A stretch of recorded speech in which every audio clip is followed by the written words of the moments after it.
of the US today. Think of it in that magnitude, and you'll understand the opportunities that stay ahead of us. So what this will mean in terms of trends, right, is that there's going to be a rise in urban demand. More and more people will move into the large cities. More and more people will start spending more in the bigger cities. So more metro tier 1 buyers, the AOVs in tier 1s will grow. Second, you're going to see premiumization. So luxury categories in organic, fine things, everything which is a niche today, which is like a, exceptional category today, is going to start becoming mainstream, right? This will become mainstream as people will have more disposable income. While this is happening on one side of the market, you're going to see the tier 2, 3, and 4 population, people about 500 million users, 400 million users today, who are only content consumers, who today only consume content on YouTube or on the internet or on, content websites, and don't spend today. As their disposable incomes rise over the next 5, 10, 15 years, they are going to become the first-time shoppers of e-commerce, the way we were first-time shoppers of e-commerce 15 years ago, right? So that is the opportunity coming from the tier 2, 3, and 4. Tier 2, 3, 4 shoppers today are already about 50% of all Indian e-commerce. This number was less than 15% 10 years ago and is projected to be 70% by 2030, and furthermore by a more higher number in the coming years. So we are going to be, from the today 20 crore shoppers that exist, we are looking at 50 crore shoppers only in 6 years. That's literally 2.5 times of where we sit today. So there's a huge opportunity coming for e-commerce as well. Now, what's going to happen for e-commerce, and what can you guys use in your business building as you think about these new trends? First of all, you guys remember Home Shop 18? Why do you guys think it worked? Like, why was that the first model we picked when we went online, or when we first started going online? Because it was the easiest form to distribute your catalog, easiest form to order, to pick up the phone, place a call, to come to your house, right? Easiest form of e-commerce. That's digital commerce. That was digital commerce's first foray into India for users who were not used to a certain way of shopping, right? As we now talk about the next generation of buyers who have never bought online before, it is our prediction that video commerce, live commerce, social commerce in a new age way is going to take a big part of how the next 500 million Indian buyers buy. Unstructured commerce, not very well understood, but a very big phenomena, is already happening. We happen to have a front row seat of this at Shiprocket. Basically, today, there is about a third of the market already where transactions are happening between an offline shop communicating with their consumer on WhatsApp, sending a link to receive an order, right? Between an Instagram DM, right, where you have a page, you have followers, people message you every day, you DM them back, send them a link, send them a QR code, get a payment. All of these things put together, right, are forming nearly 50 lakh transactions a month only on the Shiprocket platform. So my gut is that if you look at the overall market, there's at least 2 or 3 crore transactions a month happening in this way. And as more and more entrepreneurs jump on the bandwagon, as more and more SMEs get into the mix, as more and more consumers start coming online, keep in mind, a lot of the new Indian consumer started their journey on WhatsApp. They have not started their journey on Google. They are not search first audiences. They are WhatsApp first audiences. That's how they've consumed the internet for the first time. So their behavior is going to be very different. Their behavior is not going to look like what the first era of e-commerce has looked like. So unstructured commerce is something to be embraced. We need to be prepared for it. We need to think about the tools. We need to think about what we need to do to get ready, even as a big brand or as an emerging brand. And finally, I think local commerce is going to be a big deal too. You can call it offline commerce too, but the reality is that if you think about all of India put together, getting your goods quickly is an expectation. Having a wide selection for a certain categories is also an expectation. So it's not like one is going to trump the other, but the point is you need both of those things together as a consumer to have that choice. With local commerce, having trust on a neighborhood store, having the ability to basically take an existing offline transaction online is where we think there's going to be an explosion in the coming years. So why should you care? I think important is that consumers are evolving rapidly, right? Basically, that means that consumers now care about the new Gen Z and the coming generation cares more about the story behind the brand. It's not just about buying a product. It's about buying the story behind the brand. They think of it as a vote of confidence to say, look, I endorse this brand. I'm going to give them my money. This is a local brand. I believe what they stand for. This was not the case 10 years ago. All we cared about was price, right? For a certain segment of the market, this has already changed. As our disposable incomes grow, this will change further, right? So something to keep in mind. Premiumization and newer categories, we spoke about this. Everything organic, right? Everything which is luxury. We today have D2C brands that have higher AOVs than what we perceive as luxury goods in the market, and it's selling well. Think about it, right? So all of those trends are going to start happening. And I think the biggest opportunity that D2C presents is hyper personalization at scale, which was not possible with big box FMCG or big box manufacturing. So 10 years ago, how many soaps could we buy? How many kinds of soaps? Not brands, but how many kinds of soaps? 5, maybe 10. Very well-known household brands, and that was it. Today, I think there are hundreds, if not thousands, of kinds of soaps, for example, that you can buy, right? You can have caffeine in them. You can have mushroom extracts in them. I don't even know. Like, there's so many kinds of Ayurvedic things in them. Why? Because there is a niche buyer for it. There is a buyer that cares about it, and they believe in it. They believe in your story. They want to buy. Right? It takes you 3 months to find a manufacturer, launch your product, put it on a website, start marketing. That's all it takes. So hyper personalization becomes possible to go after that niche and start to capture that consumer, which is not possible in the traditional model. Right? So that's going to play a big role, especially as, again, newer consumers come online. And I think the reason why all of this is going to be made possible at scale in an economical fashion is the advent of AI and generative AI more specifically, right? So I talked about video commerce, right? Imagine in a few years, you want to promote your product, you want a celebrity or a tier 2 celebrity to endorse your product one-to-one on WhatsApp. There was no way a few years ago you could afford that. But today, with generative AI and video, you can actually have Shah Rukh Khan selling your product on WhatsApp personally, right? Saying, "Dear Varun, please buy our product," right? You can do that with generative AI at a fraction of the cost.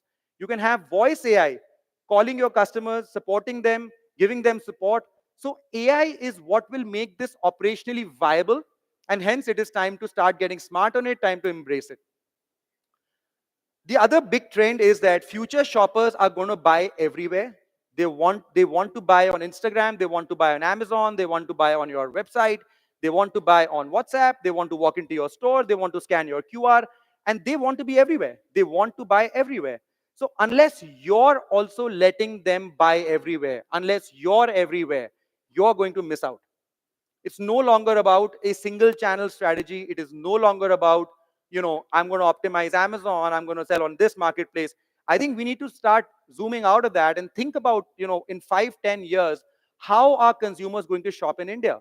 They're going to want to shop any and everywhere, and you will need to invest in a strategy which allows you to be everywhere through the various channels that already exist. So whether you're selling on marketplaces or an offline shop, your own brand shop or a third party shop, in a kiosk, in an exhibition, through your WhatsApp channel, through your Insta, like so many ways you can skin this, right? So you need to think about how that's going to happen. And the, the challenge is that the way we think about e-commerce today does not actually accommodate any of this, right? That's not how the first era of e-commerce got built. All the enablement that has happened in the last 15 years has been about marketplace or website commerce. It's been about sort of these boxed out channels. And we think that for the coming future of e-commerce over the next 10, 15 years, the world needs a new way of doing this, right? So if you think about Amazon as one example, Amazon has a series of systems from search to running ads to conversion to, warehousing your goods, packing them, fulfilling them, shipping them, managing returns. And they do a fantastic job of this, right? They're amazing at being able to bring all this together seamlessly in one place. But guess what? This only works for Amazon. This cannot work for your offline shop, right? We've had customers telling us that, oh, I placed an order on Instagram for this really cool dress. The seller is in Hong Kong. They drop ship to India using Shiprocket, and then they use our last mile to collect cash on delivery. Now, this form of commerce cannot be done by a marketplace model. It's just not going to support it. And the newer age buyers are going to want to dabble in all forms of commerce. And that's where Shiprocket comes in, where we basically look at everything else in the market. We work with over 250 partners today, whether they're logistics partners, warehousing partners, supply chain financing partners, payment gateways, shopping carts, you name it. And we're trying to connect all of this in an operating system. Because our belief is that the future of e-commerce is going to look very different from what we see today. And to be able to play a role there, to be able to harness it well, you need a different model, which is more like a platform or more like an operating system. Shiprocket takes the care of everything from sourcing to capital raising for your business to helping you generate orders, run marketing, capture customers, improve conversion rates, run your checkout, payments, fulfillment, shipping, and customer returns. Except we do it by connecting the 250 partners that actually do this work, bring it in a seamless fashion on one platform, stitch it together, make it completely configurable, right? Which means that you can design your commerce model. You can say, I'm gonna take orders on a missed call using an Exotel app, and that will throw an information piece inside Shiprocket. Then I want to ship using courier A, but then I want to use WhatsApp in this way. Like, you can completely configure what you want. It's not boxed in. There's no rules. You make the rules. It's your store. It's your business, right? And that's the big difference between what we think commerce is going to look like. Shiprocket has today powered over $8 billion of GMV, about half a billion transactions, and 250,000 sellers. And actually, we have delivered to over 130 million consumers. That is more than half of India's entire shopping population. We are already 5% of total e-commerce in India. A lot of people don't realize this, but because we work with sellers like yourselves, brands like yourselves, you are powering with us 5% of all of India's e-commerce. And we think that in the future, when we look out for the next 10 to 15 years, we believe that the fact that commerce is going to become more and more omni-channel, buyers will want to buy everywhere. They will not expect to go to the shop, but they'll expect the shop to come to them, right? Whether they're on Instagram or whether they're on a marketplace or whether they're shopping on your .com website or whether they are browsing products internationally. We believe that the model for the future is being built by Shiprocket that will allow you as a retailer or a brand or a trader, entrepreneur, to be able to harness all of these channels under one roof and stitch it seamlessly and make it work. So I think, in summary, very excited about the opportunity for India. Want to thank all of you for being nation builders, for giving us a chance to simplify commerce and play our small bit in being nation builders as well. And a big thank you for being here today. I hope you enjoy the rest of the day. Very, very warm welcome again. Thank you so much. Have a nice day. Thank you.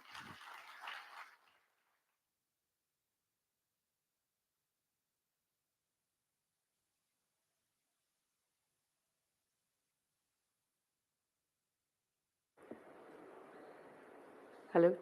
Thank you so much, Sahil, for that very illuminating session.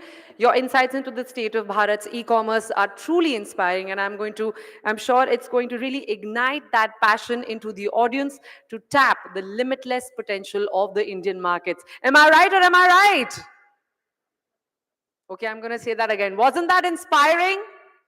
That was really informative and really inspiring. A big round of applause for Sahil, please. And on that note, I would request Sahil to kindly come back on stage for the next presentation. And I would request our esteemed guest, Mr. Varun Alag, to kindly join him on stage to present a futuristic report on how MSMEs of Bharat sell online. I would request Varun and Sahil to kindly grace the stage for the next presentation.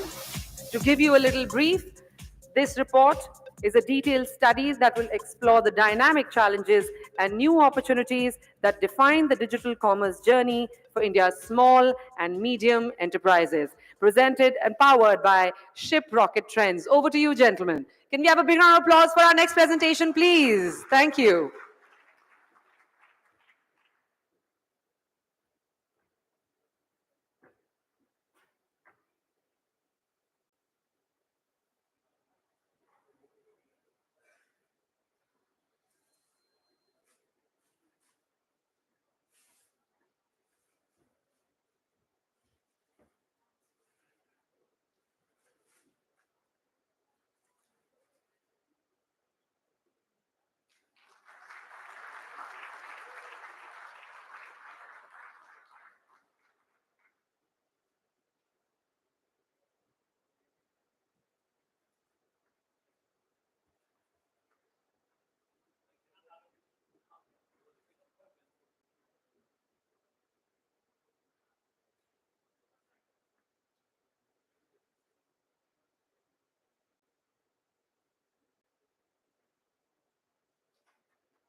Thank you so much, Sahil and Varun, for doing the honors.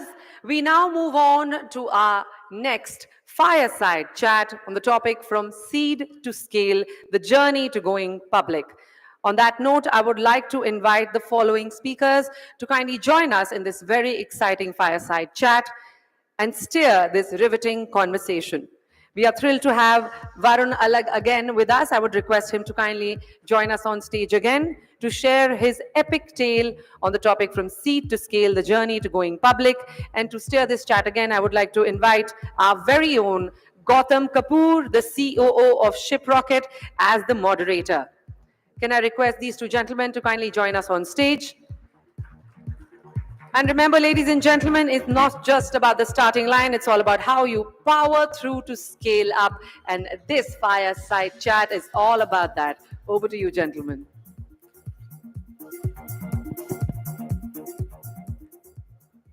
Welcome, Bharat. Thank you so much for having me.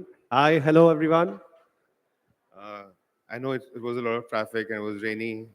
Thanks for making on time. Also, I know Varun since 2018, I think, 17. I know him since 2017, and we've been working together.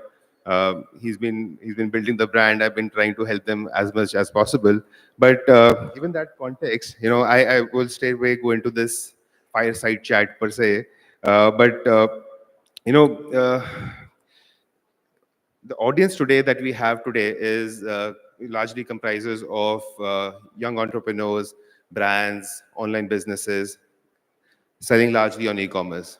And I think they have enough and much to learn from this. And I want this to be structured in a way, the questions that I wanted to put to you were so that you can really help them in some way. So I will straight go into this, right? We have all seen your videos with Ghazal. I've seen enough of your podcast. We know about, personally, and I'm sure everybody in the audience has seen all your videos.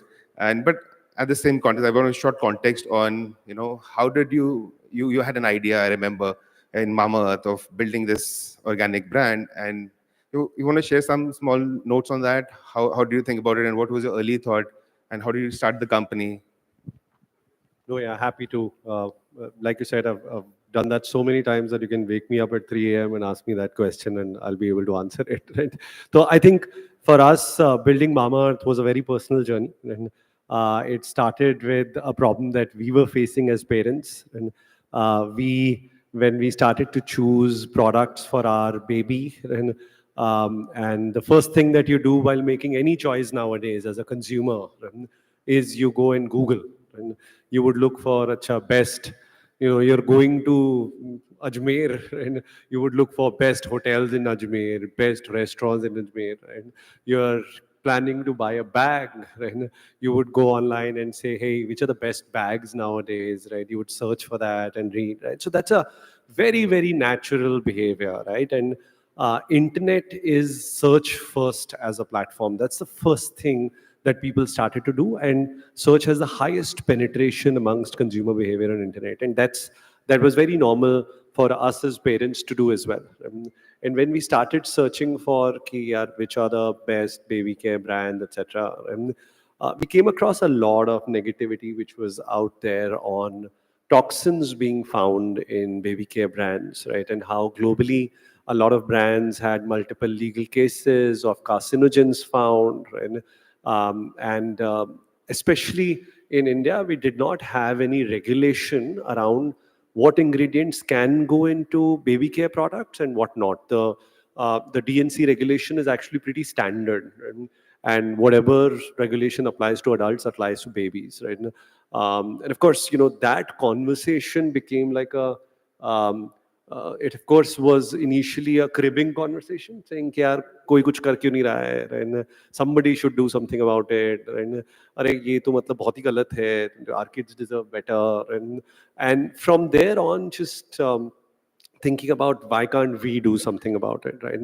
And in 2016, early on, I was at that point of time managing Coca-Cola for India and South Asia, and 2016, Early we decided to quit our jobs, right? Me and Ghazal both, right? And we said, yeah, let's give this a try, right? Worst case क्या होगा, 3 साल कोशिश करेंगे, नहीं बनेगा तो वापस नौकरी ढूंढ लेंगे, कुछ ना कुछ तो मिल ही जाएगा, right?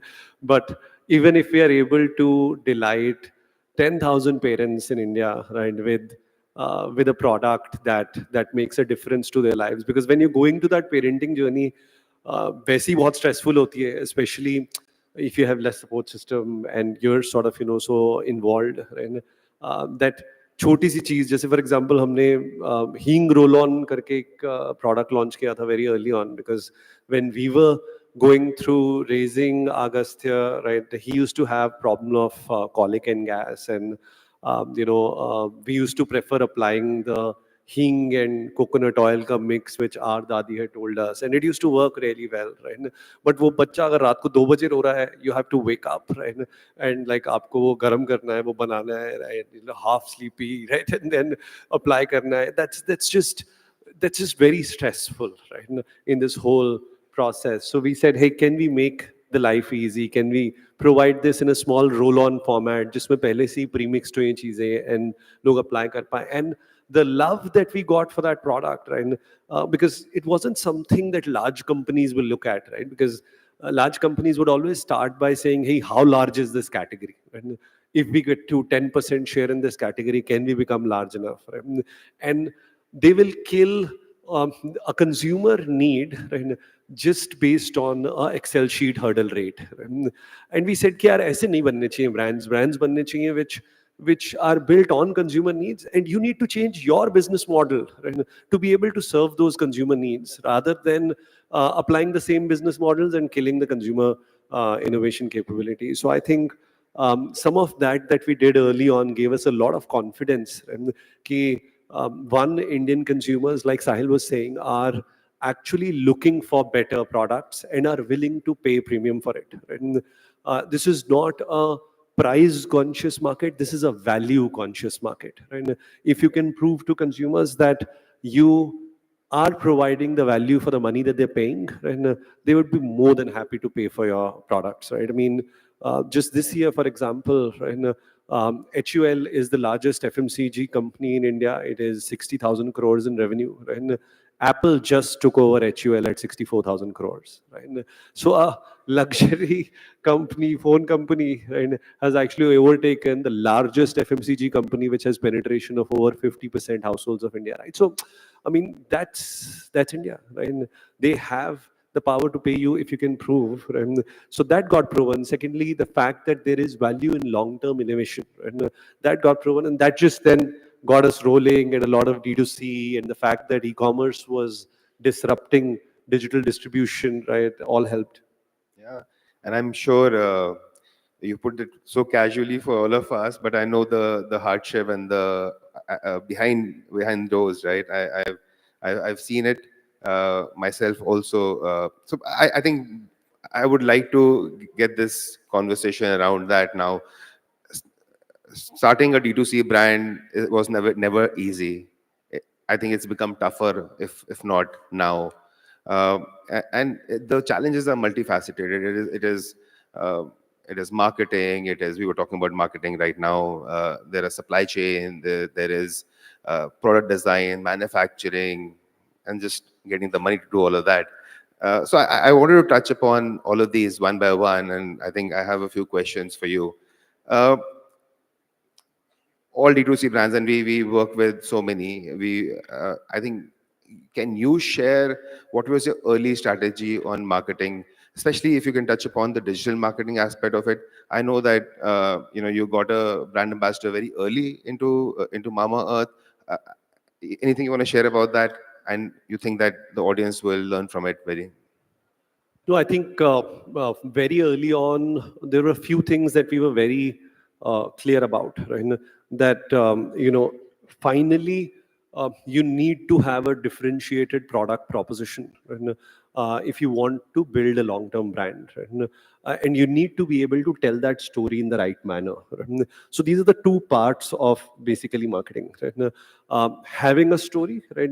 and knowing which mediums to tell that story from.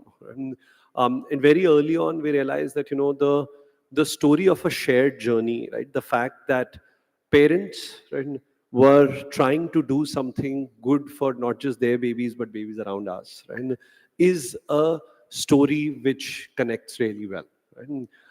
And we, of course, had all the other layers around it, right? Because this is a very high level of involvement category that we were starting with. And you don't trust brands easily for your child. Right? And hence a lot of layers of reason to believe, right? Which is what how you differentiate a product, and had to be sort of layered around it. So, for example, we were very clear that just us saying that we are safe will not be enough. We will need an external certification. So we worked with madesafe.org, and we got them to certify our products. And we were Asia's first brand to get that certification. And then when we used to start that conversation by telling the mums that we are Asia's first MadeSafe certified brand, then it was an easy conversation to get into, right? Similarly, what all is not there, being able to talk about that, what all is there in the product, being able to talk about that, and then layering it with the shared journey story, right? That we are a set of parents who are trying to do something different, right? And who are trying to create a brand which is based on our experiences, right? Used to connect really well. So getting story right, right, which differentiates you is important. Right? And the second thing is, how do you tell that story, right? So in our case, very early on, we realized that there are two kind of influencers, right? And you have to recognize, aajkal influencer as a term has become a little, only directed toward, but influencing is a science, right? It's a marketing science. And in each category journey, and there are different kind of influencers that exist. So for baby category, the two influencers who were the most important influencers was between 0 to 6 months, the influencer is the doctor. Because of vaccinations, you end up going to your doctor every 15 days. And क्योंकि आप हर 15 दिन में जा रहे हो, and आप 4 और सवाल पूछ लेते हो उससे, and hence they become influencer for food choices, for personal care choices, for everything. And but after 6 months, what we understood was you become a little confident, right? You think now you won't break the baby, right? वो थोड़ा confidence आ जाता है, and then you actually start relying on other mothers around you, right? Your elder sister, your colleague, right? Even someone on Facebook group, right? Who's a part of that group and is talking to you, right? So we realized, okay, that is a great insight, right? I mean, moms trust other moms, right?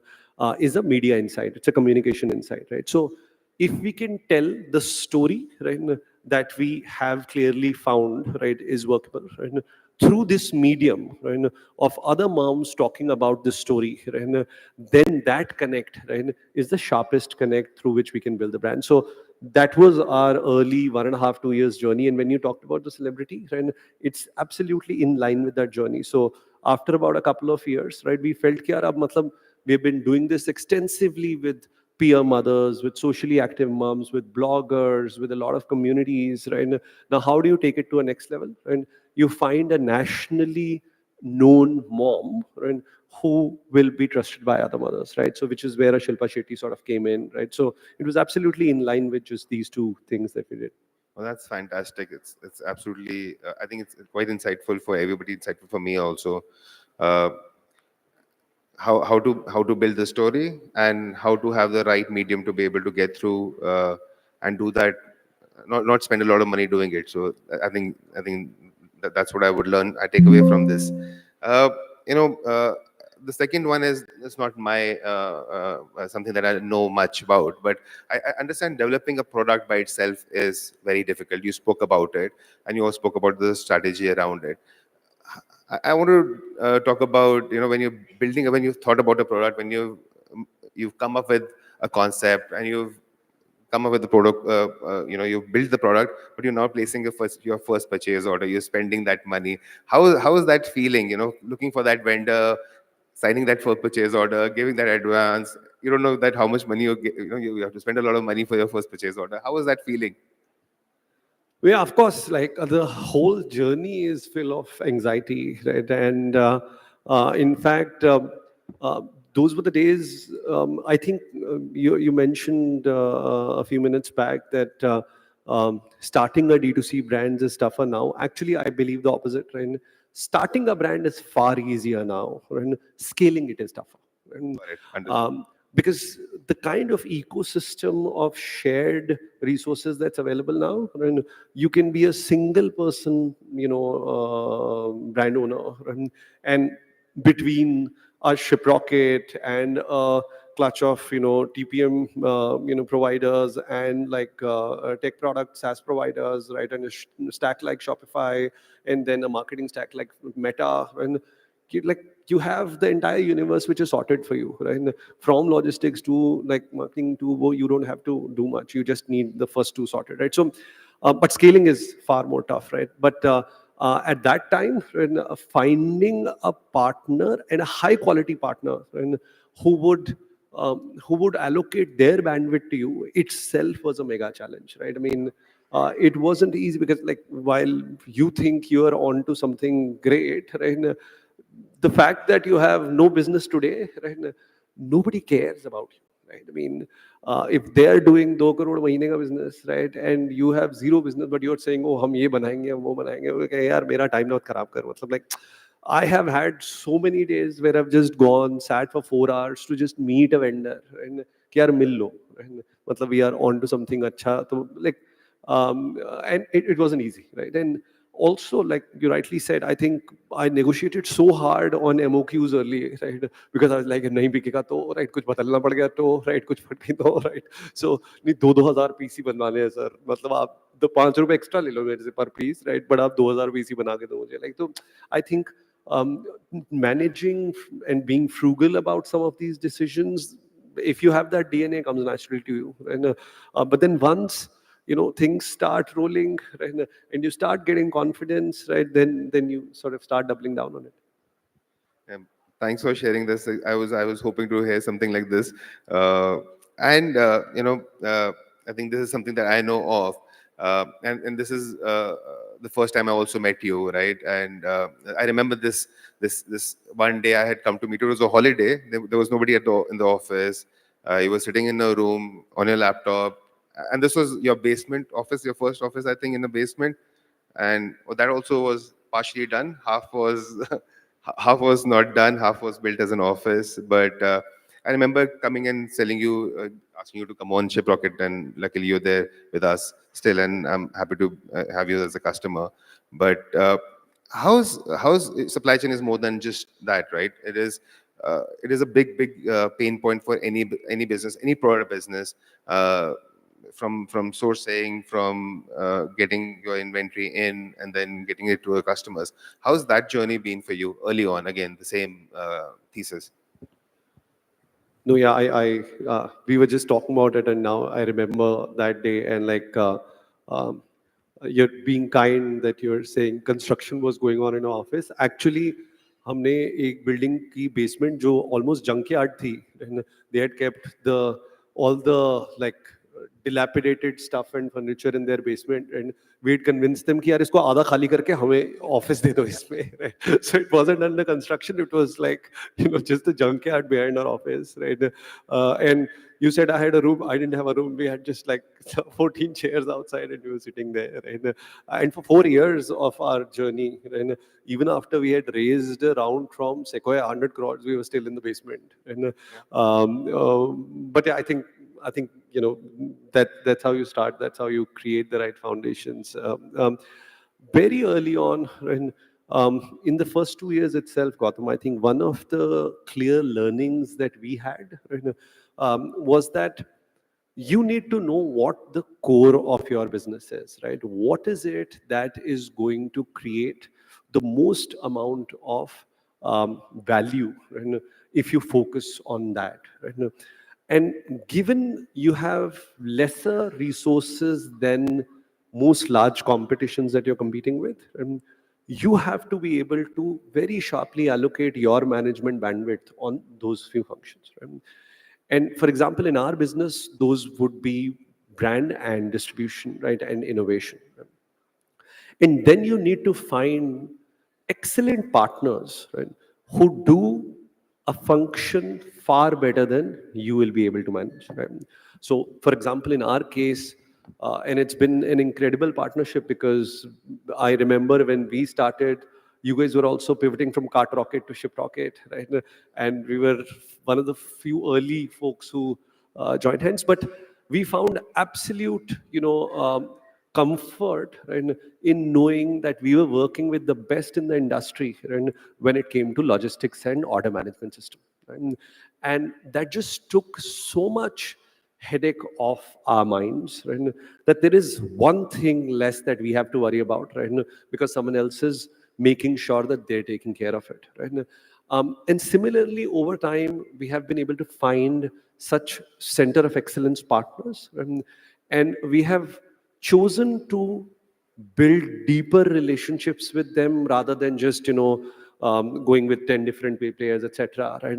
Because as you get to know each other's businesses, you can build for each other's businesses, and that we have seen working really well for us, right? So, I mean, my strong advice to everyone in the room would be recognize what your core is, right? And find partners who do the non-core much better than you can, right? And give it to them so that you have few less things to worry about. Thank you, Varun. I think I learned something very interesting today is that it's not just your customers which are very important to you, but it's also the partners that you build, your distributors, your suppliers, your supply chain partners or marketing partners, etc. And I know this that post IPO you did this big party for only your partners. There were no customers, there was nobody, but only your partners. I was there. I think there were hundreds of people there. So I understand. I understood from that how valuable that is. But congratulations on that. I think I've never seen anybody else do it. So that's commendable. I don't have many questions left, but I think also everybody is all these are young startups, and everybody aspires to raise and go and raise venture capital. You yourself were one of the first D2C BPC beauty and personal care brands to go and raise venture capital. How was that experience early on? And do you want to give a piece of advice to everybody to how can they go through that process? No, I think again, I think raising has become easier now than it was then because now the whole model of D2C has been to an extent proven, right? People know that one can create large brands to this model, right? And one can create profitable companies out of this model, right? And hence one is willing to bet on, companies, right? At our time, and in fact, I still believe that's the right thing to do even today if you can. So we were very clear that, we, for our first round, want to raise enough to be able to show basic PMF.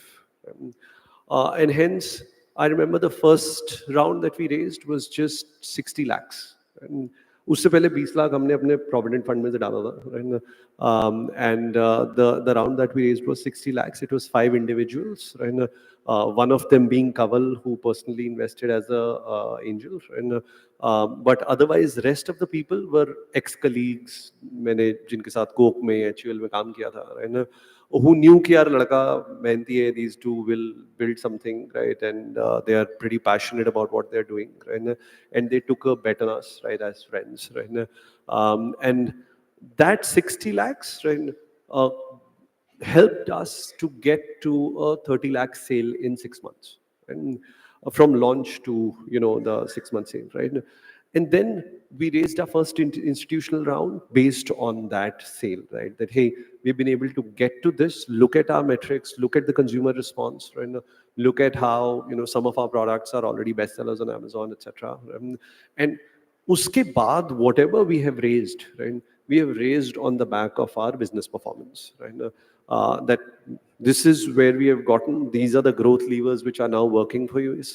This is where we are going to invest to take the business from X to Y, and hence we need incremental capital to sort of get there, right? So I think initially it will always be people betting on you, right? And hence the risk is far higher, and because of which the valuation that you will get will be relatively lower. And, but as you start to deliver, and then the confidence increases, risk decreases, and hence ability to invest sort of increases. So is what we have learned from our journey.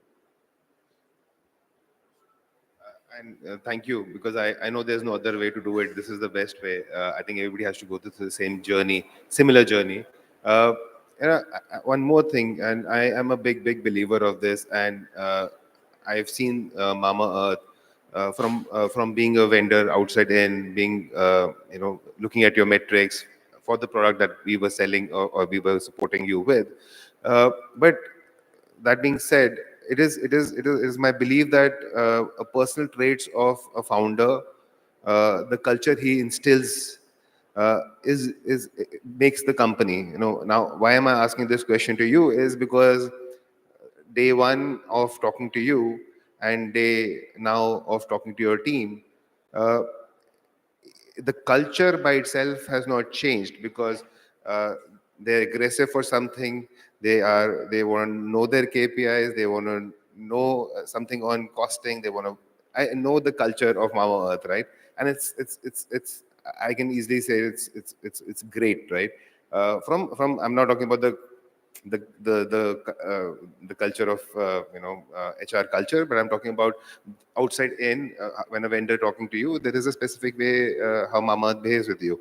So I would like to, how can you tell everybody else that what are those small things around your traits and culture which formed Mama? Yeah, I think I'd written about this some time back as well, right? The fact that we treat culture as this soft thing about, these ping pong tables and bean bags and, the snacks that you provide at your office, that forms culture, right? I'm like absolutely of the opinion that that's not true at all. And how an organization makes day-to-day decisions, and how they treat each other, right, is what your culture is. Right?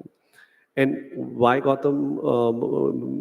what Gautam is saying is super important is because as founder-driven companies, right, uh, how you do these two things, right, how you make decisions, right, and how you treat people inside and outside your office, right, is what your company is going to become. Right? And hence, you have to be ultra careful, right, that what you want your teams to treat we don't even use the term vendor in our company. Right? It's absolute no, right? We use partners. Right? We don't use the term distributor in our company. We use customers, right? Because that's the first place where we are selling. Right? If you want to build a data-oriented organization which asks everyone for KPIs and objective measures, then you have to be the first one to ask for it, and you have to stick to decision making based on data. If someone got you data and you took an alternative decision saying कि नहीं नहीं यार ये करेंगे तो यही करेंगे because मुझे ये ठीक लगता है, and then you are building a culture over time, and where people will also make that decision in your absence. And if you are not treating your people, right, with a certain level of respect, and then you're building a culture where they will also not treat their teams or external partners with that level of respect. So it's very important, right, that you watch your behavior, right, and your decision making process, right, because that will form the culture of your company. And if you continue to be operationally involved, then it'll continue to just become deeper and deeper, right? So and hence how you behave is probably the most important aspect of how culture gets created. Thank you, Varun. I would like to congratulate you of not just making a fantastic brand, but a great company also. But thanks for coming in. I am done with my questions. But thank you very much. I'm sure that we had some much to learn from this interaction today. But thank you very much. Thank you so much for having me. Thank you. Thank you so much, Varun and Gautam. Can we have a big round of applause for this amazing fireside chat, please? Thank you. And as a fellow parent, this was such a relatable discussion, Varun. Thank you so much. It was great to know how your fantastic brand came into being, and I'm a brand loyalist. So thank you for that. Well, ladies and gentlemen, we move on to our next fireside chat. And that is going to be applauding the unsung heroes of shipping, the ones who make it all possible. And to take this fireside chat on, we are going to invite our dynamic duo from Shiprocket, who will be talking about the shipping excellence in the new era. So prepare to be amazed as they unveil the secrets to shipping excellence in this new era of e-commerce. On that note, I would like to invite Gautam Kapoor, COO at Shiprocket, again on stage, please, along with Mr. Atul Mehta, CEO of Domestic Shipping, Shiprocket. Can I request these gentlemen to kindly come up on stage? With a big round of applause, ladies and gentlemen. All yours.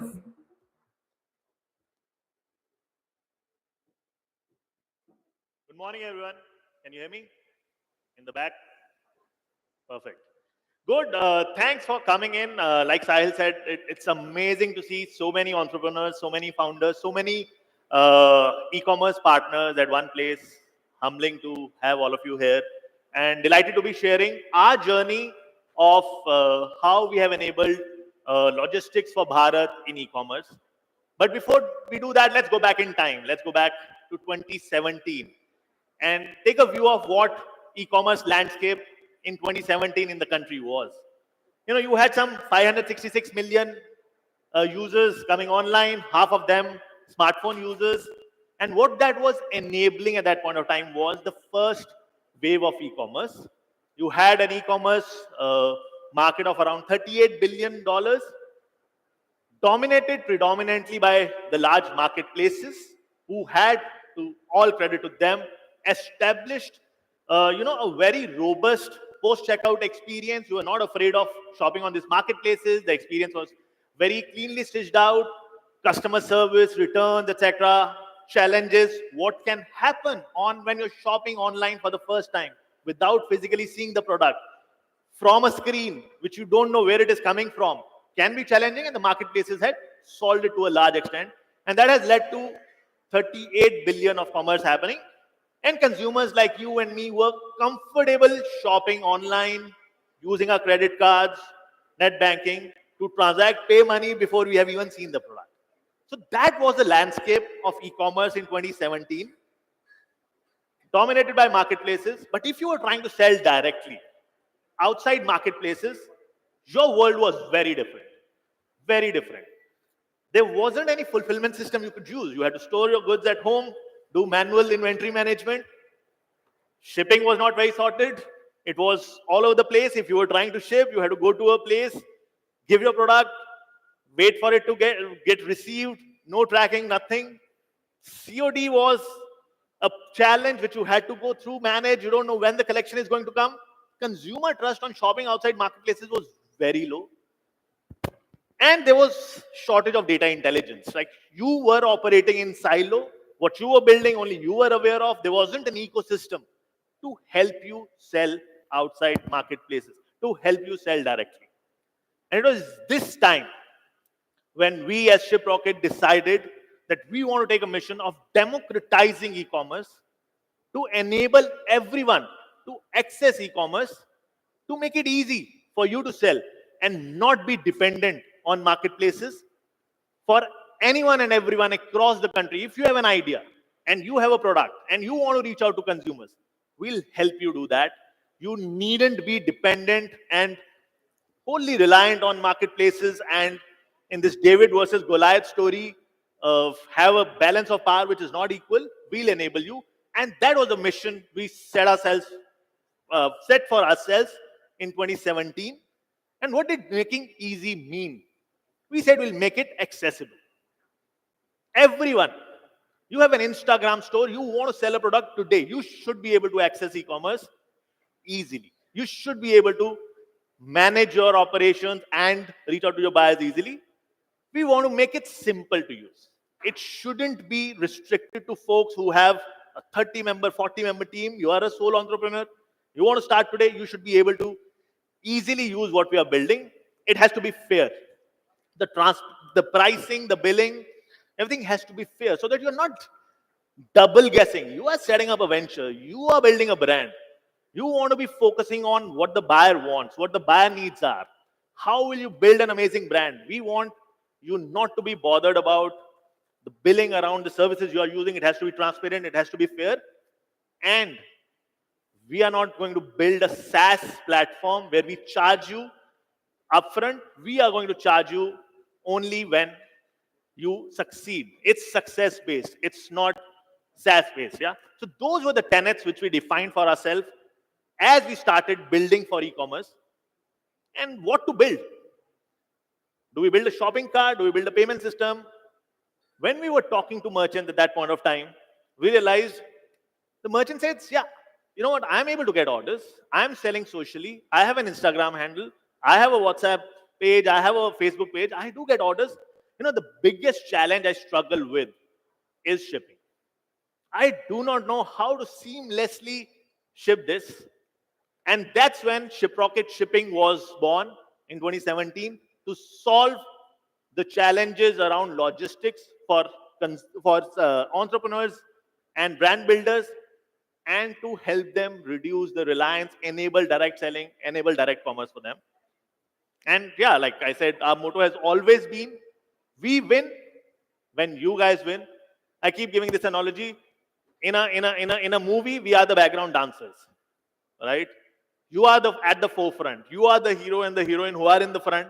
We are the background dancers. We do our role. We try to do the chorus. We succeed only when you succeed. We succeed when direct commerce in the country succeeds. And we'll do whatever it takes to help you on that journey is the motto with which we have been building. And it has been an amazing journey. In the last 7 years, we have grown 12x and created some amazing stories.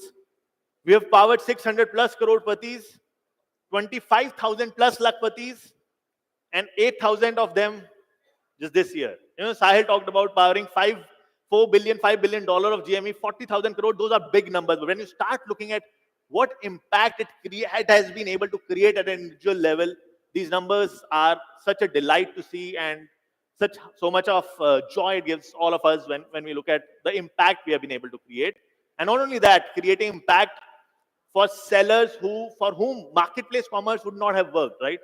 There are a set of sellers in a district in Mysore, you know, they are able to produce this amazing hair oil, and we have helped them scale their operations more than 5x in the last 12 months. We have enabled 60,000 plus sellers from tier 3 cities. And you know, you're all familiar with this new phenomenon entrepreneurship called Shark Tank. So proud to say 50% or more than 50% of the brands which you see on Shark Tank have been Shiprocket customers, continue to be Shiprocket customers. So in some way enabled their journey of growth, their journey of entrepreneurship. And like they say, Rome was not built in a day. It has been 7 years of building around shipping, and we have been what we have been able to achieve is powered by some of the industry first capabilities we have been able to create while being on that journey. Starting from, we have today the largest same day, next day network in the country outside the big marketplaces.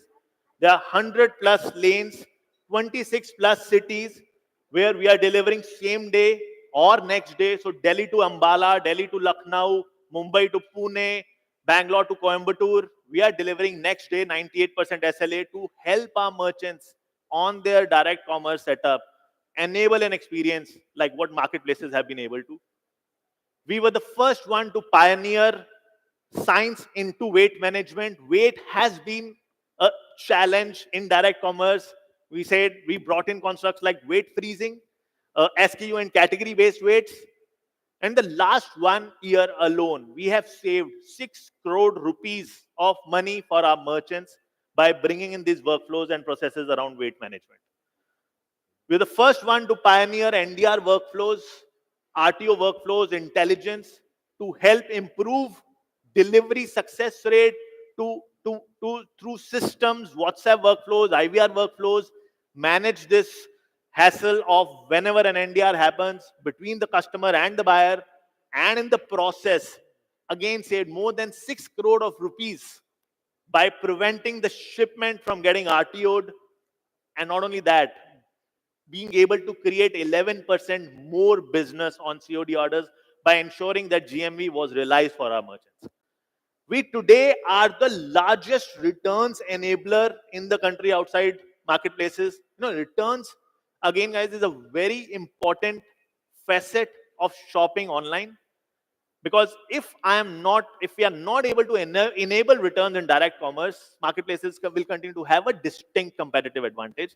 And that's why we went deep on building a very seamless returns experience for our merchants, saying, yes, there might be complicated workflows around when this is return eligible, what photos do you want to see, what is the FE going to do QC on.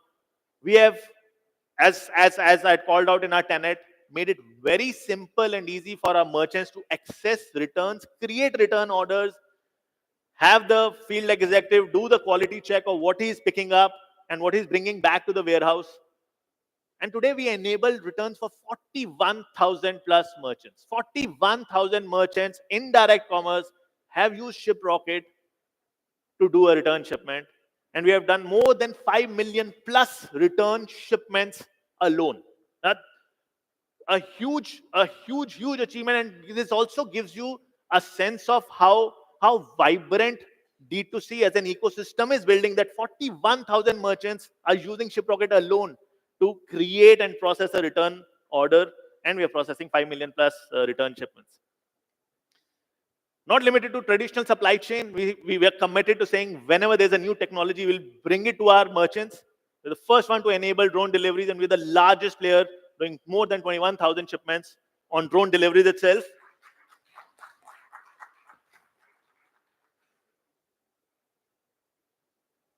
We wanted to ensure our merchants are able to deliver in pin codes where even marketplaces can't. And that's why we enabled India Post for our merchants to ensure a merchant using Shiprocket is able to access every remote corner of the country. We are the second largest e-commerce player for India Post outside one big marketplace. And we have enabled 8,000 plus merchants to use India Post on our platform to access orders. And this has created 5 to 6% incremental consumers base for our merchants, because they are now able to ship to remote regions and locations where otherwise they couldn't, right? So ensuring our merchants have access to 100% of pin codes. Not only on core supply chains, we have also continued to invest in building solutions on top of supply chain.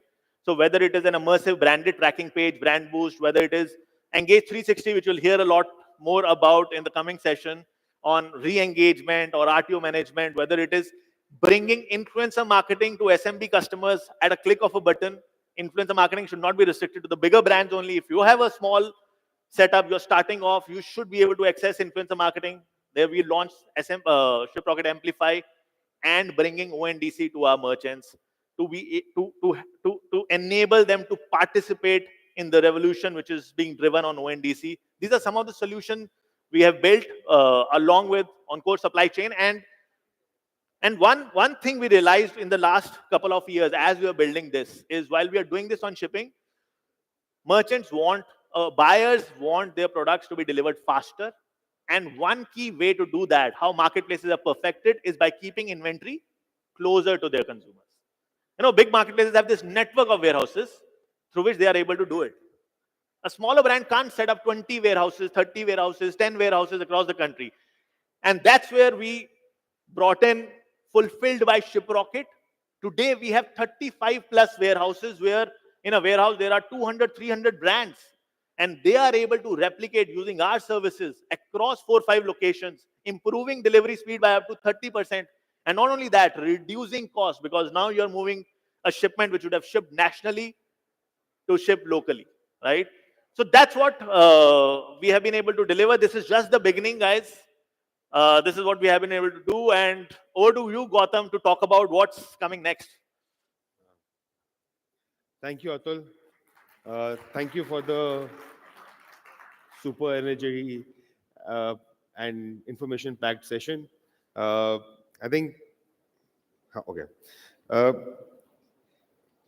where Atul has spoken about all the things that we have done in the last few years, I am here to introduce some of the new supply chain products that we have launched this year. Let's just go right into it. So we wanted to, we understood in the market now that as businesses, as e-commerce businesses started selling not only on D2C websites, but also started selling to B2B channels across different B2B channels, either it's selling to the marketplaces, is it selling to the quick commerce marketplaces, or just selling offline, the whole need for somebody to solve for that big shipment, cargo shipments there was a big need to solve for that as well. There where we have now something called Shiprocket Cargo. Shiprocket Cargo works on the same thesis, same essence, that there are multiple partners in the market who need to be brought together. There has to be there is a challenge in the whole way today the technology with these guys work. The shipments are not trackable. The way the orders are booked are not is not tech enabled. It's still done on a piece of paper. And Shiprocket is now trying to disrupt and build out a product in this market. Staying true to our capabilities, we have brought together multiple partners on this cargo platform also. It is actually even a larger use case because in India, if you want to ship a small express cargo shipment, there are enough and many partners. Somebody does well in a particular region, somebody does well in another. Some is a national player, some is not. Somebody is doing an express surface transportation, somebody is doing an express air transportation. So having multiple partners has a lot of value. Additionally, there are some essential problems or certain use cases which are very specific to cargo shipping. There's appointment-based delivery, which you see as ABD. Most of the marketplaces, quick commerce or delivering to a mall involves you scheduling a delivery, and that delivery has to go there at a particular time. So we have built interesting workflows around it. Problems around there's enough use cases around cash on delivery of B2B orders also. So we've enabled that as well. And because we work with multiple partners, we are able to convince them to have lesser number of out of delivery zone shipments, which is a big cost for our customers. We're not done. So there's the second one now. This is I'm super super excited about. We have just launched this application actually yesterday. We all are using quick commerce. We are all customers of quick commerce. And some of us are maybe sellers on quick commerce, and we know how big a channel has quick commerce now become. Being able to, we wanted to, with quick commerce, wanted to enable our sellers to have a capability to deliver faster to the customers, deliver in few minutes or few hours, and that is why we have come up with this capability. So Shiprocket Quick is a mobile app which is the first mobile of its kind for local and on-demand delivery platform, which again goes and works with multiple partners that you already know of, and some of them which you will not know of as well, to be able to solve the problem. Now, essentially what it really solves for by having multiple partners are two large things. One is the capability to give you the right pricing, because like in taxi, there is surge, there is dynamic pricing which happens. We're able to contain that and offer the customer a particular predictable pricing to the customer. Not that also, but also being the second biggest challenge with the customer today is how can I get the rider fast and how can I deliver faster? So being able to work with multiple partners will ensure that you get the rider as fast as possible, because everybody is fighting for your order. Being able to offer great support, and you can that is always available 24/7. Not finished yet. There's another one. Atul spoke about how same-day delivery and next-day delivery has become one of the most loved products of Shiprocket by its customers. We wanted to take it to the next level. We wanted to come up with a solution where our brands and our customers are able to give their buyers an experience equivalent to a marketplace, a large marketplace.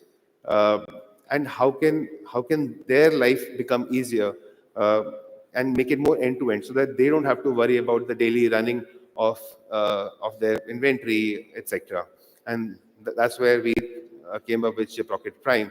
Shiprocket Prime, the way it is designed to get all your orders delivered to your customers within 1 and 2 days, which is a big thing. So distributing the inventory across the country in such a way that you're able to deliver to the customers that fast.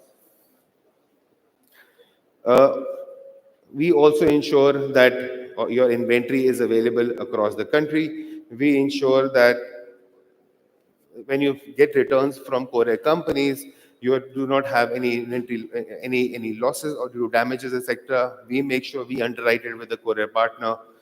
There are no weight issues because we run the whole process of putting the right product in the right box and shipping it through. So there are no weight issues. We underwrite that too. One of the important things this platform also does is at scale, when you're selling on multiple channels, how do you make sure that you have one inventory set? Being able to have one inventory and being able to sell it through multiple channels. People use 10s and 20s of sell to different channels. They end up having different inventory for different channels, but the platform ensures that how can you have one inventory for all the channels.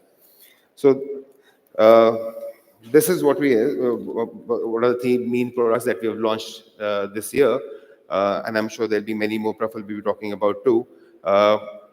So looking ahead, we are super excited about D2C. I think we are just scratching the surface now. There is enough and many to have. There'll be new brands. There's more customers who are buying online, and I wanted to give a sense on how it is looking, right?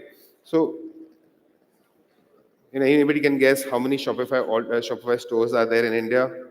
Let me put it on the screen.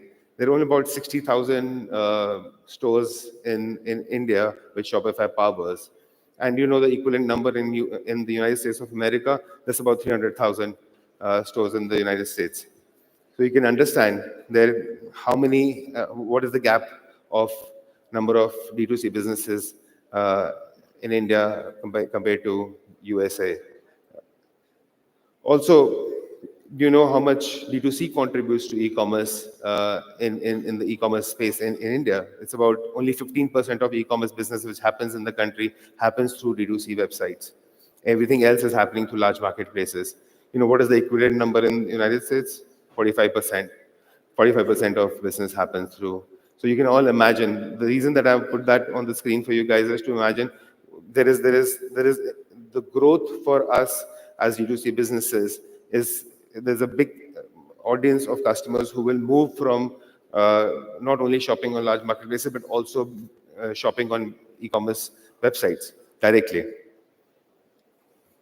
So we are pretty confident about building a solution which is future ready, and we believe in innovating, growth, and obviously ship your dreams.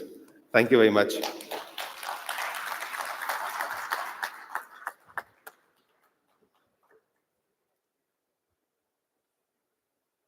Thank you so much, Atul and Gautam, for that incredible session. Can we have a big round of applause for them, please?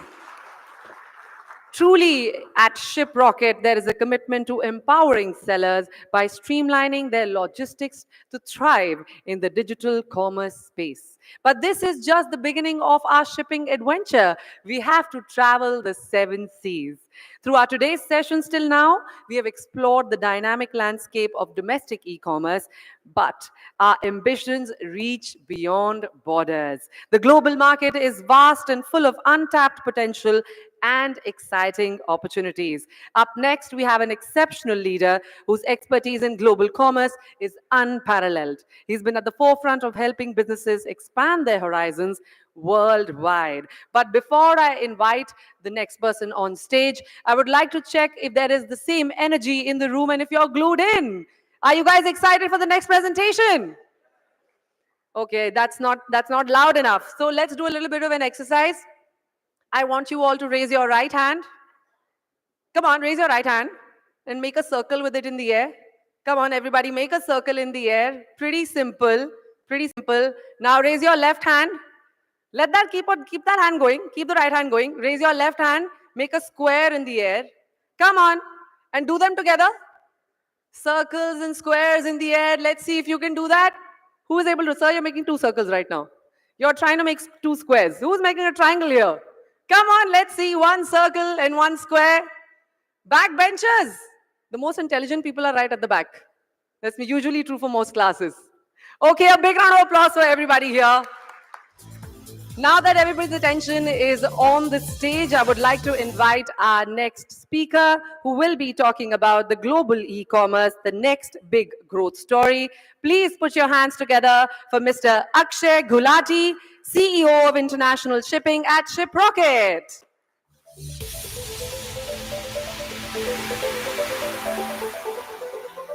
Hi, good afternoon, everyone. Thank you all for making it here early today. We're running a little bit late, but hopefully we'll catch up soon. For people who are heading out, let me tell you, if you want to get rich, focus on the next 10 minutes, because while everyone is talking to you about the present, I'm going to talk to you about the future. This is the future of how you're going to take your business 10x. And it's not a get-rich-quick scheme, but it's a guaranteed get-rich scheme. So focus on this, and I'm sure these 10 minutes, I'll make it worth your while. What I'm going to talk to you about is the rapid rise of global cross-border e-commerce, right? The last 10 years have been a game changer in India for e-commerce, marketplace commerce, direct-to-consumer commerce. But the one thing that's been missing is how do we take these Indian products to global shelves? And honestly, the stage was not set for this. I spoke about this for the first time in 2017, and it was very, very premature because the supply chain wasn't there, the demand was not there, India shining on a global stage, demand for Indian products, all of those pieces have to fall in place for this to happen. And truly, I think the stage is set today. It is for us all to play our role as actors to take advantage of this opportunity and really make it big. And I think it's going to be a game changer for many of us in this room. 5 years from now, hopefully many of you will be on this stage talking about your own success story on global commerce. Today, global e-commerce, cross-border e-commerce is about $800 billion. And this is expected to go 8 trillion by 2030. And you know, these are estimates that people have taken, so don't take my word for it. Even if that number doesn't go 10x in the next 5 years, it goes 5x, it's still a massive, massive opportunity. This is what people assume. This is global e-commerce. This is not India cross-border e-commerce, global cross-border e-commerce. And it is expected to grow faster than retail e-commerce. So this is one thing that I was surprised when I heard this, but global cross-border e-commerce is expected to become a larger share of overall e-commerce globally than domestic. And this is because countries like China, Germany, UK have shown us the power of sourcing products from overseas and selling to large consumption bases. Today, India has a very large domestic consumption story. So many of us have been focused on selling to domestic consumers because that opportunity is so large and continues to grow. It takes up all of our time and energy. But today, if you talk about a global consumer base, right, as e-commerce is getting more penetrated, the demand for products which are made in India is higher than ever before. And there are certain categories today that dominate, but there are going to be more and more upcoming categories where products from India will not just sell because they are cheaper, they sell because there are demand for these products. Like I said, China is dominating this. You know, India is nowhere here in this picture of countries that dominate cross-border e-commerce. That is the opportunity. 5 years from now, we hope that India is going to be in the top 2 or 3 countries out there. China, obviously, 37% is a huge share of cross-border e-commerce. Platforms like Alibaba, AliExpress, Temu have shown us that products sell overseas to customers. And albeit that they may have smaller ticket sizes today, but they already dominate. And they dominate in markets where there are incumbent players like an Amazon and a Walmart. It's not like they're going into countries where there's been no e-commerce. E-commerce has been there for a very long time, and they are still continuing to dominate. And this is the opportunity for India. Okay. My colleague spoke to you right now about how India is poised to become the 3rd largest global economy, how domestic e-commerce is booming. That's the reason why Shiprocket is here today. That's why all of us are here today, because in some part, we've all benefited from the boom that we've seen in domestic e-commerce, which is largely being driven by the fact that India is in a new trajectory of growth. Why is this important for cross-border?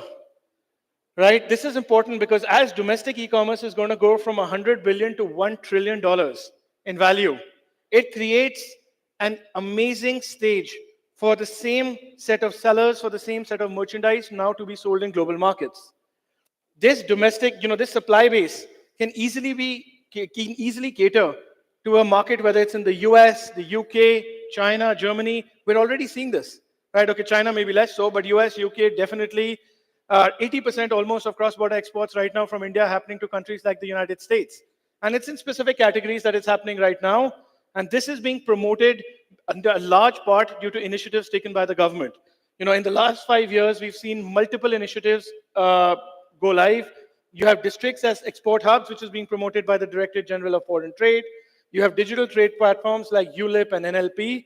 And most exciting, we recently had an announcement in the budget about e-commerce export hubs that are being promoted by the government to be able to give better delivery timelines, easier customs clearance for Indian sellers to sell overseas. This is a game changer because at the end of the day, countries like China have created this infrastructure to be able to promote cross-border. That's why they have 30% share. And we are just starting.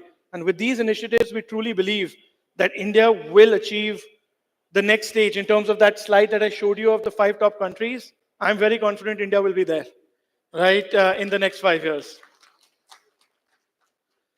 But global expansion, while I'm giving you this really robust, cheery story, it is not as easy today, right? I myself have been a seller. I myself continue to be a seller today because in Shiprocket, when we do any business, the first thing we want to try and understand is the pain point. When I started Shiprocket X with my co-founders 3 years ago, we started selling on Amazon because we wanted to understand the pain that an Indian seller feels when they want to ship overseas. And I went through that journey for about 7 months. Many of our slides still have the brand that we created at that point, and I look back at it in nostalgia when we do internal presentations. But now that we're talking about, you know, taking Indian brands abroad, I went through another journey 3 months ago. I said, let me try and launch my own Ayurveda brand in the US, and let's see how this goes. 3 years ago, the entire story was different, the stage was different, challenges were different. If in 3 years so much has happened to make life easier, then is it different from what my experience 3 years ago was? Absolutely. The experience was very different, but challenges were also very different. The challenges I faced 3 years ago, many of them have been solved. But the challenges I face today, I had never seen 3 years ago. And the challenges come from the fact that cross-border e-commerce is also becoming more crowded. There are more sellers in more countries who are trying to get a share of the same market. So what are some of the challenges that I faced when I tried to do this 3 years ago? And keep in mind, I had the power of a large organization behind me helping me do this. And I'm still call myself at best moderately successful. So for all of you cross-border e-commerce sellers there, I salute you guys. With all my experience, with the power of an entire engine of Shiprocket behind me, I'm still only moderately successful. I have not been extremely successful. So this is complex. Why is it complex? Regulatory compliance. When you think about a product that's there in India, so let's talk about an Ayurvedic product. It is being manufactured in India. Can I go and sell it on Amazon.com? No. First, I have to figure out what I need to change on the packaging of that product to be able to list the product on Amazon.com. Otherwise, while my listing will go live, it'll get delisted in like a week, 10 days, the moment an order comes. So we need to understand the FDA regulations, the compliance regulations on each and every product, need to make sure that your packaging complies to that. Otherwise, you might have success for 30 days, but that listing will be gone. And this is incredibly complex. We take the help of many of our partners to help get to that next level. I don't know what FDA regulations around Ayurvedic products are. We need experts to tell us. But good part is, there are plenty of them there. Many of them are in stalls outside who can help you with this. Inefficiency in the supply chain. This is where Shiprocket X comes, right? Shiprocket X is there to help you get the cheapest shipping cost possible when you look at shipping your products globally. Whether it is through an express product, a premium product, or an economy product, we have the options available with our partners to help you ship your products globally. Lack of transparent information. Now, this is a big part of customs clearance, domestic issues that you have, destination issues that you have when you ship a product overseas. You need to understand what all information you need to comply with. The biggest challenge of it being, let's say you figured out point 1, you've been able to list your products. You've been able to ship your products, hopefully through Shiprocket X. And now they've sold on Amazon. The moment a payment is coming back to you today, when I meet sellers who are doing domestic and not cross-border, the biggest reason they tell me they don't want to do cross-border is because of RBI and FIRC regulations. They say, sir, क्यों खामखा गड्ढे में घुसा रहे हो? अच्छा खासा चलता हुआ धंधा बंद हो जाएगा अगर आपने यहाँ घुसा दिया. And this is because there's a lack of information. It is not complex. Rules are very clear, but the information asymmetry is there that people don't understand that. So it's very important that as you go through this journey, find a partner or do your own due diligence, that you know what all the regulations are, They are not complex. Any individual can comply with them. But this is one of the biggest roadblocks that I see, because when you get foreign remittances into India, you have to settle them. And unexpected costs. Now, this could be costs around products not being sold, for products being disposed, returns. It's something that most businesses need to plan today, but they're not able to do it because they just don't know. And in a great segue, I'm going to talk to you about how Shiprocket X is helping solve many of these things for you, right? That's the reason we exist. This is a journey that I've been on for 3 years with my company. This is a journey that I've been on 3 months as a seller. And every problem that we have faced at Shiprocket, we want to help solve for our sellers. Whether it's product selection, so telling you which products you need to sell on which marketplace. If you have 100 products, will all 100 of them sell on Amazon.com, Walmart, eBay? No. You need to understand which products will sell. Compliance, I already spoke about. Very important to get the right partner in place to make sure your products are compliant with overseas destination regulations. You need to have a marketing strategy in place. Listing a product on a marketplace will not automatically get you orders. Whether it is A+ content, whether it is search optimization, whether it is performance marketing. You need to know what you want to do. You have to be willing to invest. Pricing, absolutely. You need to understand what similar products are selling at in marketplaces globally. If you have a unique product, you have pricing power. But even an Ayurvedic product might be unique in terms of the brand, but it's not unique. There are other Ayurvedic products that are selling there. So you need to understand what the pricing is. If I sell something at $50 and a comparable product is there for $20, I won't get a lot of traction. You need to understand that. Supply chain, get the right partner to be able to deliver your products cost efficiently, transparently, and reliably. Only 3 things. Hopefully it's us. If not, there are enough partners out there in the market today, not the case 3 years ago. Returns, absolutely. Having a go-to-market strategy where you say, I will base everything on no returns, will get you to a certain level of success, but you will not be able to make that into a multi-million dollar brand. So to do that, you need to have a robust returns infrastructure, whether it is taking products back in your destination country or getting it back to India, which is harder for low-value products, need to have that in play. And that's where we come in. So I am going to take this opportunity to plug this business, Shiprocket X. We are connecting your business to the world. We have 3 products as part of the Shiprocket X platform. ShipX, if you want to ship your courier parcels anywhere from 50 grams to 70 kilos, you can use this solution. We have Cargo X, which is cargo deliveries door-to-door, whether it's Amazon FBA, whether it's any address in any destination country, we're able to do your deliveries via air freight. And very soon, we're going to have marine as well, which is ocean freight. And LaunchX. This is the part that I've been talking about the most. This is our fully managed enablement solution for cross-border, where we help you launch your products overseas. I was the first customer of this solution for 3 months. And now, with our own experience, we've taken this live. Thank you, everyone. Have a great day today.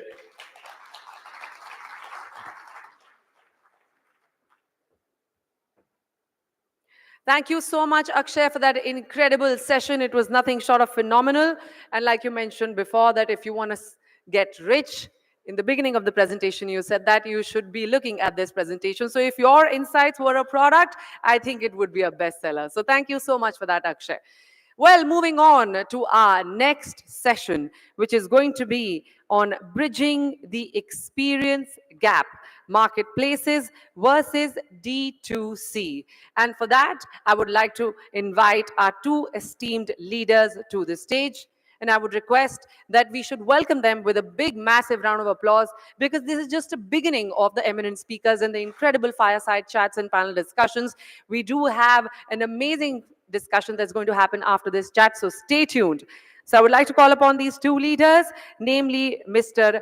Gaurav Mangala, CEO, Checkout and Ads, Shiprocket, and Ankur Saravagi, SVP, Shiprocket, for a keynote session on marketplaces versus D2C, bridging the experience gap.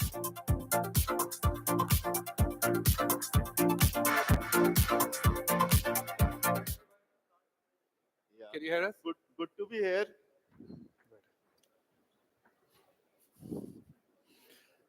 Guys, hopefully will not bore you, but like everyone discussed about the growth story of India, it was very relevant in the economic forums as well, that the growth story of India is looking stronger than ever as compared to the global counterparts. So now Sahil also discussed, everyone discussed that we have been empowering $4 billion of GMV in direct commerce. So now for direct commerce, the major stakeholder is a consumer. So Yes. let's understand from Ankur कि आप D2C prefer करते हो या marketplace से shopping prefer करते हो?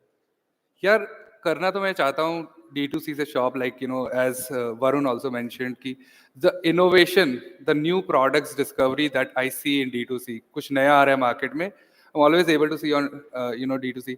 Mostly when I see that product, but the journey of buying on D2C is not as smooth, you may know, like so the convenience that I want when I'm buying D2C में मुझे दिखता नहीं है, but still I want to be close to the brand. So मैं बोलूँगा 20% of the time मैं brand website से खरीद लेता हूँ, बाकी 80% टाइम लाइक मार्केट प्लेस, और आजकल मैं काफ़ी क्विक कॉमर्स से भी लेने लग गया हूँ.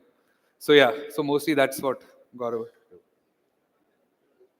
बट यार ये मतलब सब लोग यहीं पे हैं, सारे स्टेक होल्डर्स यहाँ हैं, तो D2C से खरीदने में और क्या चैलेंज आते हैं? आपको ट्रस्ट इश्यूज भी आते हैं, आपको कुछ रिटर्न पॉलिसी समझ में नहीं आती, या आपको वेबसाइट पे कोई टेक्नोलॉजी इनोवेशन एक्सपेक्टेड होती है, या एक बहुत सिंपल एक्सपीरियंस की जल्दी जल्दी सब हो जाए और कुछ ज्यादा करना ना पड़े? सो यार नहीं, इसको आप एक समझ लो कि एक जर्नी है. तो मेरा डिस्कवरी पॉइंट मोस्टली होता है whenever I look at an Instagram ad, mostly I see my products, new products, and they do a good job of helping me find new products. लेकिन जब मैं उस पर क्लिक करता हूँ, जो मैंने ऐड देखा, मुझे कभी वो प्रोडक्ट नहीं मिलता. ओके, तो आपने ऐड किसी और प्रोडक्ट का देखा और अंदर आपको दूसरे प्रोडक्ट्स मिलते हैं? कभी बहुत बार तो वेबसाइट ही नहीं खुलती, लाइक बहुत स्लो खुलता है.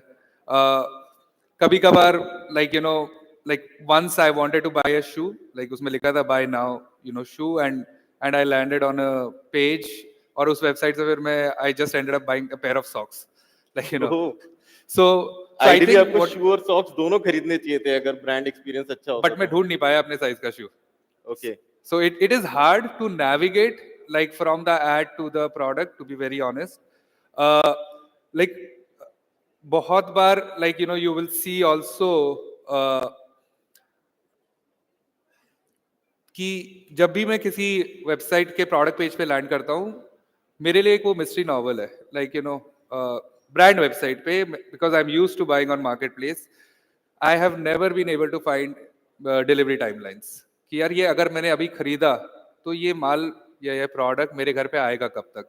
लेकिन I need to know, because sometimes if I'm not aware of it, I will not end up buying that. Also, like return policy मैंने आज तक नहीं देखी है. Last year मैंने during the same time I bought a pair of umbrellas online from a brand, but I don't know how to return it because वो umbrella पानी टपक रहा था, उससे वो भीग गया था मैं उससे. So not a good quality of umbrella. Third thing जो मैं बोलूँगा कि वहाँ पे कई बार चैट के आइकन्स होते हैं सपोर्ट के लिए, लेकिन मुझे रिस्पॉन्स ही नहीं आता, काफी सन्नाटा रहता है वहाँ, no one is responding. And checkout तो लाइक एक बॉलीवुड मूवी की तरह है, स्टार्ट होता कभी खत्म ही नहीं होता. Like I have to write my name, address, phone number बिना वेरिफिकेशन के. Every time it takes so long with there are very few payment options. Like आज के ज़माने में BNPL आ गया है, लाइक बिकॉज अगर मैं किसी ब्रांड से पहली बार खरीद रहा हूँ, मैं उस पर ट्रस्ट नहीं कर रहा, तो मैं जनरली फिर COD ऑर्डर कर देता हूँ. लेकिन आप देखोगे तो मैं जब भी COD वाला बंदा मेरे घर पे आता है, मैं उसको पे UPI से ही कर रहा हूँ अपने घर पर. तो it is a digital payment, but because I don't trust the brand, like trust issues भी मेजर ही है. एंड लेट्स अज्यूम लाइक मैंने ऑर्डर कर दिया. अगेन जैसे मैंने आपको पहले बोला था कि मुझे पता ही नहीं है, most of the times it comes sometimes next day भी आता है, समटाइम्स 4 days में आता है, but I don't know when the order is coming. No one is sending me a message, so tracking my order is really hard. These brands whom I really like, मुझे उनको bookmark करना पड़ता है to सी दिवाली के offers आ रहे हैं या कोई भी प्रमोशनल ऑफर कब आ रहा है. Like if you look at like say on Amazon, जिनका भी प्राइम डे सेल चल रहा है, they send so many ads and notification that I'm aware of what is running on their platform. And similarly new launches, all this again, like are brands that are innovating, new products are coming to India because of these things, but again मुझे awareness नहीं हो पा रही इनके लिए. तो गौरव, ये मेरी प्रॉब्लम्स एज ए कस्टमर. आप बताओ एज अ seller on जो कि मार्केट प्लेस पे भी बेचते हैं आप और आपकी खुद की वेबसाइट भी है. What are the challenges you face while selling on your own website? यार हम बेसिकली एक D2C सेलर की लाइफ में ना 2-3 फंडामेंटल चैलेंजेस हैं. पहला चैलेंज तो ट्रस्ट का ही है कि हम लोग लाइक जब हमारी वेबसाइट पे कोई कस्टमर आता है और वो सीओडी ऑर्डर करता है, हम उसे ट्रस्ट नहीं करते. जब वो customer non market place website पे आता है, वो उसे ट्रस्ट नहीं करता. और फिर कोरियर कंपनियां जो ऑर्डर डिलीवर करने जाती हैं, एक सीओडी ऑर्डर देख के वो भी ट्रस्ट नहीं करती, ना सेलर को ना कंज्यूमर को. तो एक विशियस सर्कल ऑफ ट्रस्ट बना हुआ है और हम सब इसमें खो गए हैं. सबसे बेसिक फंडामेंटल प्रॉब्लम तो अराउंड द प्रोसेस ये है. दूसरी ये है कि मैं 35 से 40% पैसे लाइक अपना एड स्पेंड पे खर्च करता हूँ और मेरी वेबसाइट पे जब 100 लोग आते हैं 35 से 40% literally of ad your spend पे जाता है. revenue is spent on ads. या मतलब That is a big sometime number. Even higher as well. Wow. और जब इस पे मेरी वेबसाइट पे 100 यूजर आते हैं वर्सेस Amazon के एड स्पेंड पे जो उनकी वेबसाइट पे 100 यूजर आते हैं, वहां 100 में से 8 लोग खरीदते हैं, जहां पे 100 में से 1 खरीदता है. तो मेरा कन्वर्जन लेवल सारे इतना विंडो लो है. शॉपर्स आ रहे हैं basically. हाँ, सारे विंडो शॉपर्स हैं. तीसरा, फिर मैं जो आप जिन जिन चीजों की बात कर रहे थे कि एक्सपीरियंस देना, ये देना, मैं जब ये एक्सपीरियंस बिल्ड करने जाता हूँ तो मेरे सामने आ जाते हैं 25 वेंडर कि कोई एसएमएस बेच रहा है, कोई ईमेल बेच रहा है, कोई व्हाट्सएप बेच रहा है, कोई चेकआउट बेच रहा है, कोई पेमेंट बेच रहा है, कोई कुछ, कोई फलाना ढिमकाना. ऐसे कर करके मेरे पास इतने सारे वेंडर आते हैं, सबके सेल्स वाले, सब मुझे दुनिया भर के जार्गन दिन भर बताते हैं. और फिर वो सेल्स वाले जब जॉब छोड़ते हैं, फिर वो दूसरी कंपनियों में जाके भी मुझे सेम जार्गन बताते हैं. तो मेरा 40-50% टाइम तो इन्हीं सेल्स वालों से डील करने में चला जाता है.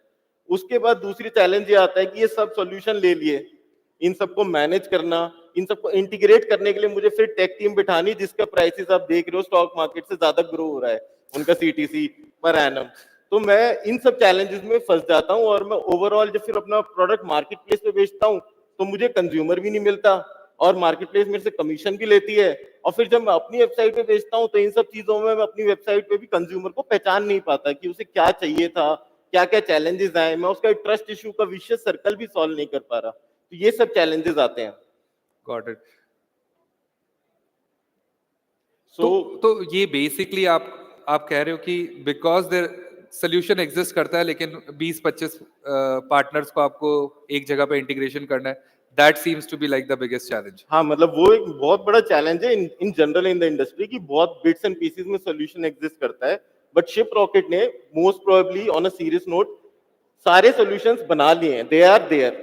कुछ चीजें अभी नेसेंट स्टेज में है, कुछ चीजें मैच्योर्ड स्टेज में है. और ओवरऑल शिपरॉकेट मेरा एक सेंट्रल ऑपरेटिंग सिस्टम बनता जा रहा है. अब मुझे ना टेक टीम बिठानी है, मैं WhatsApp marketing, retargeting, checkout, shipping, warehousing, fulfilment, ads, सब कुछ शिपरॉकेट से कर सकता हूँ. तो single partner for all of this. हाँ, it is a major partner for all of this and will become a single partner for all of this in next 6 to 12 months. Fantastic. तो इसका मतलब कि अगर मैं एक सिंगल सेलर हूं, मैं अकेला एज एन एंटरप्रेन्योर खुद से अपना business partnering with Shiprocket start कर सकता हूं. हाँ बिल्कुल, आपको बस सोचना है कि किस कैटेगरी में जाना है और आपको विजन बनाना है कि आप 5 साल, 10 साल, 15 साल इस टाइप का बिजनेस चलाना चाहते हो. सरकार आपके साथ है, शिपरॉकेट आपके साथ है, माहौल पूरा आपके साथ है. तो इंडिया की ग्रोथ स्टोरी में कोई चैलेंज नहीं है. And plus guys, like Shiprocket last 2-3 साल से जो मोटो एस्टैब्लिश कर रहा है कि like we are empowering 4 billion GMV on a serious note. In next 2 to 3 years we will be creating extra $4 billion of GMV by solving all these inefficiencies in the market. Fantastic. Thank you guys. Yeah, thank you guys.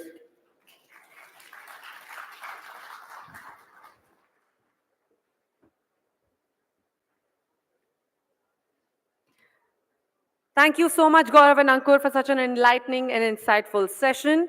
Your perspective have provided us with some valuable strategies to navigate the complexities of e-commerce and enhance our approach to both marketplaces and D2C channels. Well, on that note, we are moving on to our next discussion, which is a very, very important one and a very relatable one. But first, I have to ask all of you, how many of you are Shark Tank fans? I'm sure all of you. Can I see those hands up in the air? How many of you want to be on Shark Tank? Come on. That's going to be a larger raise of hands. All right. So the next discussion is just what you need to hear. The next panel discussion is on life after Shark Tank, the journey beyond. And we have some incredible stories that have emerged from Shark Tank, and we have the privilege of hearing them directly from some of these inspiring entrepreneurs. Our captivating panel discussion is going to be on life after Shark Tank in regards to their business, and they will share their experiences, their challenges, their triumphs, and building successful businesses. On that note, I would like to call upon our panelists for this discussion, along with our moderator. And I would request these people to kindly step up on stage as I call upon their name, starting with Nikita Malhotra, co-founder, Winston Electronics and Milagro Beauty.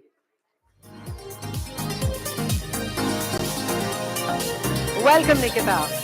Can I also request Mr. Abhishek Daga, founder and chairman, Nasha Miles. Along with Priyasha Saluja, founder of the Cinnamon Kitchen. And Richa Kapila, co-founder of Lichika. Can we have a big round of applause for all of our panelists, please? And to moderate this discussion, we have Ivan Mehta, reporter, TechCrunch.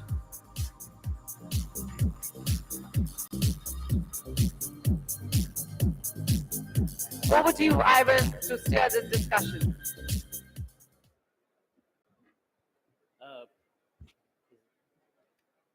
Good afternoon, folks. My name is Ivan, not Ivan. This is something I get every day because, well, it's not a Russian name. Anyway, there are some exciting people on panel that a lot of you might have seen, not me. But let's start because we need to, like quick commerce, we need to wrap this up also quickly, and because we're running late on time. So don't want to ask you anything about investment or what happened on Shark Tank, but I want to start with what was the most unexpected learning that you got out once everything finished?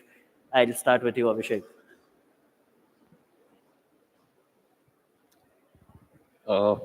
Unexpected learning. I would say one of the it wasn't really unexpected because if you're talking in context of Shark Tank, a lot of it was seen already. But yes, we did see a good spike after Shark Tank and a lot of interest from investors. So I don't see anything was really as unexpected because we had seen the same happen to others. So yeah, so to be honest, the answer is no. I don't know. You were well prepared for it, right? Yeah. Nikita? Hi, everyone. So an unexpected learning was like, as you mentioned, it wasn't unexpected, but the trust and love that you get from the audience. Even though you had in your mind that, okay, this is the spikes that you'll get in your sales, but when you actually see it and you get messages and love from so many people, even from the forgotten people, like, from your school days, your teachers, it is so overwhelming. And, it kind of gives you a lot of zest to work even harder for what you're doing. It gives you a validation that, okay, you're on the right track.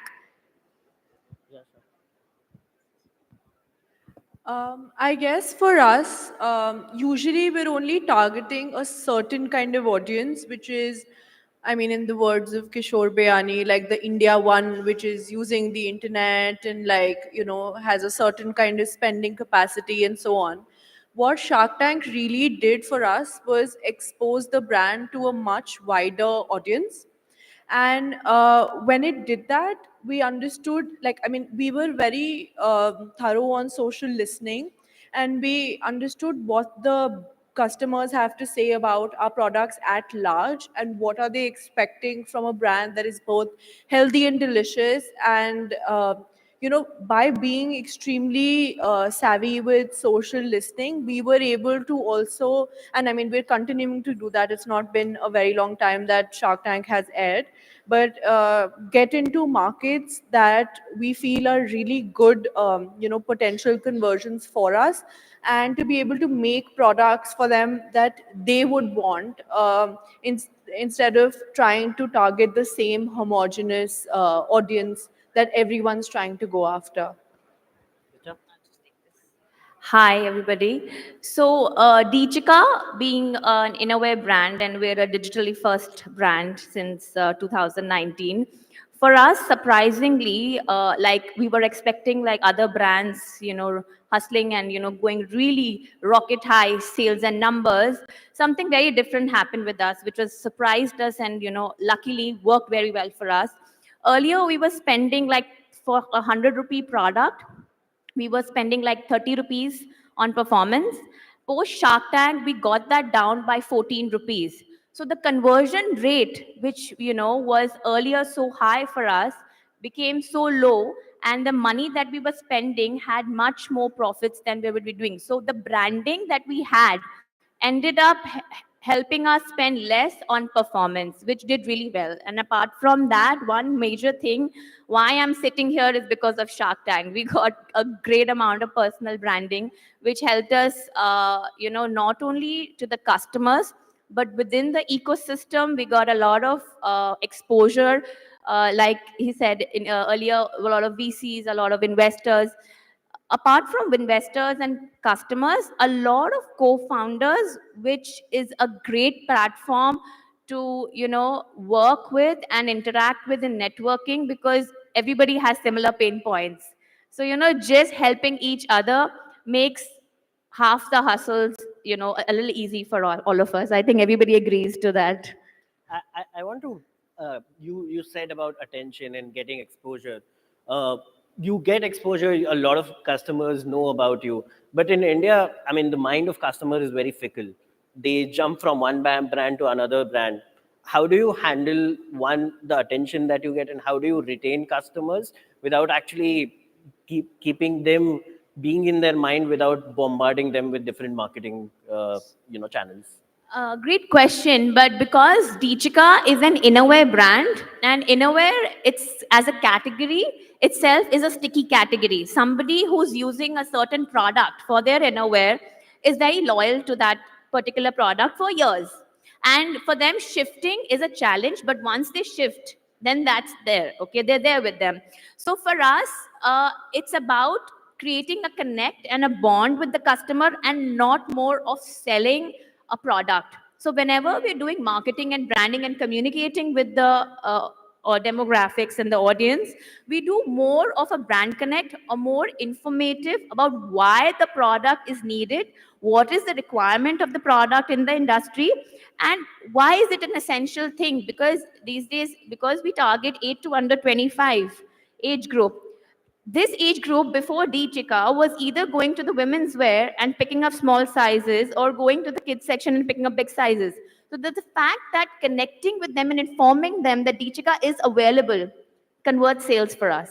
And that's how the connection leads, that the customer loyalty comes like that for us. I mean, it's different for other brands, but yeah. So for us, like we were discussing also backstage, 50 to 60% of our sales is still happening through the website. It's only in the past 3 or 4 months that we've gone to other channels, but website still remains a major source of our revenue. And more than revenue, what our website really does is help us understand the customer better, because we have first-hand feedback of the product, right? So today, if I try to use a certain brand of chocolate, which is different from the one that I was using earlier, and I might find it better, I will get to know that from the customer within the first 15 days of the launch, whether it's working or not.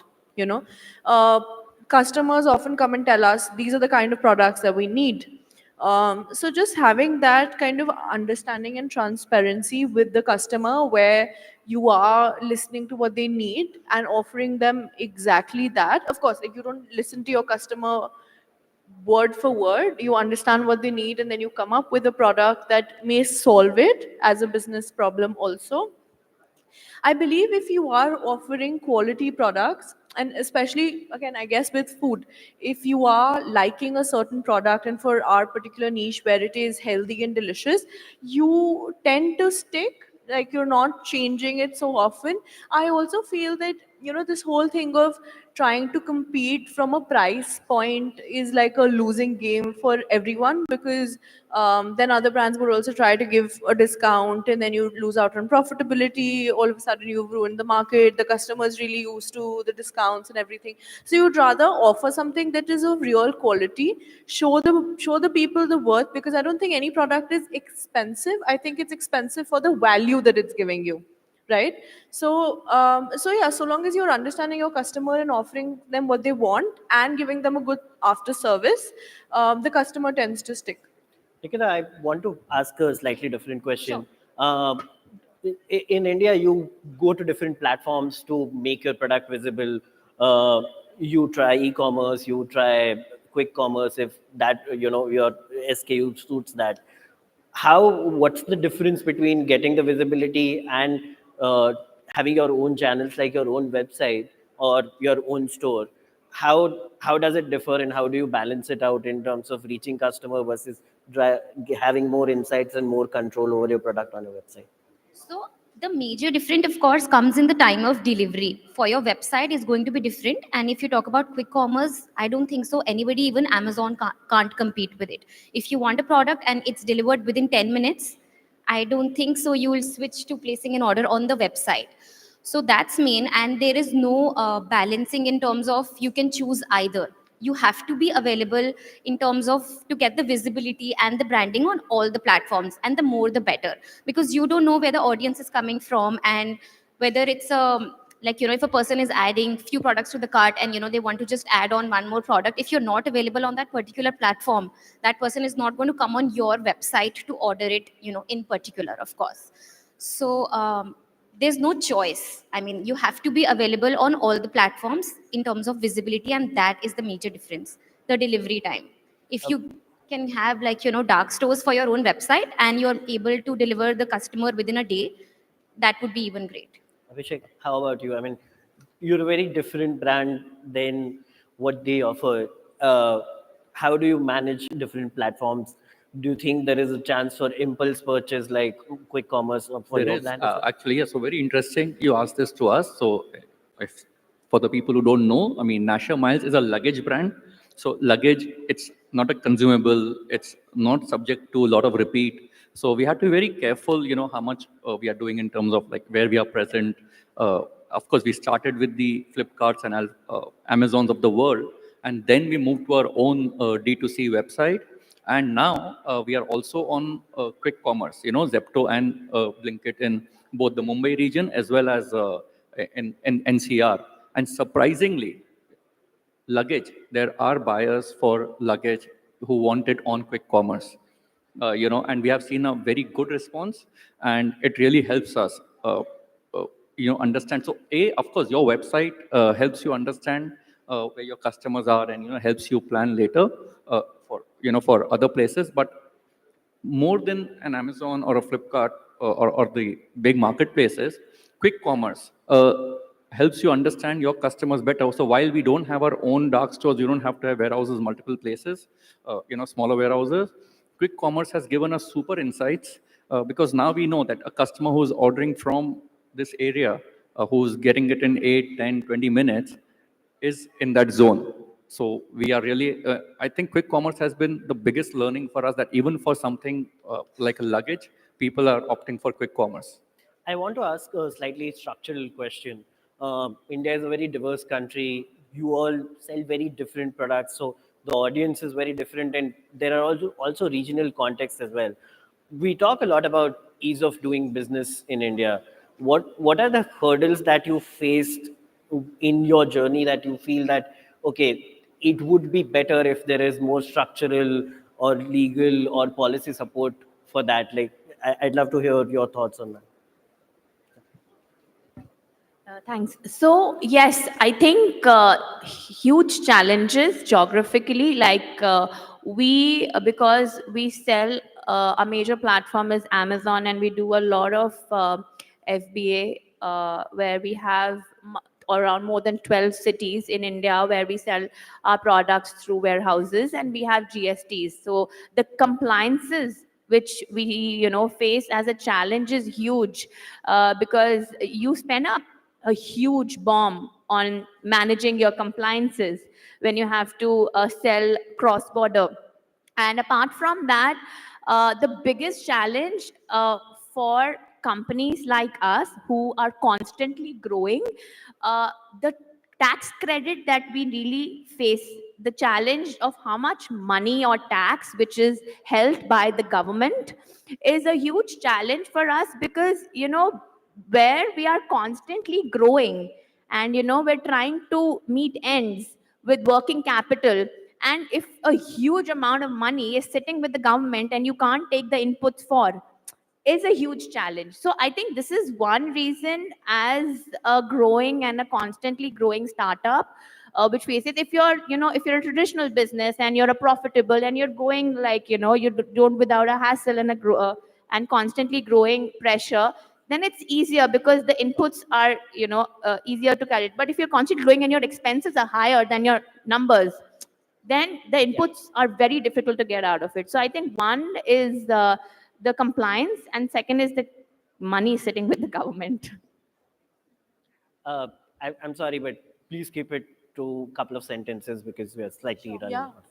So I mean, I guess on the tech front, I feel that most of the plugins are not usually Indian plugins, and then they're in dollars, and they're so much more expensive. So to get any kind of customization on your website becomes very, very difficult.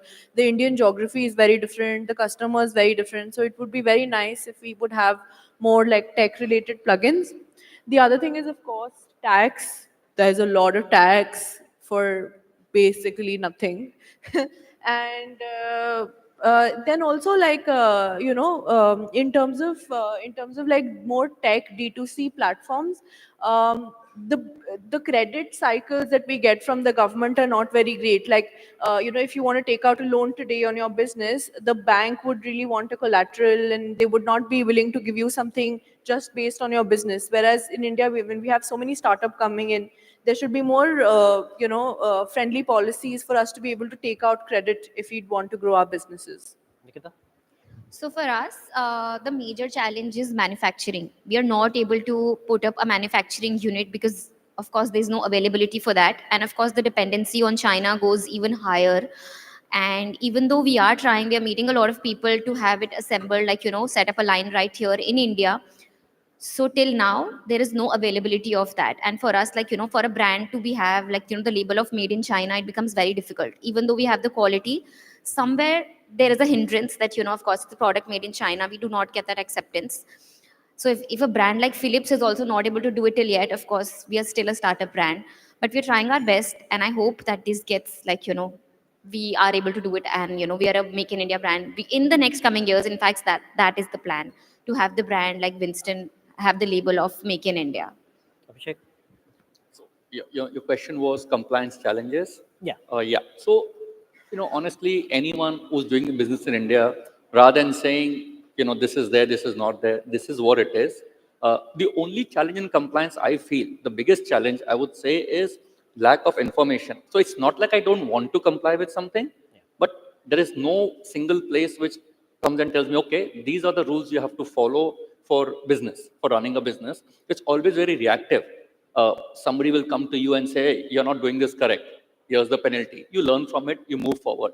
I guess if, I guess the point of this entire event and other such events are, if probably people like Shiprocket or, other folks like Brand Equity or anyone who are trying to support small businesses, I think maybe this is an area they can look at, build that ecosystem. How do you help people?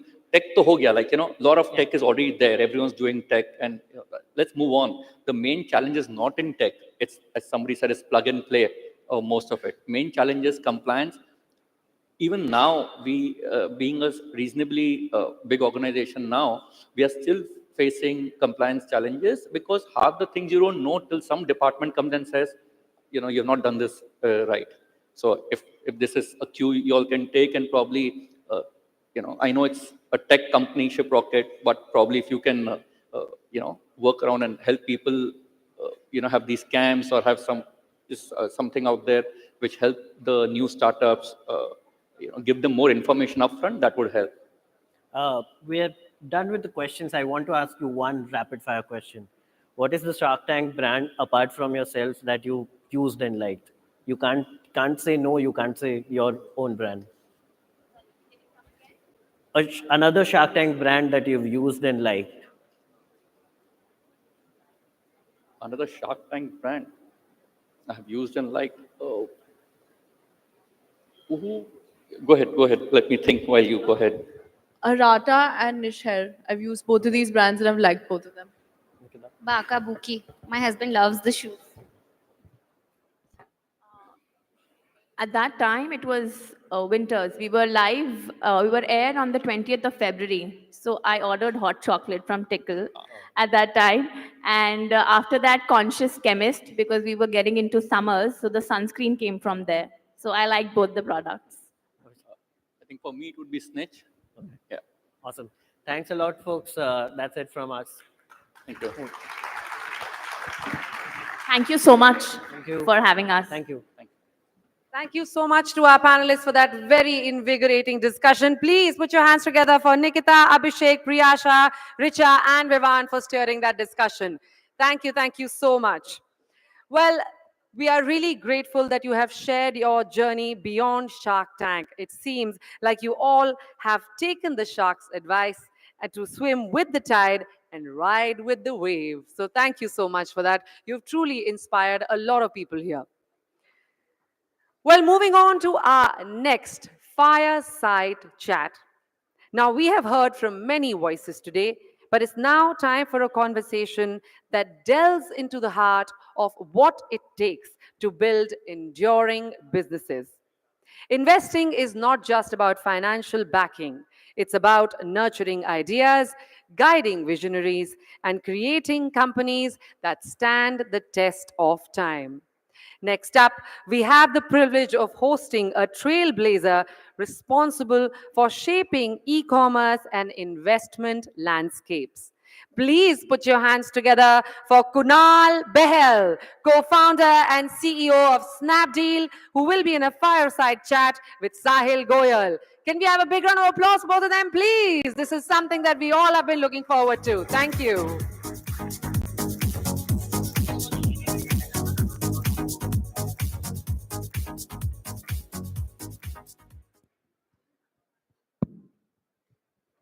Hey, Kunal. Hey, Sahil.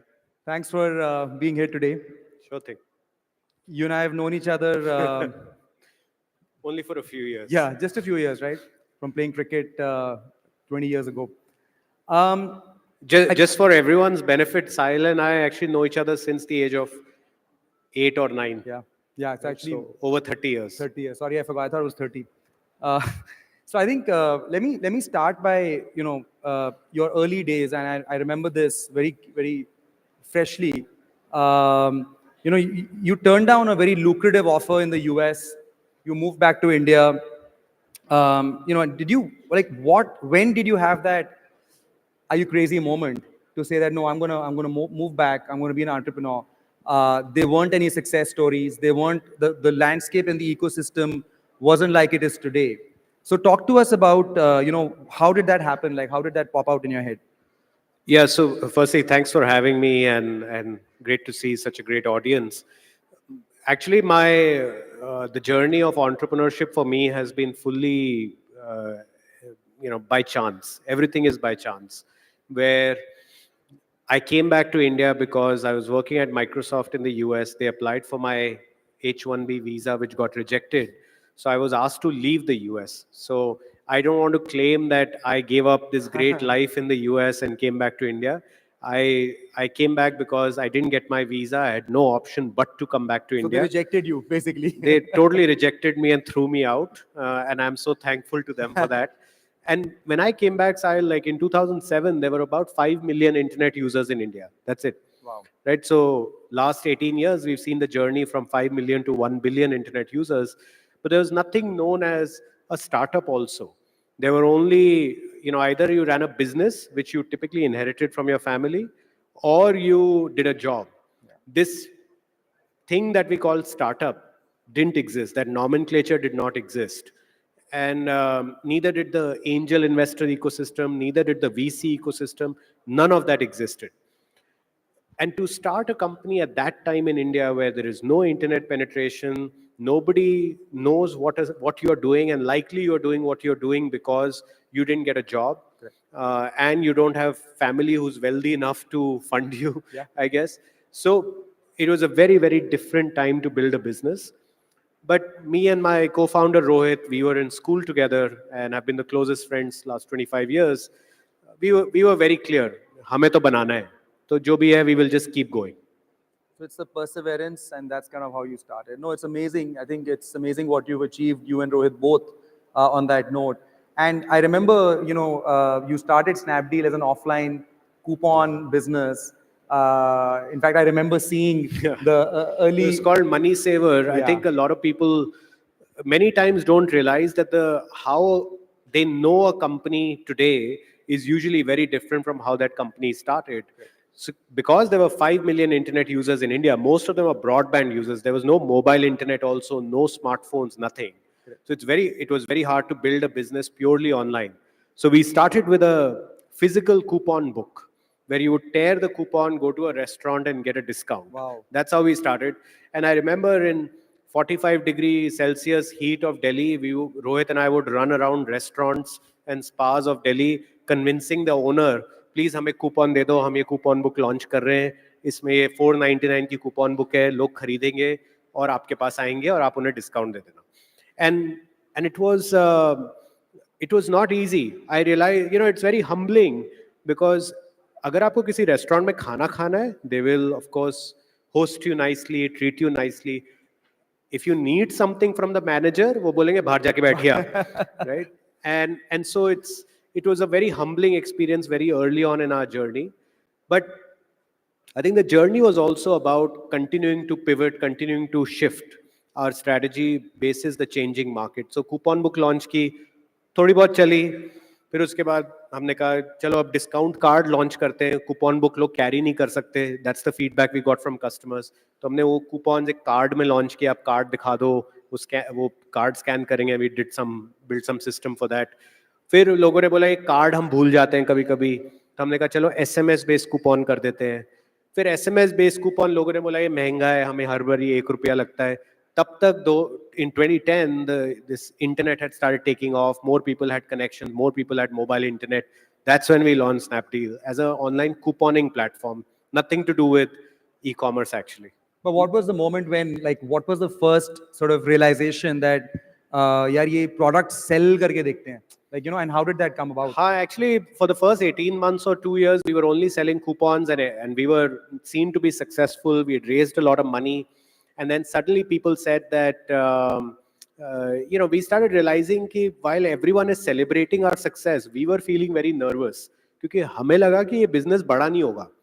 कितने coupon बेच लोगे? कितने restaurant के कितने coupon, कितने spa, कितने tattoo parlor के आप कितने coupon बेच लोगे? Because आप ₹300 का कूपन बेच रहे हो, उसमें आप ₹30 कमा रहे हो, राइट? उसमें आपको सारे खर्चे निकालने. How it's not going to work. And so that's when we said we had gone to China, and every VC in India in 2011 was saying China is growing so fast, China is this, China e-commerce. Nobody had ever been there. So he said, चलो यार सब बोल रहे हैं बहुत अच्छा, हम flight पकड़ के चले जाते हैं. So we went there, we met with a lot of the e-commerce companies in China, and we realized this is our destiny. The reason we got to this point was so that we could sell physical products. And in 1 month, we pivoted our model. हमने coupon बंद किए, product बेचने शुरू किए, and then that obviously started doing well. No, it's been amazing from being sort of the original creators of value commerce in India, really inventing that category, I must say, to kind of scaling that multifold, running M&A at Snapdeal, and then now and going through twists and turns, right? Like every entrepreneur's journey, I'm sure this is a room full of entrepreneurs. Our journey was also not straightforward. And जब दूर से दिखता है तो लगता है कि अरे ये कहीं से zero से शुरू हुए थे, अब ये successful हो गए. But the journey is like twisting, turning. Same with Shiprocket, same with every founder and every entrepreneurial journey. But the key is to just endure. Like एक वो founders में एक manufacturing defect होता है कि यार आप you don't know failure. You just keep going, right? Like you don't pause, you don't stop, you don't stall, you just keep going. No, absolutely. Very well said. And Kunal, tell me, as you guys have, ventured out into making startup investments, you have a front row seat at, and I know this started like a pet project with you and Rohit, and then over time kind of became Titan Capital, which is one of the most well-known VCs now in India. People tell me that, yeah, how do they pick these companies? Like they are making, multi-X returns. So what is the superpower? Like, what do you guys do differently from other folks? Like, and I guess because the room is full of entrepreneurs and many aspiring young brands that will ultimately want to raise money, it'll be good for them to hear sort of what do you look for in those companies and what makes the difference? Like, what's the standout quality? Actually, the skill is not in us. The skill is in the founders. We just like working with good people, right? Like people who, like us, are relentless, ethical, have energy, willing to work very hard over a long period of time, are not looking for a quick flip, a quick buck. I think patience is a great virtue that many people lack. But if you have patience, you have the right compass कि हमें बड़ा business बनाना है, अच्छा business बनाना है, अच्छे से बनाना है, customer को delight करके बनाना है. India is a land of huge opportunities. I keep saying that India is a land of mouth-watering opportunities and eye-watering challenges. But you need founders who can overcome those eye-watering challenges, because then the mouth-watering opportunities do exist. From our perspective, it's actually very straightforward. See, we as entrepreneurs have had a journey where we have built many businesses. Some have worked, some have not worked. Some have taken a lot of capital, like Snapdeal. Some, like Unicommerce, have taken very little capital or no capital. So we have now some amount of operating experience of different types of businesses with different level of competitiveness and different drivers. That helps us to better understand and appreciate the challenges that a founder will go through. So first and foremost, we only stick to what we understand. तो हम उन चीजों में invest ही नहीं करते जो हमें नहीं आता. So if it is something like deep tech or AI that you may not have dabbled in, would you reject it outright? Or? We would meet them. If it fits in our frame, in our circle of competence, we will explore it. If it does not, doesn't mean that the founder and the company doesn't have potential. It's just that we don't understand it. Right? So, but I think there are three main things I like. One is quality of team. वो team की ना वो आंखों में देख के ऐसे spark सी दिखनी चाहिए कि ये कर लेंगे, मतलब ये छोड़ेंगे नहीं, मतलब जब तक ये जान ये बस लगे रहेंगे. That's very important. Second is everyone tends to, all the VCs, investors, जब मैं भी जाता था पिच करने, सारे ये कहते थे show me the largest TAM. हाँ, TAM की स्लाइड में वो बड़े बड़े गोले होने चाहिए जिससे कि वो बस दंग रह जाएं कि यार ये तो 5 billion, 50 billion, 100 billion TAM. कोई फर्क नहीं पड़ता. In the end, when you're starting up, the only thing you really need is the narrowest sliver. What we call at Titan Capital, the laughably small TAM. सबसे छोटा TAM. क्योंकि जब आप, when you're a small company, the only TAM you can dominate is a narrow TAM, where the big companies have no interest to play. And the third is the ability to generate economics, unit economics. कि कोई फायदा नहीं है 100 रुपए का सामान 90 रुपए में बेचने का. Right? कोई फायदा नहीं है. वो eventually there is a moment of reckoning that happens. कुछ देर के लिए वो pleasure feel होता है कि अरे देखो मेरा sale कितनी बढ़ गई. वो end में sadness ही होती है उसमें. So we always tell founders we partner with that gross margin जो है आपका, वो आपकी soul है. वो बहुत पहले define हो जाती है business में. वो बाद में change करनी impossible होती है. फिर आपको business ही बदलना पड़ता है. Correct.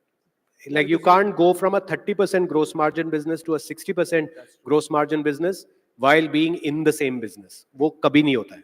Yeah, and I think you end up like sort of designing your entire sales effort, the set of customers, retention, everything around that sort of margin profile. Absolutely. Tell me, how many pitches do you get a day at Titan?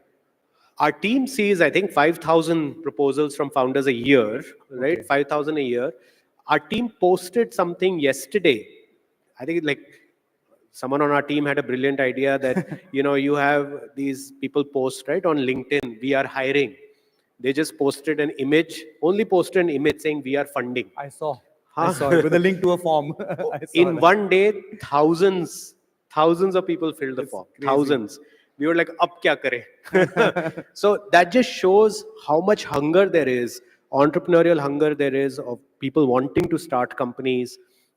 Obviously, they need support, capital, which we are there to provide. But our team views thousands of proposals, and then I'll probably meet. Me and Rohit will meet maybe 200 companies a year. Wow. So give or take 3-4 a week, and we'll invest in about 10 to 15. So you're quite selective. Tell me, last question. Given that you guys meet these companies and founders, what is the weirdest pitch you've heard till date? And then did you actually invest in that or not?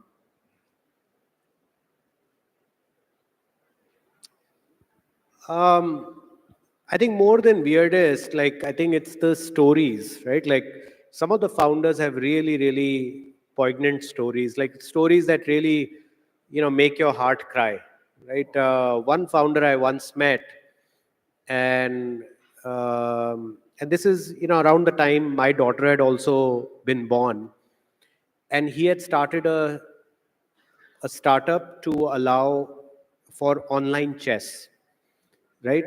And I asked him like what was the motivation of starting a company for online chess, and he told me that he had just lost his daughter, and he created that company because his daughter liked chess, and he wanted daughters and children like her to play chess around the world.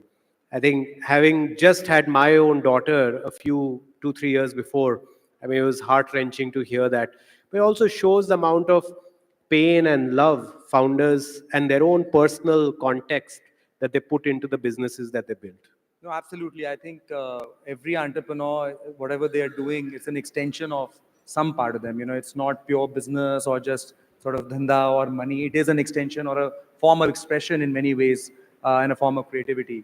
But such a pleasure having you with us, Kunal. Thank you so much for coming here, talking Thank to you. all of us today, and really appreciate it. Thank you. Pleasure seeing you as well. Thanks for having me. Thank you so much, Kunal and Sahil, for that very heartfelt and relatable discussion. Can we have a big round of applause for them, please? Thank you so much. Well, they say if building lasting companies were easy, everyone would do it. But it's insights like these that make the journey worthwhile. So thank you so much for that, Kunal and Sahil.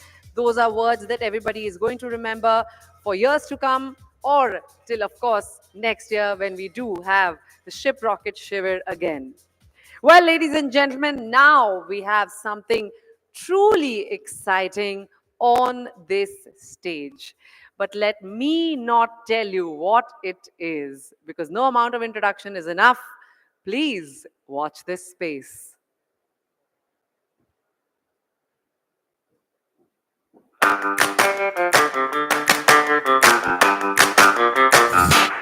Hi there.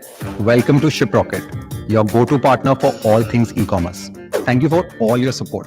We've been in the game for 12 years now, creating cutting-edge technology solutions for lakhs of sellers and businesses just like you. Our teams never stop innovating, so your business can always be future-ready.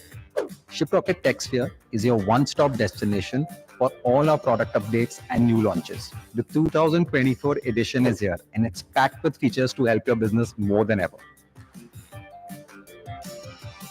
Whether it's our 360-degree marketing tool for email, WhatsApp, and SMS all in one place, AI-backed weight experience to reduce weight discrepancies, Shiprocket login to increase your site conversion, keyboard shortcuts for easier usage, and an app store with a host of partner apps. We've got over 70 game-changing updates for you to explore and leverage. So what are you waiting for? Dive in and check them out now.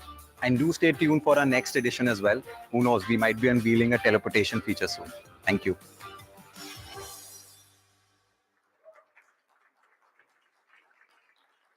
Good afternoon, everyone. Thank you so much for joining today. Truly humbled and proud to be launching Shiprocket TechSphere. Can we have that on the slide, please?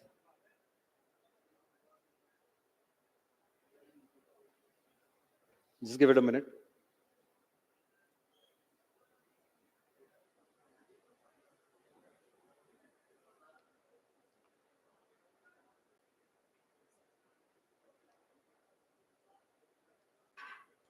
Very, very proud and humbled to be launching Shiprocket TechSphere, one-stop destination for all our product updates. Last time I did this session last year, I was able to squeeze in most of our major product updates into one session.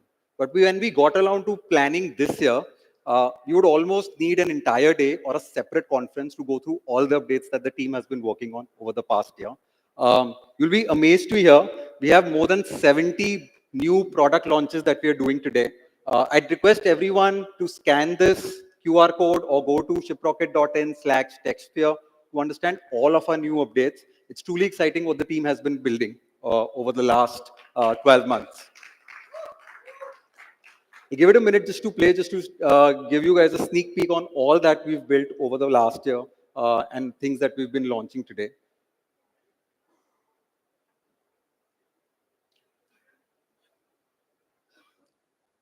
And this is across our domestic shipping, global shipping, as well as our MarTech platform that all the business leaders spoke to you about a few sessions ago. Okay, so I feel the energy in the room is still medium. And the next 15-minute, guys, is probably going to be the most exciting session for the day. All due respect to all other panelists and speakers. So I do want to make sure the energy in the room is up to a maximum potential. Can you make that happen? I need a louder yes, guys. Can you make that happen? So what I'll request everyone to do is just stand up from your seats. All of you. Can everyone please, I request everyone to stand up. And keep your phone either in your pocket or on your chair, so both your hands are free. Yeah? And we'll do a small sync exercise. So just follow my lead, okay? So we're going to do 2 taps and a clap, okay? Louder.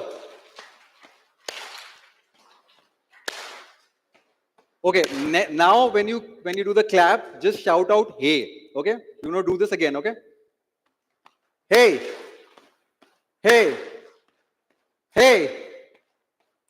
Okay, one last time. And this time when we do this, we're going to play some music in the middle. Try and sync with that, okay? Are you guys with me? One last time. Okay, let's do this. Music, please.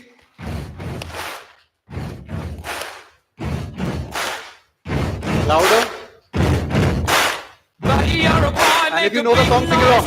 In the street, gonna be a big man someday. You got mud on your face, you big disgrace, kicking your can all over the place. Sing along, guys. We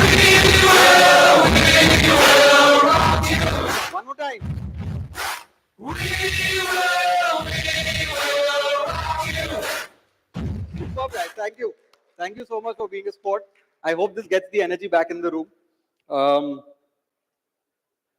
So let's now start diving deep into the technology together.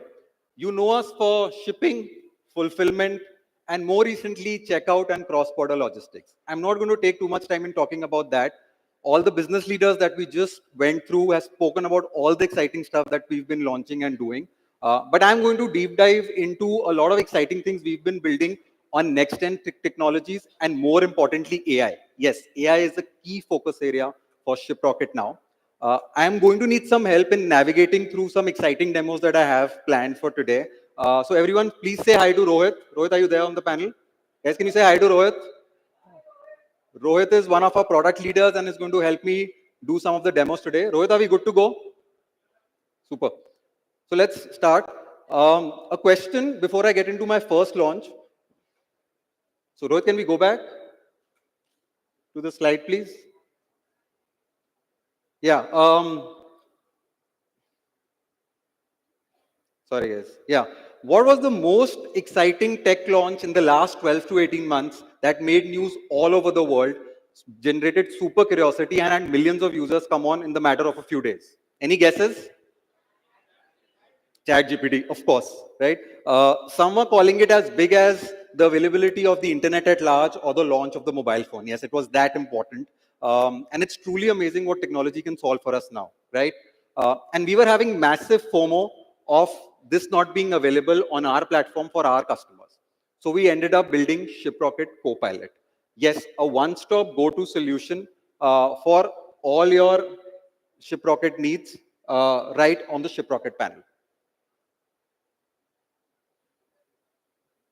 So Rohit, can we go to the panel and see what this looks like? So this is Shiprocket Copilot. What it does, it helps you understand what Shiprocket can do, track your orders or queries that could be pending with the customer service teams, and even figure out insights that are happening on your business and in the industry. So let's see this in action. Rohit, can we try a question here? Let's try and ask it if it can tell us how to place an order on Shiprocket.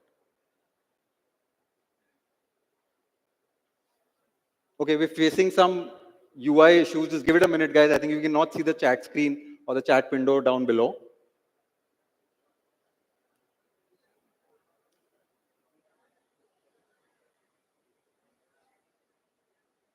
Guys, I can see it on my screen here.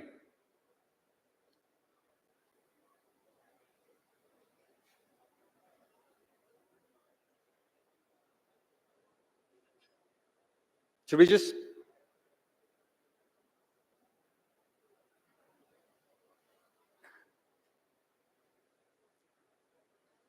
Yeah?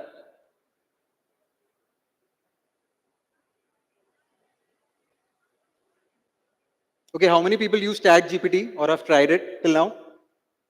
Wow, excellent. And are you using it for, how many using it to create content? Okay, we are back live. So let's start with our own ChatGPT, our Copilot. Rohit, can we try and ask it how to create an order on Shiprocket? So let's see if it can give us that answer.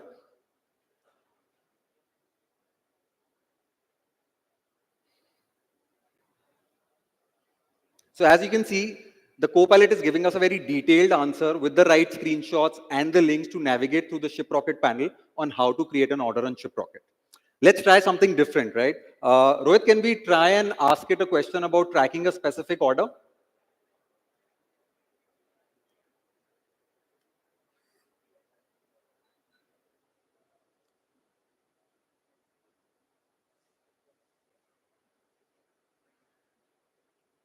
There you go. So without having to navigate through the Shiprocket panel, go on searching about details, this has actually been able to pull up the real-time status of this particular order. Let's try something a little bit more complex, right? I, as a business owner, could be wondering how my RTO has been doing over the last few weeks. Rohit, can we try asking how the RTO has been? And you can see that this can also understand different languages now. So what it's done here for this particular seller account, given a view of how the RTO has been trending over the last few weeks, extremely powerful business insights for a leader to take some strategic decisions on how the business has been faring. Let's try something different also. Let's see if it can tell us when Salman Khan will get married. Don't you guys want to know that? Let's see if Copilot can do that.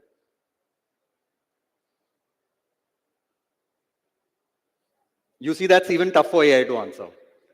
But jokes apart, what this really means is that the technology at the backend is completely and fully focused on Shiprocket and making the experience really seamless for the customer.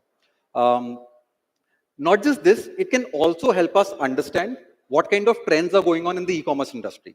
So Rohit, if we try and give it a question around how Indian e-commerce industry is faring in general, would it be able to help us there?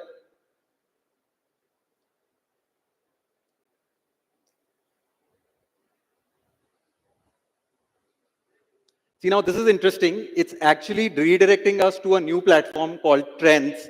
I'm very happy to be launching the second update for today, Shiprocket Trends, a first of its kind platform to get insights into what's happening in the e-commerce industry in India. Let's see what it looks like. So the Trends platform is not just helpful for existing sellers to help them optimize their marketing strategies by understanding buyer preferences and demand patterns, but also for new sellers who are looking to set up their business online new and want to figure out what's selling where. Let's explore this a little bit, Rohit, shall we? So here's the homepage. Maybe let's deep dive into a specific geography. Rohit, can we maybe go into Rajasthan and let's say we go into Kota as a specific city and see what's happening there. So as you can see, it's giving us a very interesting numbers, and let's run through these together, telling us how orders have been trending over the last few weeks and what are the discount preferences like, how orders are distributed across various price ranges to exactly know what buyers are buying and how much they're spending. If we go down a little bit, a snapshot of how e-commerce is progressing in general, what are the GMV trends, and some key business metrics like RTOs to benchmark against. Scrolling a little further, focused on what kind of buyers are buying in this area, what are their payment preferences, what are their personas. These are derived from AI by using a lot of digital signals, and how many new and repeat buyers are actually buying these different products. The top selling categories, and what are the products they are selling. It's very interesting to see if you focus on number 4, it's actually monsoons in Rajasthan. It's been raining really heavily and raincoats have been selling really, really fast. And the last one, very interesting insights for marketers in particular, to really sync their marketing campaigns on the timing of when buyers are doing the shopping activity. Really powerful insights for not just new sellers, but also for existing sellers to be able to optimize their business really, really fast. And this is, by the way, available on touchscreen displays outside. Please feel to go and play around with it. It's very interesting to see how e-commerce has been progressing in India across different cities. Can you go back to the slides, please?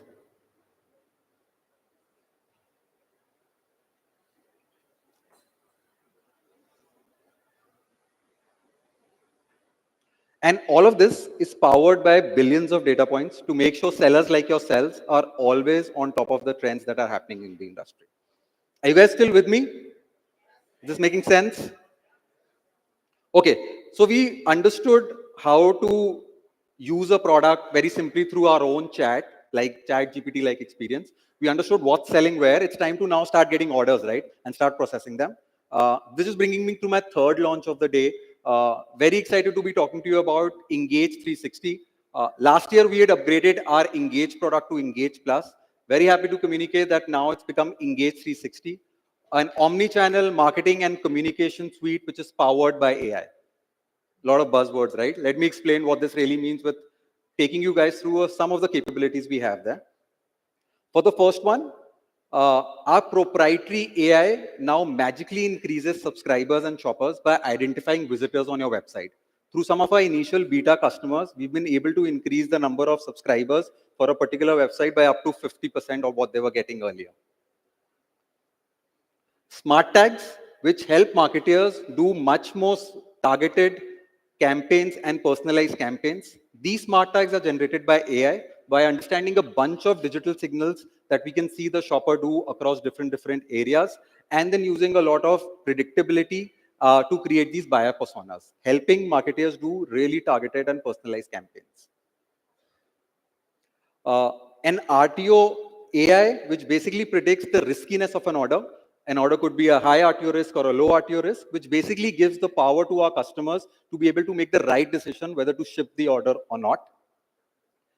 And an AI-powered assistant right in the Engage chat for all your buyers.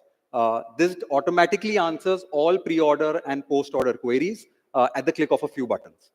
All of these features are now available on the Engage 360 dashboard. And all of these are super configurable and can be set up really easily as per what the brand needs are. And so now we've got an engaging communication going with our buyers, which is bringing me to the last launch of the day. Let me introduce you to My Shiprocket, a one-of-a-kind platform to manage all of e-commerce shopping for all of us in the room, including our buyers. Can I request everyone to scan this QR code or go to my.shiprocket.in, open it on your phones, guys. You will be asked to log in with your mobile number. I'll also encourage everyone to maybe sync their emails. You will see very powerful insights get generated for your shopping behavior. Is everyone doing that? Are people able to log in? Great. My Shiprocket is a one-stop tracking destination for all e-commerce shopping. And actually, it's more than tracking now. It helps manage all of digital shopping at one place through this single product. Track all your orders. Gone are the days of going through an SMS and an email and figuring out where the order is. Real-time tracking available through this one portal. Also get loyalty points. So every time you shop, you earn more points, which can be redeemed for further shopping and resolving customer queries. We're going to be launching this soon. You can get all your return, cancellation, replacement queries done, managed only at one place versus going to different websites. Interesting, right? And this also helps manage some of our budgets.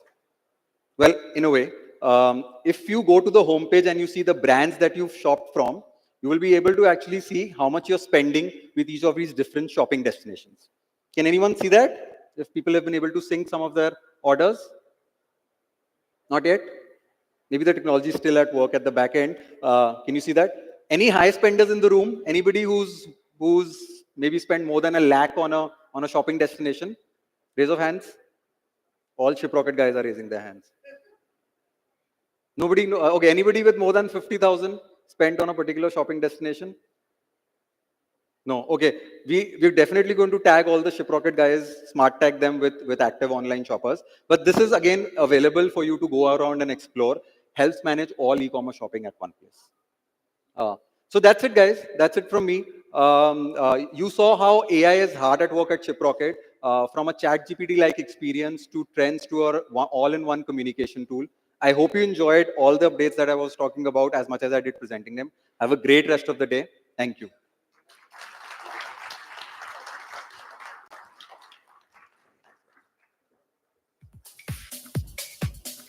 Thank you so much, Praful, for that very interesting presentation. Can we have a big round of applause for Praful Podar?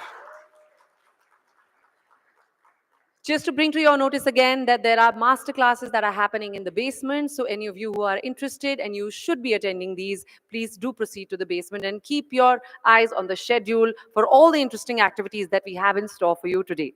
On that note, I would like to invite the next speaker who will be speaking about to do more with just conversations and how important they are. Please put your hands together for Ms. Swati Mishra, Strategic Partnership Manager at Meta. Can we have a big round of applause for Swati, please?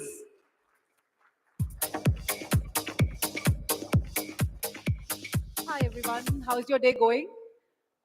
Whatever the world says, Delhi rains, they hit very different. You don't see the potholes, you see beautiful buildings and rain falling. So yeah, it's all good. We're running a couple of minutes late, but Delhi rains hit different. It's a good sign from the God, great event. I'll come to business messaging. I'm Swati, I represent business messaging from Meta. What business messaging means is all the messaging platform from Meta, which means your Messenger, your Instagram Direct, your WhatsApp. However, India runs on WhatsApp. So we will pretty much talk about WhatsApp today, but everything we talk about can be done all on Messenger and Instagram Direct also. Instagram Direct is practically the messaging window of Instagram. Practically when you write PP on a beautiful product, they ask you, please check your DM. That's Instagram Direct. Can we have the slides, please? Sorry. Cool, so let's go. WhatsApp, pretty much, we wouldn't want you to think of it as one of the channel. It is practically your digital identity as an entrepreneur and not replacing your website or your app, but an identity where you are reaching to an end customer wherever they are. And you can touch all the points where a customer reaches out to you or you reach out to a customer, whether it's acquisition or it's building a lifetime value and reaching out to your current customers, and any form of creativity that you want to do, that you want to engage your customers with. Starting with the acquisition piece, acquisition practically what is top of mind for all the entrepreneurs or causing sleepless minds for all the entrepreneurs. Ads that click to WhatsApp, ads that click to message means they can click to either a messenger or direct, but I'm right now talking about WhatsApp. Ads that click to WhatsApp are practically ads that you see on Facebook and Instagram. You click and you reach the brand's handle. So you can have a conversation with the brand about the product you have just seen on the ad, and then, have a conversation, buy it if need, or maybe redirect it to the website. So it's kind of consultative selling where somebody wants to ask you more questions. They don't have to read through, they can just answer. And imagine, integrating it with some kind of technology like AI, where a lot of answers are being done on their own. Now, since we are all entrepreneurs here, TAM numbers makes total sense. Ads that click to WhatsApp is projected to make about 10% of multi-billion Indian digital spend, ad spend part. So, which means that is where we are heading, and rightly so, right? 75 million SMEs are a part of Indian business ecosystem right now, and they are growing 10% year on year or more. So practically for SMEs, WhatsApp becomes the storefront. A lot of us are doing that, shopping, conversation, service booking on WhatsApp. As a result, CTWA becomes a very, very important part. It is projected to contribute a significant % of GMV by 2025. Now, ads that click to WhatsApp are acquisition piece. Then there is business messaging. Basically, the messages that you can send or a business can send to an end customer via API or a business platform. Very similar to what Praful was showing for a customer service piece, right? If you combine ads that click to WhatsApp, basically catching a customer, and then business messaging API, the combination is far more powerful than any other messaging channel, both from a CAC perspective as well as conversion perspective, resulting into much, much higher ROI. We're launching a lot more products on ads that click to WhatsApp, and you will hear it in subsequent sessions. I'm not repeating a lot of them. It could be on SMB app, where you can label a new customer. You can launch ads that click to WhatsApp directly from an SMB app, or having deeper conversation once you enter the WhatsApp window with the business. There are multiple products coming up. Keep an eye either yourself or via a partner. Coming to paid messaging or the business messaging piece, basically when you message a customer whose first party data, basically phone number you have at scale, right? That is practically paid messaging. You can have, so just going back very quickly. So messaging has a couple of options, right? Once you are integrated with one of the messenger platform of Meta, you can build end-to-end solutions on it, which means you can send a message to your customer saying that, hey, this is so-and-so offer, click, reach to your website, buy, done. Or you can have a full-fledged end-to-end conversation where you're showing them limited catalog, they're selecting a product, have a payment integration going, paid and done. So that can be a conversational commerce part there, and there can be whole of customer care. How many of us have had phone call hanging because we were trying to reach out to a customer care? Or more, you reached to a chat support on an app, got a call or got some other work, and that chat support got lost. You never went back. When you went back, you had to start from scratch. But if it's on WhatsApp, you will invariably come back to WhatsApp, right? Because that is where you are pretty much. That is where business messaging comes into play. This has been a very, the potential of business messaging, right? There are 1 billion SMS conversations happening every day. A large chunk of that, which is relevant for a two-way conversation or a very engaging interactive message, can actually be on WhatsApp. If you're doing that, can actually be on WhatsApp, where you can get fast and actionable results.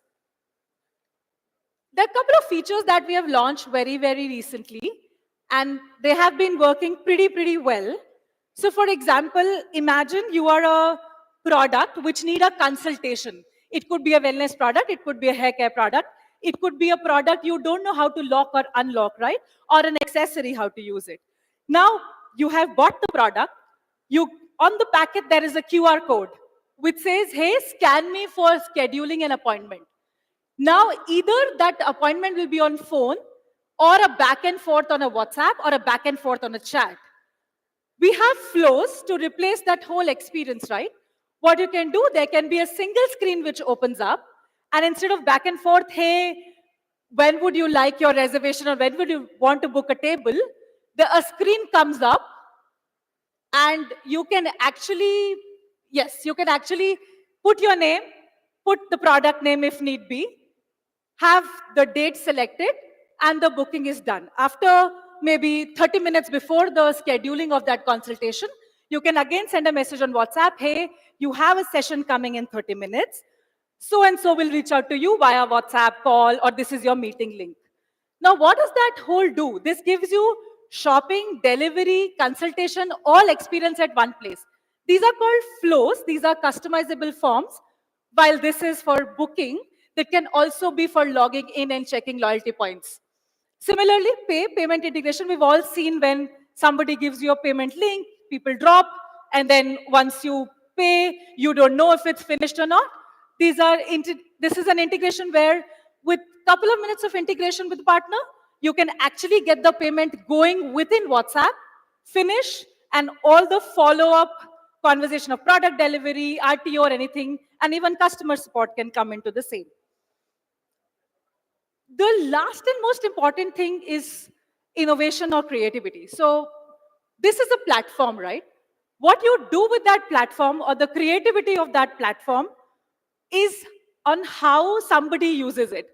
We are not someone who would tell you how to use it. I think Indian entrepreneurs are the example of how creativity can be used. What I'm going to leave you with are a couple of examples globally across verticals, how people have used WhatsApp for creative, for creative engagement, just to break the clutter with very, very limited attention span that people have. Apparently, even 1 minute or 30 seconds is now long. You need to be like 10 seconds or 20 seconds. How do you break the clutter? Just a couple of examples that I want to leave you with. One of them was one of the OTT platforms when they were launching a show on Love Story. You could engage with a chatbot, tell about your loved one, have 1 or 2 question answered, and it will generate a love letter via AI. So, and this we were experimenting when performance assessment session was going on. So we, of course, were loving our company too much. So you could create a very beautiful letter, forward it, and big hit, right? Like, why wouldn't you? Otherwise, it just creates some more intrigue. And more than that, when you forward it to a lot more people, it just gets the whole chain going. Then a couple of CPG companies. CPG companies or the consumer packaged good companies, right? They're always looking for first party data. They don't sell directly, right? So when some of the brands, when they launched a new flavor, there was a QR code which you could scan, upload your content, and that in user generated content could be used in multiple places. The last one is my favorite.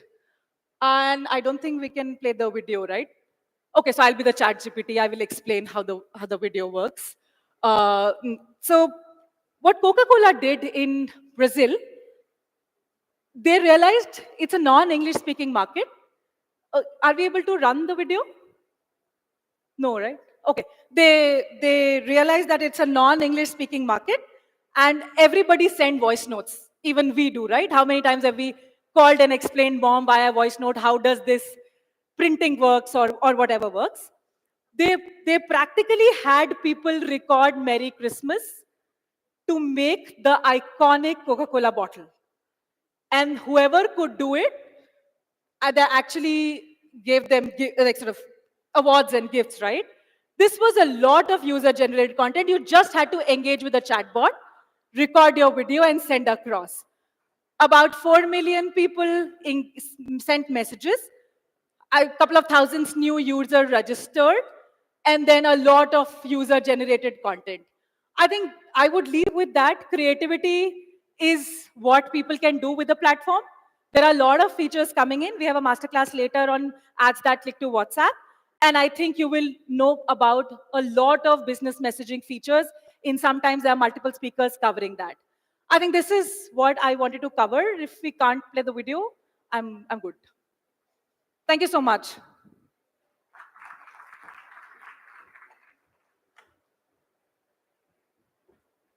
Thank you so much, Swati, for that very interesting presentation. Can we have a big round of applause for Swati Mishra, please? Now, before I introduce the next keynote speaker, we need to give them the right amount of applause and the right amount of respect to all of these eminent speakers who have traveled here just to give their tidbit to all of you here. So we have to practice our applause, don't we have to? So this ballroom is divided into 2 sections. Let's see which section is paying more attention. I'm talking about these 2 rows here. Let's practice your clapping and your applause. On the count of 3, if you can give me the loudest applause that you can, I would be grateful. 1, 2, 3. 4 people are clapping. What about the people at the back?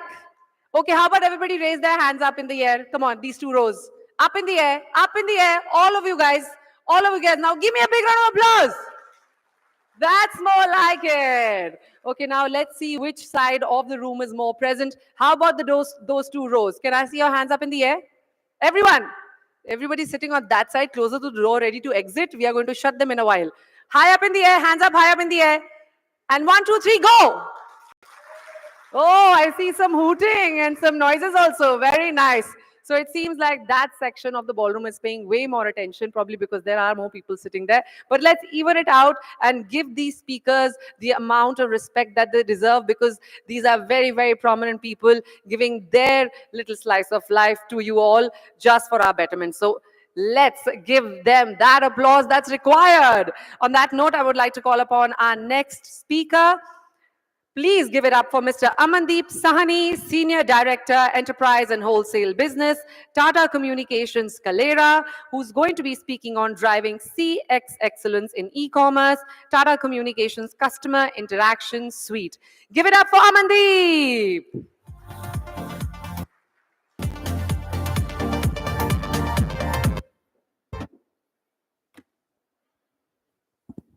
Mic testing. Can everybody hear me? Yes, I can. Good afternoon, everybody. My name is Amandeep. I'm part of Tata Communications. I'm part of Tata Communications CIS Suite, which is more to do with the last mile communications that we do with the enterprises. So I'm going to start with the CX, why customer experience has become so important in today's world, and what are the differentiators here. Let me see. So driving CX excellence in e-commerce, a very important topic here. While I was preparing for this presentation, the most important thing that comes is that retail experience or the e-commerce platform is about a 6.7 trillion market in it worldwide, and out of which India's market share is just 97 billion, which is a very small one. But the point to note here, which is very, very important, is that this market share is changing and customers are ready to pay the premium for that. So if you see the numbers here, about 18% of the customers want to pay more for a better customer experience here. And companies have also recognized why customer experience is so important, especially in a scenario where we have multiple customer channels, multiple touch points. The feedback, which is a very important part here, and personally, I also go and review the reviews of what the companies are. If the experience is not good, people tend to shy away from those websites, from those portals itself. So why is it so important here? And why, customers are unable to, visit websites after negative interactions? A very important reason is that multiple customer touchpoints have multiple customer experiences, multiple partners supporting the same, and hence, the experience goes haywire in the sense that, it's not uniform across. If it's not uniform, a customer care agent may not be able to tell you what happened in the retail point. So that's the reason, customers try to shy away from the overall experience. So customer experience as a key is very important if you have to be a differentiator here. So two powerhouses. So if you see the name here, it's always mentioned as Tata Communications and Kalera. So Tata Communications acquired Kalera last year, and that's how Tata Communications Kalera was born. Kalera is a multinational company being part of various destinations in US, India, Europe, which manage the last mile communications in form of SMS, WhatsApp. And Tata Communications, as we all know, is a global leader in digital fabric, which involves digital networks, CCaaS solutions. So that is what we do.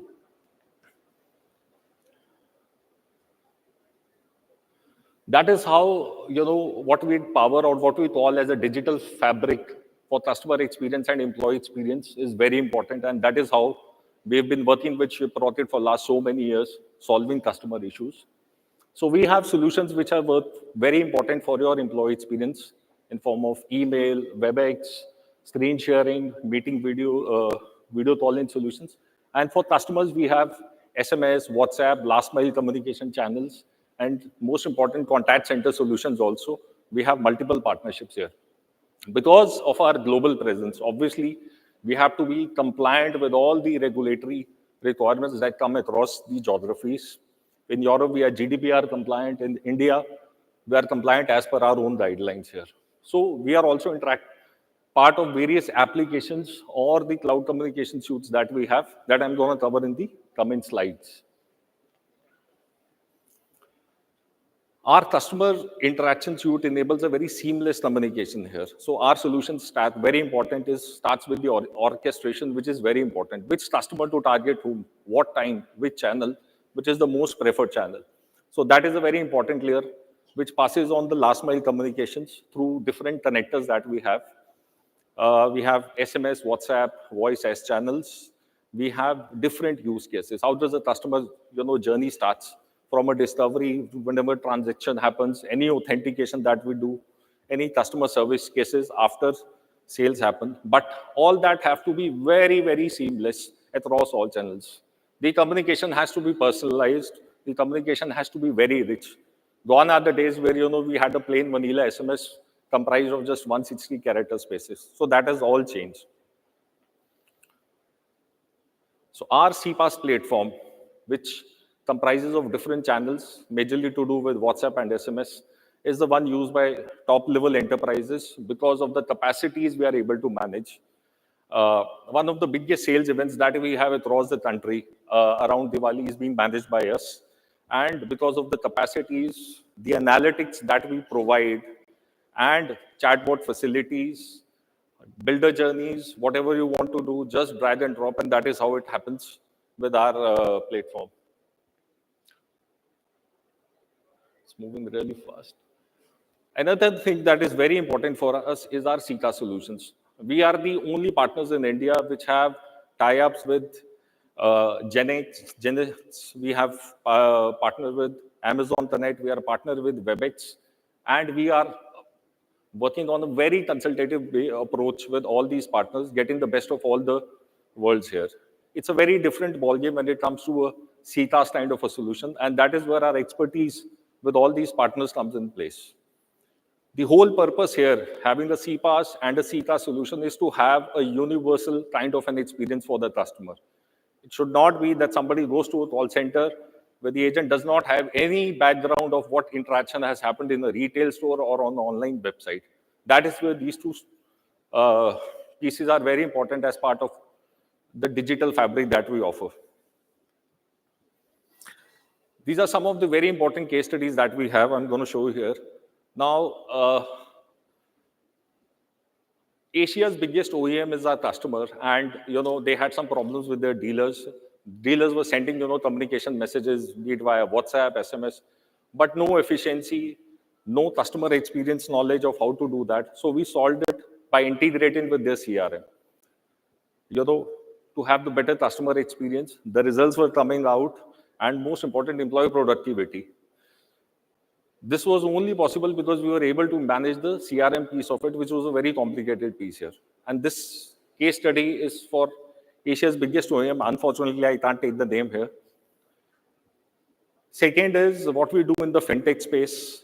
We are part of multiple industries here, be it automobile, be it fintech, where we have solved customer problems with our voice solutions also.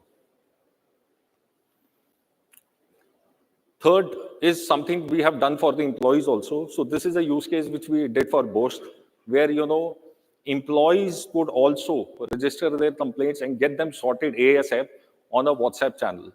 So this is one of the very important use cases that we use from an HR perspective also. To do business in today's world, there are multiple CRMs, multiple MarTech platforms that are there. So it's become really, really important for us.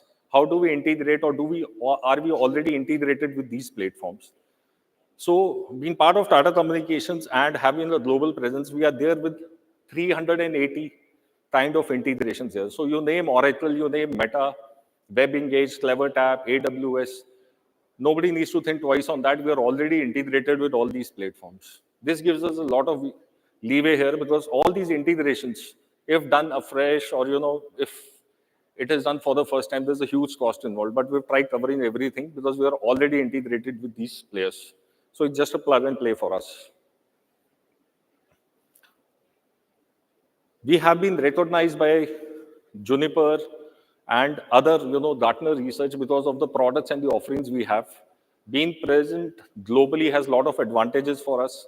It makes our life easy with respect to our customers. Anybody sitting here wants to, terminate anything, let's say even in the farthest corner of the world where the network is, we would be present there. That's how we serve our customers, with multiple integrations, multiple channels, whichever gives them the best returns. And customer is also not irritated in the whole portfolio here.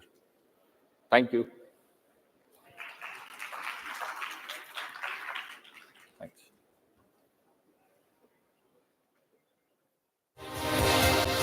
Thank you so much, Amandeep, for that lovely discussion. Can we have a big round of applause for Amandeep, please?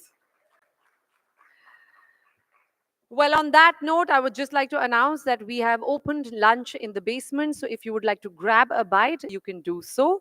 But for the next session, we have a very interesting group of people who will be talking about their growth stories. And in this session, we deep dive into the unique challenges and triumphs faced by these entrepreneurs and how they have harnessed innovation and resilience to thrive in the competitive market. Starting with Twisha Gupta, co-founder of Salty, who will be coming on stage and talking about her growth story. Welcome, Twisha. Can we have some applause, please? Hello. Yeah. Great. Hi, everyone. It's an absolute pleasure to be here today. And I saw the invitee list in the morning, and I was feeling super privileged to be sharing the same stage as everyone who is over here. For those of you who haven't met me, I'm Twisha, the co-founder of Salty. It's a fashion accessory startup. Before I dive into the journey of Salty, I'll quickly introduce myself and my journey. I took the typical route. I graduated from Lady Shri Ram College, and then typically I went into consulting for 3 years, during which time I explored all of the possibilities that I could do in my career. I did education consulting for 3 years, after which I started my edtech startup. Sorry. After which I started my edtech startup. During that startup, I realized that entrepreneurship is a hustle every day, and I realized कि धंधा करना है और startup बहुत different चीज होती है. I was a non-tech co-founder running a tech company. We built our own learning management system. We acquired customers at zero CAC, and that made me realize the true meaning of entrepreneurship. That company got sold and basically it got acquired in 2022. And then I started Salty. I met my two co-founders, Kanishk and Sunal, and we realized we wanted to do something in the e-commerce space. That is when the idea of Salty began in fashion accessories. So fashion accessories, if you all think about it, you will say super crowded. इसमें brand नहीं बन सकता. हमें भी यही लगा था. But data and insights proved us otherwise. You would be shocked to know that the major businesses that came up in the COVID era were in fashion accessories was because the designs that were available in the market, in the traditional markets, were not what the youth was liking. With that vision and with that learning, we started Salty and we haven't looked back since. We launch unique designs at affordable prices and give customers the best quality that we can. With this in mind, we stay ahead of the trends. We launch new designs every week, and we always stay ahead of the curve. We have been privileged to have the support of everyone. We got funding from the Startup India Seed Fund very early on, and then we also got backed by All-In and Aniket Capital. That has fueled our journey. We have fulfilled more than 3 lakh orders till date. We have clocked a revenue of 25 crores. We recently launched our app and we have more than 40,000 downloads. And this has just been in the last 2 years. This honestly, a lot of people will say कि ये सब कर रहा है तो founder ने करा है. I don't believe so. I believe कि it's the community that we have built over here, the entire D2C community. We help each other grow. And especially the tech platforms like Shiprocket and other platforms like payments, communication, marketing have helped us come where we are today. Huge shout out to Shiprocket. Why? Because I still remember the very first order that we got on our website. I went onto the Shiprocket panel and placed the order myself. Until now, where we're shipping thousands of orders every day, we're still working with Shiprocket. Now, for what the future holds for us, I feel the community that we have at D2C, we're not competing with each other. We're competing with legacy brands. We want to become a household name. Salty needs to become a household name. With that vision in mind, we will be expanding into new categories. We will be available as offline stores in all of your cities. And we will be making Salty not just a brand, but a movement and a feeling.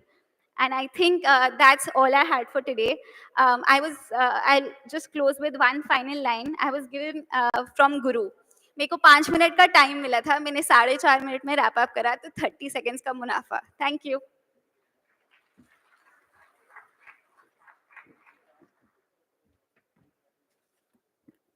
Thank you so much, Twisha, for that incredible story. Please give it up for the firecracker, Twisha Gupta, co-founder of Salty. Thank you so much.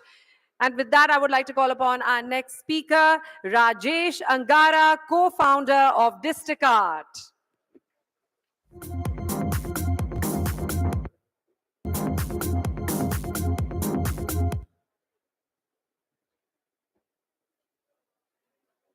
Good afternoon, guys.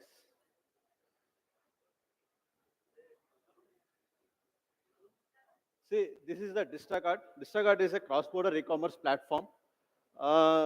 Majorly built for Indian products, which can be sent across different parts of the countries.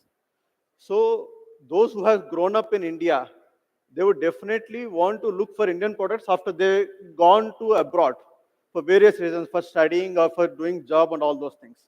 But they are looking for straight authentic products to be sent via different courier partners to reach their home.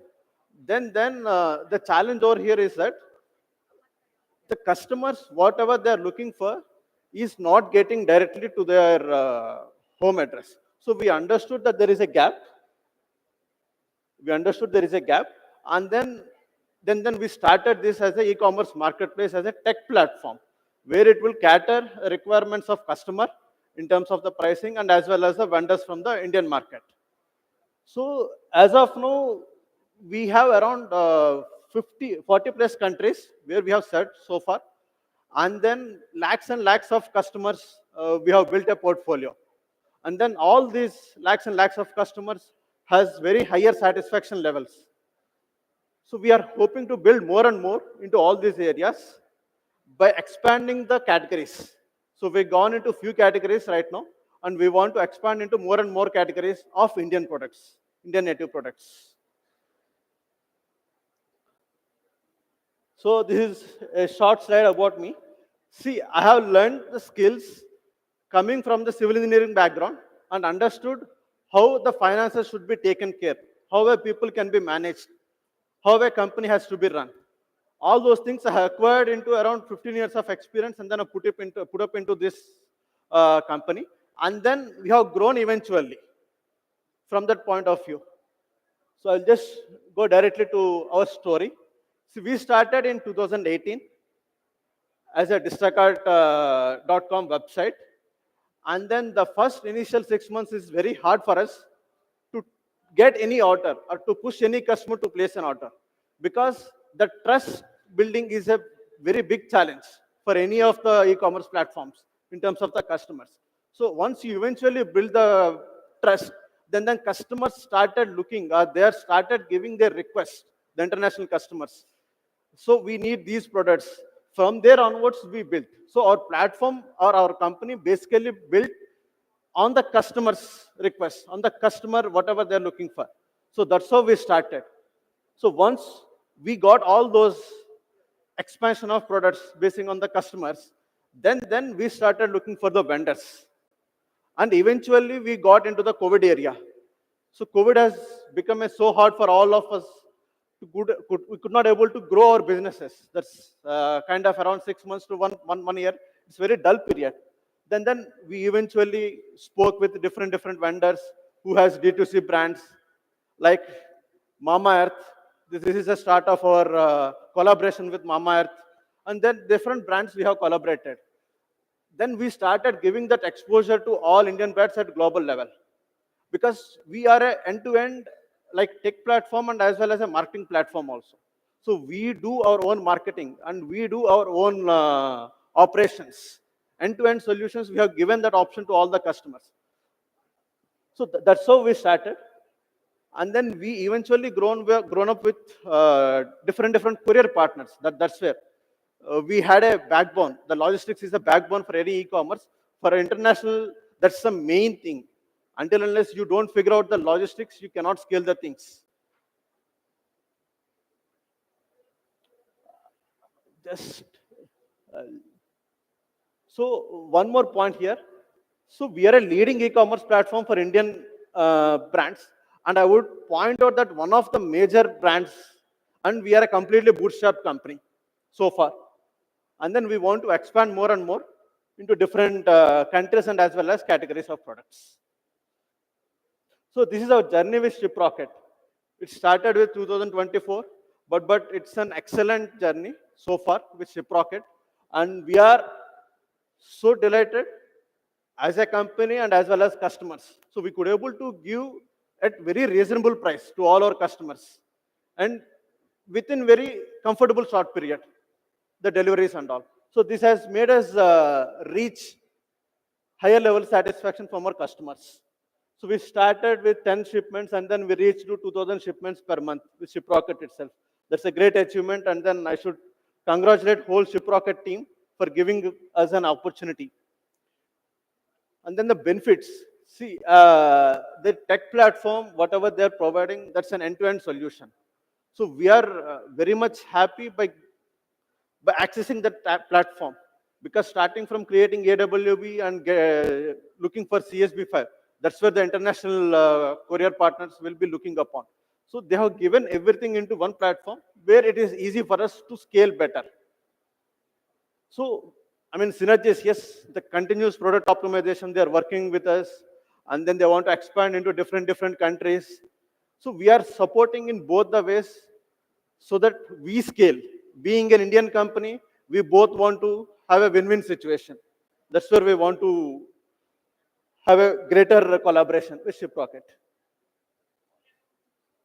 So advice to entrepreneurs.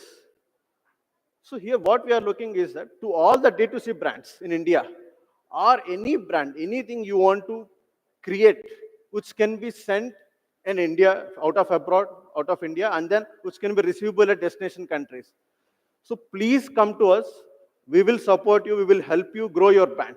It's not only India where you need to look upon. You need to look upon even at global level. There are high potential markets, 5 to 10 countries where you can reach greater heights. So you just please look upon us so that we can take care of your brand and then see how many conversions we can help you in creating and then getting the orders, or in creating a greater level of satisfaction for all of your customers at international arena. Eventually, Mama Earth also has grown in that direction. So I just want to take that example and then suggest you for all of D2C brands. See, we have invested into different R&D of new products. Let's suppose if some customers, they want to utilize their own brand value. So we can create their own website on their behalf and then send across stating that it can be from the brand itself. That is also one of the feature we are going to implement. So please work and then let us know. Then we can start working and we start collaborating by making your brand success. Fine. Thank you all.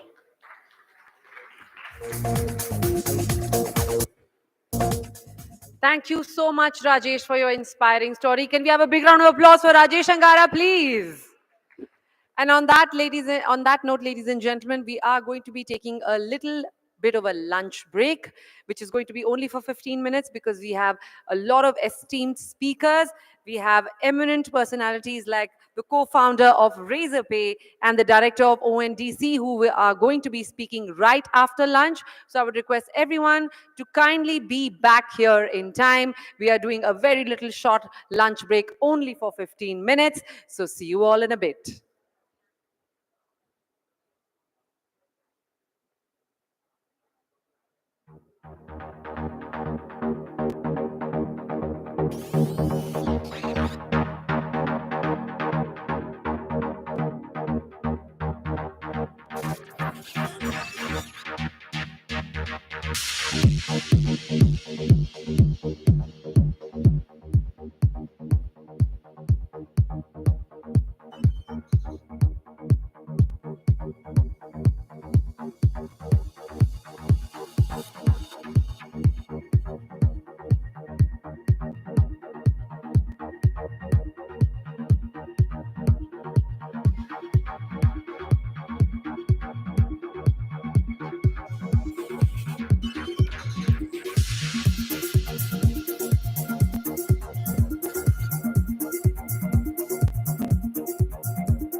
I know that that I know. I know that that I know.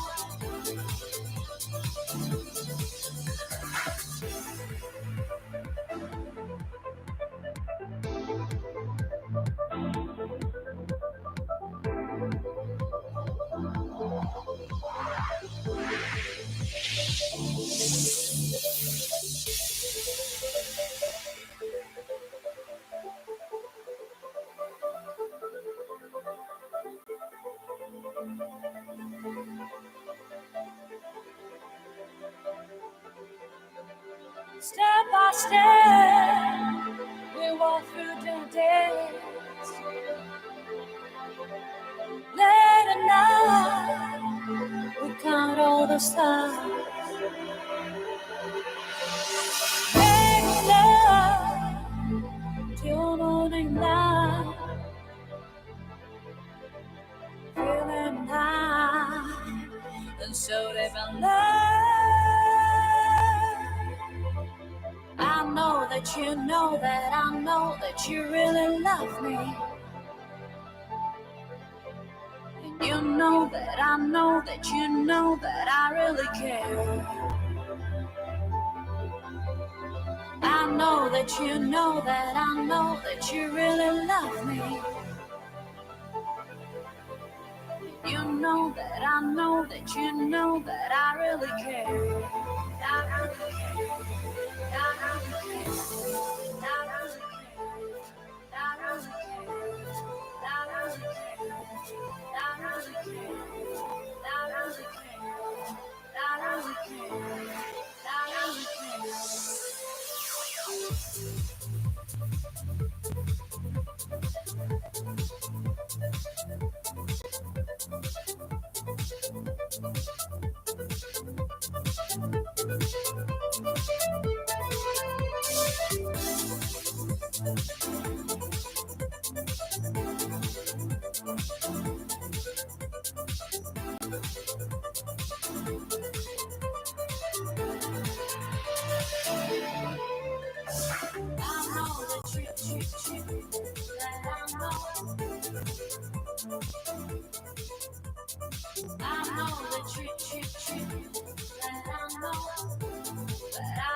care.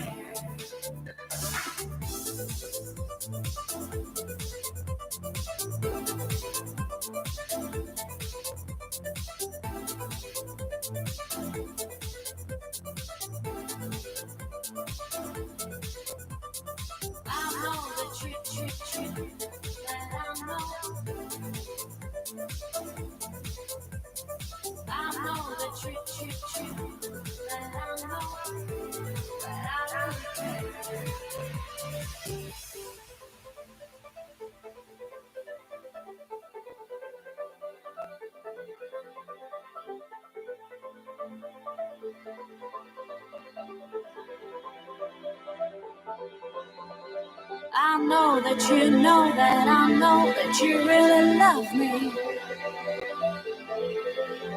And you know that I know that you know that I really care. Summer breeze makes our love strong. Winter cold can make it warm. Hold me tight and never let go. Never let go, 'cause I want some more.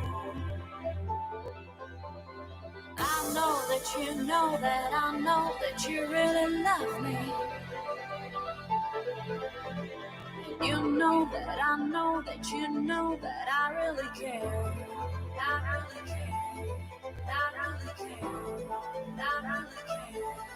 I really care. I really care. I really care. I really care. I really care. I really care.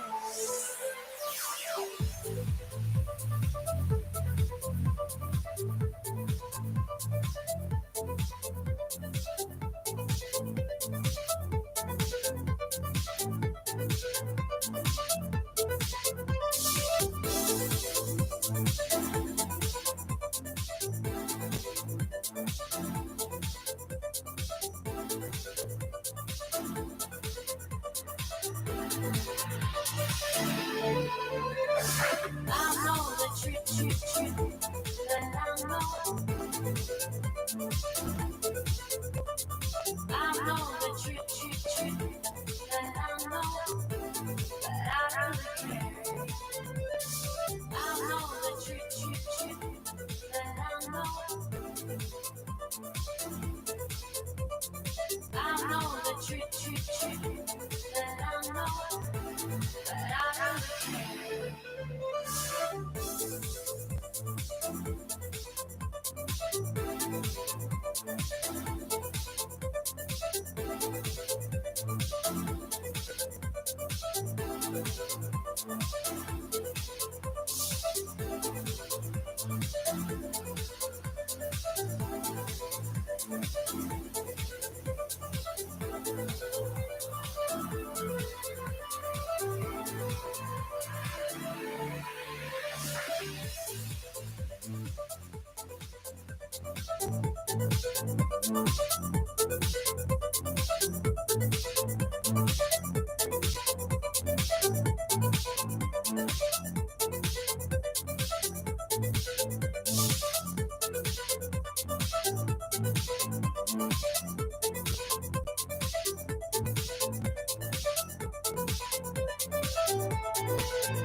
ख्वाब जो देखा सोए अब ना वो सोने देगा business बनाने में तो चल पड़ा अब भी लगे जो जमीन मुझको पूरा है यकीन बादल से ऊंचा होगा मेरा जहां आसान हुआ सफर आए मंजिले नजर चुनू कल को आज दिल गाए बेफिक्र बढ़ता चलूं मैं अब ना सुकून है बढ़ते भारत का देखो जलता जुनून मैं सपनों के धागे से सच बोलूं मैं अब ना रुकूं बस बढ़ता चलूं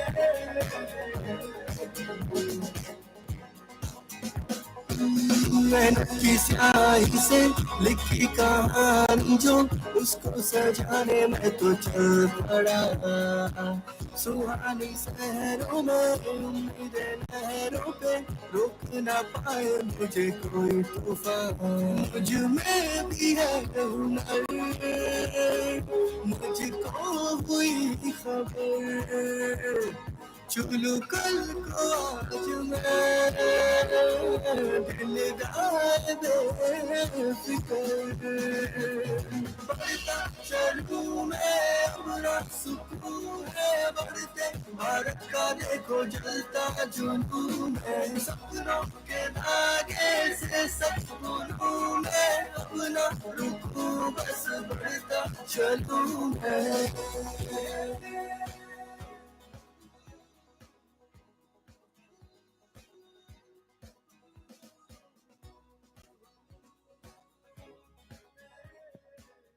Welcome back, ladies and gentlemen. Can I request everyone to kindly take their seats quickly? We are just about to begin in a few minutes. कोई ना बांधे मुझे, कर जाऊं पार मैं सरहदों को, तोड़ूंगा तेज हवाओं से भी, छोड़ूंगा पीछे सभी हदों को। ख्वाहिशें अब इस कदर रहे कुछ भी ना कसर, चुनूं कल को आज मैं, दिल गाए बेफिक्र, बढ़ता चलूं मैं अपना सुकून है बढ़ते, भारत का देखो जलता जुनून है, सपनों के धागे से सच बोलूं मैं, अपना रुकूं बस बढ़ता चलूं मैं।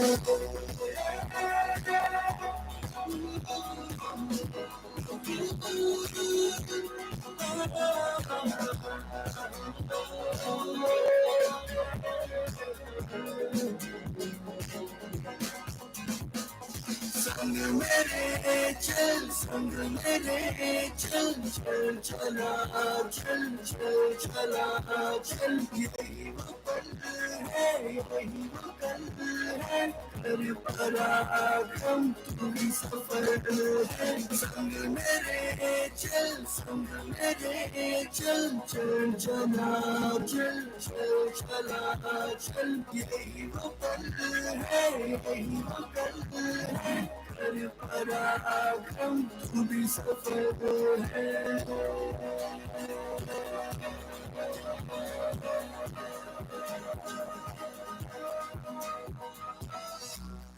उन्नति की राह पे मैं चल पड़ा, अब रुकने ना ये कदम, फिक्र करने की अब जरूरत क्या, शिप रॉकेट का संग भरता हूँ, शिप रॉकेट का संग भरता हूँ।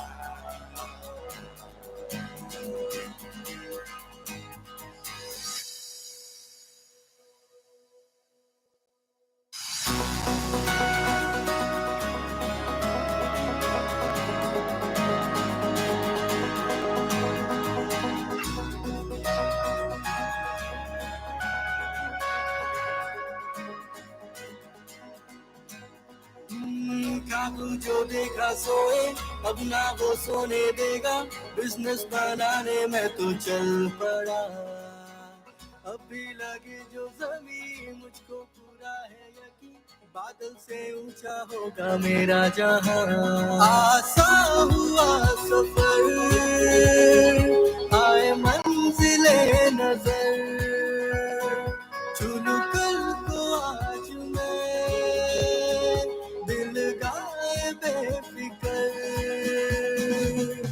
बढ़ता चलूं मैं अपना सुकून है बढ़ते, भारत का देखो जलता जुनून में, सपनों के धागे से सच बोलूं मैं, अपना रुकूं बस बढ़ता चलूं मैं।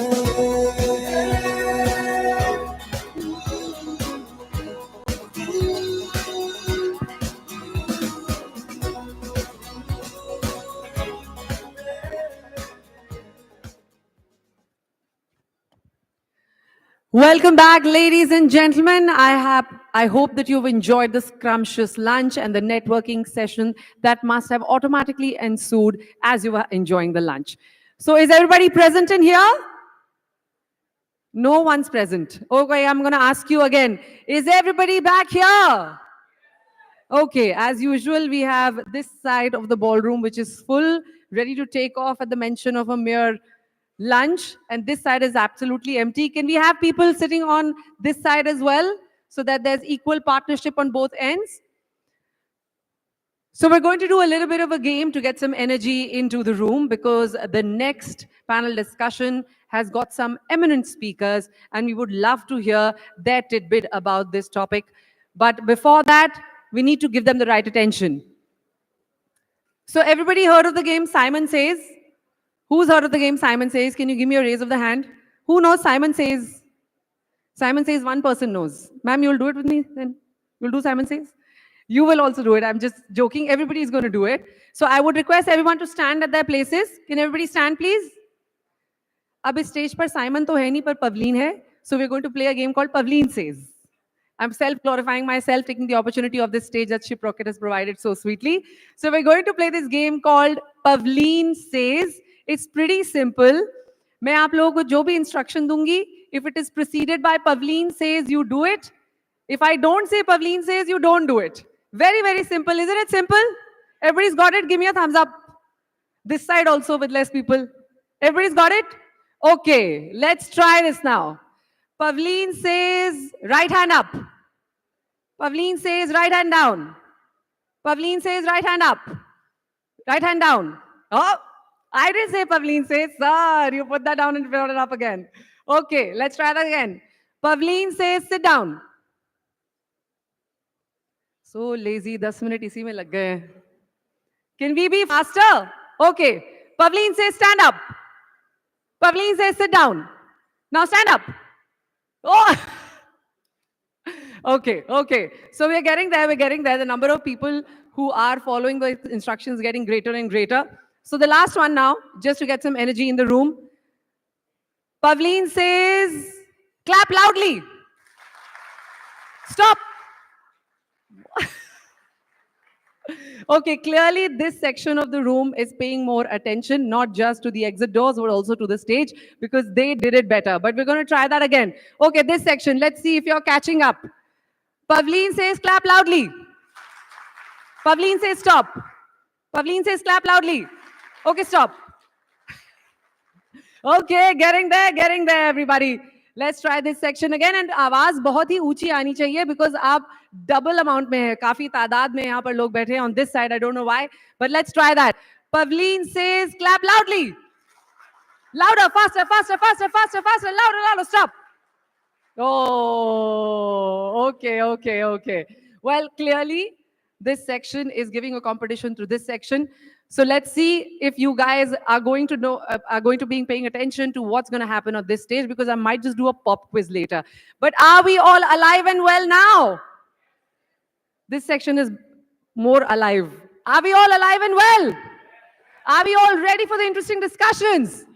Do we have the energy?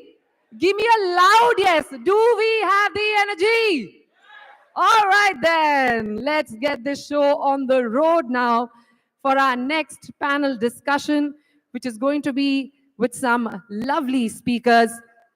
And believe you me, even I have been looking forward to this panel discussion. But before that, I would like to call upon stage Mr. Atul Mehta, the CEO of Domestic Shipping at Shiprocket, to say a few words on ONDC and Shiprocket's partnership. Can we have a big round of applause for Atul, please?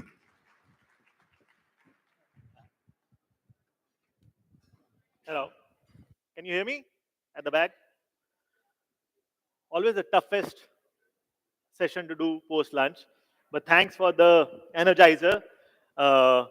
Great. So I'm going to take a few minutes to talk about our journey on ONDC. What is ONDC? Open Network for Digital Commerce. What does it mean?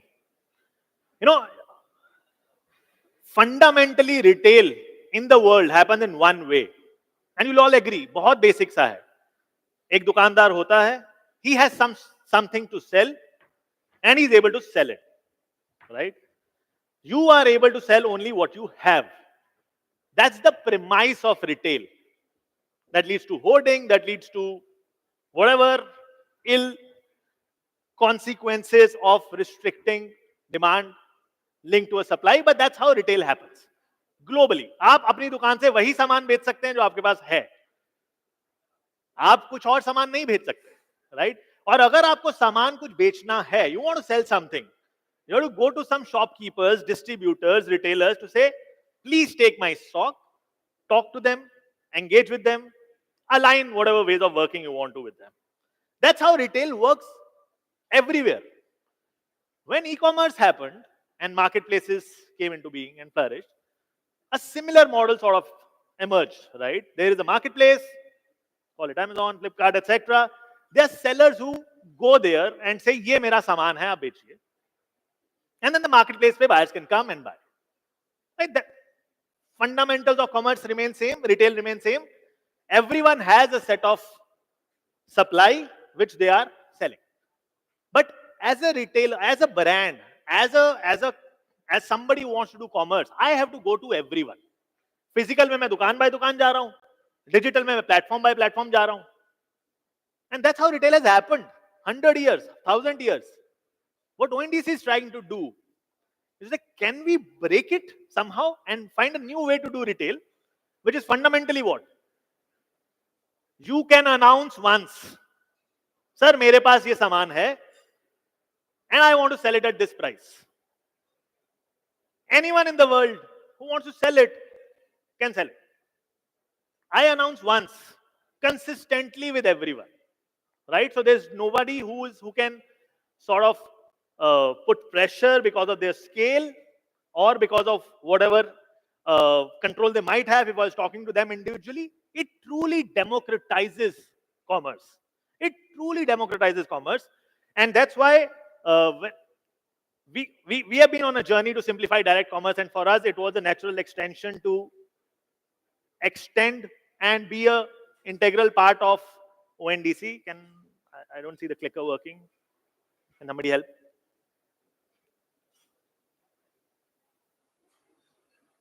Yeah, it truly democratizes commerce. पहली बार मैं announce कर सकता हूं मेरे पास ये है, and there could be 10 stores, 50 stores, 100 stores. मेरे को उनसे बात नहीं करनी है. 1000 websites who might be listing those products as buyer apps and being able to sell it across. So that's what ONDC brings. Yeah, enabling a free and fair e-commerce ecosystem. We started our journey on ONDC as a logistics app. Right? We were solving the supply chain problem in e-commerce. I talked about it in the earlier session. We said, let's enable sellers who are on ONDC to manage their logistics well. Let me become a logistics app so that anybody and everybody who's selling on ONDC is able to leverage my capabilities to be able to manage logistics.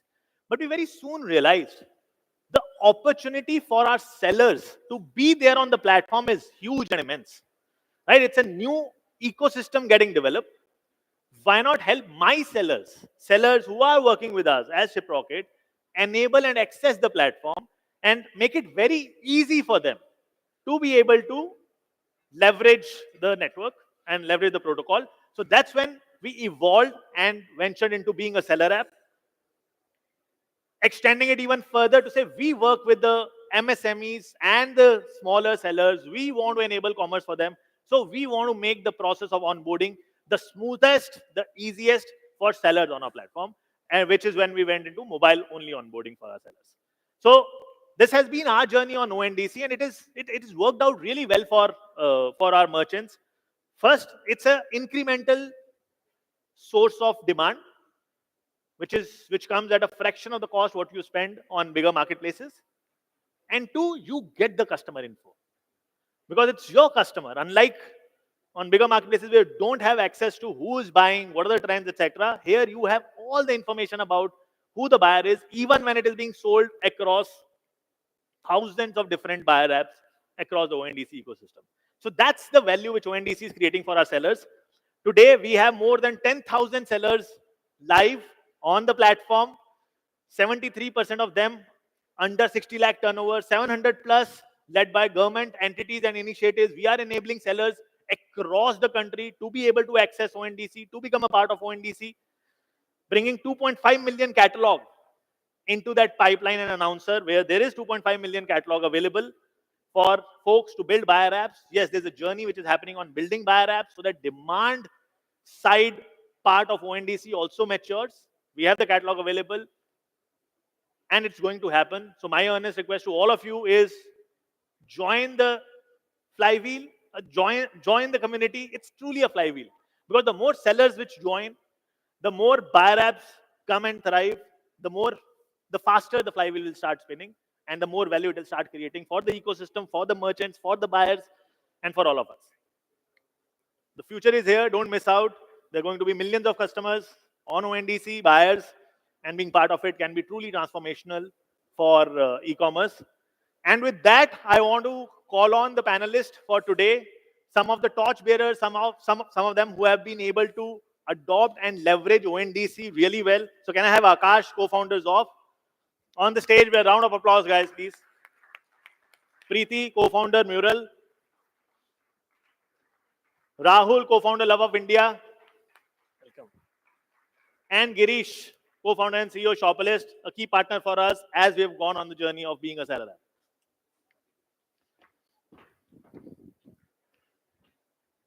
Great. So wow.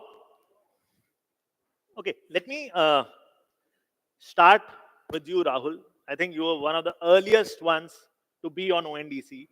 What are your thoughts around what have you learned more about ONDC for our audience? Because I'm sure a lot of them have questions around ONDC, not clear, करना चाहिए, नहीं करना चाहिए, कैसे करना चाहिए. Anything you want to share with the audience here?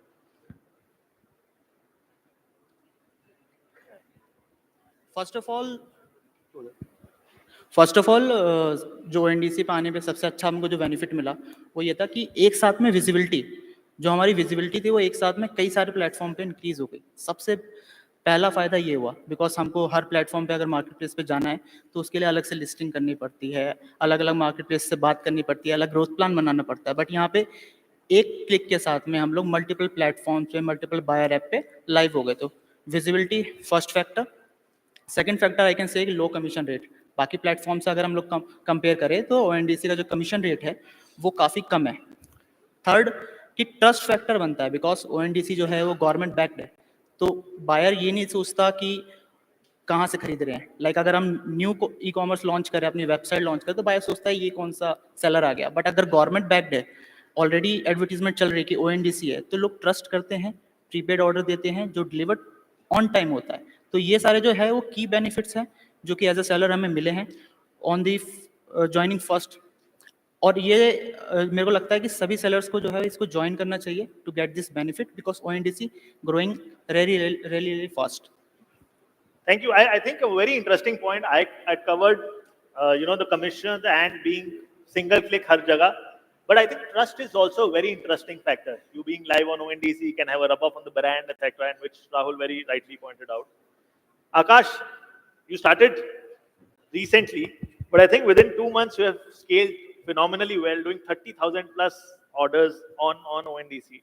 Tell us about that journey. How has your approach towards commerce changed after that, and how was the journey? Actually, I'm a firm believer of technology, and when I came to know about ONDC, like it's been 1.5 to 2 years, like I came to know about ONDC. I was waiting for the right time. कि जैसे जैसे ONDC develop होता रहेगा, scale होता रहेगा, I think that's the platform I should be there और उस पर मुझे स्केल करना है. So through Shiprocket was my seller app. I got introduced to ONDC.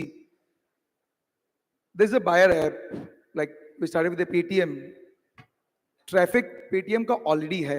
So that's the beauty of ONDC network. So जहाँ पर ONDC है, by default there's a traffic. आपको बहुत ज़्यादा effort नहीं डालना है traffic लेके आने के लिए because उस buyer app में वो traffic है. So I got the traffic. My product was there. I was able to showcase my product to the consumer. इतना रीजनेबल उसका कमीशन स्ट्रक्चर है that you can easily pass on good margin to the consumer. So ये जो factors मिला कि you had the consumer coming in the app, commission कम था, you are giving the better price, so वो काफ़ी help किया स्केल अप करने में. एंड कस्टमर न्यू कि Zoff is an ecommerce brand, so I got that advantage. तो जितने भी D2C ब्रांड या ई-कॉमर्स ब्रांड है, I think ONDC is the platform to see. जो स्केल उसमें आने वाला है आने वाले सालों में, that will be of next level. और किसी भी ब्रांड के लिए जो ग्रोथ चाहिए, I think ONDC will become that driver for that brand.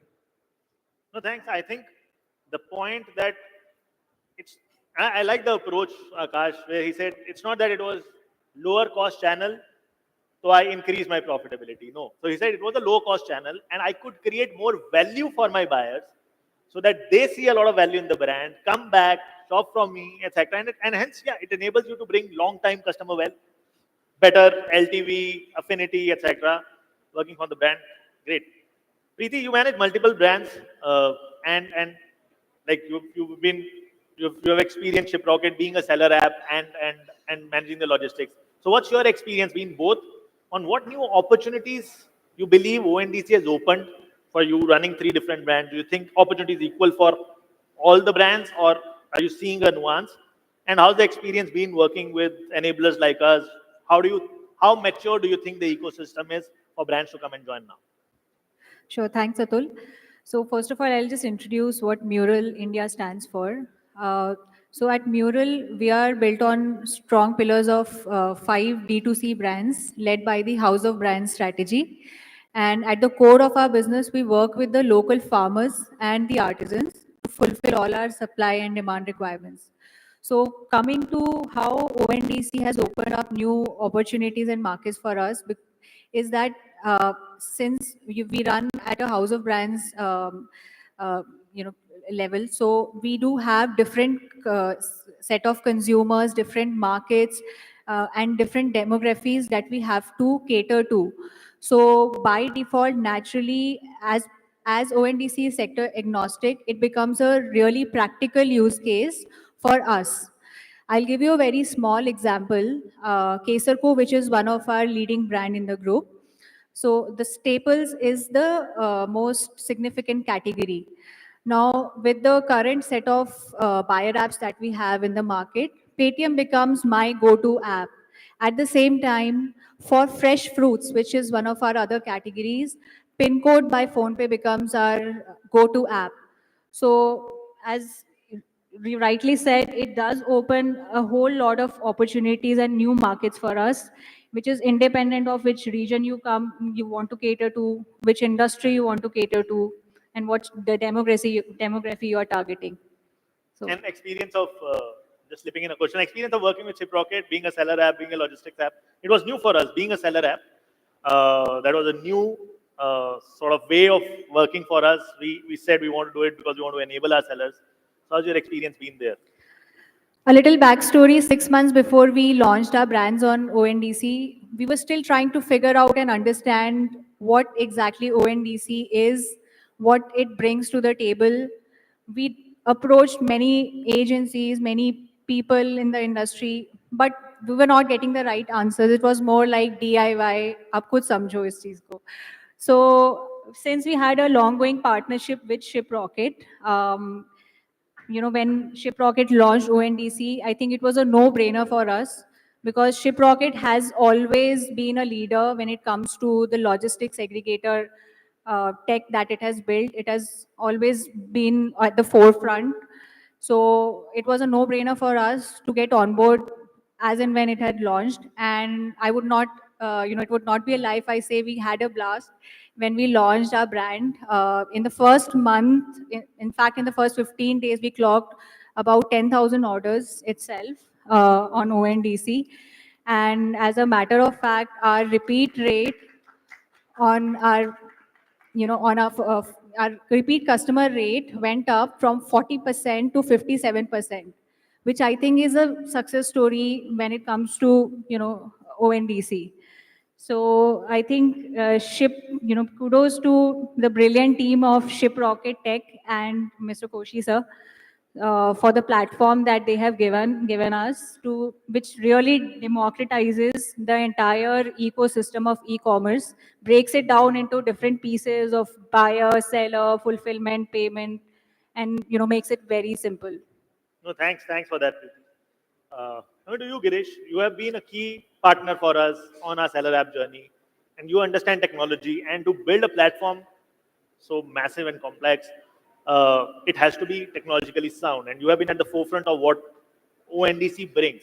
So, do you want to share your thoughts and insights on how ONDC is shaping? What do you see as some of the cutting-edge technologies which are coming through on the ONDC side? Sure. When we started Shopalist, the core premise was to make e-commerce more open. And that was the principle with which we started. And today, we help multiple brands worldwide. In fact, our software is used by more than 500 brands in 30 countries with a simple premise that says that any moment where people discover products, they should also be able to buy it without any friction. So when ONDC as an idea started, we have been involved with this story much before it was called ONDC. But the logic that we took was the biggest challenge for anybody to sell online would be technology.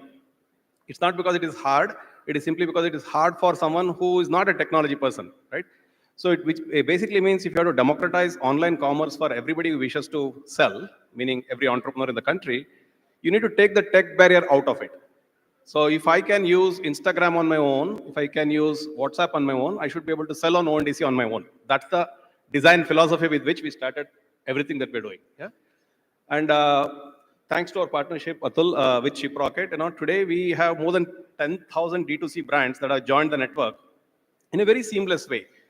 And what appears like a very easy expansion into a new channel, if you already have a Shopify store, for example, is powered by a ton of data, a ton of technology that is unseen by most of you here on the panel, as well as everybody else is out there. And that's what we are working hard every day to make it super seamless, super easy. So to give you a sense, right, you mentioned there are about 2.5 million catalogs. That actually translates into maybe 10 or 12 million SKUs that need to be updated across a network of 20 plus buyer apps. And the hope is it will be thousands of buyer apps in the future. And the direction that ONDC is going to really take is, as a seller, I will keep my own storefront, my own catalog up to date. That's it.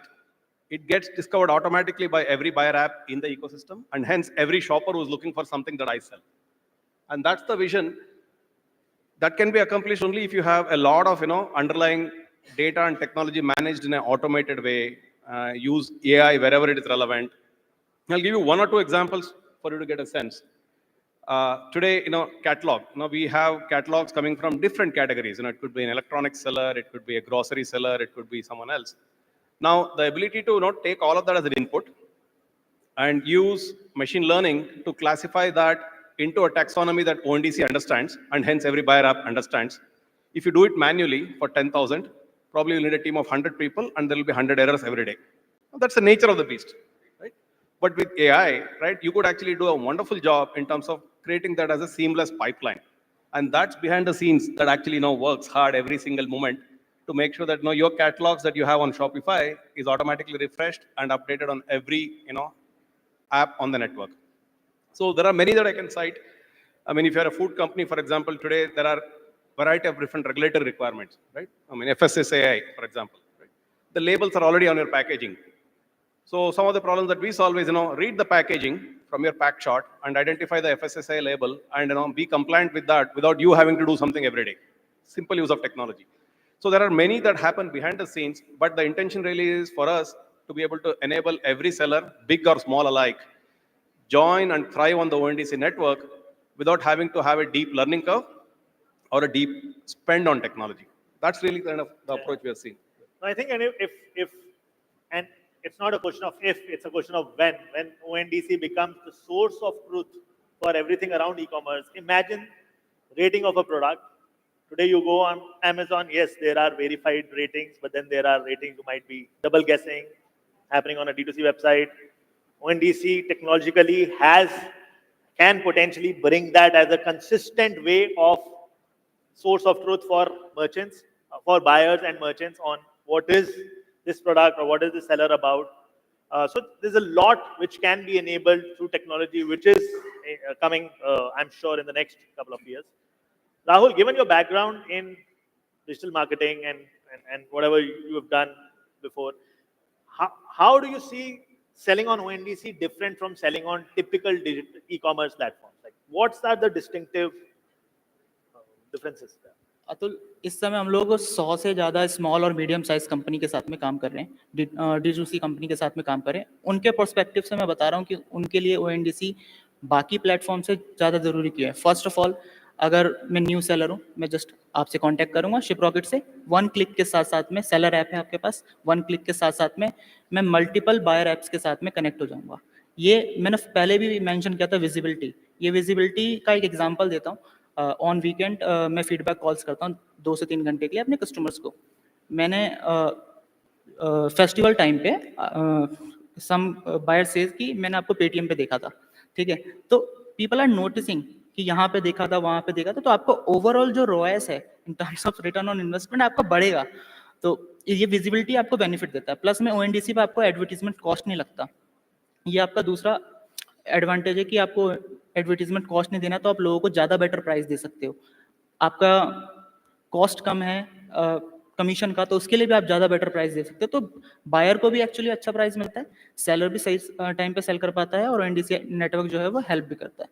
और इसके अलावा नए brands के लिए एक suggestion है कि जैसे बाकी मार्केट प्लेस है, अमेजॉन, फ्लिपकार्ट एंड आपका डीटीसी ब्रांड है, आपको ओएनडीसी पे भी एक्सपेरिमेंट करना चाहिए एक्चुअली में, बिकॉज ओएनडीसी की जो ग्रोथ है, हर प्लेटफॉर्म की growth year on year 7 to 8% हो रही है। ई कॉमर्स की ग्रोथ अभी बहुत ज़्यादा पेंडिंग है, हमने पहले डिस्कस किया था, आपकी स्पीच में आपने बताया था, बहुत ज़्यादा पेंडिंग है। But ONDC is a platform जो 7 to 8% पर मंथ ग्रो कर रहा है, मतलब 7 to 8% पर मंथ की अपॉर्चुनिटी आपको मिलने वाली है। अगर आप सोच रहे हो आज ऑर्डर नहीं आ रहा है, तो कोई बात नहीं, बिकॉज अगले मंथ फिर से 7% जो है वो इंक्रीमेंट आने वाला है।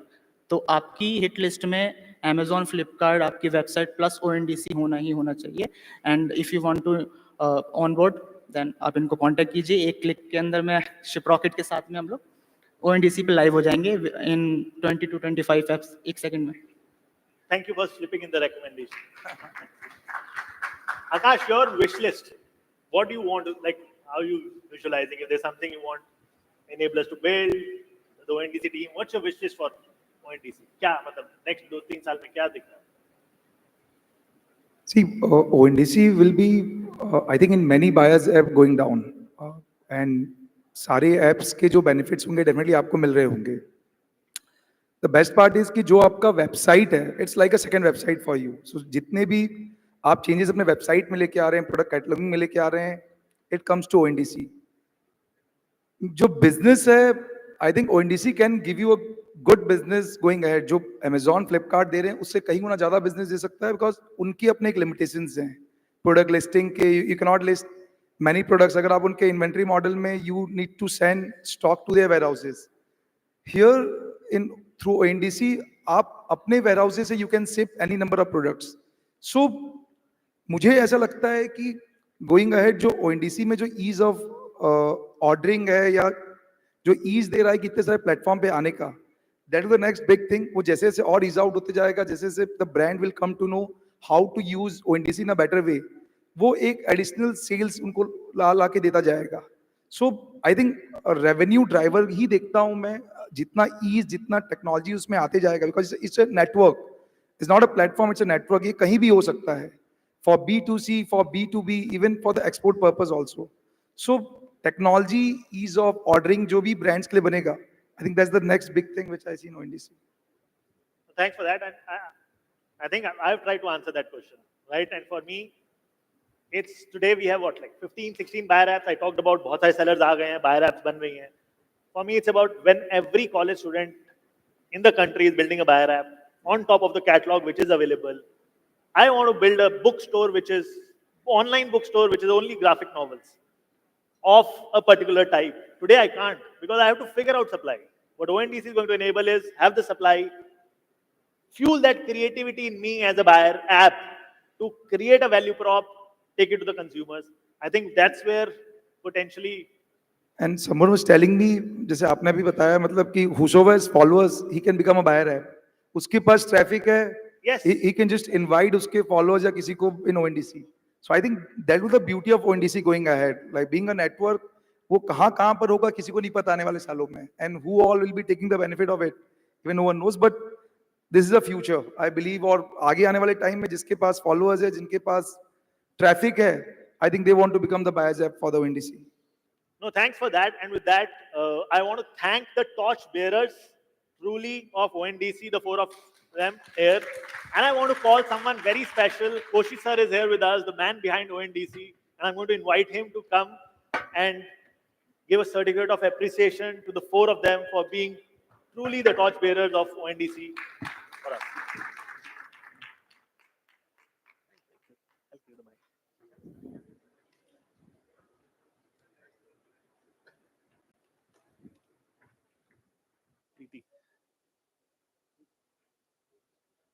Koshi sir.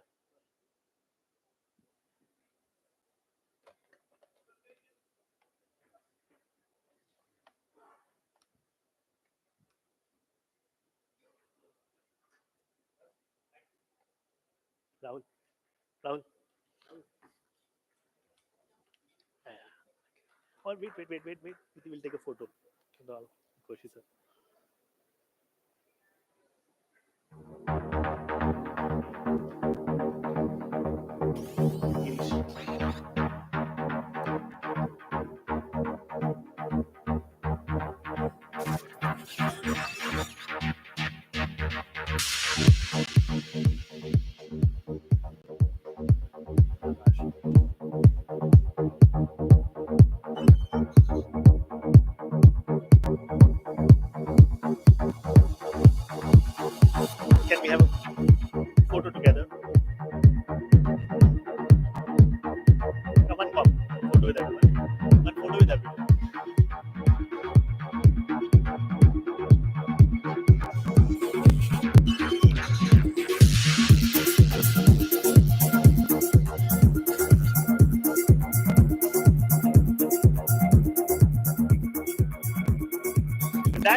sir, to share a few words on ONDC. Good evening. Thank you, Atul, and thank you to all of you for giving me a chance to come and blow my trumpet again. I did that last year. Some of you were here. And today I'm more excited because there are 4 or 5 people sitting here just behind me doing a lot of my hard work. They did the hard work in 2 ways. One, showing that if you have the will and if you have the imagination that you can succeed. Second is that if there is something, an enabler, like an open platform there, then these people with will and imagination can explode their opportunity.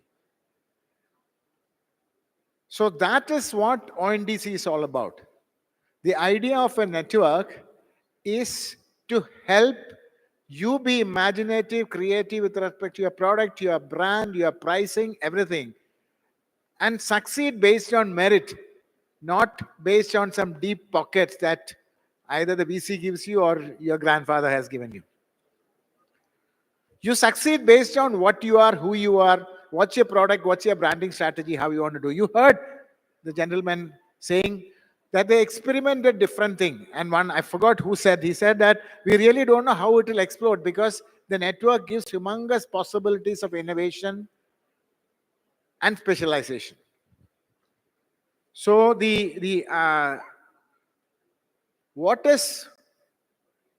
so first let me say where we are now. What is common between most of you sitting here and me here is that, like most of you, I'm also a startup. Just been there about, we made ourselves visible to the world only in January 23, and before that, for a few months, we were trying to sort of prove that we can work. But with the support and the faith that most of you have put on us, in the last 1.5 years, we were able to show some real good growth. In last January, when it opened up in Bangalore to few merchants, we had about 1,000 transactions for the whole of the month because we already had 500 merchants. And we know that in a network, we can't grow without merchants being there and without consumers being there. We started with grocery, food, and mobility. And now each of the segment that is started had grown, and in the last few months gave us enormous confidence. We have a wide variety of product. You heard the kind of testimonials that was happening with respect to diversity of product, whether it is goods from the farmers, goods from the artisan, goods from the the creative people coming from smaller towns and villages. All of them have come together, and now we have reached transaction this month. We expect about 11.5 million transaction, and what I had been claiming everywhere, and I'm hope that I'll be able to succeed. It's not empty words. By end of the year, it should be 40-50 million transaction per month.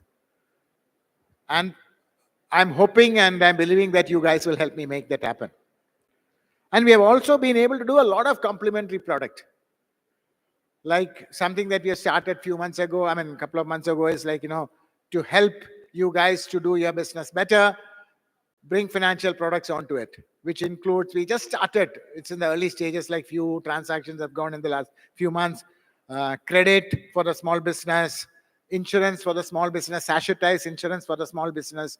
Because when a small seller sells something from a distant town, by some mistake, if the product is lost, for him, it's a big loss. Probably for a large platform, it might be irrelevant and maybe be able to just with a blink of an eye just replace. But to keep the consumer satisfied, even a small seller will do that because he wants to keep the consumer satisfied, but it will be a big hit. Can we have a sachetized insurance?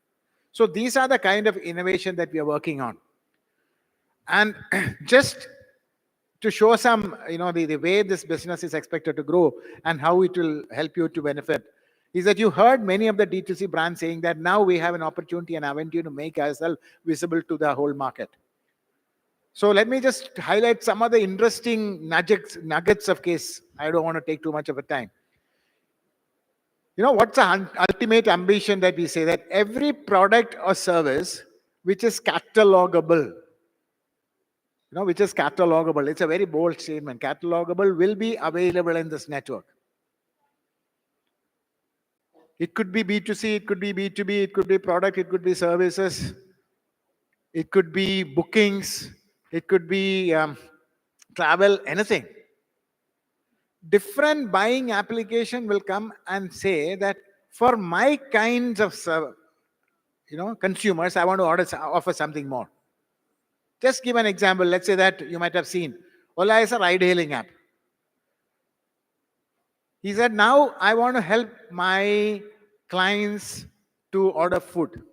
In the earlier avatar, when he tried to do, he knew that he had to go and tie up with 100,000 restaurants. But now he says that I don't need to, I can curate them because they're all available in the network now and it's growing. So from zero food order, he has grown really fast in the last few months. Similarly, and that's it is enabling opening. You would have seen many enterprises coming and say, hey, I want to offer this, something different. You would have seen probably would have seen Tata News say that I have all the products in my application, but I don't have some fast moving items like food. Okay, I'm going to enable because I don't need to take the extra service. So each of the enterprises are saying that what is relevant to my clientele I'm going to bring.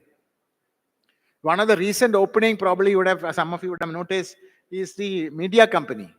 You would have seen Dainik Jagran going live as a buying application. What are they saying? I have a lot of people who comes to read. Now I want to offer something more. Earlier, my advertisement was about awareness. Now I'm on my advertisement about awareness and action. They want to marry them together. And having seen that they have taken many of the, practically by end of the year, you will see all the major media companies being there. So each of them, it's not that everybody will offer everything. Like you heard, I think Atul was saying he wanted to curate books for his clients. It is fine. So it is left to the imagination of an entrepreneur, an entrepreneur with an existing large client base on one side, or an entrepreneur with an excessive kind of imagination to curate for a special crowd of people, something that is really special. They will all come together to bring a market of 1.5 billion people in the, as a common market. Like you heard the friend saying earlier, if I register myself on board, I'm theoretically open to 1.5 billion of market without, paying hafta to anybody. I am serviced, I am charged for the service that I get, not the rent seeking that comes from monopolization. So in that kind of a market, you would see humongous amount of imagination, innovation, and specialization coming. And also, you would have heard that, this is the last point I want to say about today, is that we also unbundle building blocks of commerce. I just wanted, and what is the impact of it to especially D2C brands and small businesses? We saw that here. See, for example, I'll just take an example of food supply. Something that is really matured in ONDC because we started food supply very early. Many of the restaurants said that, what is the way? They're very good in making their food. They're specialized in, that's why they're in. It could be Chinese, it could be chaat, it could be anything. But if you want to create a larger ecosystem of potential buyers finding out, they have to be in some place where there's a hefty charge. Even if I do catalog marketing, telephone marketing, etc., logistics becomes expensive for me. Unless I am big, I will not be able to have an integration with an existing player. So I am limited by my chotu or limited by limited opportunities at a higher price, because even look at any logistics player, he cannot go and tie up with every small player directly integrate. It's practically impossible. That's why when a network makes it available as a complete network offer, you suddenly see the possibilities change. That's why we enable logistics as a service in the ONDC network. In April, that was only 100 orders a day. April 1st week, and now it is when 50 to 60,000 orders a day. Because many of the suppliers realize that now I get an order, I get discovered in the ONDC network, and I have the most competitive hyperlocal delivery that is happening. And I'm sure this is going to expand with multiple logistics providers coming together for hyperlocal as well as interstate. And now I heard Atul and such successful entrepreneurs saying that now they are seeing the benefit of it. Tomorrow, it's like logistics, one building block. It could be warehousing, another building block. The auntie who makes cake in Bandra suddenly realized that she can make 100 cakes for Christmas to some old Bombay guys like me who had been so used to cakes from Bandra. Can get one bundle brought up to Delhi during Christmas time. She doesn't have to negotiate and find out a warehouse for the 2 weeks, 3 weeks, because warehouse as a service is available. And that warehouse as a service will also say that I will explode. I'm sure Atul will be doing these things. Will say that I'll explode and make it small packet. Suddenly it became a possible business model. I just gave you some of these examples with the actual proof. Last year when I spoke to you, it was all theory. Now sometime around this time, I had less than about 1 million orders. It was happening. Now I am gone 10 times. And I'm hoping that my another 1 year, it will be at least 6 times, 7 times. So now I have case studies to do. And I'll be, I don't want to take too much of your time in the afternoon. I just want to tell you the entrepreneurs, because India is going to grow on entrepreneurs. And today, 30% of GDP is from MSMEs. More than 40% of export is from MSMEs. 60% of employment is from MSME. And like you said, that in the new generation, the Gen Z, as my friend always say, they don't even know where is the nearest Kirana store. They all want to do tuck, tuck, tuck. And if you don't enable the large population of sellers to have the equal opportunity and as well as a possibility of success, and spend their money in building their brands independently, not care of a platform, they will become irrelevant. This is what's happening in many times in the world. But that's what we're trying to avoid in India. And I'm sure that you will all enjoy this journey. I don't want to take too much of your time in this afternoon. There are fantastic speakers expected. Just with one request to all of you. One, like this 5 people who sat here and endorsed, I want you to become my ambassador. In 2 ways. By telling, encouraging your people to smart enough to enjoy, benefit from creative ideas to come, whether it is with your AI and ML and everything. And also take a vow that whatever that is available on the ONDC network will be your first port of call when you make your online purchase, because we are the elite who are fully online. But unless you also start endorsing by being there and presenting there, we cannot make this call up to go happen. Thank you and have a good day.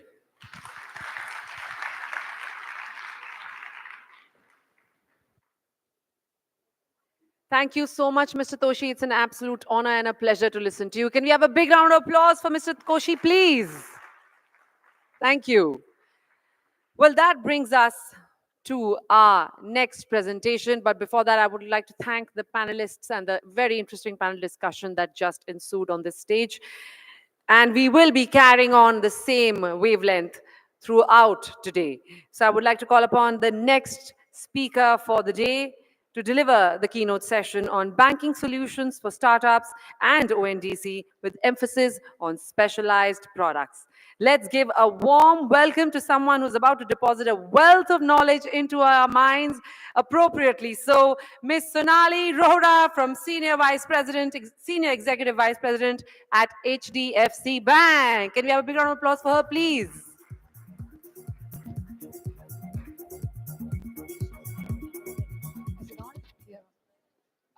Good afternoon, everyone, and it's a real honor to be here today at this Shivir. Thanks very much, Shiprocket, for having us here with you today. I think Koshi's given you a lot of exciting roadmap about what's going to come with ONDC, and we are one of the banks that's working very closely with them to not only enable commerce, but also to look at the whole banking financial marketplace that they're building. So I'll pick up from there and firstly start by saying it's wonderful to have all of you in one room because it's because of entrepreneurs like you today, India is really known to be one of the largest startup ecosystems in the world. And you really make India and the country proud. And I think Shiprocket being the enabler, I think so that's a big round of applause for all of you in the room. Can we have a big round of applause for all of you? So the e-commerce story, I think we've just about touched the tip of the iceberg. I think the best is yet to come, as they say. It's expected to be anywhere close to 2 trillion. There are multiple reports, multiple numbers. So I'm not going to cite A report versus B. I think, but there's something very, very interesting that's happening as we speak, which is when you look at the ISB study that has recently been done, it talks about the exponential growth that's happening in tier 2, tier 3, and tier 4 cities. And I think that is really where Bharat and India are intersecting. And I think that is where we're going to see a completely new generation of entrepreneurs, a new generation of consumers, and a whole new startup ecosystem growing, and it's going to thrive, and it's all going to be very different. We've all seen it. I mean, do you think in 2008 and 9, I'm sure many of you were still very young. I wasn't. I'm getting to fossil now. But in 2008 and 9, how many of you believed your life would actually depend on a phone? From the time you woke up till you slept, all that mattered to you was a phone. I doubt it, right? I lived by my BlackBerry, and BBM, which is when you said I'll BBM you, was the only thing. Today, I think from the time we wake up to the time we sleep, we are so dependent on the phone. What changed? The world changed, right? So the point I'm trying to make is every 15, 20 years, you see a technological leap. It's not progress, it's a leap. So what we're seeing today and 15 years from now is going to be very, very different. And I think all of us in the ecosystem need to be cognizant of that, need to prepare for that, and need to enable that, because it's the inevitable. So as HDFC Bank, I think we've recognized this way before. Over the last 10 years, the bank has made significant efforts to be part of the ecosystem and actually supported its growth. So for example, we've worked with various fintechs like BillDesk.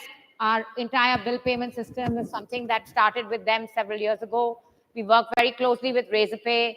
We work with Sanjiv, and many, many other startups that we've supported. We have today, with huge humility, I can say 90% of India's unicorns banking with us.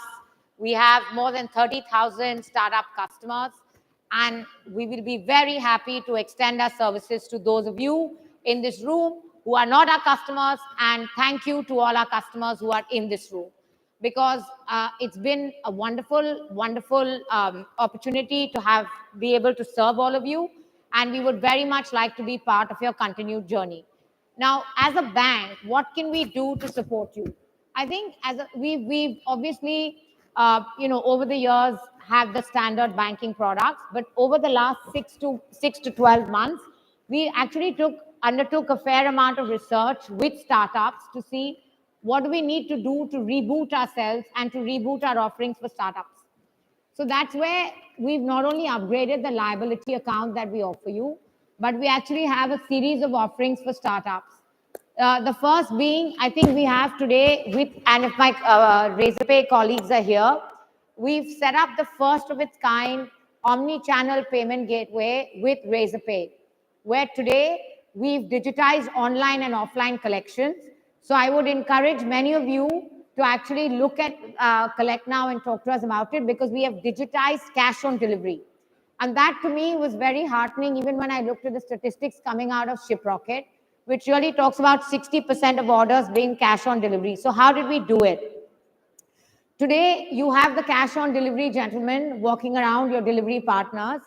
Today, with our cash on delivery solution, you can actually have the funds deposited into an HDFC Bank account at the end of the day, into the account straight away, without having to wait for that entire settlement cycle and losing cash flow for one complete day, which I think when you look at scale is pretty phenomenal.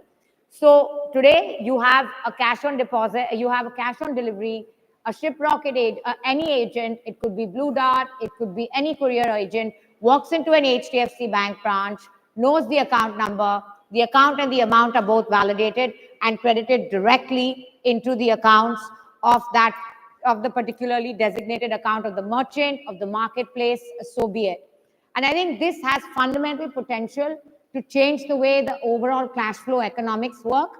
And not just this, the Collect Now stack that we've built with Razer Pay integrates directly with POS. So you have literally like a single screen where at the end of the day, you can actually see your net position by way of collection. So if you've had, like a mobile POS, an Android POS on which you've done some transactions, you've had some cash on delivery, you've had somebody send you money through net banking, somebody send you money through Google Pay, you have or Pays app, you have all of that in a single dashboard telling you this is your net position today. The other thing is we've also streamlined, because of that, we've streamlined the settlement cycles. So the settlement is straightforward now. And that actually makes your life much easier because you'll get a single settlement. Today you're struggling with separate settlements for cards, with separate settlements for off-us net banking, with separate settlements for UPI. And with this, you have a single settlement cycle. So I would encourage many of you, please talk to us, because I think this can make your life easy. It can definitely help on your cash on delivery collections and simplify your life much better because you'll actually know what's going on there. So that's one thing that we've done for you. The second thing is, of course, as a bank, we were one of the first to put together the credit guarantee scheme for startups and the enabling credit policies. We'd be very happy. Yes, credit is an area that I think increasingly startups are looking at. Venture debt is an emerging area. It's now about 1.5 billion and expected to grow exponentially. And we'd be very happy to talk to you. If you're a DPIIT certified startup, please come and talk to us. We have a fairly good policy around the credit guarantee scheme. Then what we've done is, as many of you grow your businesses, I think it's important, and all of you realize, I think we've all had some kind of awakening post-COVID. We've got a special health insurance package in place as well. So if you have you have 7 employees, today you can come to us and we will make sure that we give you the group health insurance, because today you need minimum 25.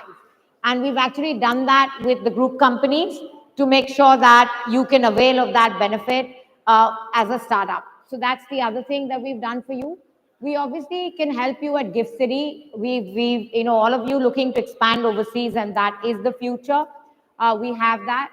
Not only this, we've also, for many of you who've kind of moved up and are now at Series A, I'd like to tell you that we do have a specialized desk that helps you with all the regulatory related work for your RBI filings, because that is a pretty complex, there is a process there which may need some benefit with some guidance.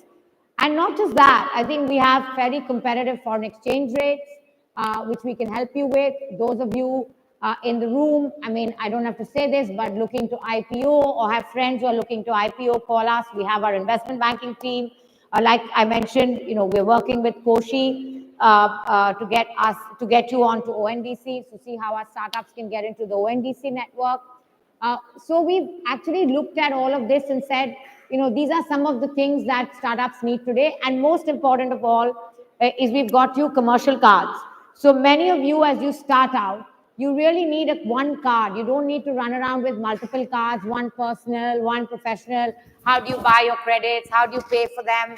How do you pay for your personal expenses and your professional expenses? So there, we literally, with as little as 2 or 3 lakhs, with 3 lakhs, of course, we give you a commercial card with an 80% line, so that it's an FD-backed card, you get it, and it makes your operating life very smooth on a day-to-day basis as you begin your entrepreneurial journey.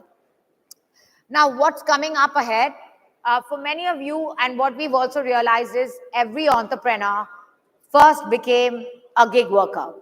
And as HDFC Bank, we've looked at a whole series of products for freelancers. Many freelancers actually remain freelancers because of the independence it provides, and many entrepreneurs begin as freelancers till they become entrepreneurs. And that's when you become the startup. So on your journey, as you start your journey as freelancers, we will soon be launching, probably in the next 6 to 8 weeks, or even before that. We will be launching a series of specialized products for freelancers around assets, around cross-border payments, around the liability product, highly specialized offers. We have those today for startups as well with, if you use our credit cards, you get access to all our offers with Nuclei. And so we have all of that, and we're going to have the same for the gig workers. Plus with the, newly launched payment aggregator cross-border guidelines that many of you are aware of. And as the export potential increases, we'll soon be able to give you very seamless payments for all the export that you do. So I think when you look at it, we can be a one-stop shop. That's what our endeavor is, to be your true and trusted partner in your journey as you grow from being an entrepreneur with just starting with angel investment right up to the time you get to a full-fledged startup. Last but not the least is what I'd like to say to all of you is, we have also developed support for you, because one of the big pieces of feedback that we've got is many of you, as you begin your entrepreneurial journey, kind of go along the way figuring out what are the tax, what are the regulatory and the compliances or the licensing and the certification needs that you have to comply with or that you need to undertake. For that, we've also got a specialized handbook created for all of you. So if you're if you're a startup doing the food business, then it's FSSAI and all the different regulations that come with it. Likewise, if in pharmaceuticals, then what are the relevant regulations? So I think, guys, we're very excited. We totally value the contributions you've made to the economy and the power that you bring and the power that you will provide in the future. And you will probably be the agents of change, because it's ultimately the startups that power change. I mean, 2012 to where we are today, 12 years ago, go and look up the history of where Facebook was and how the stock performed when it first listed to where we are today. So I think you are the future. We are here for you. And like I said earlier, thank you to those who put your faith in us and are our customers. And for those who are not, give us a chance. We'll make sure we do our best for you. With that, and I'd like to say a big thank you to Shiprocket for having us here, and for all of you for being a lovely audience. Thank you very much for being here today. Thank you. Thank you so much, Sonali, for that very thought-provoking session. Can we have a big round of applause for Ms. Sonali Rora, please? And Sonali, can I say that I'm a very regular customer of HDFC, and I've been for decades, so I can really vouch for everything that you just said on stage. So thank you so much. Well, who knew that what Sonali talked about, that finance in banking could be such a rewarding experience. She's truly banked on our curiosity and interest today. Well, that brings us to our next presentation for today, and that is a very interesting panel discussion on the topic of unleashing Bharat's export potential through e-commerce. And for that, I would like to call upon stage the following incredible lineup of panelists, starting with, and can I request everybody to give them a big round of applause? These people have taken out time from their very busy schedules to be here, and it would be really great if we could give them the respect. So can we practice our applause one more time? All right, we are getting there. How about the people at the back? Can you have a big round of applause for yourselves at least? See, that was a little louder. All right, so let's get the momentum going. Can I invite Mr. Maxim Belov, Head of Business Development at Joom? Can we have a big round of applause for him, please? Along with Siddharth S. Oberoi, founder and CEO of Let's Shave. Siddharth, I feel like you've got your cheering squad here with woohoos coming up when you climbed on stage. Next is Sumedh Sachdev, founder of Blue Kriya Consult. Along with Amit Arora, Director of Customer Success at Pioneer India. Can we have a big round of applause for him as well?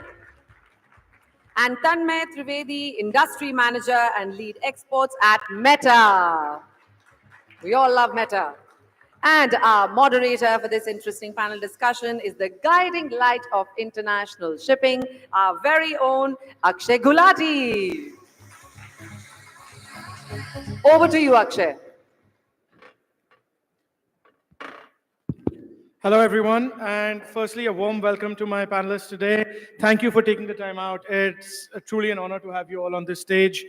Shivir is all about learning new things. A year ago, probably cross-border was a smaller part of our discussion. I think today, the last 12 months have inherently even changed how SMEs and small businesses are thinking about cross-border. So thank you for taking your time out today. Hopefully, we all learn a little bit more after the next 30 minutes of this discussion. I'll briefly introduce my panelists.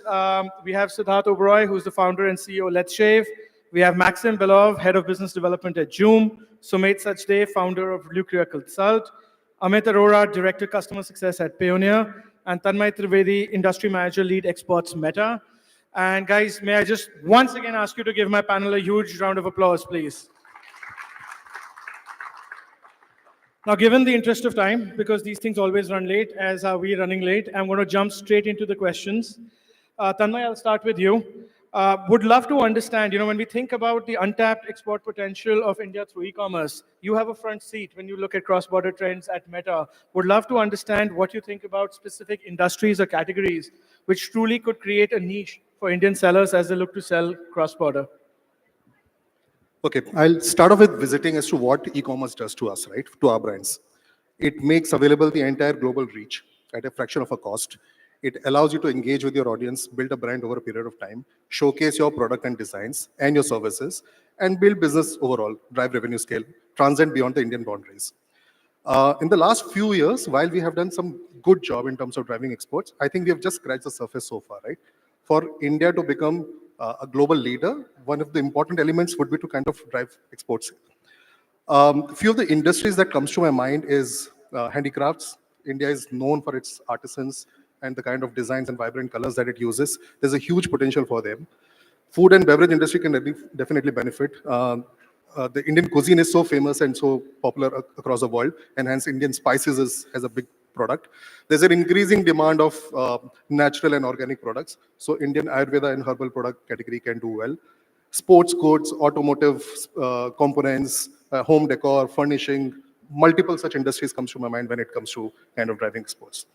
Awesome, I completely agree. And at Meta, you had a front seat to the export growth from China to the US as that, in the 2010 decade that happened. And I think that's really insightful because India is going to have its own journey, and albeit it's going to be very different from what we saw with countries like China. Max, since you have a front seat for cross-border e-commerce that is happening from India, especially to countries like Russia, would love to understand, given that you're running one of the large marketplaces there, what is the main thing that primarily drives customer experience for international buyers? Because when you're buying from an international seller, there's always what we call a trust deficit, right? You're always wondering if this transaction is going to go smoothly or not. So would love to understand at Joom what your experience has been in terms of what our sellers can do to help reduce that trust deficit. Got it. Thank you so much for the question. So talking from European customers' perspective, because we mostly operate in Europe, why do they choose cross-border, right? We need to understand why they're choosing cross-border. There are two main reasons why they are buying and ready to wait for some time for the order to be delivered. The first one, they're looking for something specific, something they cannot find on the local market, something which is not available in their local stores.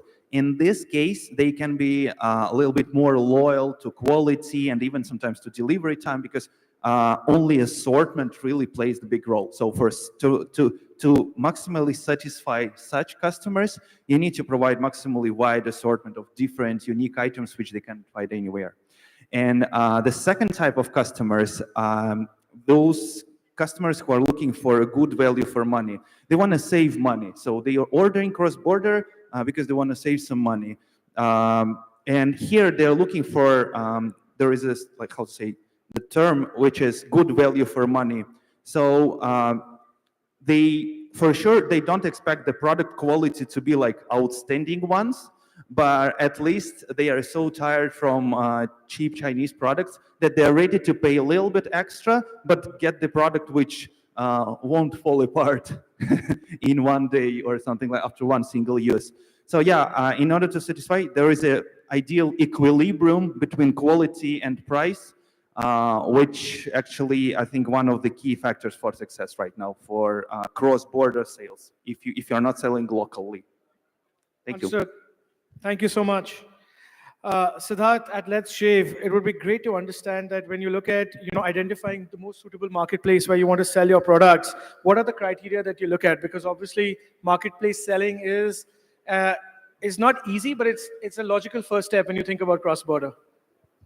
I think since we are part of an FMCG business, I think distribution is the key for our category. Whether it's e-commerce or whether it's retail market, distribution is the key. People who are starting off, I think category to category, it will be different what they are choosing. But I think they should start with the biggest category, biggest marketplace. Once they understand the product mix, they learn from it and what's working, what's not working. Once they find the right mix for their product and their category in that biggest marketplace, I think they should quickly expand to every channel possible in that demographic or country. Understood. Just a quick follow-up, like when you think about marketplaces, like let's say we take an example of wanting to just go, for example, to the US, would you, as a founder, want to launch in multiple marketplaces at the same time, or would you put all your bets on one marketplace to start with? I think I will put all my bets to one marketplace to start with, and once we understand what's working, what's not working, and then quickly replicate the same successful model in other marketplaces. That's great. The reason I ask this question is because, so many times I meet entrepreneurs across the country and they say, we want to go global. I said, what do you mean by global? And they say, we want to launch our product in these 6 countries and forget marketplaces. And my first suggestion to everyone is, let's focus on one market, because you're going to burn so much money otherwise that you will say cross-border never works. So I think it's one country and probably even one marketplace to at least get the learning curve and the initial burn in control. Correct. Awesome. Sumedh, would love to understand, given you have a front seat to how regulatory compliance and trade policies are changing, would love to understand your perspective on how trade policies from India are impacting exports and what are the proactive steps you think businesses need to take to be on top of this. So I think in the Indian budget, something was mentioned about e-com as a policy change. So I think the government is now starting to realize that e-commerce does contribute to a certain percentage to the GDP. So, all of you guys look out for the budget. There's something great for you hidden somewhere inside. Prior to this policy was very minute, very small print. But now I think it's going to be something substantial in the coming few years. Also, I think the way that policy change can impact businesses, especially e-commerce, is one, you have your charges and trades and your tariffs basically, so import duties, taxes, etc. They can be a huge deterrent. Counter to that is your FTAs, your free trade agreement, for example, with Australia, with UAE. You get your duty-free, a bare minimum value under which you can ship without paying duties, etc., such as for US, $800. Then I think another policy change that could really impact is incentives when you get duty drawbacks, you get road tax, etc. So I think policies like these can really make a huge difference in encouraging certain product lines, certain product categories, HSN codes, and even with something like a geo tag, you can incentivize a particular geography within India to export a certain product. So yeah. Awesome. Amit, would love to understand a little bit about the payments piece, because I always say the most 2 complex parts of a cross-border transaction are the supply chain and the payments, right? And now maybe I'm going to add a third after my last 3 months of an experience. Listing a product on a marketplace is not that easy either, right? I always used to say payments and supply chain sort kar lo, you're done. But now I realize listing and cataloging compliance is an important part of it. But would love to understand, Payoneer has been a pioneer when you talk about cross-border payments, especially for e-commerce. Would love to understand a little bit more about how your solution is helping customer experience and helping simplify cross-border banking. Yeah, like you said, you are 100% right. Payments is a complex business when it comes to cross-borders, and as simple as it may sound, but there are a lot of regulations, there are a lot of complexities when it comes, and how we look forward, because we are a customer-centric company, and the kind of network what we have, we are regulated in majority of the trade geographies like US, UK, Europe, Japan, Singapore, and various other countries as well. So we understand the compliances in those particular geographies well, and to come up with a product which can sync with all these regulations globally, which can differ from to an extent that something which is allowed in one country, the other country it may be considered as a crime, and to come across as a uniform product is something our secret or a mantra for providing the best of the customer experiences. One of the examples when it comes, and at the same time when you come up with the product which is uniform, you still need to adopt to local requirements as well, right? It's like being local when you are global as well. So one of the examples, like way back in 2016 or 2017, when I joined Payoneer, the getting a foreign inward remittance advice from the banks, it used to be a daunting task. We got a lot of feedback from our customers, and we understood that there is something which is an area of improvement. So we can proudly say that we are the first fintech at or any company, or apart from forget about the banks as well. We are the first company who went back onto the drawing board, went with our partner banks as well, and to get the digital feeders, which is now an industry norm. It's no longer a great product or innovation, it's a daily necessity, right? So these are the things, and we partner with the various platforms, we partner with various, so we do multiple kind of partnerships, right? One is where you get to partner with various banks globally to create a uniform infrastructure or a great infrastructure so the money movement can happen. We partner with the companies like Shiprocket to enable our customers to do better logistics or better services providers. And we also partner with various other channels where we enable these customers to, so it's all about being customer centric, and that's how we create a great customer experience for our customers. Great, thank you so much, Amit. I'm going to move on now to a question that I would like to ask all of you, and each one of you actually. And it's something that I think will benefit a lot of the entrepreneurs in this room, given the experience that you guys have. And it's a very generic question, so I'm going to let you take your own spin on it. But if for entrepreneurs sitting in this room who want to either get into cross-border or are already doing cross-border and want to grow, I would love to know what your single topmost advice would be for these entrepreneurs to focus on or to opportunities to look at. Because I think cross-border is such a abstract concept sometimes, it's an insurmountable challenge when you think about how do I take my brand global. Breaking it and this complex problem into simpler pieces always helps. So would love to actually ask each one of you, starting with Max, what your advice would be to entrepreneurs sitting in this room who want to take their brand to an international market.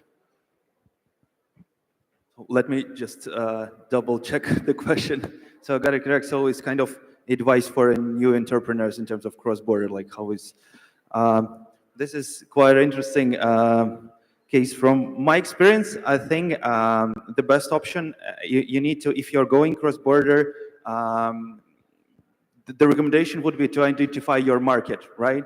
And if you are, in order to identify your market, it will take you a lot of time if you're just trying every single country one by one. So it's much better. My recommendation would be choosing firstly marketplace, which is actually available in many countries, which so far Joom Marketplace is actually available in more than 100 countries. And also I think I'm recommending it not only because I'm personally working for the marketplace, but marketplace really takes the headache, especially in the initial stages.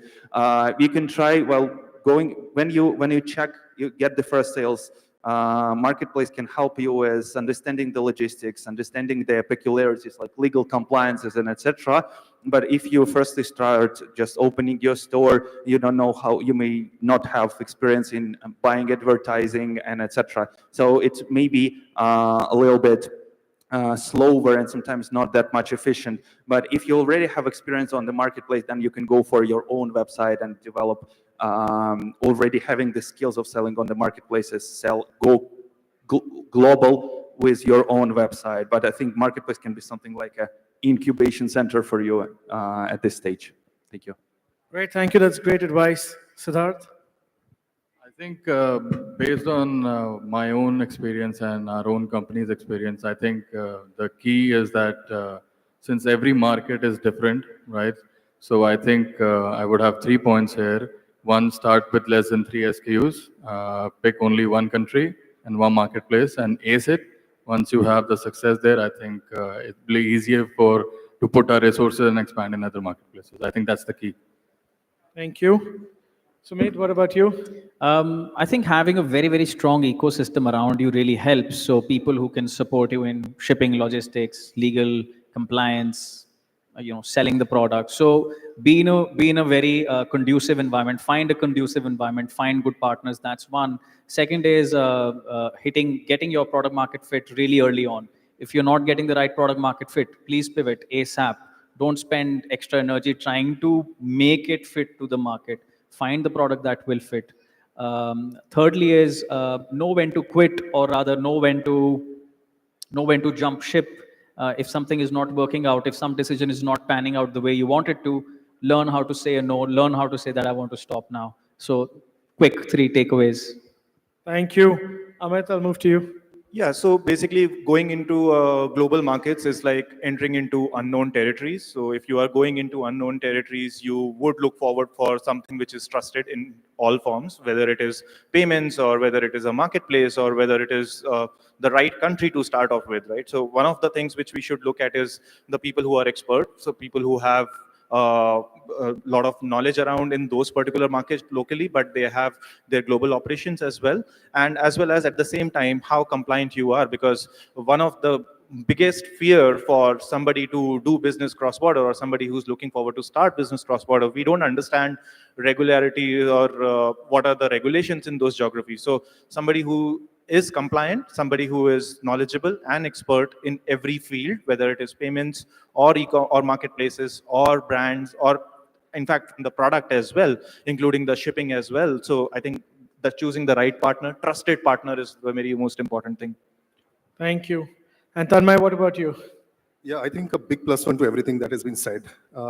Identifying a market is very, very critical, right, early in the day. What we advise to all our advertisers and clients who are exploring global marketplace is follow a 2x2 metrics. Market readiness versus product readiness, right? Everything to do with consumer trends, market trends, product trends, evaluating that with your price potential, competitive advantage, logistical advantages, all of that is super essential. And then prioritize your markets accordingly, P1, P2, P3, P4, and go for it, instead of burning a hole in your pocket by going after every market altogether. The other, I quite agree with Sumedh, having an ecosystem that supports you across from logistics to payments to localization of content, to localization of price, everything is super critical. And hence, instead of doing it yourself, I think you should rely upon experts available in the market for that.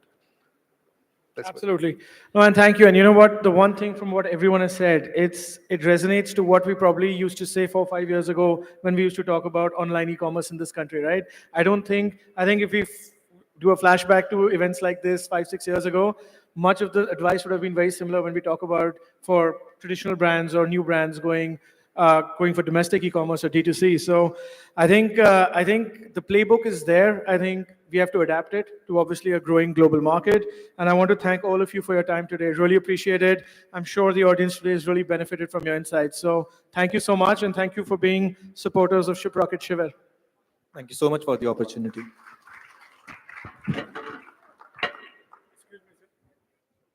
Thank you so much, gentlemen, and thank you to our fantastic panelists and our moderator for those invaluable insights. Can we have a big round of applause for our panelists, please? You've truly helped us export our thoughts to new horizons. Thank you so much for that. Before we move on to our next very interesting panel discussion, just a couple of things to remind all of you. We would request anyone who has not taken their goodie bag as yet to kindly take it from the registration desk. And there are some very engaging masterclasses that are happening in the basement. So please do have a look at the schedule and do attend them, because they are worth it. We also have the Shiprocket Bazaar happening outside. So do have a look at the various stalls that are on display. Moving on to our next panel discussion, which is going to be about cutting through the marketing noise and building your brand amidst competition. For that, I would like to call upon the next two speakers. But before that, I think we need some energy in the room. And we're all part of one big, happy Shiprocket family. So what we need to do right now is that we have been looking in front for a very long time. It's now time to look to your right. Can I request you to kindly look to your right and ask the person on your right, how are they doing? What's happening? Is everything okay? How about you have a conversation amongst yourself also? Come on, go ahead and do it. I'm watching you. Say hello, how are you? What's happening? Are you enjoying? What was your favorite presentation? Ma'am, why don't you ask this gentleman who's looking at the newspaper? Sir, what was your favorite part of the day so far? Oh, you just came here. Wrong person to ask that.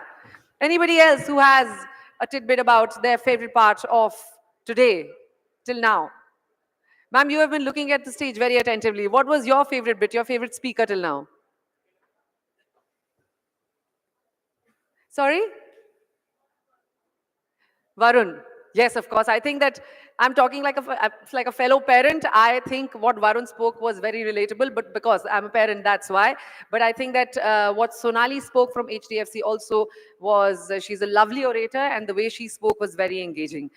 But just to remind you all that we are all here for one primary reason, and that is to gain some insights, gain some fantastic knowledge to help our business grow stronger and better. So let's carry on with that, with our next panel discussion, which is cutting through the marketing noise, building your brand amidst competition. And for that, I would like to call upon the following speakers. Mr. Akash, the founder of Bella Vita Organic. Can we have a big round of applause for Mr. Akash, please, who's just come. That's why he did not know which he liked the best. Now I know Akash. And Mr. Shashank Mehta, founder and CEO of The Whole Truth Foods. And I would like to invite the moderator for this panel discussion, Mr. Kirti, Director of Engineering, Tata Communications, Kalera. And I think we will start the discussion only when I hear a big, massive round of applause for these speakers, please. Over to you, gentlemen. Thank you very much. So, as soon as I got to know that I had to moderate these two gentlemen who are amazing achievers, I started practicing, Googling, and then I found that more and more I am Googling, more and more I am getting to know about them. And I started practicing, and the person who was next to me in the aircraft, why is this guy murmuring so much? So, but yeah, let me quickly talk about them for 30 seconds and then quickly get into the question. So, Akash has been a visionary entrepreneur and founder of Bella Vita, which is now acquired by Ananta Capital. With around 15 years of experience, marketing and leadership, he has expanded IDAM House of Poor brands into successful multi-brand collectives. So he has been a driving force of unicorn.ai, a revolutionary way of people to network and share their knowledge. He has also launched Wolfpack Labs, a venture studio on supporting early stage startups. So it's quite inspiring, and he empowers individuals and business worldwide. Welcome, Akash. Thank you so much, Kirti. Thanks. Right. Quickly, 2 words about Shashank. He's the founder of Whole Truth. If you guys have not Googled, please look into it. But he's quite famous, India's 100% clean label food brand. He has a very inspiring story. He has a journey on the fitness. He weighed around 100 kilos about 15 years, and then within the span of a decade, he put down around 40 kilos. And now, if anyone is from Mumbai, then he's a very familiar face in marathons. So, and and I am graduate and quite a fitness freak. Last but not the least, his company ranks second out of 72 competitors in the food brand. So welcome on board, Shashank. All right.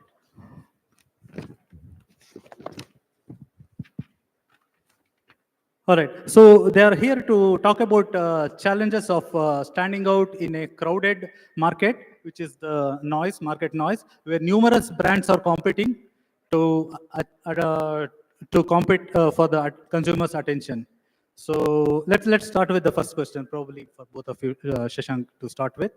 So we are seeing that personal branding is becoming vital and crucial, right? And what are the key components you think of a successful personal brand, and how can we leverage this to drive the business growth? Is it for both of us? Yeah, for both of us. Yeah. Guys, can everyone hear us proper? Yeah. Awesome, cool. So, Kirti, the question again, what is the? So, personal branding has becoming more crucial now. So, how can you leverage it for the business growth? And what are the key components you think to kind of develop the personal growth? Because it's going to be impacting your professional identity also. Okay, cool. So, the best way to answer this question for everyone, how many people in the audience are entrepreneurs running their own startup? Great. आपके startup के बारे में सबसे अच्छा कौन बता सकता है? कौन? You guys, right? The one who's running the startup. अपने परफ्यूम के बारे में सबसे अच्छी बात मैं बता सकता हूं.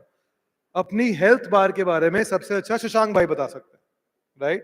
So that's why personal branding actually comes or should come naturally to every founder, that anyone who's starting a brand or any company or any service or any product should be able to convince people or should be able to tell their stories themselves.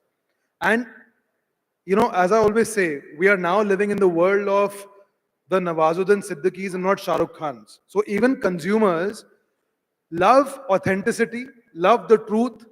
You know, glamour तो हर कोई दे सकता है, पैसे दे के, celebrities को या कुछ भी. But जब एक founder, जब एक entrepreneur कैमरा के सामने आके अपनी story बताता है, अपना reason to make that product बताता है, that's when a consumer believes in it. So I feel personal branding is actually an outcome of every one of you telling their stories. I was not a brand before I started Bella Vita. He was not a brand before he started Whole Truth Foods. He became a brand by talking about his bars. I became a brand by talking about my perfumes. So personal branding is nothing but you being out there talking about your products. That's why it's very, very important for an entrepreneur to be the mascot and the entrepreneur to be the brand ambassador of his own company to start with. So yeah. I completely agree with what Akash said. Ek do baatein I will just add on top to it. As he's absolutely rightly saying, you're the best person. आपसे अच्छा कौन जानता है आपके product के बारे में? Even if you see the trends on all social platforms, it's individuals who have large followings, not brands, right? Like people follow people, right? People don't follow brands, nameless, faceless entities. So chances that आपका brand can become larger than आपके brand का brand are also very high. One. Second, it builds trust, right? अगर CEO खुद आके बोल रहा है मेरे परफ्यूम में ये है, मेरे खाने में ये है, मेरे कपड़े में ये है, और कल को वो नहीं निकला, तो आपको पता है किसकी गर्दन पकड़नी है जाके. And that you don't have to say it, it signals trust कि वाकई में this person must have belief and faith in what he's saying, नहीं तो इतनी हिम्मत नहीं होती कि आगे आके बोलता. And third thing, see, you can take a star who's very good looking, but usually people who take good looking people are the ones कि उन्होंने जो बात बोलनी होती है उसमें कोई दम नहीं होता, तो जो बोल रहा है फिर वो अच्छा दिखना चाहिए. उल्टा भी सच है कि जो बोल रहा है वो जब अच्छा नहीं दिखता तो usually बात में दम होता है, ये भी लोगों को समझ में आता है. Yeah, so your message gets more attention if the person who's saying it is not necessarily the most good looking person in the world. Yeah. Sure, thank you. But just added to this question, you talked about the impact of the personal brand, but people might want to know, how did you create the personal brand? I'm sorry, I can't hear him. Can you hear him? Fine. I can. You can. Sorry, come again. So you did talk about the impact of the personal brand, right? But how did you create that personal brand for you or your company? No, so that's the whole point. I never created a personal brand for myself or the company. I just got featured in our ads. Because we spent so much money on the ads that we created, right? I eventually became a brand, right? And people started relating me as the Bella Vita guy and the face for the perfume. So it's, as I said, if you try to first create a personal brand and then create a product, it's very, very difficult. But if you are actually becoming the face for your product, you will become a brand yourself if your product is good. Sure. Right? So that's the way to do it. Sure. Thank you. Thank you. That's an awesome answer. Just getting into the next question, omni-channel marketing, probably through SMS, WhatsApp, and email, right? It is becoming more and more essential for this reaching out to today's consumers. So what are your success stories for integrating the online and offline experience for a seamless customer experience? Actually, you have a lot more offline than I do. I think rather than offline and online, omni-channel means a lot more. And online is one very large term. And we were discussing how, like for both our businesses, actually online is more than 80% of business. And within online, there are so many touch points, right? There are marketplaces, quick commerce, your own website, so many places that you can buy from. I think at the core of it is brand. And if the purpose, the mission, the reason why your brand exists is consistent, it will show up across all platforms because consumer is one, right? And the same consumer, enough shopper marketing studies have been done that, मैंने आपका brand दुकान में देखा, Google पे search किया, website से खरीदा, Amazon पे रिपीट किया, इज वन जर्नी, और Amazon पे सर्च करते वक्त आपकी ऐड आ गई, तब नहीं खरीदा, दुकान में घूम रहा था, वहां पे दिख गया, वहां से खरीद लिया.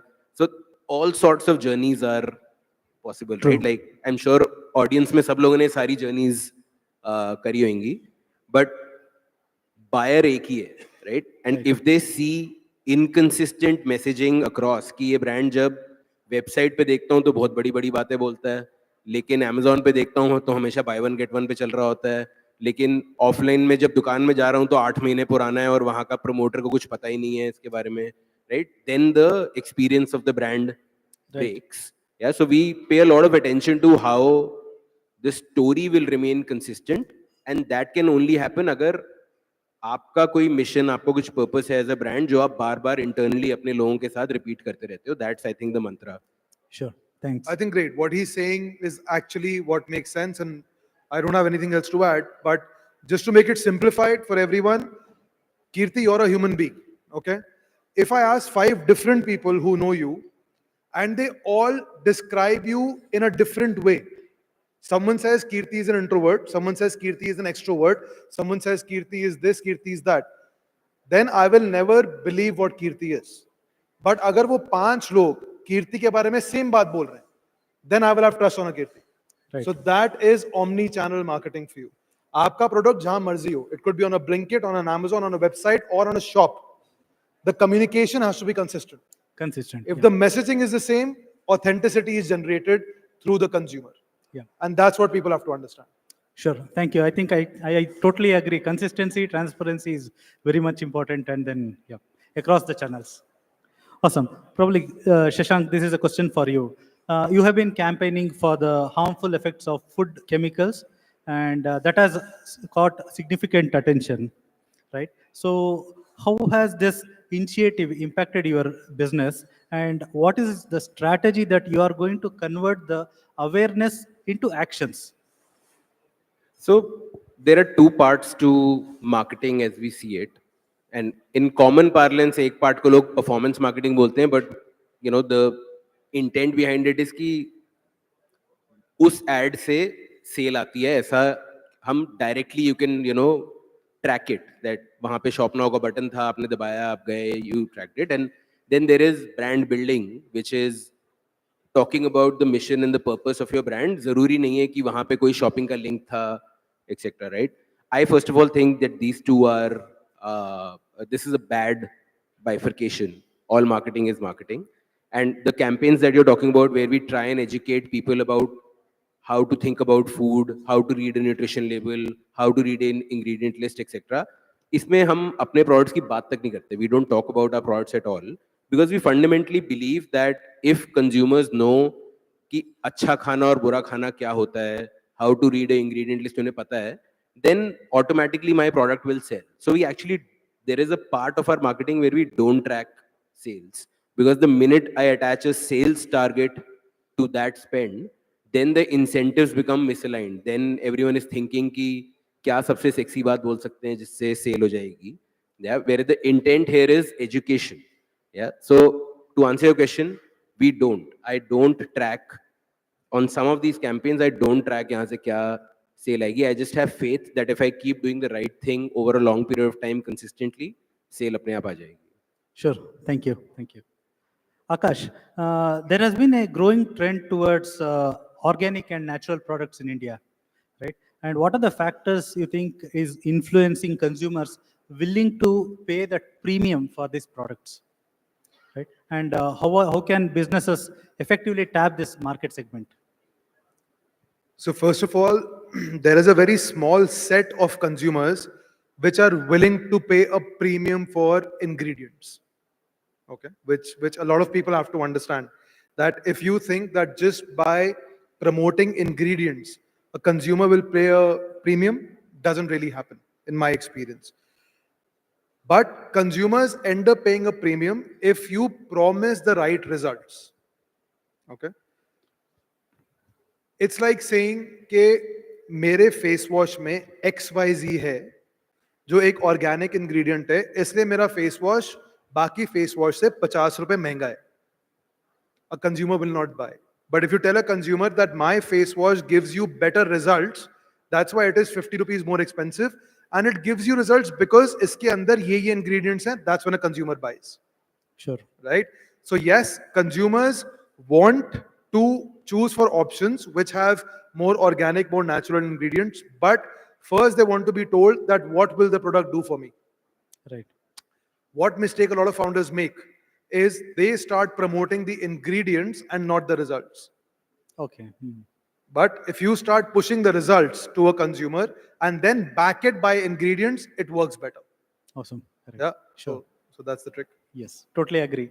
And I know that why my wife always takes me to organic stores, and then I will be like looking at the bill, and she'll be like, "Don't bother, you'll see it later, probably after some time." So, all right, Shashank, to you. With so many online shopping sites coming in, right? How do you keep yourself marketing? How do you keep your marketing honest and make sure your customers trust you even during the online purchases? So I think no matter how many online, offline marketplaces come,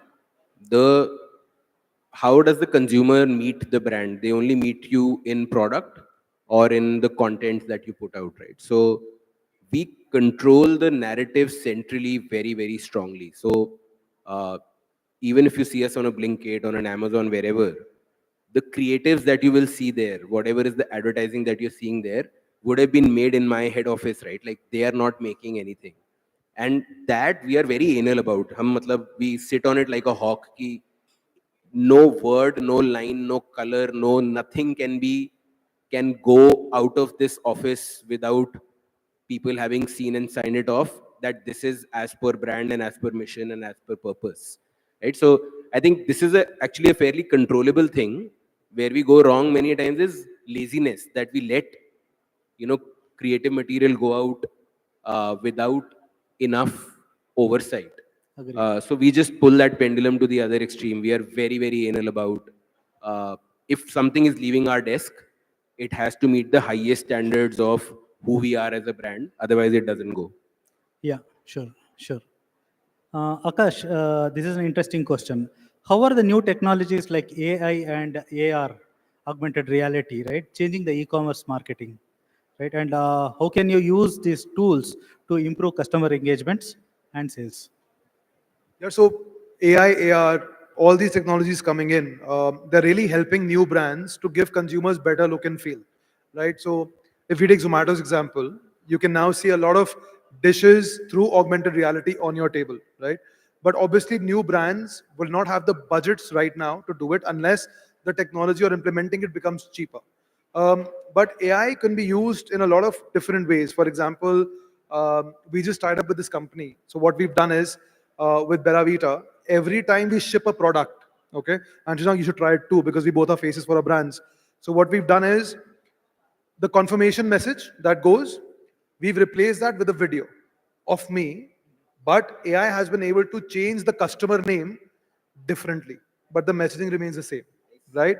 So now what we've done is, I've recorded 5 videos, right? Hi Kirti, your product has been shipped out, you'll be getting it soon. Hi Kirti, your product is out for delivery. Hi Kirti, product वापस मत करना, रख लेना.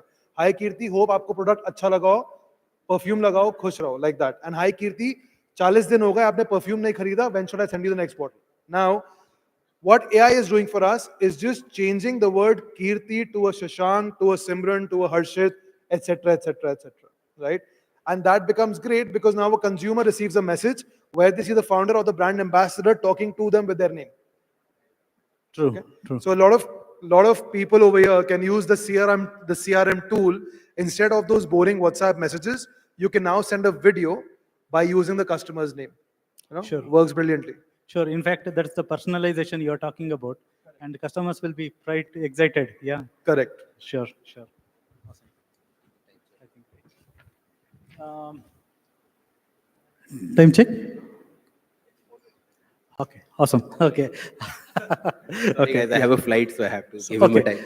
Last question, probably. So there are a lot of companies that are effectively using CPaaS, right? I don't mind who answers this, right? So CPaaS A lot is of companies using what? the communication platform as a service, like the SMS, WhatsApp, and emails, right? To build their brands and trying to stand out of the competition, right? So what are your strategies to provide a better customer experience?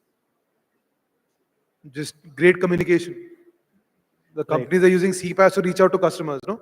So if you can reach out to customers with personalized or with good messaging, with, जैसे Zomato Blinkit का आप notification देखो, it's so intriguing, it's fun.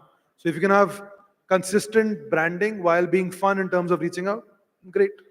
Awesome. Okay. I think to add to that, sometimes what happens in the brand is using of Omni-channel, right? Implementation. For example, you try to send it through SMS, and if it doesn't get into email, or then kind of do a failover and then get into kind of WhatsApp, and somehow we try to reach and personalization. So awesome.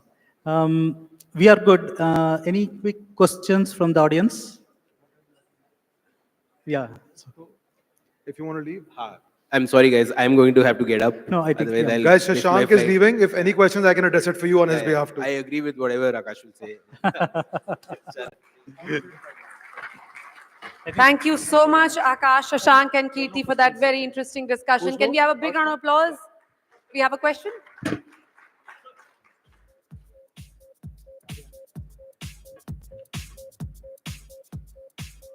Can we have a big round of applause for our panelists and our moderator, please?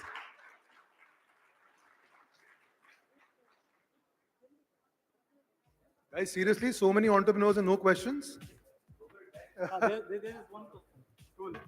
Do we have any questions? Yes, I think. Do we have time for questions though? We do. We have time for 2 questions maybe. Okay, so cool. I think one gentleman over there. All Whoever right. you pick, Akash.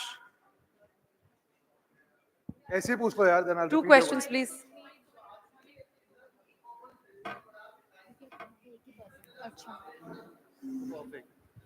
Hello. Yeah.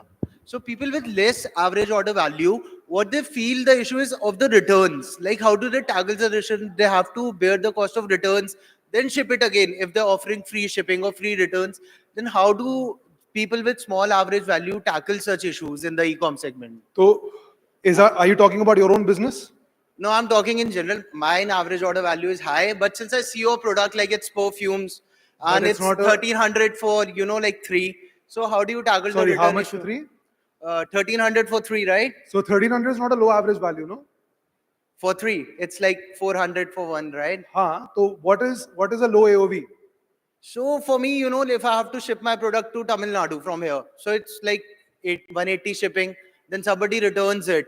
Okay, then I have to bear that shipping back again, and then I have to return it back again. So I face a 450 shipping because I have to do it 3 times. But what's your AOV? My AOV is somewhere around 2000. So it's fantastic, no? So that's, the question doesn't make sense. If you're already But selling in something. general, for all my friends and everyone in the room. So if someone has got a low AOV, what is a low AOV? $250, $300, right? Okay. अगर कोई 250-300 रुपए का सामान बेच रहा है, तो पहली बात तो आपको कैश ऑन डिलीवरी ऑफर ही नहीं करना चाहिए. अगर करना भी चाहिए तो उसके ऊपर आपको 50 रुपए एक्स्ट्रा लेने चाहिए. Second, for every sale you make, you should call the consumer and you should tell them, that hey, it's an expensive logistic cost, so please, I will only ship it if you're okay with it. And then there are other companies like GoQuick, etc., which are there, which are your Shopify APIs that let you identify a false customer or a red flag customer. So, third or fourth, if you've got low ASP products, you should bundle them. 2 product का combo बेचो, उसकी आपकी AOV बढ़ जाएगी and your shipping cost will reduce. So that's how you should do it. Perfect. Yeah. Yeah. Sounds good. Thanks. Second question. Thank you so much. One last question, please. I think this gentleman in the front. I think the mic's coming for you, buddy. So whenever anyone starts a journey with the e-commerce, what I feel, even I have done that mistake, is about the pricing. तो आपका क्या suggestion है कि कोई भी अगर एक मतलब launch करना चाहता है कोई product को online, तो कितना margin हाथ में लेके जाना चाहिए for the ROAS going good? 65 to 70% gross margin. अगर आप online कुछ भी धंधा करना चाहते हो, you should do at least a 65 to 70% gross margin business. Anything below that will not make any sense. Thank you, sir. Cool. Thank you, Akash. Thank you so much, Thanks, everybody. guys. Hello. Thanks. Thank Hello. you, Akash. Now we would like to continue the knowledge that is being imparted on this stage with our next panel discussion, which is going to be on the global scaling and expansion beyond India, which is going to be a fireside chat between these two eminent speakers. And I would request them to kindly come up on stage. Mr. Bharat Mandot, CEO of Stelcore Group, along with Mr. Anuj Kathuria, Chief Business Officer of Stelcore Group. Can we have a big round of applause for these two gentlemen, please, for this very interesting fireside chat?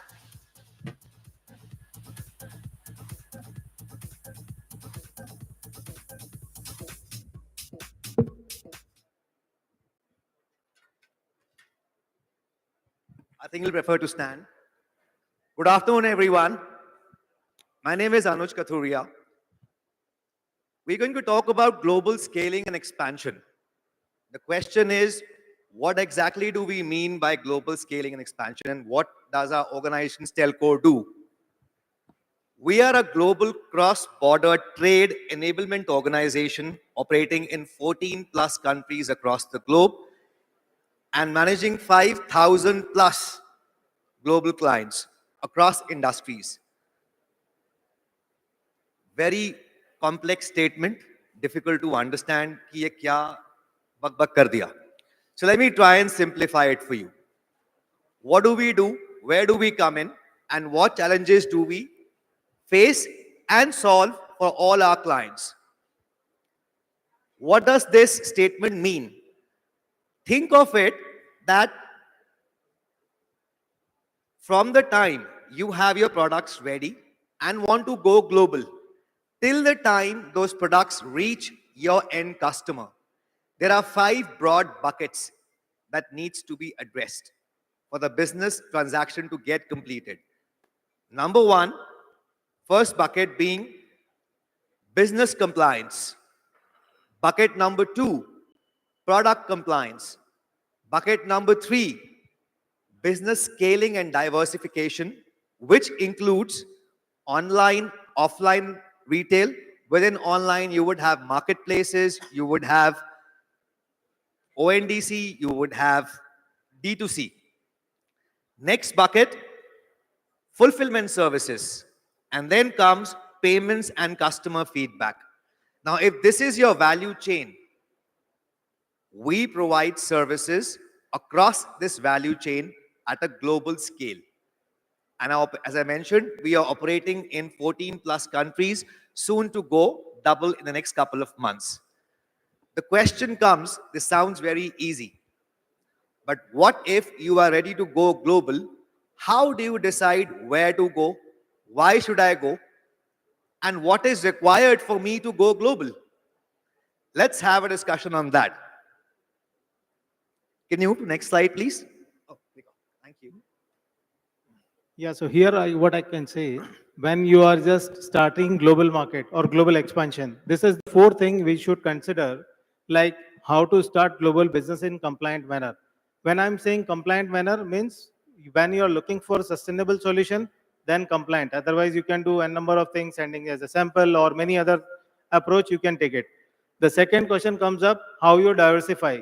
So initially when you start, we observe that you can say you're starting with the marketplaces and all, but later on, like how you can diversify to D2C or maybe MT. So that kind of things you should plan, because every country is a new and it will start from scratch as a zero. And over the period, you have to build up rightly.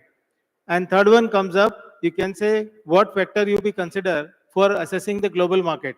So sometime what happen, like somebody says US is good. It doesn't mean US is good, right, for your product also. So how you evaluate in terms of, you can say which country is best fit for your product category, and then assess and then start, so that it became easier for you.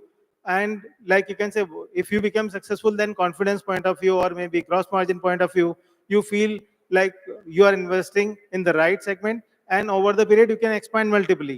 And then what is do's and don't do's, so that like what kind of mistakes you can avoid, so that you will not face any regulatory risk which into your own country, and maybe you can say other aspects which will come over the period. So what Bharat is trying to say, in essence, is where we come in. We help you and our clients with the why part, the what part, and the how part. Why should you go global? How do you scale your business at a global level? And last but not the least, how do you do that? It might sound very simple, but in actuality, it is not so simple. There are many factors allowed in that. Let's have a look at how does this model actually work for us. Bharat, can you explain this model to everyone here? So what happened, like when a global market model, it became little complex, because it is not just choosing the product or maybe customer base which you are trying. You have to just look at where you would like to sell, how you diversify, as I mentioned to you in the previous slide, which logistics partner you should use, how you are going to settle the payment with the from RBI point of view and many other aspects. So every component, this model has the complete diversification, maybe your 7-year journey, which you are looking in the global markets. So what generally we do, every client has the specific product, and it should come with the some kind of, you can say, customized format. So a generic model is not applicable to all of the seller as it is. So that's why this need to be customized. Base model remains same, but customized as per the like various factor of the seller, and it need to be done accordingly. So if you look at this slide very carefully, it actually has all the 5 buckets I referred to. Starting on the very left, you have your products ready. Now, let's say you want to scale to maybe Europe, or for that matter of fact, the US. This term you see over here, an example, importer of record or importer on record. This is an example of business compliance. Similarly, there will be examples of product compliances. Whatever we are selling in India today does not necessarily mean that it will be accepted as it is in other countries. For each country, there are very specific business compliance laws. There are very specific product compliances, certifications, and statutes. So once you've got that, you offer services as merchant on record, exporter on record, importer on record. You look at logistics supply chain, your material goes to either marketplace or, for that matter of fact, your own specific direct-to-consumer site, from where it is dispatched to either your offline stores or, for that matter of fact, your end consumers. Once the payment comes in from those people, it comes back to us and we remit those back to each of our clients. Let's try and see how this really works and what is involved in this entire model. Just come on next.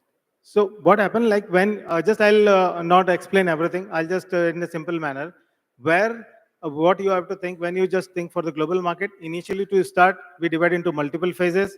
We recommend it, like you can start in any format, doesn't matter. But when you are looking for sustainable way, so product compliance is the most important one, which should be take care. Then in terms of regulatory, which is your, can say, origin country related, payment, RBI, many other factors. So your business will be more compliant. Example, as on date, when somebody says कि चलो ठीक है global start करते हैं, you choose one, whatever product you have, you start for that country. Initial, everybody has the limited resources, so again everybody is starting in jugaad only and sample method or many other ways.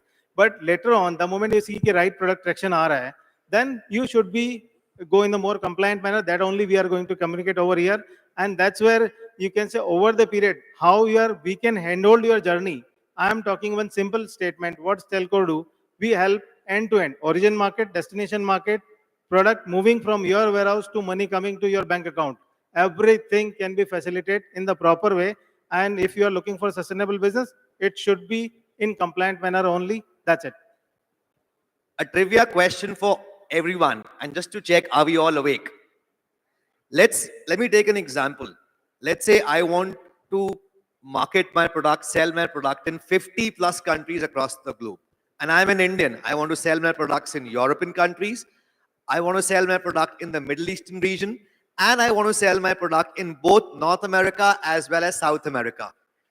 Can anyone take a wild guess in terms of number of compliances which would be required across industries? Sorry? 20. I'm saying across industries, starting from whether it is cosmetics to food, to clothing, to jewelry, to electronics, to toys, to books. 2000?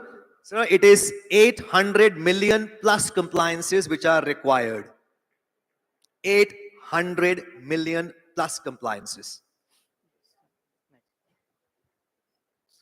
So to resolve and to just make your decision making very easy. So what happened, you have one product, now you choose the country and choose the product category and applicable compliance is there. So that we build up, and this is for 66 countries, which is giving you, like you can say, right kind of margin for right quality kind of things. So this is a complementary access we designed for all the like merchants, and nowadays we are starting the same thing with ONDC also, and we are becoming first global seller app for ONDC, so that we can enable the sellers for marketplace as well as ONDC also for the global markets across all these countries.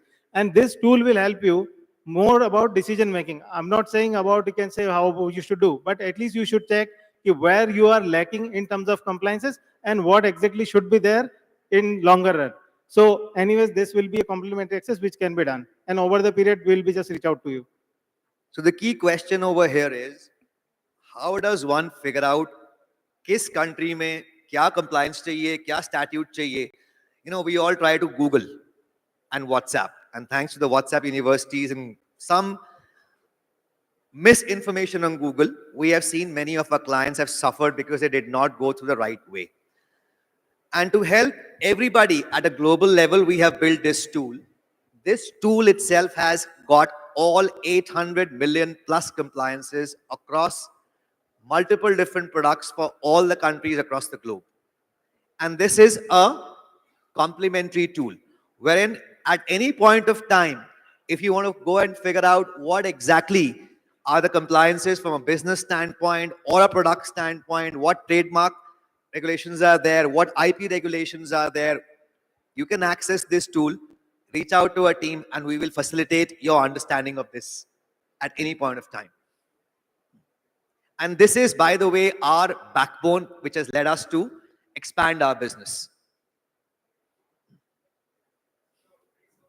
Sorry. So there are multiple models in this, right? For everyone, there are certain set of compliance checks which are free of cost. You can check for 1, 2, 3 countries free of cost. But obvious, I will not give it to you free of cost for 200 countries. I can't give you 800 million plus compliances free of cost. There would be many which are free. And then there is a very nominal cost as a subscription model. That you can choose the first couple of countries. See, what happens is there are, when we look at product, let's say business compliances, right? Let's say if you manufacture X goods in India, I want to expand to maybe US, all right? Do you have an entity in US? Perhaps no. So how would you go and sell over there? So you will need importer on record, or for that matter of fact, merchant on record. We will provide you with those services, all right? You will need, or let's say you want to go to UK, right? You will need to have your VAT registrations, VAT filings, indirect taxation. We'll do that for you. Now, let's say your products are getting sold in India absolutely brilliantly. But do they comply with the norms of UK or US? Under which category those products come in? Are the labels compliant with that particular country? Does the ingredient composition of your product comply with the laws over there? If it does not, what do? Then also we provide consulting services and get you to get your product sold over there. So there are multiple different services, some which are off the shelf, but predominantly what we try and do is create a more customized and more bespoke solution for our clients. So have a look at this. These are most of the common ones we do today. In the last 18 months, these are the most commonly used service models. Whether it's FDA or FEMA laws or RBI custom compliances, legal framework, sales, IRS, NVAT, GST registrations, importer on record, merchant on record, exporter on record, AD codes, trademark, payment reconciliations. These are more specific, which have been used by most of our 5,000 plus clients. In addition to the global D2C services, direct to consumer services. So presently we are doing 95% plus organized brand from India to global. And again, domestic as well as the global markets, each and every sizable brand that we are serving. And again, like base remains same. If you would like to build the sustainable business over the period and effective way, it should be compliant. And that's where conclave stands for, and we can handle with you and just make it happen. And as they say, the proof of pudding lies in eating the pudding itself. These are some of our prestigious clients amongst the 5,000 plus, which represent some of the most important industries as we have today at a global level. Thank you for lending us an ear to listen to us. Happy to answer any questions, any thoughts that you may have. Thanks.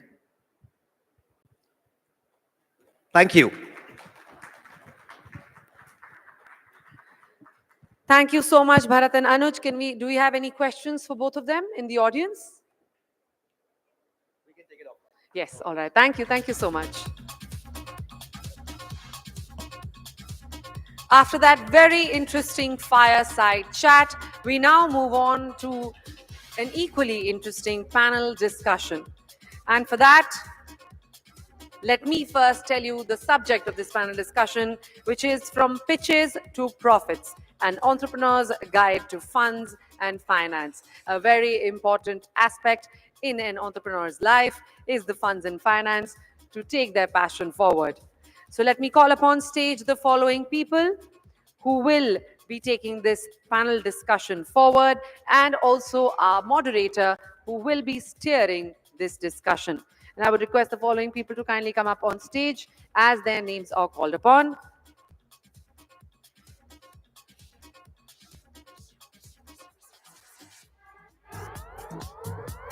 Can I request Mr. Ishan Khosla, founding partner of Huddle, to kindly come up on stage, please, for this panel discussion, joined by Mr. Arjun Vaidya, co-founder V3 Ventures. Can we have a big round of applause for all of our panelists, please? Thank you. Joined by Kitty Agarwal, partner Info Edge Ventures. Can we have a big round of applause for Kitty, please? And last but not the least, the panelist Rohit Sood, partner at Bertelsmann India Investments. And to take this discussion forward, we have our moderator, Jivraj Singh Sachar, founder and general partner, Indian Silicon Valley Capital. Can we have a big round of applause for all of our esteemed guests on stage? Over to you, Jivraj.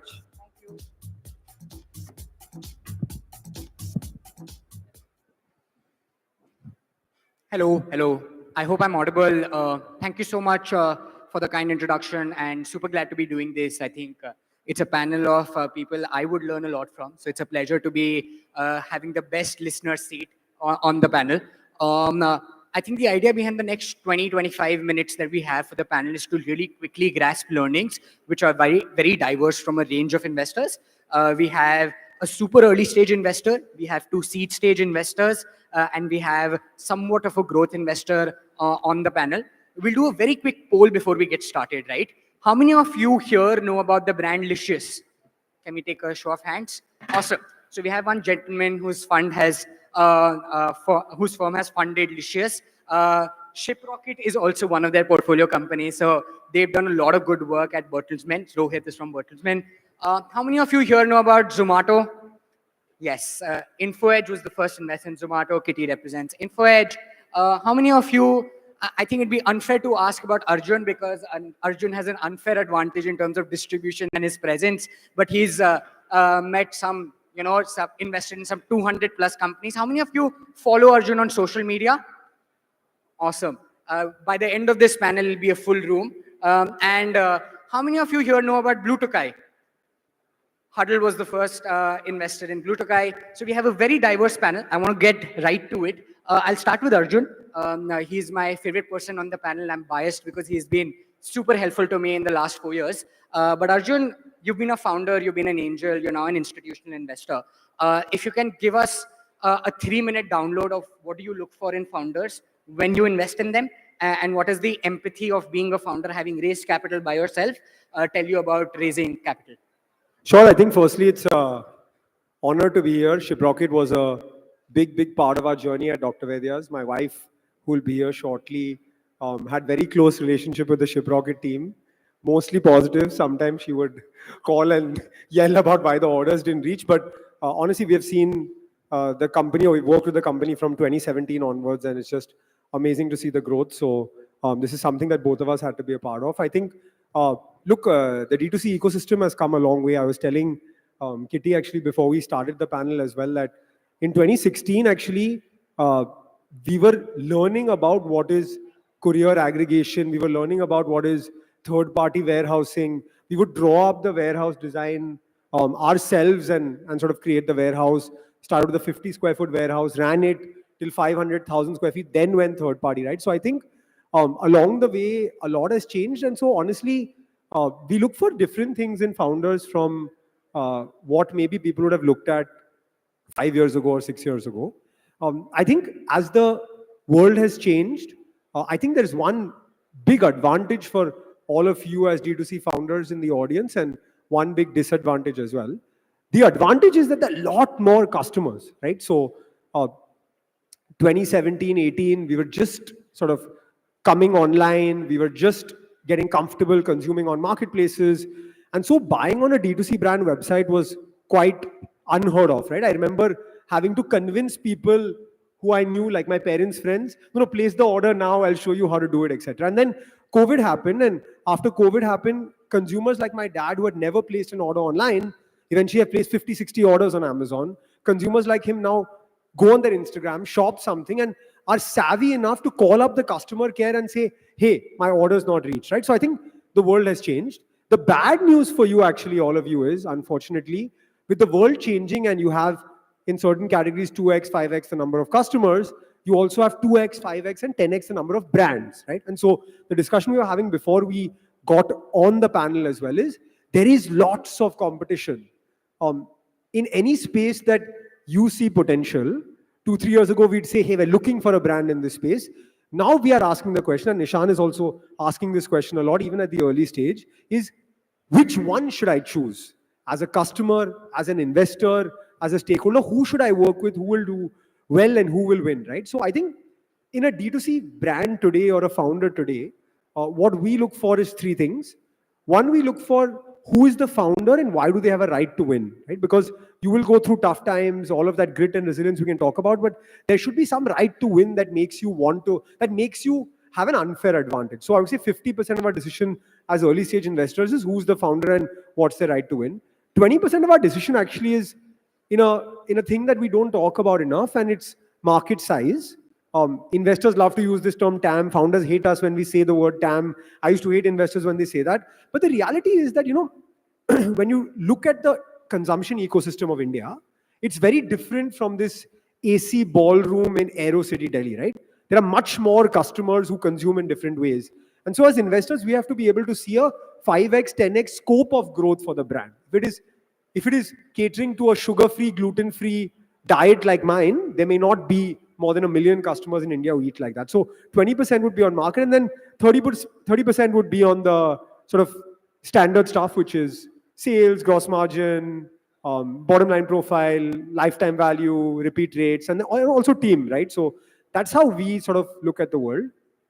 Before I actually end talking about what we look for in founders, I wanted to say one thing I found is very special about our community, about our ecosystem of D2C. I was talking to a friend, Ashni, who's in the audience, and she said, it's really nice that people here in this room are sharing their problems.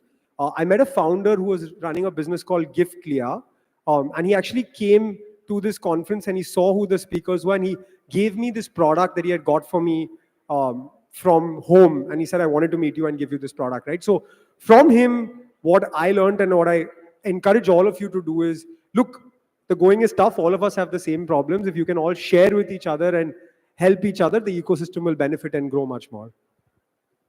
Lovely. Thanks so much for that, Arjun. I think that's super comprehensive and hopefully very, very beneficial to consumer founders in the room.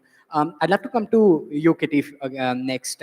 You've seen these major brands in the country and consumer internet companies thrive, Zomato, Policy Bazaar, and many more in your life cycle, which means you've seen the emergence of trends as well as platforms in the internet economy of the country. If you could just reflect back and see what were some things that great companies like Zomato, Policy have done right, and what can we take as cues for future founders when they're looking at the future? Sure. First of all, thanks for having me here. And this is, I think, a great audience. When I look back at the journeys of Zomato, Policy Bazaar, and the like over the last decade or so, and how these companies got built, I think a few things stand out. Firstly, any consumer internet platform or business needs to have a natural organic hook to get the consumer in. What do I mean by that? Zomato had restaurant reviews, right? You could come and you could see the menu. You could pick up the phone and order, but more than that, you could put a review there and others would come see the review and want to put their review in as well, right? So this got a network effect going. We think in consumer internet platforms, organic hooks and network effects are most important. They are very difficult to crack. But once they get cracked, you have a winner-take-all business. For Policy Bazaar, the natural hook was that consumers wanted to compare their insurance policies. They did not have a platform before that let them do that. So that is the first thing. Second thing is you have to do something very innovative for your GTM. When Zomato launched, restaurant reviews digitally were not there in India. Insurance comparison was not there in India when Policy launched.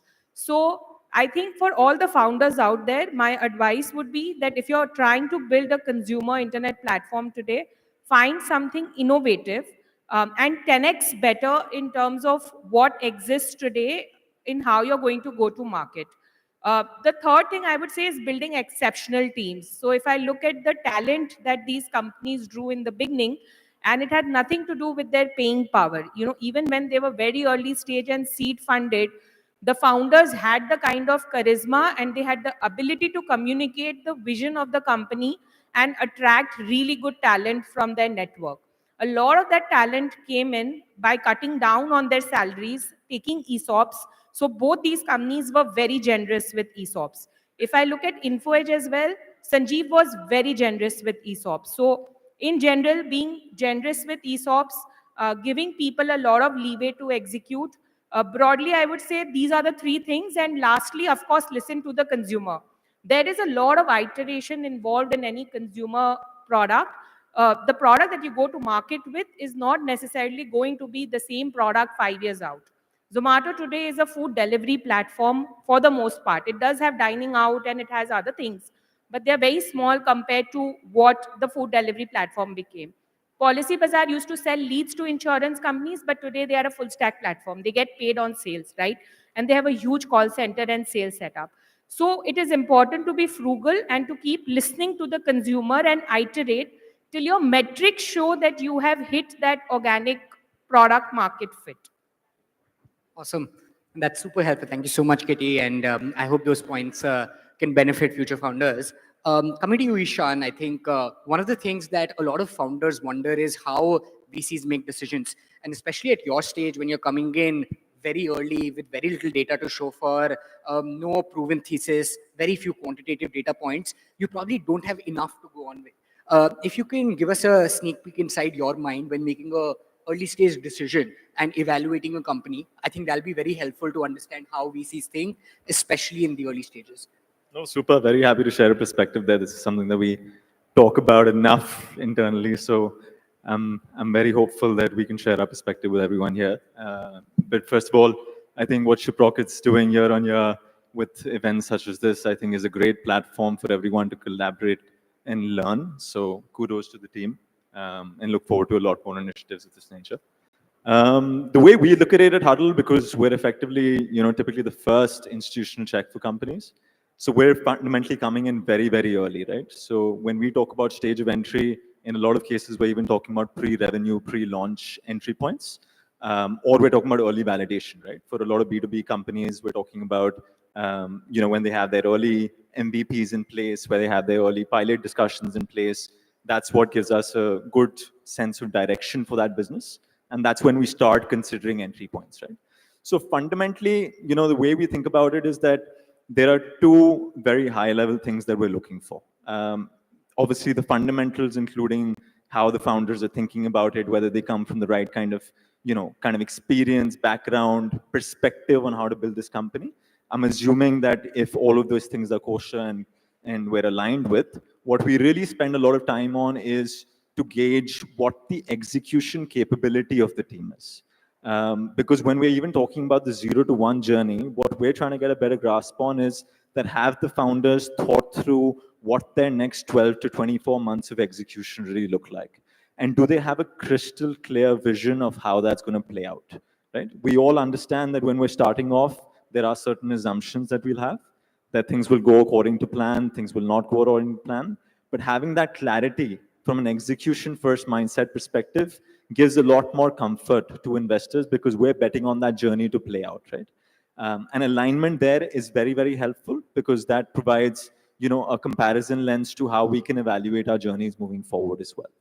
I think the second perspective is that, Arjun also pointed out to this, the reason why TAM and the size of opportunity thesis and considerations of that nature become important is because the alignment of building a venture-backed business is something that the founders need to understand. There is a certain growth expectation, there is a certain way and type of business that you're running.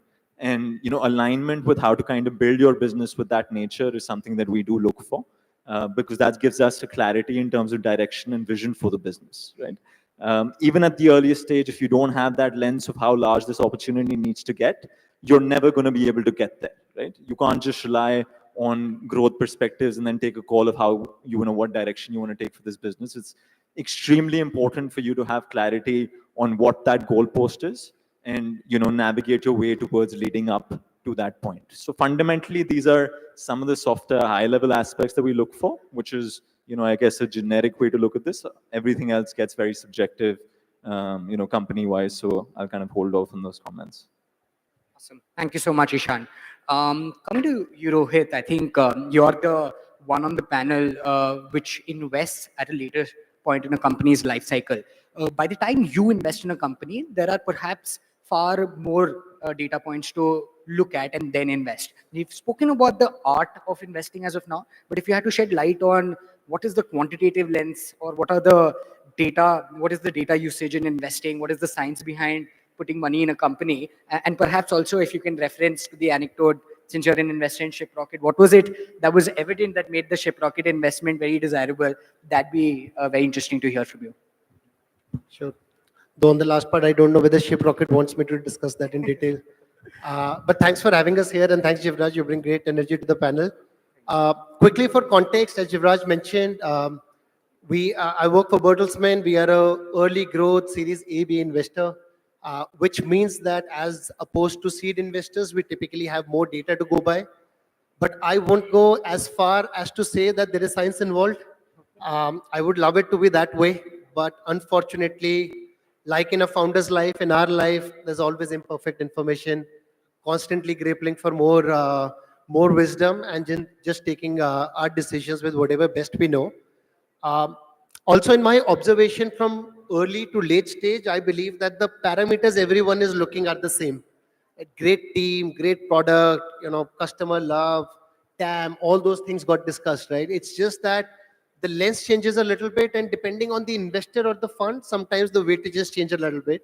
So I can just speak for ourselves. See, the number one thing to look for in data is customer love, which then reflects in repeat and retention. There is no substitute for that. It will result in everything. It points towards how good your product is. It points towards how profitable your company would be, because the more repeat there is, the less marketing you need to do.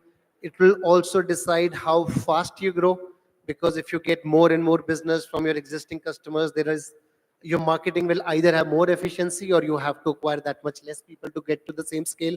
So that's my number one metric that I would always look for.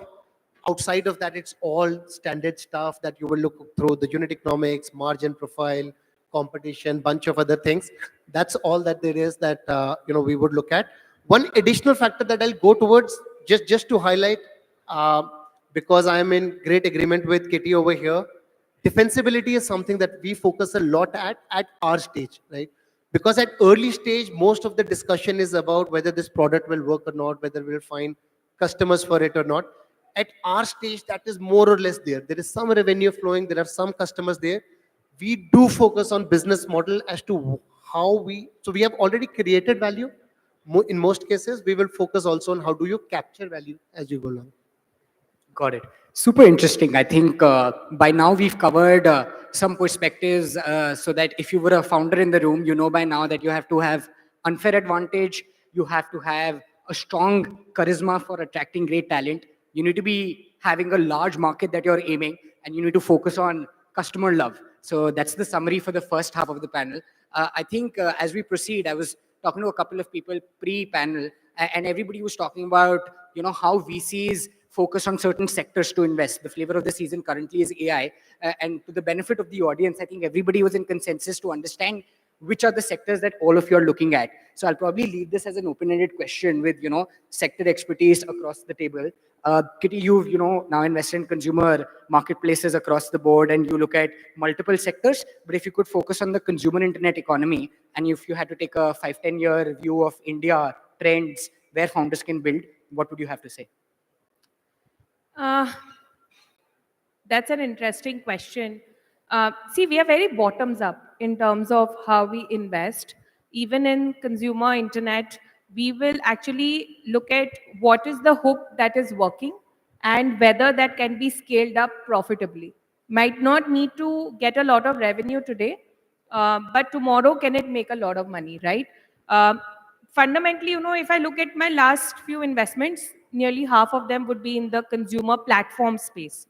So one thing I hear often is most consumer platforms are done in this country, and newer platforms are tough to build. But I don't agree with that. I think there are still a lot of consumer problems that can be solved with a consumer platform. We don't do consumer brands. We do it very rarely. So whenever I'm saying consumer, I mean platforms, marketplaces, buying, supplying, dynamics. So it's tough for me to say where things will be 5-10 years out, but I would say look around yourself and you'll find a lot of problems as users which today are unsolved, and can you solve that for the next million users? I just very quickly want to double click, right? With the AI wave, I think a lot of consumerization and trends are changing, right? Because the consumer also now is used to certain different things, as well as, let's say, incumbent platforms. If they don't adapt as fast, things will change. Is there specifically anything in AI X consumer in India that excites you more than the others?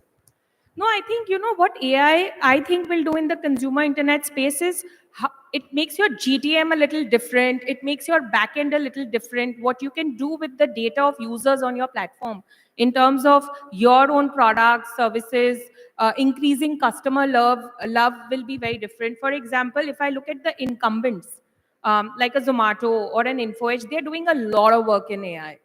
So you might see the same platform in the front today, like you see the same UI, UX, but behind it, what to show you and how to deal with the customer service bit, how to do the tracking, etc. There is today a lot of AI involved in terms of delivery. So I think AI leads to better customer service and better customer love if used the right way. But does it fundamentally alter what you see or what you order? Not yet. Fair. Thank you so much, Kitty, for sharing that. Coming to you, Arjun, I think your lens to how the Indian consumer has evolved and is willing to try newer products is very interesting. We've seen the foundational brands being born, right? In every category we see around us, in our homes, in what we wear, in what we use, there have been brands which have been formed. If you had to take a shot in the dark in the next 5-10 years of which categories that have not yet been disrupted but will be in terms of specifically brands, what would those be? Sure. So I'll give an anecdotal example and then talk about categories, right? So I was at Bombay airport this morning flying to Delhi. At 7:30 a.m., I was at Starbucks. My wife was buying a coffee. There was a line out the door to get a 300 rupee coffee. 10 years ago, there was only those snack counters which sold like samosa and sandwiches in Bombay airport, right? So while we have seen this happen around us, and because it's happened gradually, we have not been able to appreciate the impact of movement of consumption in India, but it is massive.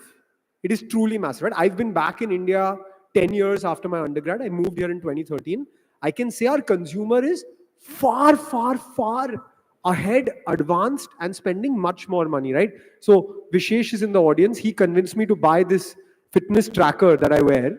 I paid $20 a month to track my health and sleep and things like that. Right? Unthinkable 10 years ago. I would say from category perspective, look, honestly, I think every category still needs disruption. But if you ask me where we are looking for more, I think certain categories like personal care and fashion need some very specific nuance because there's lots of action and lots of brands being built. But if you look at health and wellness as a category, for example, I think unique products, there's still lots of room. Yes, there are lots of Me Too products, lots of products in sports nutrition, but in unique products that are research-led, I think there's lots of room.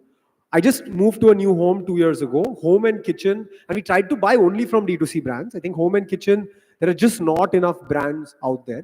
I think if you just move forward now, India is getting fitter and healthier. Yes, we are not running marathons. We're starting by daily walks. But I think sports, fitness is a good space. And to top it off, I think I just hope, and I'm seeing it happen now, I think there are lots of Indian brands that will go global, and Shiprocket's building a platform or has just launched a platform to help this. So my dream is that in the next 5-10 years, we'll see tens of Indian D2C brands really occupy large space in global platforms. We're running short of time, and I've been told we need to quickly conclude. Since we are in this bite-sized world, I'll probably just ask Ishan and Rohit to quickly conclude, and we'll move forward. Yeah, so just drawing on, what Arjun said, I'll also just carry on some thoughts that we have around consumer, right? I think while each segment and sub-segment has its own lens of depth, and there are always opportunities because India is a fairly deep and wide segment. What we're also excited about is, can consumer brands take a slightly different lens on focusing on different TGs within India, right? I think majority of consumer brands that we see nowadays seem to be focusing on tier 1 audiences for them to be the typical priority one in terms of what they want to kind of, go after. I think there is a large depth for consumer brands to be able to be built on the premise of catering to tier 2, tier 3 audiences in India. And fortunately, there are a variety of different distribution channels available and platforms like Shiprocket who can enable that. So I think that's also a very interesting lens, right? Crowded categories which may feel crowded from a tier 1 lens still have a large opportunity thesis if you do the distribution model right, catering to a slightly different audience across tier 2 and tier 3, right? So that's the arbitrage and that's the moat that you can also have as a brand if you target your distribution lens differently. So something to kind of think about, right? Because consumer, the first thought that a lot of founders have is that every single category is very crowded. A lot of VCs, typically tap out and state that we don't see much innovation or much depth for another brand to exist here. But distribution channel modes attracting, the same kind of segment can also be a good way to kind of think about it. See, it's very hard to predict where the value will be created over the next 5 to 10 years. If I knew, I would cross the table and be a founder. But couple of things that I would say is, see, one, agreed with Arjun and Kitty, value can be created in any segment, right? And we continuously see that areas which people say are done and dusted, we continuously see great founders, great businesses being built. The only thing or only advice I have is, see, there's a lot of luck involved in this, but there are things that you can do to increase, your probability of success. So I put a lot of value in research. I would say that, pick areas where the market is expanding, where there are good trends or tailwinds behind you. It would just give you a lot of margin of error. Secondly, pick something which you know you are good at, or which you believe in firmly, because there will be dark moments, weak moments. You need something from within to keep going during that period. So don't pick something that somebody else is saying is interesting. Just pick something where you believe you have passion and strength. And finally, do research. Never underestimate the status quo. We have seen, people do that again. Just respect the way the world is working. Only with respect to status quo can you disrupt it. That will be my only advice. With that, I think you just increase your chances of whatever you're doing. Awesome. That's a lovely note to end on. Thank you so much to all the panelists. Can we have a round of applause for the panelists, please?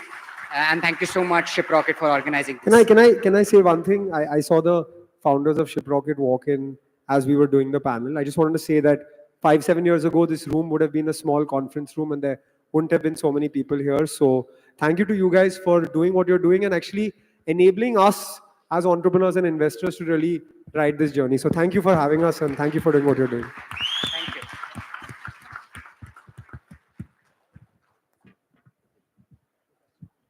Thank you so much to our panelists and our moderator for steering this incredible discussion. Can we have a big round of applause for them, please? And ending on such a lovely note and thanking Shiprocket. In fact, Shiprocket is the reason why all of us are here. So thank you again for all of that. And I think that ending note deserves a massive round of applause for Shiprocket, everybody. Oh, come on, it's got to be louder than that. Can we have a big, big round of applause for Shiprocket and Shivir? It's 4th year running, and this is just the beginning, everybody. A massive, massive round of applause for Shiprocket. Thank you.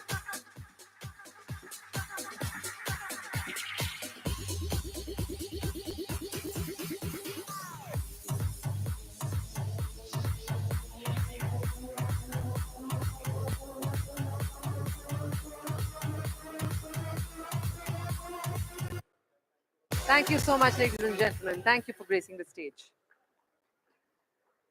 After that very interesting discussion, it's now time for our next speaker to give his keynote address. And for that, I would like to call upon Prasant, the Vice President, Emerging and Startup Business, Exotel, to give the keynote session on the evolution of contact centers in the Gen AI era. Can I request Prasant to kindly come up on stage, please?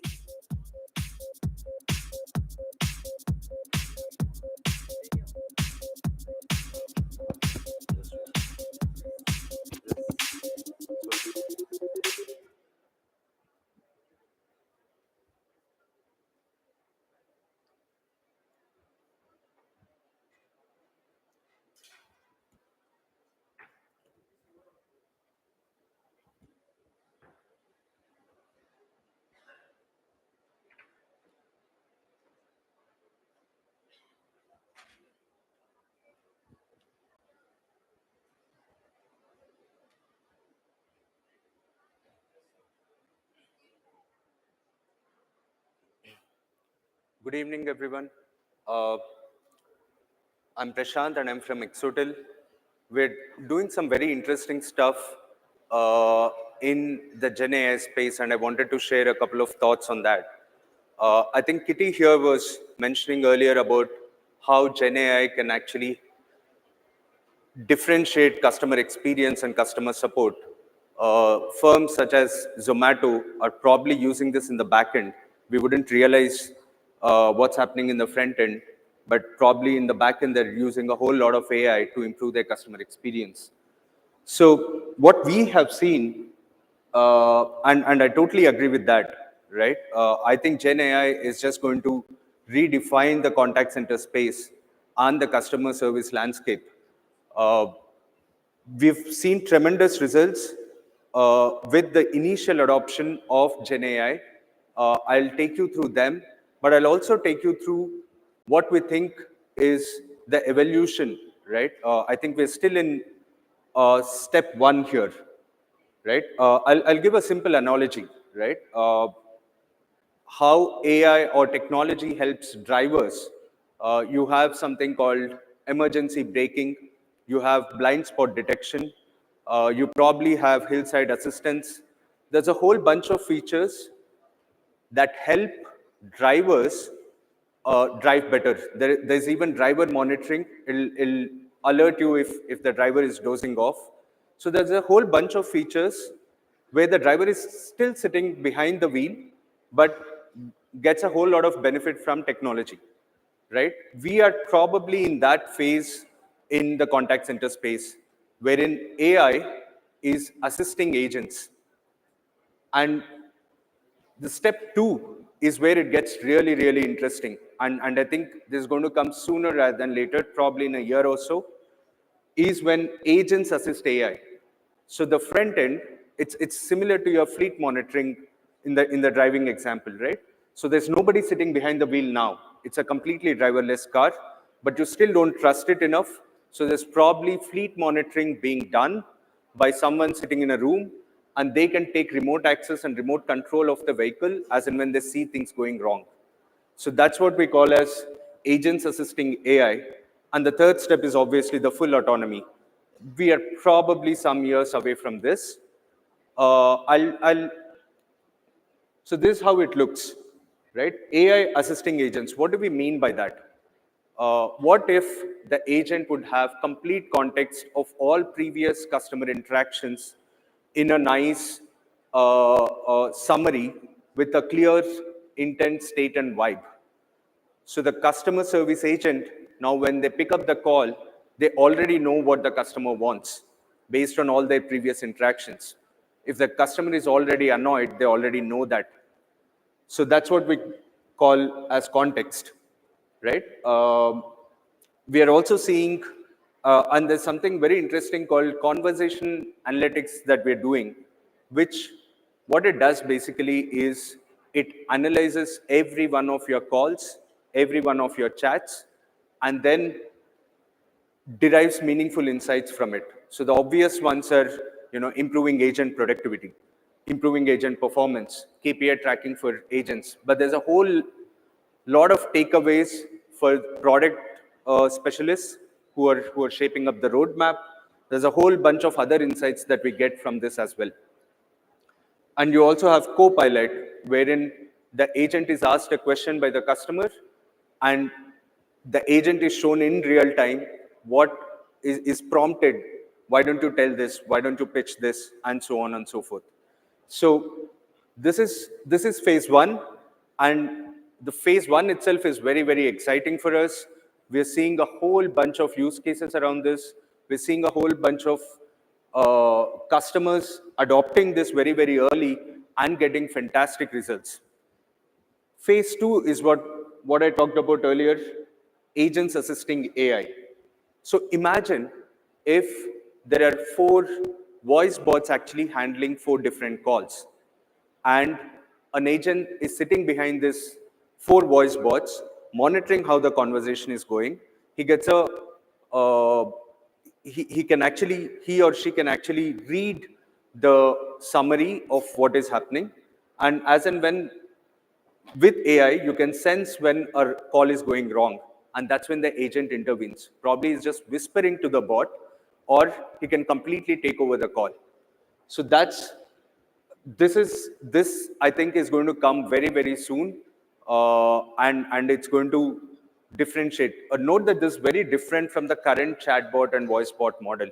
There's no, it's a simple call transfer that is happening, a one-to-one call transfer between a voice bot and an agent that's sitting. Here we're talking about the agents almost become like admins, right? They're just monitoring how many ever calls they can, and then taking over the calls as and when it's going wrong. And these agenoids would be completely omni-channel. There is no need of a separate chat agent. There's no need of a separate voice agent, and so on, because the way it's going to be coded, it's going to be multimodal. And then we have the fully autonomous contact center. We are doing POCs in the second step that we're talking about, where agents assist AI. And this is how it would look, right? So here are 4 conversations that are happening simultaneously, all handled by voice bots. And there's a live transcript as and when the call goes on, and there's a live summary. And as you can see, 2 calls are going on in a neutral way. One call, the customer is really happy, that's highlighted in green. And one call where the customer doesn't seem to be happy. And Gen AI summarizes this and highlights it to the agent that this call is going wrong. It's shown in red. They can simply click on take over the call, and the call gets transferred. So this is how we see the contact centers evolving, right? First, you have agents, AI assisting agents, and then you have agents assisting AI. But for all of this to work, I think the context is the key differentiator. If you don't have context, if you don't have the context like this, even the bot, whether it's a bot or whether it's an agent, they won't be able to provide proper resolution. So imagine if the bot or agent, as and when the customer call comes in, they have this kind of context of why the customer is calling with a clear intent, state, and vibe. So here, Priya is trying to renew her policy, which is her intent. She's tired and irritated, which is the vibe, and the payment is failing, which is the state. Provided these three bits of information, any agent or any bot can then resolve the issue in a satisfactory way. So we believe conversational context is the key to all of this. So that's how we see this contact center shaping up. Yeah, at Exotel, we are delivering technologies that transform communications between humans and companies. We think it's transformational because it offers multiple benefits. Earlier, it was a trade-off between, do you want to increase your revenue, or do you want to reduce your costs, or do you want to offer better customer experience? We believe Gen AI is a transformational technology wherein you can achieve all of these benefits at the same time. That's all I have, folks. Thank you.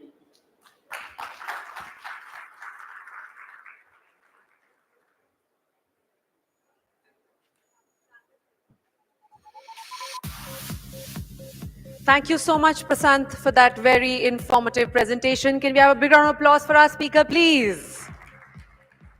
We now move on to our next keynote speaker, who will be speaking on unlocking revenue via WhatsApp with AI Sensi.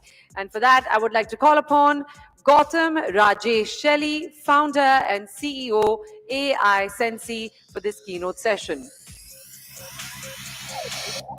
Over to you, Gautam.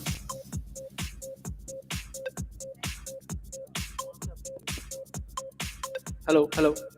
Hello, everyone. Hello, hello. This is Gautam Rajesh Shelley. I'm the founder of AI Sensi. Thanks a lot for coming to Shivir by Shiprocket. And let's start. How many of you are using WhatsApp? Can I know? For your business, WhatsApp business APIs? How many of you are seeing good revenues via WhatsApp? Very few. But we'll be sharing a lot of things on revenue by WhatsApp.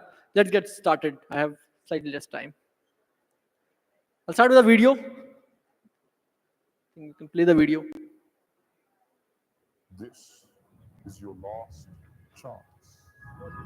Choose wisely.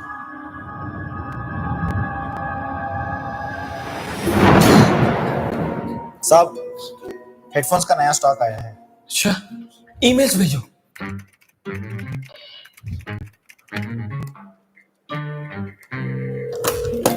Sir, no orders. क्या? वो bulk WhatsApp software से WhatsApp भेजो।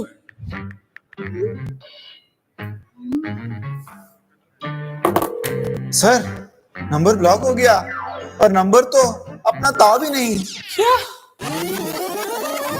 Don't live in the 90s. Time to make the right choice. Sir, the new stock of headphones have arrived. Okay, AI Sensi, so WhatsApp is there.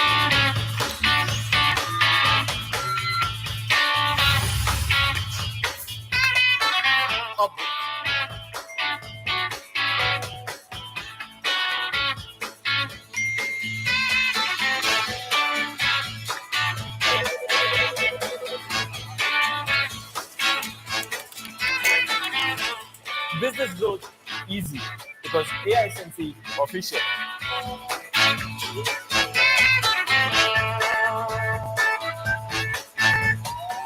Number block नहीं हुआ, WhatsApp पे offer broadcast हुआ, धंधा rocking हुआ एआईसेंसी के WhatsApp engagement platform के साथ। अनीश ने तो एआईसेंसी के व्हाट्सएप एंगेजमेंट प्लेटफॉर्म से अपने बिजनेस को 5 गुना बढ़ा लिया। AI Sensei, your customers are on WhatsApp. Are you?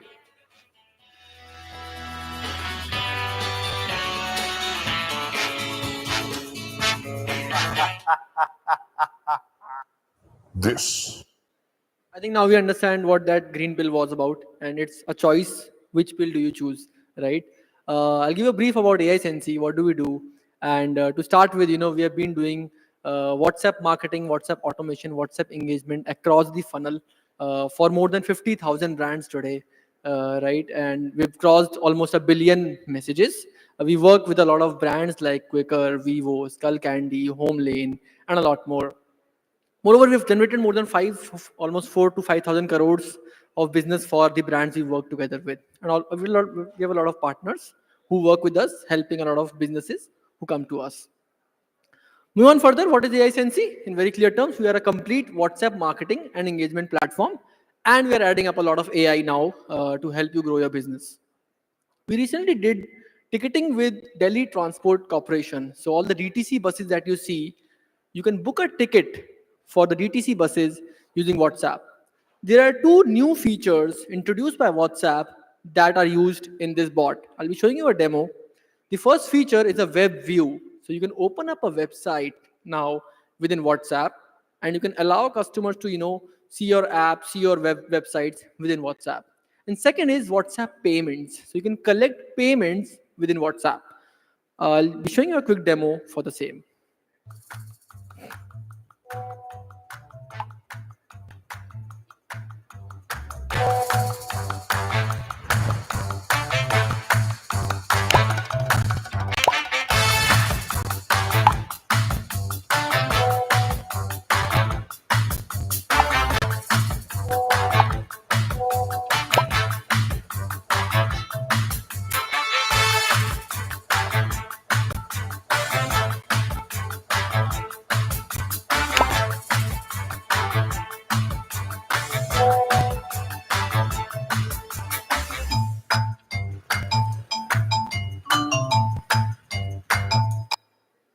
It's been almost, I think, 2 months we have launched this.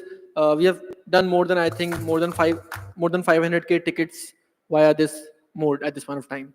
I'll be sharing a brief about how you can actually use WhatsApp across the funnel, and then we'll be going through a few case studies and some more features. So let's start with acquisition. You can run, and you should run, click to WhatsApp ads today. These ads run on Facebook and Instagram and land directly on WhatsApp. The number one benefit you get, the lead generation skyrockets like anything. And if you have a WhatsApp catalog, we are seeing really good conversion rates now on the WhatsApp catalog piece, because the WhatsApp catalog piece is connected to WhatsApp payments also.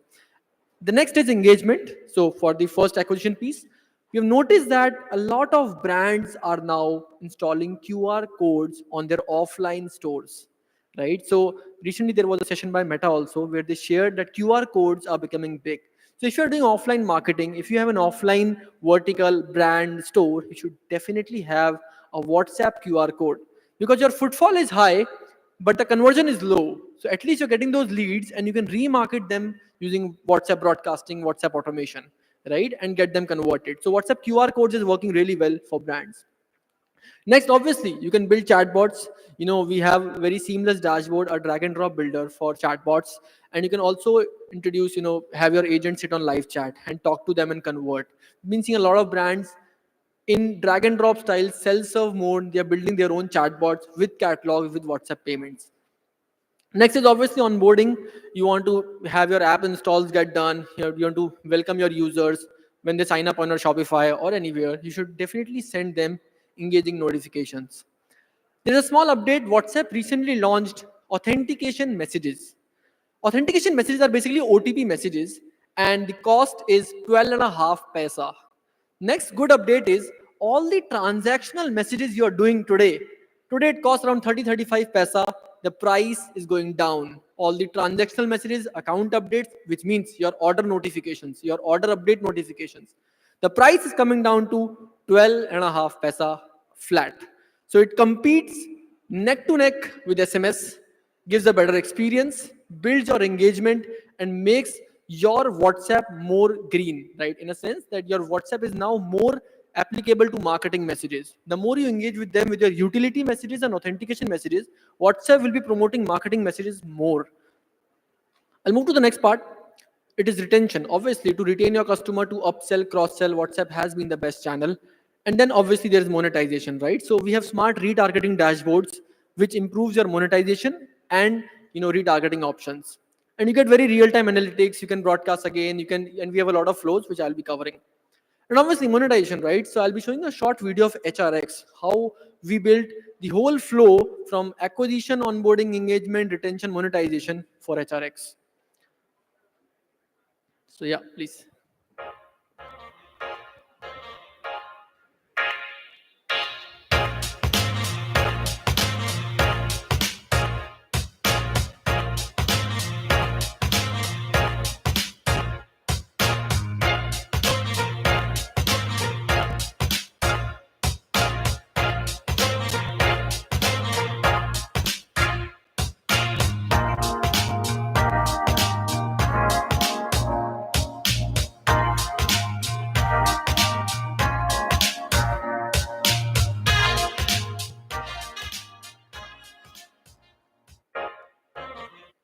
So similar to DTC, you can also collect payments natively within WhatsApp, right? Via Paytm, PhonePe, Google Pay, any of these channels, even net banking, cards, all of it. On the back end, there is Razer Pay, PayU, all of these payment gateways, but the front end is on WhatsApp.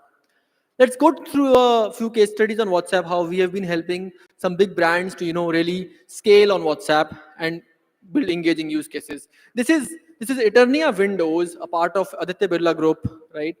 They have more than 100 offline stores and are doing really good in the Windows segment, right?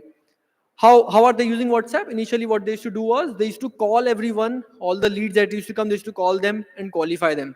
Now they have a chat bot which just qualifies it all and sends it to the CRM. So the lead time reduces by 55% and there is 70% increase in customer engagement. And you can see how they've built this bot which is working very seamlessly, and it flows through very seamlessly and collects all the insights that they need from the consumer. Once that is done, they just call them up and close the deal. So that has been really helpful for them. Moving on to the next one.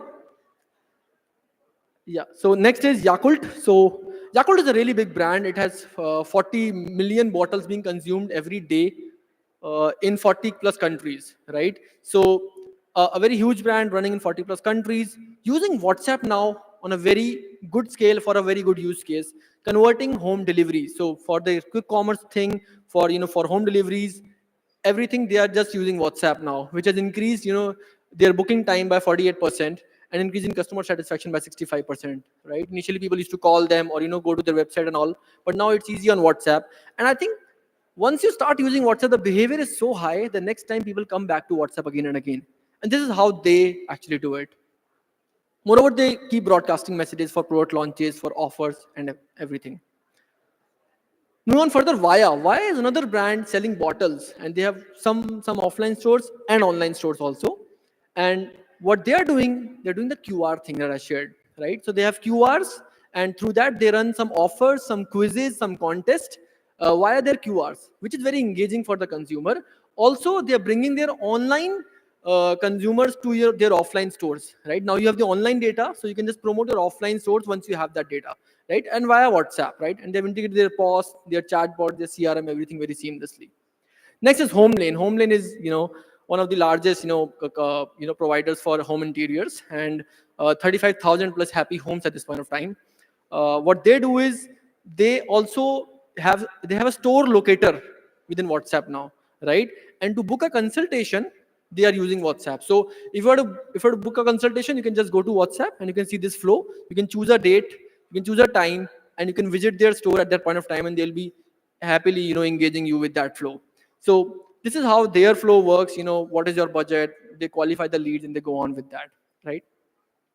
Moving on next is HYPD hyped. They handle 30,000 plus creators. It's like a Shopify, but for creators. They have stores for 30,000 creators, and they keep sending broadcast messages. Very innovative, very funny broadcast for them. And they have been seeing a 2x creator engagement now via WhatsApp. Moving on further, next is Costco. I think everyone has heard of Costco now, right? Costco has been a long time customer. Since when we started, we had 100 customers initially. Costco was one of them. And since then, they have seen, amazing engagement, 3x, 4x of sales, conversion has increased, and buy and buy it is increasing. Majorly, they use abandoned cart campaigns and offers. Basics हैं. अगर आप WhatsApp पे basic abandoned cart लगा लोगे, basic offer messages broadcast कर दोगे, you will see a definite upsurge of 2x, 3x sales. Day one, कुछ maths नहीं. You have the data, you have everything. You just need to install WhatsApp and do it. Moving on next, what we do for you is one-click Shopify integration, right? So we have multiple flows, abandoned cart flows, COD order confirmation flows, order status flows, and these are all one click. You don't need to, do anything. You just need to come to the platform, automatically abandoned cart 1, 2, 3 का flow setup हो जाएगा, COD confirmation के 3 flow setup हो जाएंगे, order cancellation के सारे flows pre-built setup हो जाते हैं. Right? We have all the Shopify integration checkouts integrated, be it simple, Razer Pay checkout, Magic checkout, eCommerce, shop flow, all of this is already there. Next is AI showcase. So we have some AI features. You can actually generate messages via AI. So you can generate, you can type in that I want to generate a message like this, and it will generate it for you, right? I'm short of time, I would have given you the experience. So you can scan this QR quickly if you want to experience this.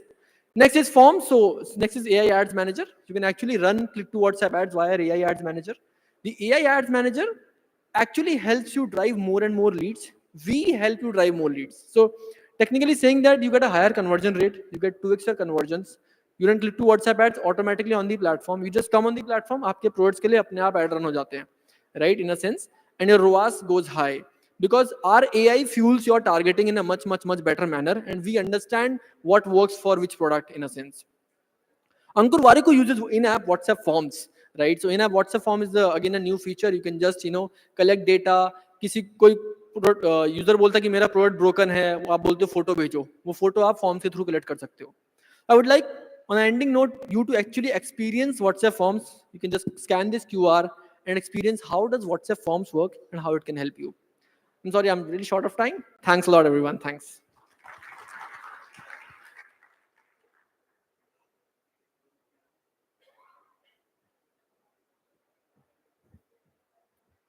Thank you so much, Gautam, for that very innovative discussion. We now move on to a very interesting panel discussion. And before I introduce the panelists, let me tell you, ladies and gentlemen, that we are living in the era of women. There are major multinationals all across the world that have female leaders. There are superpowers across the world that currently have and will have female leaders, hopefully an Indian one this time.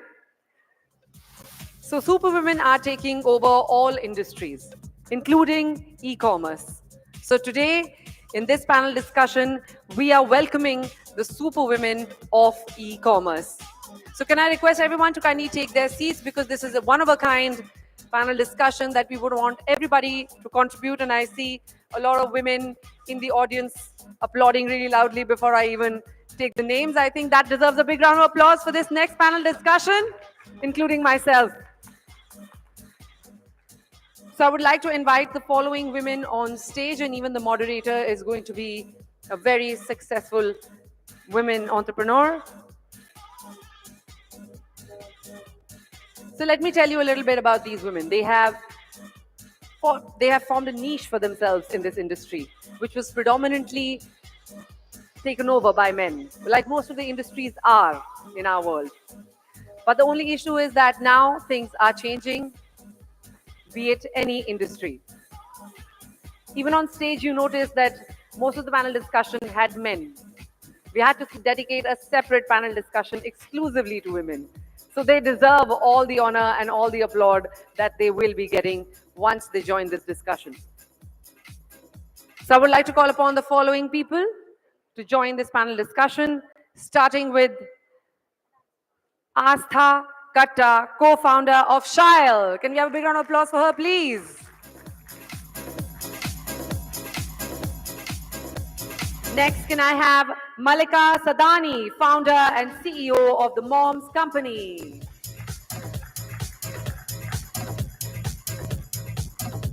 Joined by Soumya Kant, co-founder and chief growth officer of Clovia. And Vani Gupta, founder of Cherry Peach Plum Growth Partners. And to moderate this discussion, we have Neha Diwan, assistant news editor at the Economic Times, to steer this panel discussion on breaking barriers, building empires, the super women of e-commerce. Can we have a big round of applause for our panelists and our moderator, please? Thank you.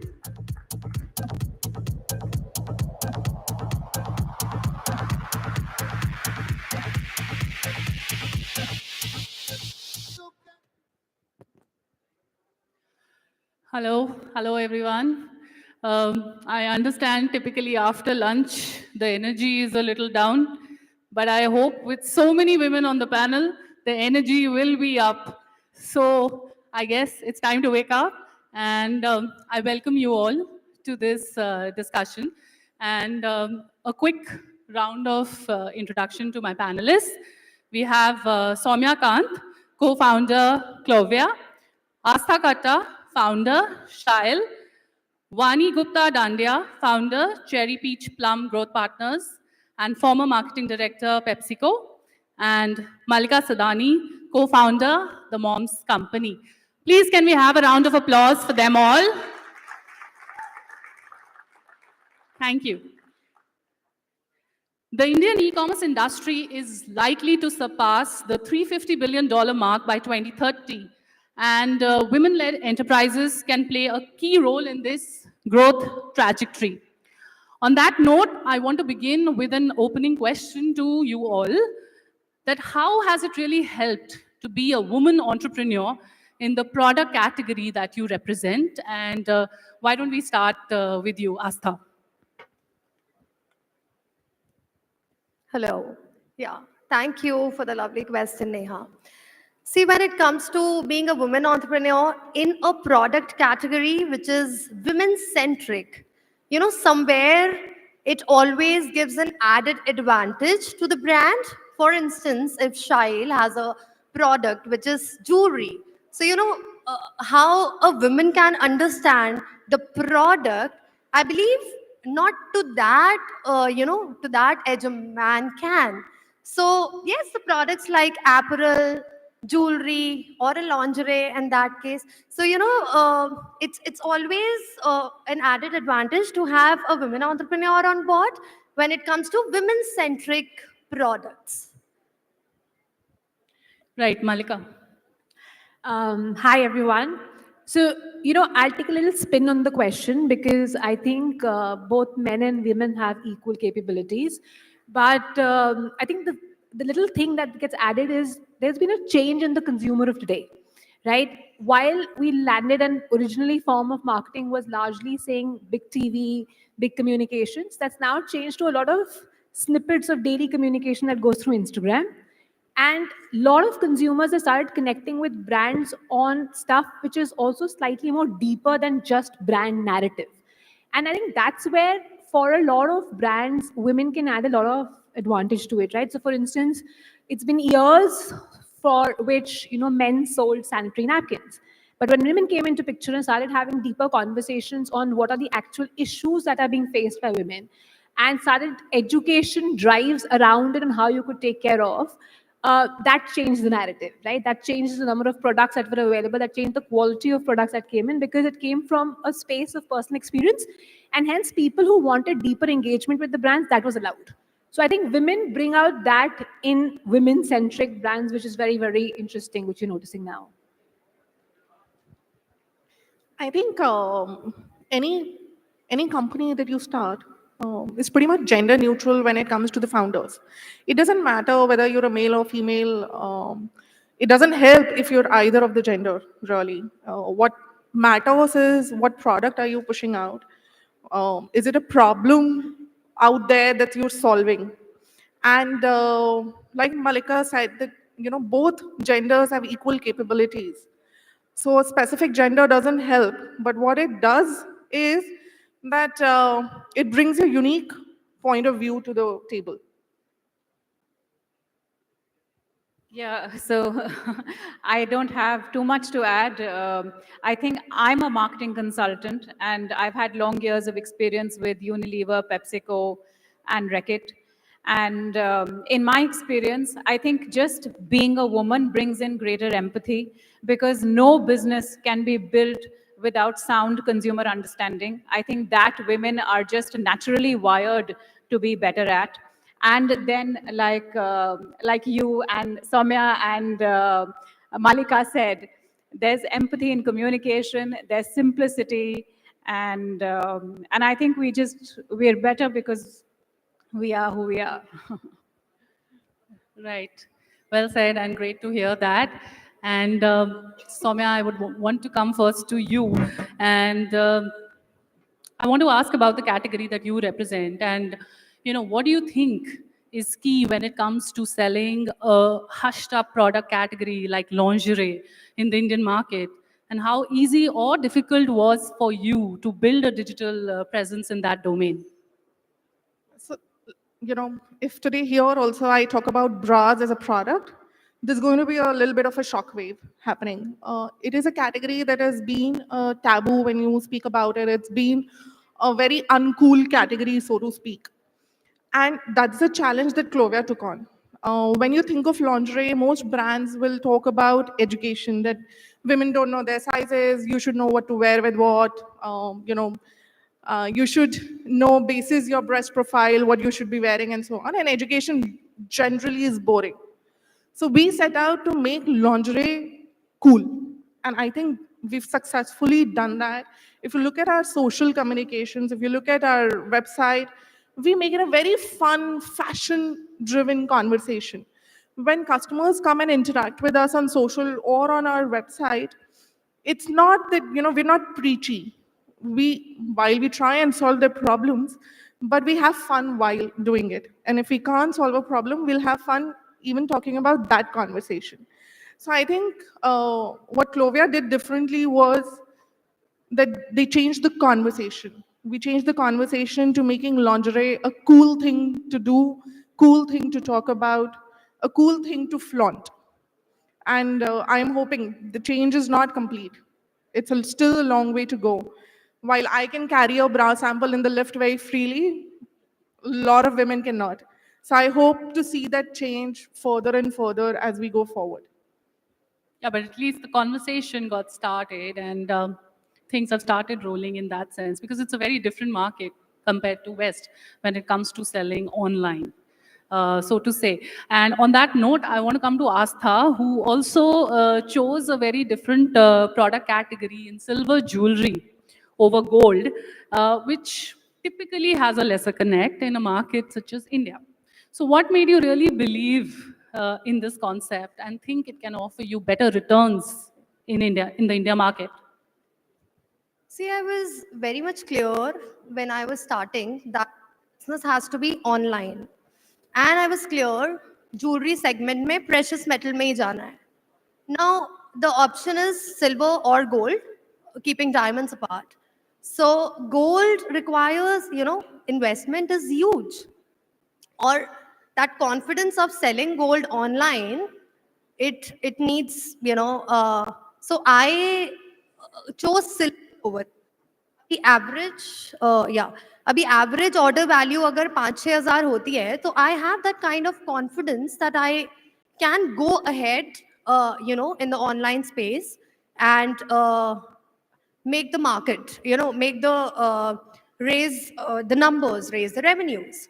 So fortunately, it happened. Fortunately, Shail is doing great in online space, and we have fortunately created that market for silver jewelry. अभी ऐसा नहीं होता that this product is not in the market, so we'll not even experiment with it. I was pretty confident. I was confident if I come up with the unique designs which are not common to the market, the product itself will make the brand stand out. This is exactly what happened. And till date, the designs, the statement designs, speak about the brand. So therein Shile stands out, and this is how I have taken silver jewelry ahead in online space. Secondly, in past 5-6 years, you'll see Bollywood industry being a trendsetter with silver jewelry. So therein the market, market set ho raha hai for that particular product. And when I talk about today, I mean, Shile is also being the trendsetter because we are jewelry partners in various movies coming in. We just had Bad News, released, and Shile, you'll see Tripti Dimri and Neha Dhupia styling up Shile there. Then we had Madhuri Dixit styling up Shile in Majama. So you're getting me. This is the trajectory we have taken, and fortunately, this is happening for us. So yes, the product which we have chosen, silver and not gold, I would genuinely say silver is the new gold now. Online space में तो gold में to make it that big, I still do not have that kind of confidence. So maybe we can silver से हम gold में move कर सकते हैं, but we'll be doing it gradually with a lower ticket size. Thank you. Right. So yeah, I mean, new product categories obviously have also a chance for newer consumers to emerge and for deeper penetration in the Indian market. And talking about newer product categories, I want to come to Malika. And your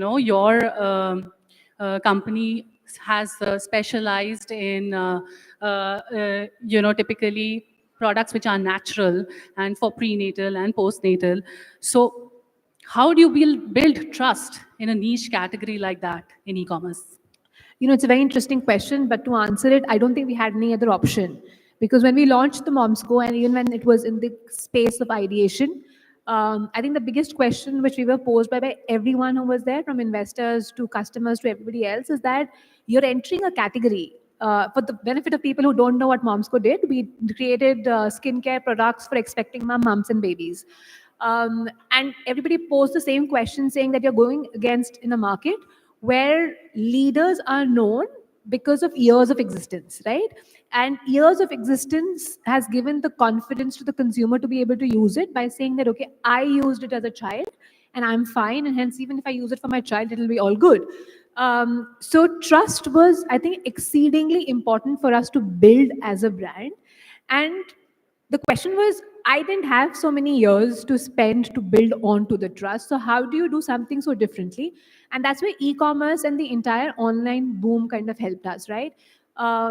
What we did was that we said, okay, how is it that I can give confidence to the mother? Because there was already a gap in the market where people were looking for natural, safer products. There were questions on existing brands. And to capture on that and to create a market where people start trusting us. And we put our own use cases there, right? Like we spoke to almost about 300 customers and asked them saying, what will give you the confidence? So one was, of course, certifications. So we got our product certified by international agencies who did all of it in terms of categorizing a product as safe, testings, which were all done. And then we said, okay, let's lead the brand by a founder story, right? It was a story of a mom, and I personally struggled to find good products for my daughters. And we said, okay, let's be as close to the customer as possible. So actually, the first brand campaign that Momsco did was shot in my house with me and my children. And that was how open we got, saying that, okay, I'm getting you into my actual world. And this is the world that we operate in. These are the people who are behind the brand. And this is what we're looking to build and create products that we can confidently use on our children. And if I can, you should also sort of listen to me, provided you are the kind of mother as I am, right? So a lot of founder interactions. I remember we used to have this property called Ask Malika Anything, where every Monday I would go on Instagram, and the entire Instagram I would take over with questions and stories. It would be like, you can ask whatever you want, and I answered all those questions for everyone themselves. And I think trust is not gained overnight. It's an attempt of the entire team, right? Like from the people who are shipping the products to the people who are actually putting out messaging on the product to the people who are actually making the product. So you actually make it a DNA of the organization because it's the need of the hour. And then you do every little thing as possible to give the customer the confidence in you by opening up your world to them so that they can start trusting you in a shorter span of time. Right. So I think your experience and your story became a brand in itself and got that trust ahead in a sense because you were a new mom as well at that time. So, Vani, I would like to come to you, and we've heard some of the experiences and insights from all three of them here, and what it takes, what is the kind of journey that has been. So, I want to ask you that what makes a brand iconic in its own right when it ventures into a competitive space like e-commerce? So this is actually a very, very difficult question, and it's a very big question. As we've learned even from Astha's and Malika's stories, you see, making a brand iconic is not easy. But there are some simple things in the 100+ assignments that I might have done now over the last 5-6 years. I've seen, number one, most brands struggle with a simple proposition. Like a lot of the assignments that I give, intelligent founders have the confidence to ask, look, my product is selling, but I don't know why it's selling, and I don't know who's buying it. So clarity of the proposition, because a product, when you launch a product, your product may have multiple benefits, but you can't sell it on multiple benefits. And often the question is, if I target or if I create a bullseye consumer profile, then will I be limiting my market and will I not be able to expand? So questions like exactly who is your target consumer must be written down. What is your proposition? Why will people believe that what you're doing or what you're claiming can actually be delivered? So in Malika's case, for example, she built credibility on the back of the founder's story. She got certifications. In the case of Astha as well, she has a story and she's using Bollywood partnerships in order to build that kind of differentiation. So your product may not always have a differentiator product benefit, but if you're able to create some distinctive story that helps consumers remember, oh, in this huge plethora of brands in all of this landscape, these are the 2-3 brands that come to my mind, then those are the brands that get bought. And eventually, this is again something that was initially talked about, visibility builds trust. When I start seeing a brand around and I start recognizing that brand, very often we overlook very simple things like what is my website looking like, what is the packaging, what is the little label that I paste, you know, in order to wrap my product and ship it, what is the delivery boy looking like, what is the delivery truck. All of these little signals add up to what is the brand in my mind. So building an iconic brand is actually just going back to the basics. And it's the same that applies in the digital world as well as in the offline world. In the digital world, actually one has to try harder because the thumb is so fast to scroll up and you're just one of the options. In fact, one of the things that I've spoken about and you know, one of the VC funds specifically looks for in the digital context is just how eye-popping your packaging is. Because in the digital, you know, when you're looking at the mobile phone, just appeal on that digital screen is very, very important. And often the brain sends subliminal signals on what this product might be like just on the basis of visual appeal. Right. So distinctive storytelling and ways to really capture a certain audience and you know, capturing your target audience in a sense can pave the way ahead for brands which are venturing into this space. In the interest of time, I would like to ask again a common question to you all, that what advice would you like to give to women who want to start their own business in e-commerce? Soumya, sorry, Astha.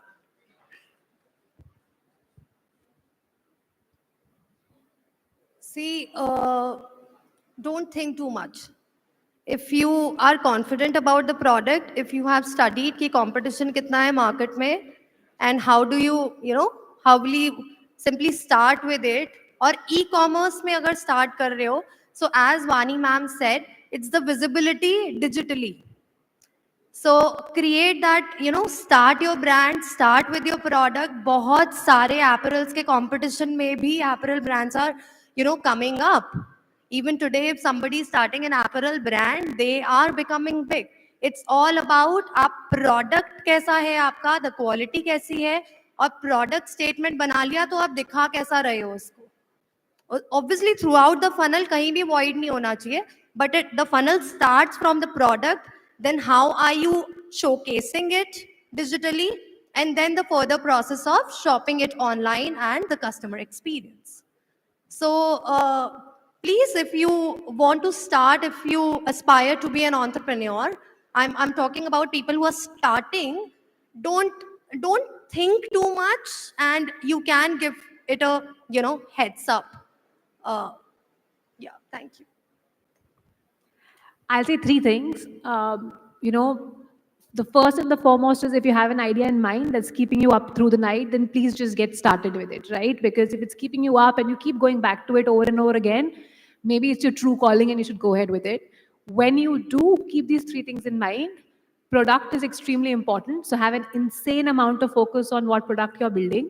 Second, customer is the king. So please make sure that you stay very close to the customer, because the needs of the customer and the customer is all very quickly evolving these days, right? So staying very, very close to your customer is extremely important. And third, and the most important thing is, please think big. Right now I'm investing in a lot of companies, and when I speak to a lot of female founders, they don't think big. They're not aspiring to be big, right?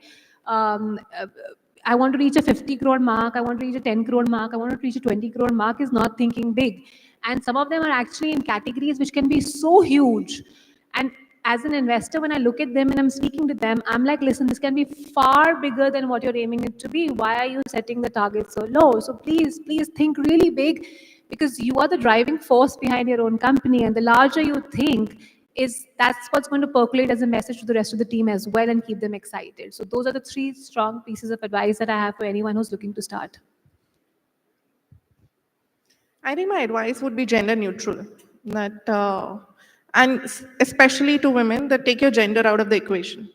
When you're starting out, it doesn't matter what gender you are.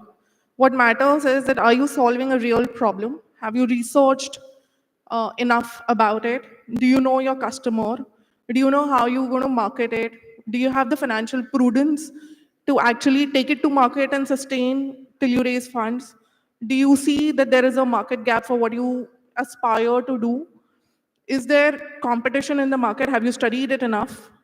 And at the end of it all, do you have the ecosystem to support it when you actually move forward and start scaling it? It's very difficult and it's a very lonely journey, so to speak. You may have co-founders, even then it gets really, really lonely. So have an ecosystem that supports you, that you can fall back on when you're in that process. And above all, just don't think that because I have an idea, it will become big. Or don't think that I want to do something for my own and hence I must do this. Being a founder actually is pretty much you're working to pay the salary of even your security guard. So have the financial prudence when you're starting out. Very well said. I don't want to reiterate everything that the others have said, but I'd say focus on getting the first 100 cartons out. If you get the first 100 cartons out by identifying exactly who your consumer is and by having a sharp proposition, then you're in a great space. And often you may not have a differentiator, because now one thinks that, it feels entirely true that everything that had to be invented has already been invented. Every differentiator seems to have already been taken. So don't worry about not having a product differentiator. Find a new way of saying the same thing. There are enough number of lingerie brands available out there. but she's still got yet another lingerie brand. And she's figuring out a new way to present that brand to consumers. And that's what matters. Because consumers buy great products, yes, but consumers also buy stories. Consumers buy what they identify with.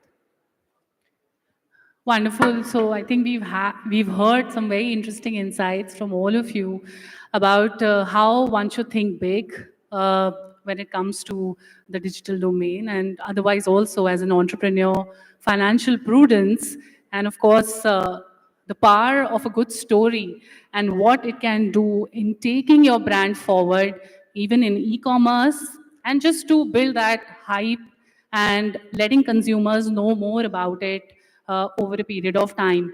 Thank you so much for joining us and giving us those key insights. It was great to have you all here. Thank you. Hello. Thank you so much to our panelists and our moderator for carrying out that incredible discussion. Can we have a big round of applause for all of them, please? These incredible women.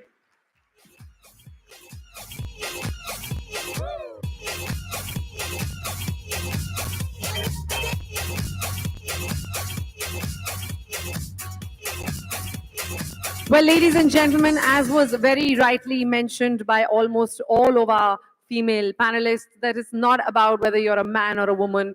It really depends on the opportunities you get and the opportunities you seize. When you are running a business, it really doesn't matter what gender you are. It's about how much effort you put in. So that was an incredible panel discussion by some very successful women out there, and I'm sure it has given you some food for thought. Now, ladies and gentlemen, we will be presenting to you the most sought after fireside chat of this Shiprocket SHIVIR. But for that, we need to do some changes to this room. We firstly need to get some great energy. I can see somebody yawning here and there, so we need to let that go. Can I request everyone, we'll do a little bit of an exercise, fairly easy. Can I request everyone to stand up in their places? Please stand up in your places. Thank you so much. What a lovely audience you are.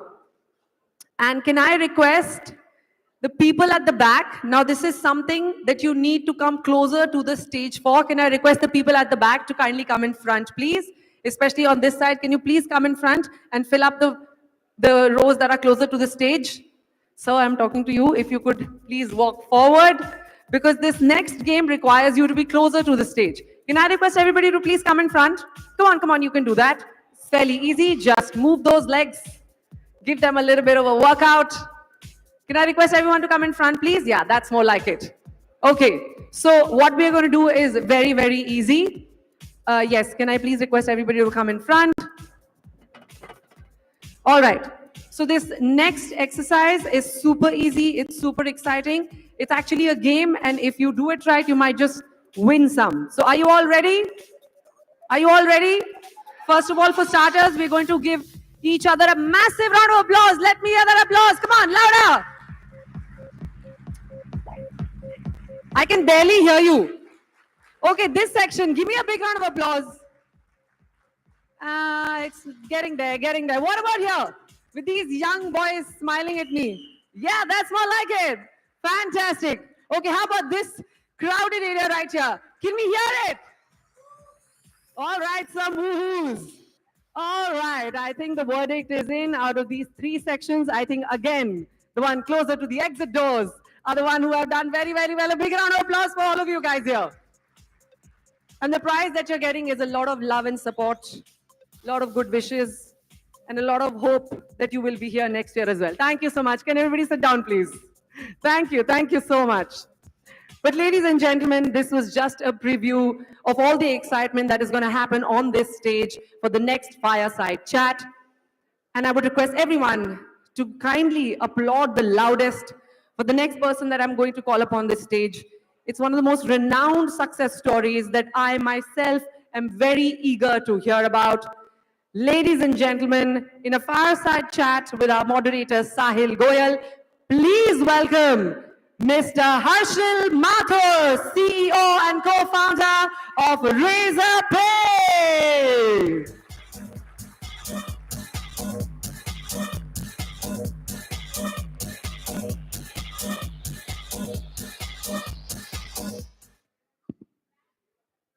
Thanks a lot, everybody.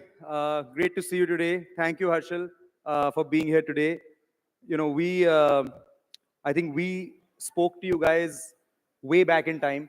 I remember when we were running Cart Rocket as our shopping cart platform, somebody in my product team told me कि sir एक ना payment company आई है वो आप ही के page पे card detail ले लेती है without you having to get PCI DSS stuff, right? And उस समय it was all redirection. So truly I was like ये इन्होंने कैसे करा है? And then I spoke to somebody in your team. They said sir कुछ नहीं करना है, JS है, integrate करो, 10 मिनट में हो जाएगा.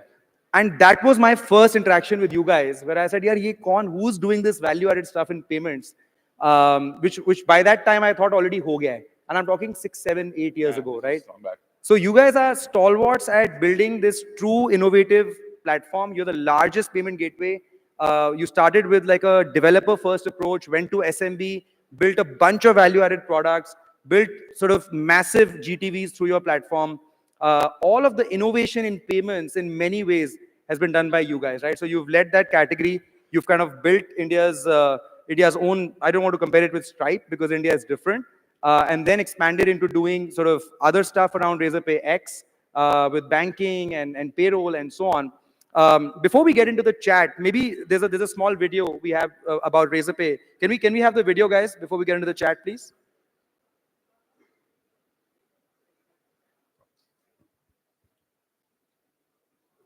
It's Friday. You're in office. You realize it's been exactly 5 years since you started your own company. You think of all the events you've attended. You think of your first office. And the people who wondered if you even had one. You think of the times you were the one-man payroll department.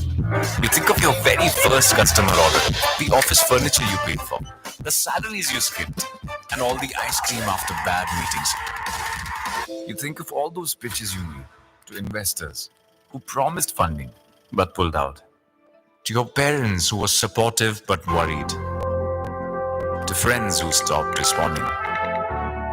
You think of that one night when you reached the verge of shutting it all down. You think of how far you've come. For 5 years ago, all this was just a belief.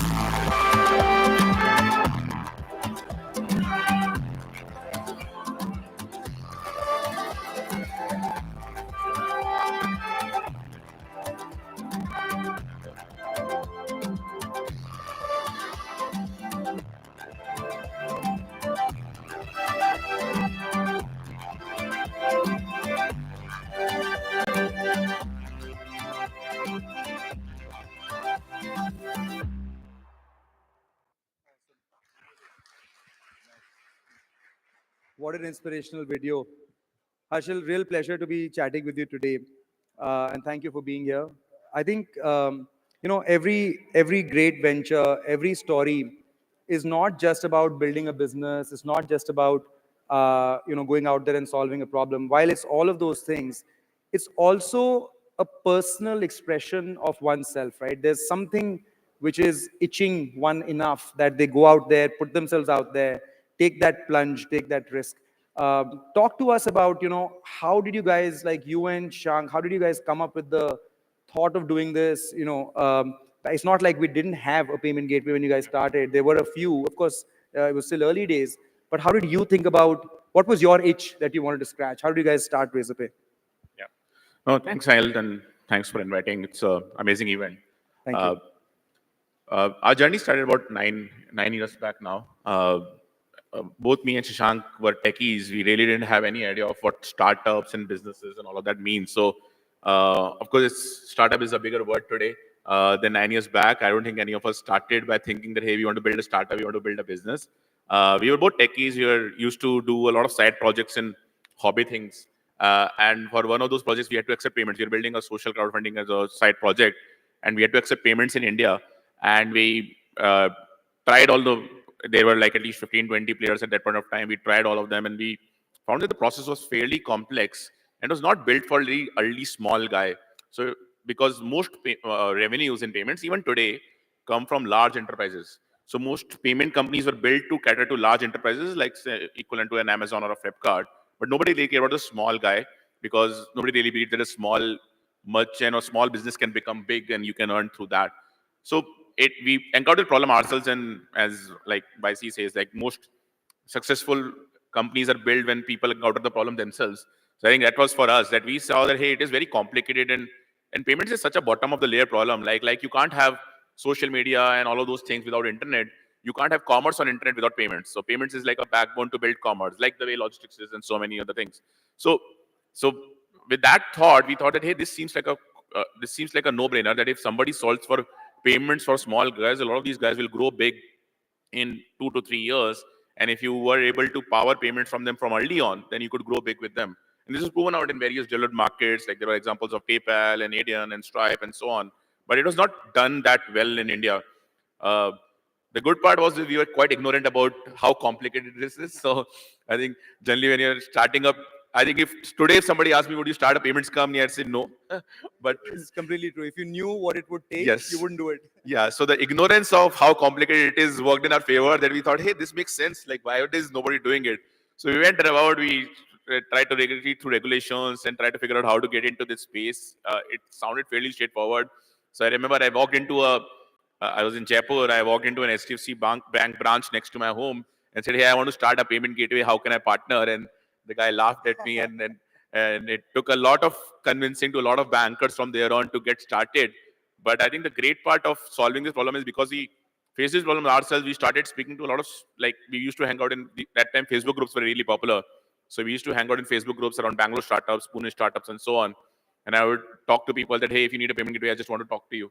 And then we figured out that the problem was quite deep. So the day we finally, it took a lot of time for us to get those bank approvals, partnerships, everything in place, almost a year and a half. But once we got that through, the traction was through the roof, because we found so many people who were struggling with the same problem that we were. And it was just easy for us to go to them and say, hey, we know the problem that you face. We have faced it ourselves. Try this. This will really solve. So the example you said, right, at that work, because a large enterprise doesn't feel a problem of integration. They have 20 engineers or 100 engineers who will do that integration.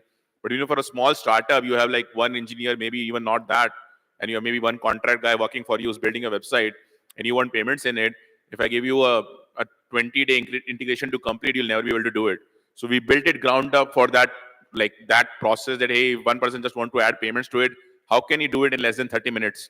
So in early days, like when we used to pitch to small sellers, I would say that you'll be able to complete the integration in the time that it takes you to order pizza from Domino's, and people were really able to do that. I think that was a really big selling point in early days, that in 30 minutes you could copy paste one single line of code and go live with Razer Pay, and then everything else will be taken care of. And of course, rest became what it is from there on onwards. No, it's truly remarkable, and I've had the opportunity to firsthand experience this not once but through the journey. Because we've used you guys till date as one of your hopefully larger customers, and hopefully one of the most power users, because we've kind of hacked into everything that you've built.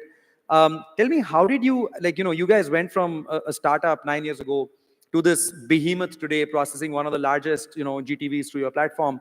How did you keep the culture of innovation? Because as you get a growing franchise, you get revenues, you get sort of business leaders, right? You're a techie, so I'm using that with a little bit of a joke.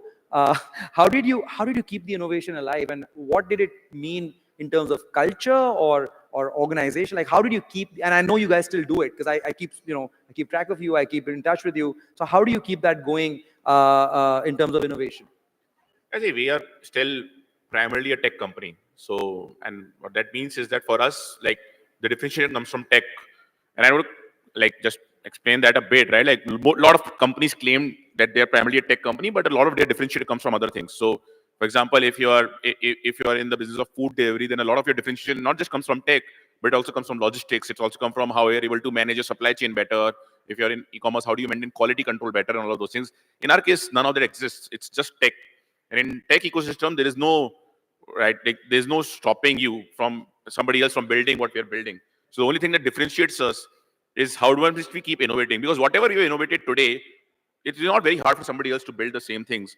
The only differentiation we have is how fast we keep innovating and building out new things. So it's really important, and I'm personally very paranoid about that, keeping that culture of innovation around. Right? Like, if somebody else in the ecosystem has launched something before us, I'm the first one calling my product head and said, how did we miss it? Like, how were we late by a day, or how were we late by a week in launching that out?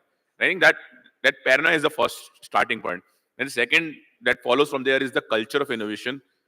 We really push our teams every day on on having the highest product velocity, and that's a big problem as your company scales larger. At a small scale, you are really small, you have limited number of customers, you build something out in an afternoon, you ship it by the evening, you go live, nothing matters. As you get larger, it's not as easy. You have so many customers dependent on you. Every bug is far more costly than the new innovation. And in things like payments, people, at the end of the day, you are innovating and it's all well and good. But if one of that innovation breaks what's happening today, people will blame you a lot for that. They said, why did you launch this? Like, you should have really, like, it is fine if you delayed that launch by a couple of months, as long as you didn't let my payment suffer. So in a infrastructure business like payments, right, like keeping the lights on is far more important than shipping new things out, at least for the customer. So balancing that on. And lastly, in our space, regulation, which makes everything else around it a lot more complex, because while doing all of this, we also have to keep in mind regulations. You have to satisfy the regulator, ensure that everything from a regulatory perspective is well in kosher.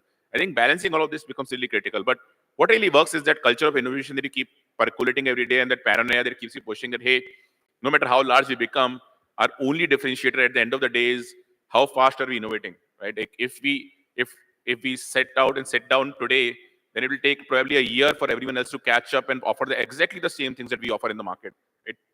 There's nothing holding everyone else back from there. So I think innovation is the only thing that differentiates a tech company. So it's the fundamental kind of DNA of the company. You're saying it's just about staying ahead and constantly staying ahead, and that's what keeps you ahead in business as well. And everything else you have to align towards that. So when you take culture means that how do you reward people, how do you punish people, right? So if somebody experimented something and maybe it failed, like if you go back and punish them, the next time people will stop innovating. But at the same time, you have to balance reliability, you have to balance regulation. So how much are you promoting innovation, right? Like, so like we have inside our tech company, we have a hackathon every 6 months to bring out new ideas, to bring out new ways of doing things, because like that's the only thing that keeps us. And you need to keep there's regular push on efficiency, but you need to keep bringing in new ideas on, okay, what can we do differently now?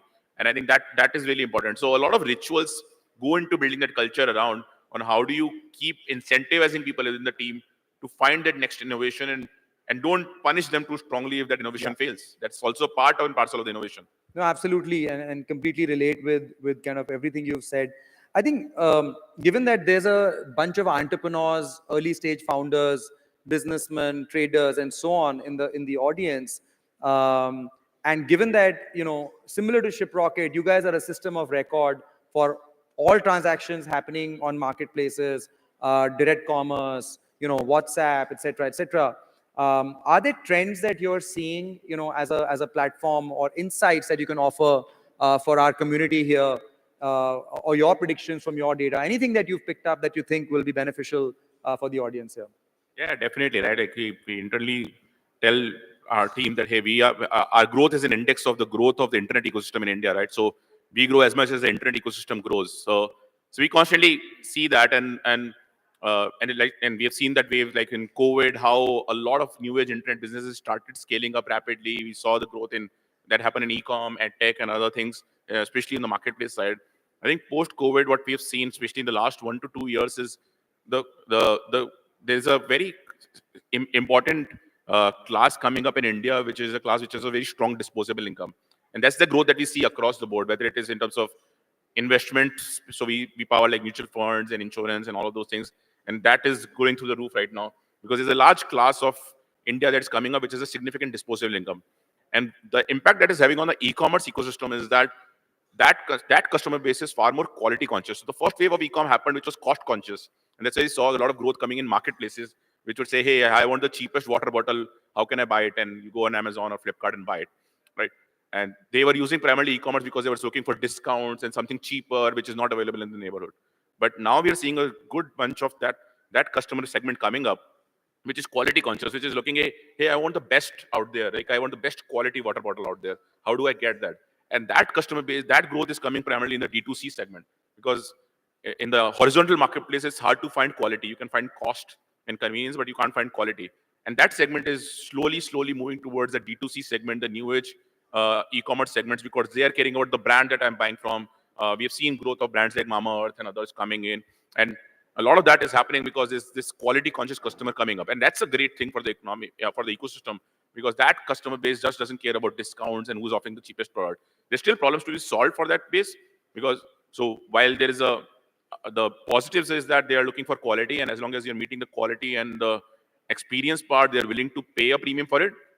But at the same time, they're still coming from the marketplace world. They're still coming from the offline world, where there are some concerns. They're still worried about it. Hey, I'm shopping on a new website.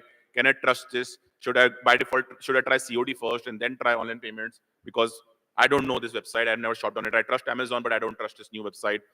They have a concern about, like, they're very quality conscious, but they're also worried about it. Whether I get the right quality? Do I need to return it? So how does return and shipping and all of those things work? So all of these things are still problems to be fully solved.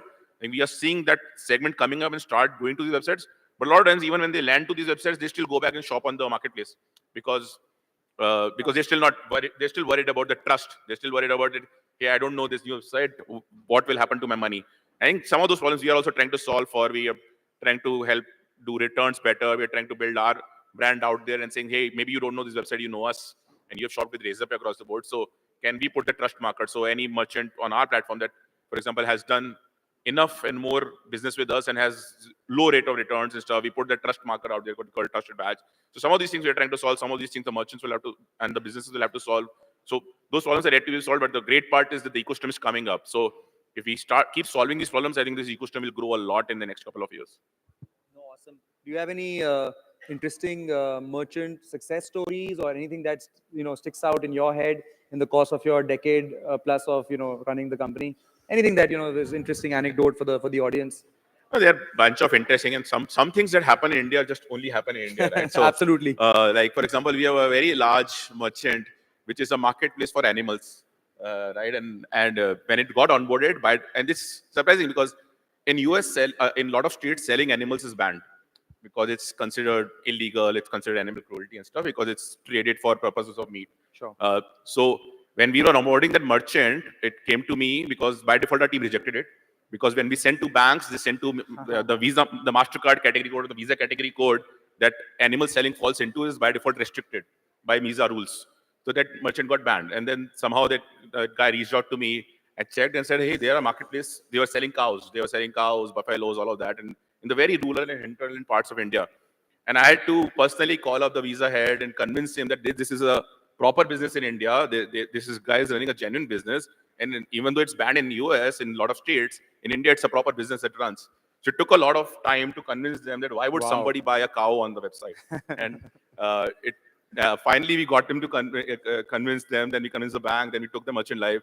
And today, it's a decently sized business. Like I didn't know so many people are searching and buying cows online, right? So I think it's billions of dollars, right? Yeah, that's what I've heard in the offline world. Large, and they have a really nice, beautiful website, and the guy operates, I think, out of Indore or something. Yeah. It's a nice, beautiful website. Their loader is a cow as well, and it was quite interesting to see that. So I think those are some interesting stories that you discover when you go down.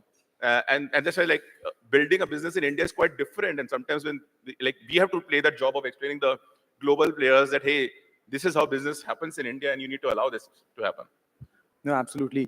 I think just last question, there's, like I said, bunch of early stage businesses, scaling businesses.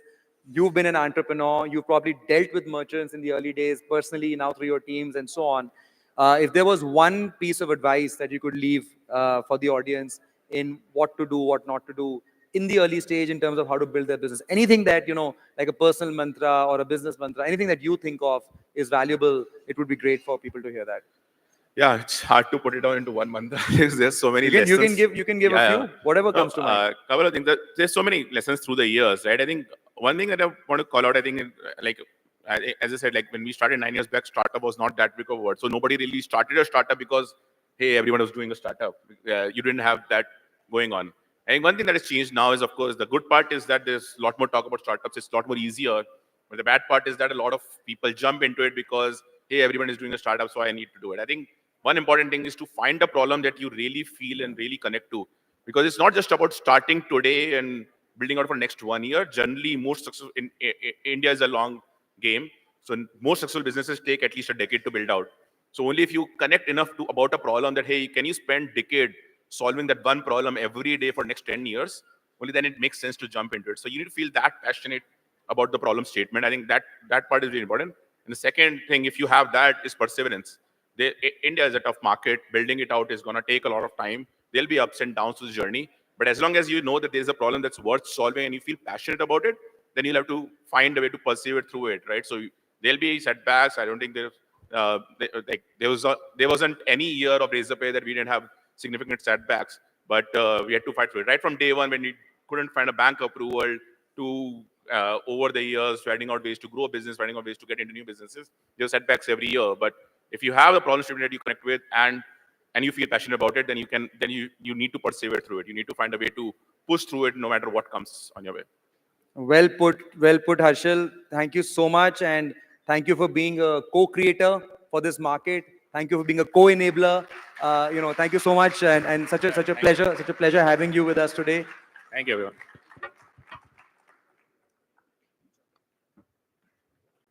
Thank you so much.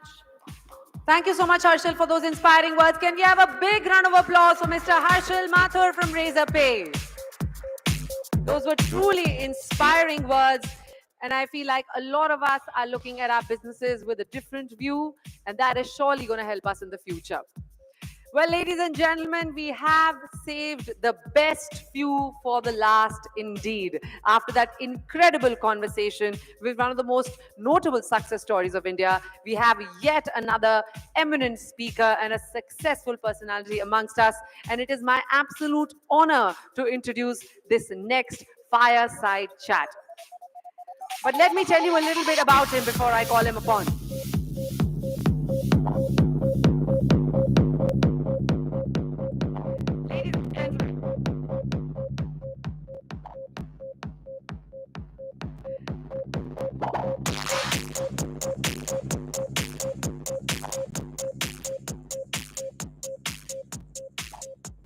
Well, as you can see, the console is also getting very, very excited about the next fireside chat. So let me introduce the next speaker. He's a distinguished figure in the startup ecosystem. He was also honored with the prestigious Padma Shri in January 2020 for his significant contributions for the growth of the industry. And today we have him here with us to give us a tidbit on bridging insights to action, closing reflections, and the road ahead. Please put your hands together for this fireside chat with our moderator, Sahil Goyal again. I would request everyone to give a round of applause to Mr. Sanjiv Bikhchandani, founder of Info Edge India Limited.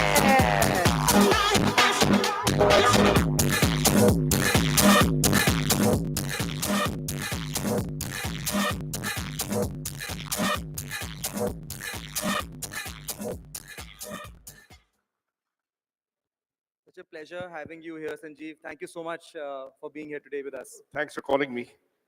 Do you remember the first time I met you? Yes, I remember.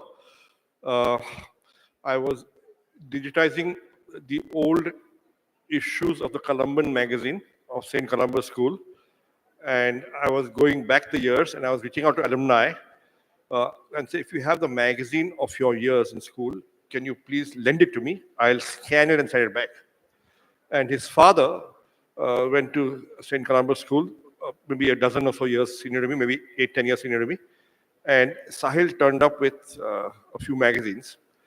And I suspect he used that as an excuse to meet and then pitch me a startup. Okay, which I understood only afterwards. Right? And we very nearly invested. I think, there are companies you go into and they do well. There are companies you go into and they don't do well. There are companies you say no to and they don't do well. And there are companies you say no to and they do very well. Right? This is in the last category. So we declined, and I think Kitty is here. And I think Kitty and I declined together. Am I right, Kitty? Yeah, what is the reason we declined?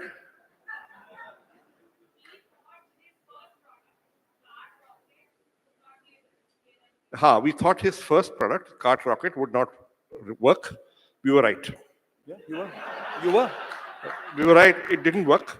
But we thought he was a very good guy, and we were right there also. But so therefore he managed to pivot and survive and raise money and come out with a business and a product and a suite of products which actually worked. And then finally, when did we invest? Finally, 2 or 3 years ago, we sort of discussed and said, "यार इसको मना किया था उस time हमको I think $1 million में 25% मिल रहा था. You know what a miss." And this time we went in how much money, Kitty? Went to 5 million for less than 1%. 1% of the company, we put 5 million. Yeah, so that is a miss. Yeah, and well done. To be honest, when I sent you that scan of the magazine, I didn't know who you were. I mean, I know who you were, but I didn't know it was you. And then later, you know, I looked at because my dad gave me your email address saying somebody's trying to digitize a magazine. I was a techie. I said, "TK, I might as well do it." And then later I was like, wait, is this the Sanjiv at Naukri? And that's when I got my eureka moment saying, "Main milke aata hu, main pitch karke aata hu." I met Kitty, you know, and then you made a statement that stayed with me. You said, "Boss, you need to do encyclopedic aggregation." Those are the words you use with me. And guess what? Many years later, that's where we've ended up. Today, we aggregate everything under the sun for merchants, but that's what we do. So thank you so much for saying no. Thank you for not investing at that time and pushing us harder and harder and going forward. Guys, I think Sanjiv needs no introduction. He is very much the OG of the internet, the father of e-commerce ecosystem. He is the founder of Naukri and then of InfoEdge Ventures. You know, they have large positions in very successful companies like Policy Bazaar and Zomato. You know, again, a lot of respect for everything he's done and a huge fan personally and, you know, professionally for Sanjiv. So very, very happy to be sharing the stage with you, sir. You know, I'd like to talk about the InfoEdge story a little bit, you know, given it's such a big inspiration for so many people, not only in the room, but across India. You know, what was the aha moment, you know, when you quit your job? I think you were working in Bombay at the time or Delhi. I was in Delhi. What made you, like, basically, what was that itch? You know, I asked Harshil as well, like, what made you drop that and say, and this was like 90s, right? So, उस समय तो startup was not even sexy, right? So, what made you kind of do this? उस समय startup नहीं बोलते, मैं want to start a business. Business. मेरे को business करना है, right? The term entrepreneur, you know, obviously you knew it, but you never used it. Yeah. Right? Businessman. A businessman, you know, I want to do business. Okay. No, I had worked 5 years in 2 multinational corporations, 3 years in advertising and 2 years in consumer marketing. And, you know, so I had, you know, from a very young age, wanted to be an entrepreneur since I was 12 or 13 years old. But, you know, my dad was in the government, mom's a homemaker, no business in the family. You know, we were not brought up to be entrepreneurs. We were brought up to study hard, get into good colleges, and eventually get a good job. That was the conditioning. So it was a dream to be an entrepreneur, and I said, "Kabhi kar dunga main." But you know, I never got down to it because I was very, very risk averse. I was essentially darpok. But after 5 years of working in 2 multinational corporations, I said, "Yeah, ho gaya. I can't do this anymore. I can't. I don't see myself rising up the ranks, the corporate ladder, in large corporations." Right? And I could see my future. There was several incidents also, which led me to believe, yeah, this is not what I want to do. So I quit, and we began to do salary surveys. Right? And we used to do salary surveys and sell them to HR managers. Okay. Oh, I didn't know. That's how we started. So I quit my job in 1990, and Naukri was launched in 97. So for the first 7 years, we drifted and did a whole bunch of small things, right? Salary surveys, trademarks database, other databases, you know, small-time teaching, training, consulting, some writing. I was a part-time journalist for a while in the afternoons in the Pioneer. You know, 10-20 चीजें की मैंने. Okay, so basically, I had no big idea, right? But I had always 2-3 ideas. Small ideas, and I'll keep trying them out. And you know, Simon पहले 10 साल में For roughly 7 years, on and off, I could not take a salary. So I would teach on weekends at business schools in and around Delhi as visiting faculty to try and earn some money. Right? So my target was very simple. When I quit my job, my last job in a company that was now called GlaxoSmithKline, मेरी take home तनख्वाह थी 5,500 रुपए 5,500 per month, right? It was a good salary. It was a good salary. I know I am Ahmedabad, all that 5 साल के experience, 5,500, you know. And I had set myself a target कि अगर मैं उसका half कमा लूँ per महीने by teaching, right? You know, it's okay. I'll survive. So my target was 50% of my last salary I want to earn every month by teaching, and then you can keep pottering around in the business. And as long as that's running at break even, it's okay. You don't have to take a salary. So I remember I, sent my CV to various business. See, at that time, there weren't these 3,000-4,000 business schools around the country. This business school wave was just coming up. So I remember going to IMT Ghaziabad to somehow land a visiting faculty assignment, which I managed to do through a friend who recommended me. And I went there, and that happened. That was a good break because they were paying me 275 rupees an hour. And I would take a 2-hour class, I think 1.5-hour class. And it was, I would go on Saturdays, Sundays, I would go evenings, maybe some weekday afternoon. And I was able to, and it was 32 hours for one course. So, 275 into 32 hours, whatever it was, I could do that in 2 months and then a break. And, so I managed. Wow, wow. It really, really takes guts, I guess, and a lot of conviction. So I think your problem was to not work in a job. Yeah. That was the problem you were trying to solve. I was done with that. And you started, I read that you started InfoEdge in a servant quarter inside your house. So tell me, from there to then building Naukri, to then investing behind multiple billion-dollar companies, what is the secret to this Midas touch? Like, what is the constant? I don't have a Midas touch. You just keep at it, yaar. लगे रहो, कुछ ना कुछ हो जाएगा. लगे रहो. Okay. So live to try again. Yeah, keep working. Okay, so पहले 7 साल, like I said, we were doing 20 small things. I think then in 97, we had, we launched Naukri as one more small thing. Yeah. And this one demonstrated that it has legs. I think I see Pallavi here in the second row. Pallavi joined Naukri when? 99. You joined Naukri 99, and you left when? 2002. 2002, she was there, and she was one of our first salespeople. Wow. Okay. Great to see you here. She's now, and she and her husband, who's sitting next to her, now entrepreneurs, and they're doing a whole bunch of stuff, around handicrafts and. Wow. Amazing. Amazing. Yeah, so those were early days, and woo! Thank you. Thanks for the peg, Pallavi. So tell me, Sanjeev, 1995 और आज में काफी time चला गया है. Per capita income through the roof चली गई है. Startup ecosystem इतना develop हो गया है. If you were to found Naukri today, what would you change? How would you do it differently? Yeah, देखो. That time, Naukri was an idea whose time was yet to come, right?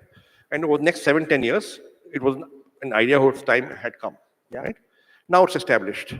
So if I were to launch a job site today, right, I probably would not launch one because, the market is crowded, there are established players, it's a network effect business where, you can't go up against an established incumbent. So if Naukri was not there today, somebody else would be there. Yeah. Right? I understood. So I think the key to succeeding, at least for us, has been first mover. Right? Every time we've been first mover, things have worked for us. Every time we've not been first mover, we have struggled. And we made our mistakes. It's not as we've not made our mistakes. Right? So first mover, a keen understanding of a customer need, a customer insight about an unsatisfied problem, unsatisfied need, unsolved problem. I think, you know, what I always tell young founders who come to me, I say many things, but one of the things I say is successful businesses are built on deep customer insights. Absolutely. And deep customer insights about an unsolved problem. अब नौकरी का idea कहाँ से आया? When I was in my last job, you know, in 1989-90, in GlaxoSmithKline, I was in marketing. I was working on the brand Horlicks. So the marketing team, the junior marketing team, would sit in an open hall. So हम 7-10 लोग थे वहाँ पे. And I would notice a very simple thing, that when the office copy of Business India would come in and get circulated from desk to desk, everybody would read it from the back. Because there were 35 to 40 pages of appointment ads at the back of the magazine. Now, these are people who are working in a multinational, getting paid well, handling good brands. They're not looking for a job. But yet they would read the appointment ads first. So that was an insight which led to Naukri being conceived and launched 7 years later. Wow. Right? That we were convinced that jobs are a high interest category of information. Because लोग jobs की information देखना चाहते हैं. And that is a simple observation 7 years earlier. Now, what did we do? We used to get 29 newspapers from around the country. So, you know, so a Madras hotel, Connaught Place में एक दुकान होती थी called Central News Agency. I don't know if it still exists. It used to get newspapers and magazines from around the world every day. So there were 29 newspapers and magazines which used to carry appointment ads. Indian newspaper magazine, which used to carry appointment ads. So I used to send a guy there every day. Ye le aao, and he had a grid. And the newspaper would come, and we just simply type in the jobs and upload it on the net, free. We did that, you know, and we'd update the site every Wednesday and Saturday. We did that, and we said guaranteed minimum 1,000 jobs here at any point in time. It was a large number in those days, up to लाखों हैं. But we just did that, and traffic began to come. Because the idea, the concept was based on that insight that I got 7 years ago. People want to know about jobs. Wow. It's so important to have the right insight. How did Deepinder launch Zomato? He was working in Bain Consulting, right? And in Gurgaon, out of IIT. And Bain had 50-60 log, mostly male, mostly single, many from out of town. What it meant was they wouldn't get lunch from home. Often at a cafeteria that would not serve food. So to make life easy for all the employees, the admin team had collected the delivery menu cards of, I think, 80 restaurants that will deliver to that location and kept them in a file. And Deepinder said, yeah, har roz 1 baje, you know, it's a hell of a pain. I have to stand in queue. I get it for 2 minutes. I have to quickly decide. I phone up. Food comes after 1 hour. I've got deadlines to meet. Isme samay barbaad hota hai. Right? You know, work is stressful. I have to have lunch and dinner both in the office very often. So one weekend he came and he scanned all the menu cards and uploaded them on his personal page in the office intranet. So 2 days later, you know, the IT infra guy came and said, man, what have you done? Why is 95% of the internal traffic going to your page? Right? So the market had given him a signal. So he had figured that aggregation of menu cards has value, just as 10, 15 years earlier, I had figured that aggregation of jobs have got value. That insight. Similar story for, you know, I mean, I can go on. I mean, Policy Bazaar was, there was an insight. So focus on customer insights, identify unsolved problems, what's the need gap, plug it. See, Naukri was terribly imperfect when we launched. Terribly imperfect. You know, if I show you the homepage then, you know, it's very embarrassing. Okay? But because we were first mover, we were the only one. And because we were the only one, we succeeded. And because we had hit a customer insight, we said, yeah, people want this. So everybody out there, I think differentiation, uniqueness,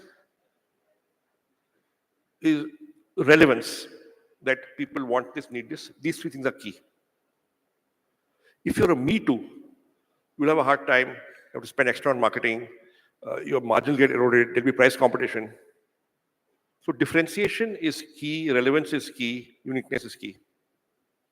No, absolutely. I think it's amazing insight, being the first mover, going after a keen customer insight, and then just kind of following your conviction down that path. Let's change a little bit of gears here. You know, after sort of founding Naukri, you set up the venture arm, right? Kitty's here as well. You guys are investors in us. A lot of our audience members and a lot of our seller community actually are not really looking for VC, right? So talk to us about. Even I wasn't looking for VC. It happened to you?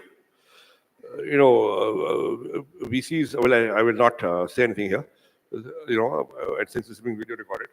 We can edit it out. Feel free to be offline about this. आप बताओ, you raise VC from 11 investors. No, I'll tell you.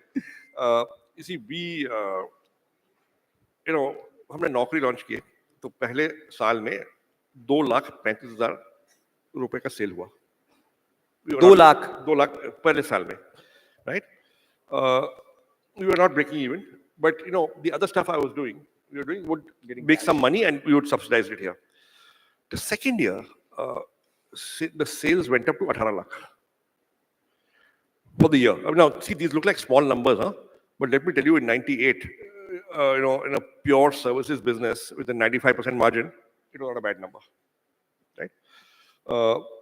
18 lakh ho gaya. Now, I had never seen anything jump 7x in 1 year, even of a small base. So we said, yaar, ye bahut badhiya hai. You know what? We are an internet company now. Baki sab band kar do. Maine sab kuch band kar diya. No teaching, no training, no salary survey, no nothing. We are Naukri. We are an internet company, right? Agle saal, it looked like the sale was going to go to 36 lakhs. And we were doing 2-3 lakhs a month, so we were breaking even. I still wasn't taking a salary, but we were breaking even. Okay. I began to get calls suddenly out of the blue. We want to invest in your company. Now, these are venture capitalists who had come down from the US. They were NRIs, and the VC thing was happening in the US. India mein VC tha nahi zyada. I'd never heard of venture capital. We want to invest in your company. Now, ab meko 10 saal lag gaye the to reach here. And in those 10 years, nobody had ever called me up to give me money. In 1992, I had to work 6 months to get a 30,000 rupee OD limit without collateral, from a nationalized bank. Mushkil se bhi nahi, right? So nobody called you up to give you money. So I went for a couple of meetings. Yeah, ye bahut interesting hai. People, are calling me up to give me money, right? And I came away from those meetings very scared at the kind of conversation. So this guy is there from the US, NRI, speaking with an American accent. He's never seen my office. He's never seen our office. The meeting was in Taj Man Singh Machan for breakfast. He was paying the bill. I was not going to pay. I was broke. And he says, we want to invest $2 million for 25% of the company. So I almost fell off my chair. $2 million. Of course, you got to look and act cool. So I pretended it's normal. I say, yeah, okay. Now I'm doing the math in my head, and I said, "Usme $40 tha." So $2 million. Kitna? Then I said, "Yeah, this is 8 crore hai." Now 8 crores was a number I could not comprehend. 8 crore रुपए क्यों दे रहा है मुझे? नहीं 8 crore यार. I could not comprehend it. हम तो 2.5 lakh रुपए महीने की सेल कर रहे थे. I had never imagined this kind of money. And I'm saying to myself, yeah, my mind went haywire, and I was trying to figure how many pizzas can I buy in Nirula's for 8 crores. and I couldn't do the math. Okay. How much? So I said, okay, that's very nice. Then I asked him a question, but what will we do with the money? I didn't know what to do with अब 8 crore आगे मैं करूँगा क्या? Okay. So he says, oh, it's very simple. You will spend the money on advertising. That will brand and barrier to entry. And then 6 months from now, we will raise twice the money at 4 times the valuation. And 1 year from now, we list you on NASDAQ. I said, yeah, list you on NASDAQ. No, I didn't know what NASDAQ was. I had vaguely heard of something in the US, it was something to do with stock market, NASDAQ. I knew NYSE, I did not know NASDAQ, right? NYSE में पढ़ा था at IIM Ahmedabad, in the business school में पढ़ा था, but NASDAQ was something I never heard of, right? So I said, okay. Now I'm thinking to myself that, yeah, this guy is smoking dope. We are working out of Jamna Par. We started life in a servant quarter. We have now moved up to the second floor of my dad's house. बिजली आती है 160 volt और दिन में 4-5 घंटे आती नहीं है. Okay, and we can't afford battery backup for that longer time. So after 20 minutes or so, the battery, the UPS will go off, the computer बंद हो जाते थे, and then we wait for Vijay to come back. ऐसे हमारी Paharganj list में list करने की औकात नहीं है. This guy is talking about listing in the US. There's something wrong here. Okay. Then he says, we'll add value to your board. We'll add value to the company. We'll restructure your board. Now the board was me and my wife. I'm saying, how is that value addition? Okay, I'm saying to myself, So, but it's 8 crores. Okay, so I said, okay, I'll come back to you. Let's think about it, right?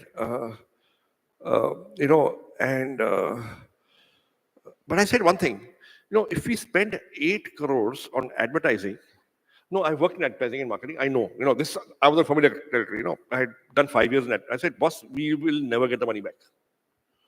Okay, because sales can't go up this much that we earn that money back.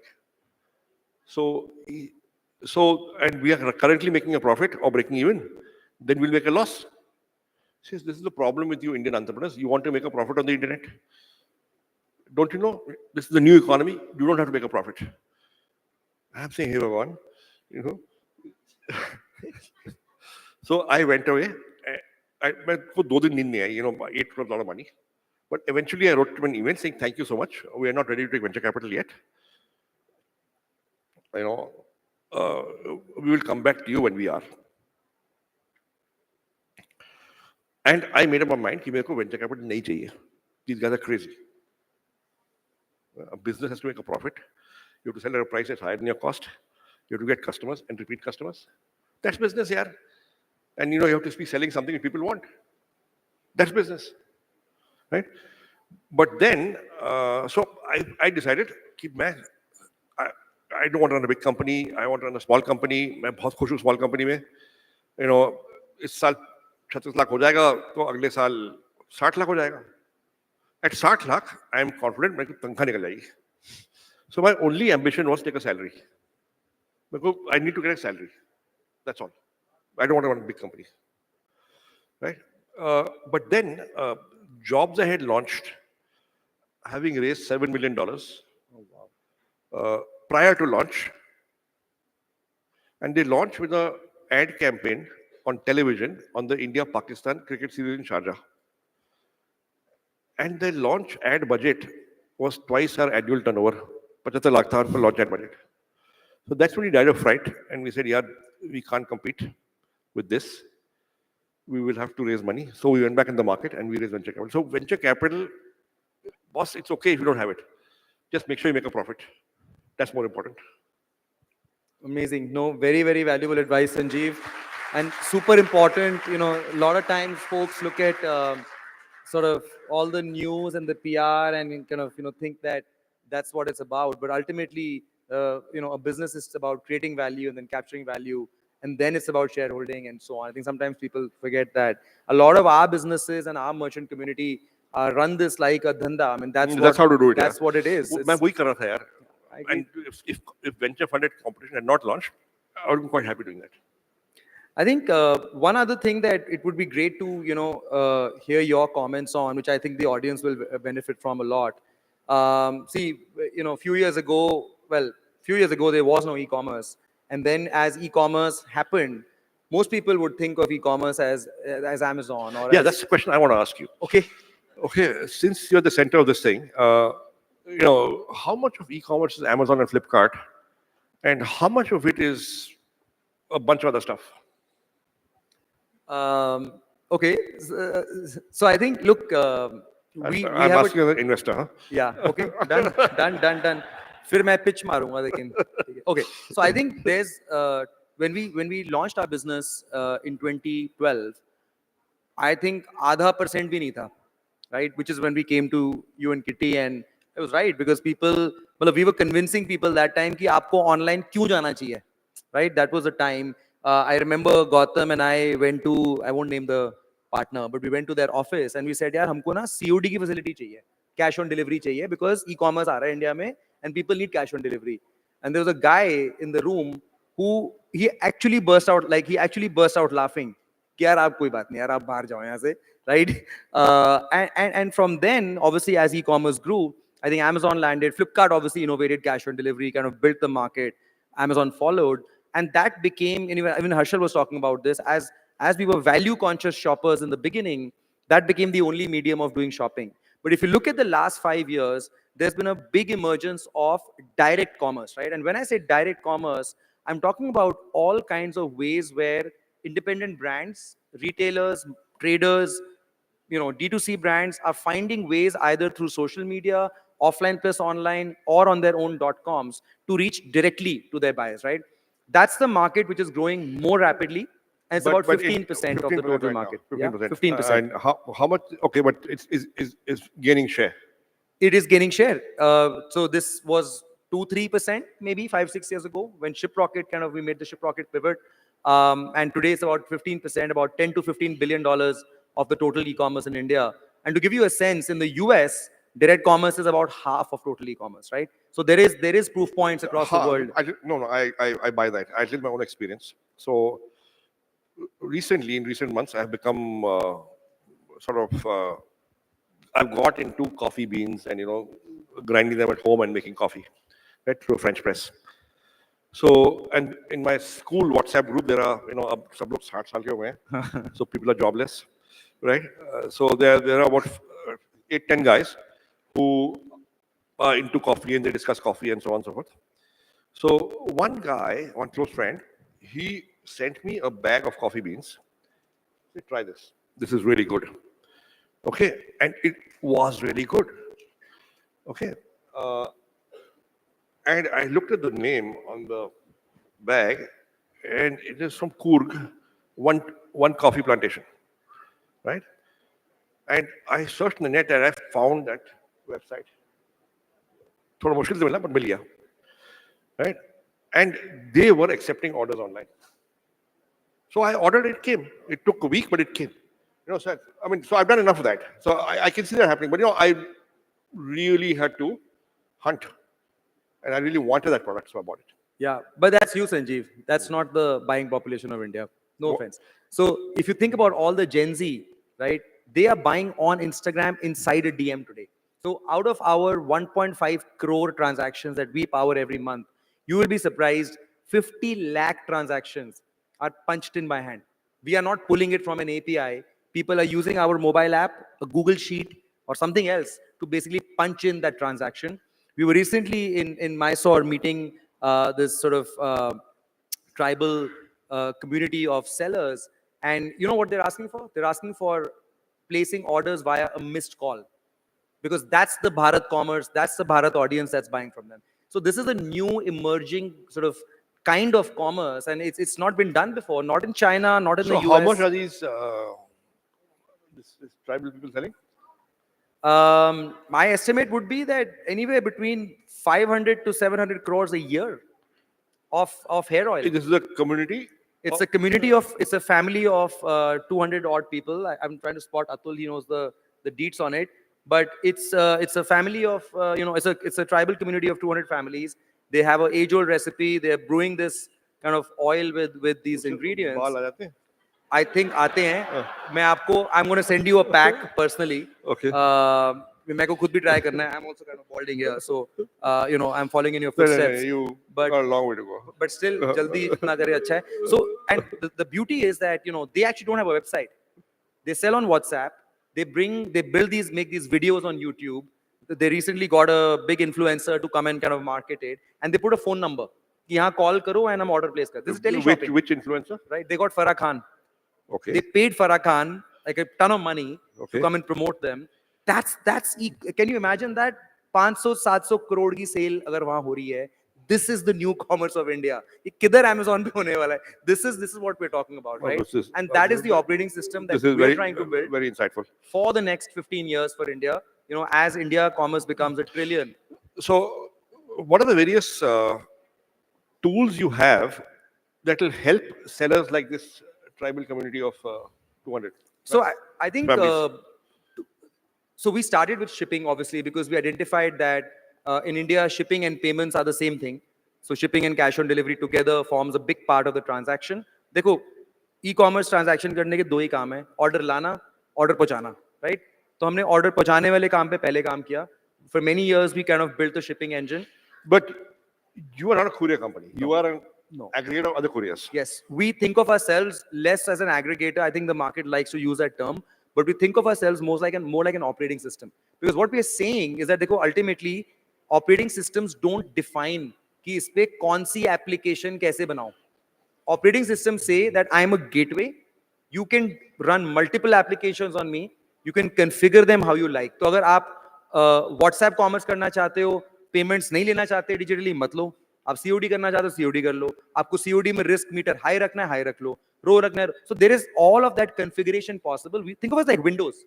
हम Windows हैं, right? हमारे ऊपर applications चलते हैं, courier के, financing के, insurance के, warehousing के, payment gateways के, वो सब को हमारे ऊपर run करता है. And then we have users. No, right? so what are the specific utilities that you have for these tribal? We help for these guys. We do a first mile run with a partner that helps kind of pick that stuff up, bring it to a sort center. From there, we manage all of the operations to inject into pan-India couriers. No, but do they use your technology? Do you have a technology platform? Yeah, they manifest all of their orders through us, right? So WhatsApp पे जब वो order लेते हैं, ultimately it comes into Shiprocket, right? From there, we kind of orchestrate the entire operation of using a partner 1 to do the pickup, partner 2 to do the sort, partner 3 to do the actual delivery. Then we settle the cash on delivery, manage the returns, do the recon for them, use WhatsApp Engage to run the communication with the buyer, to process returns. All of that is done by us, right? Using all of these tools that come together to make this magic happen. And to think that, 2-3 years ago when we started working with them, their business was tiny. Their business has grown with us, right? We've kind of been not to take credit for it, but we've been sort of a part in enabling them to be able to do this. So I think when we hear stories like this, and we imagine कि भाई जो next 30-40 crore buyer आने वाले हैं, how are they going to shop, right? Are they going to shop the way we shop today? Will they go to Google and search for products and fancy coffee beans, or are they going to actually look for products which the first time they are buying, what are they going to look for? Coffee beans are not expensive, by the way. 400 rupees ka tha. But I want a right bean. But I'm saying if you think about the buyers who today only consume content, right? And suddenly as their per capita grows, what are the first set of things they're going to buy, right? They may want to buy essentials first. Are they going to buy on Amazon? Many of these people get introduced to the internet through WhatsApp, not through Google. That's not their first port of internet. Unke liye WhatsApp hai. They are conversation first. They use voice notes. So how are they going to engage in commerce? And look, we're saying we don't know how to predict that. हमें नहीं पता. हमें ये पता है कि commerce के components वही रहने वाले हैं. Payments होने वाला है, ads होने वाला है, WhatsApp होने वाला है, shipping होने वाला है. So let us build interoperable components. We partner with over 250 people in the market, all the couriers, all the payments, you can think about all that. वो अपना काम करते हैं, हम नहीं करते हैं, हम उसको integrate करते हैं, bring them under this simple app or an API, whatever form you want to consume it in, and then we make it available for all these people. So it's a model which people try to box and they say, आप इसके जैसे हो, आप उसके जैसे हो, and we tell people कि बस हम अपने जैसे हैं, because ये बड़ी unique India की problem है, and it is aggregation. It is aggregating on both sides. On one side, we're aggregating all of these various services, which I think of them like B2B services. On the other end, we're aggregating hundreds of thousands of these merchants who today are completely left out of this access. And we're trying to make all of this possible. So under you're one like roof. a national, more complex dabba wala, Bombay ka.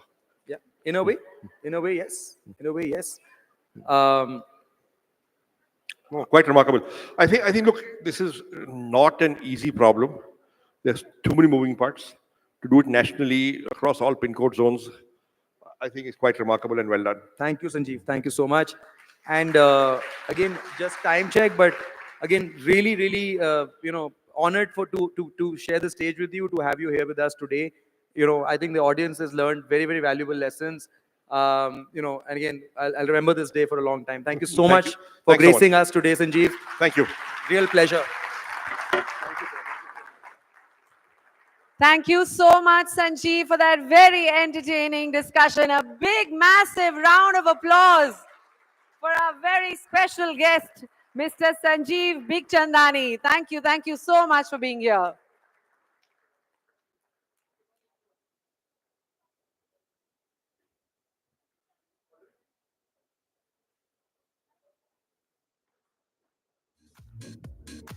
Another special picture is on the cards.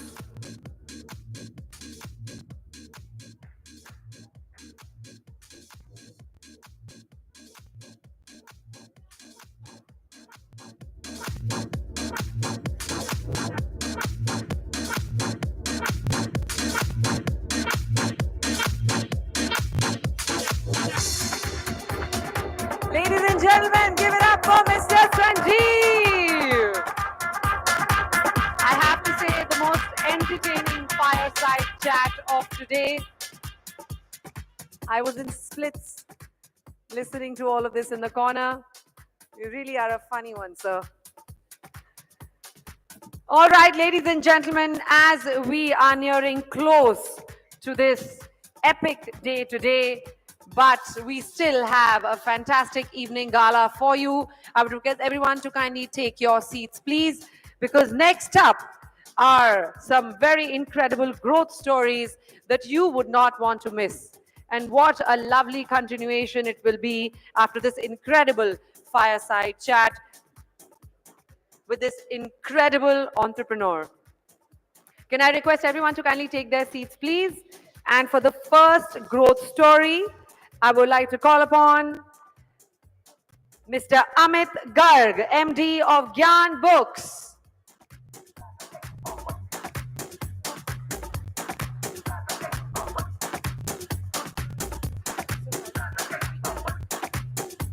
Hello. Is it working? Yeah. Can I request everyone to take their places, please? Sanjeev ji जल्दी चले गए मुझे जरूरत थी आपकी हाय संजीव जी जा रहे कोई बात नहीं आप I think you're moving now no issues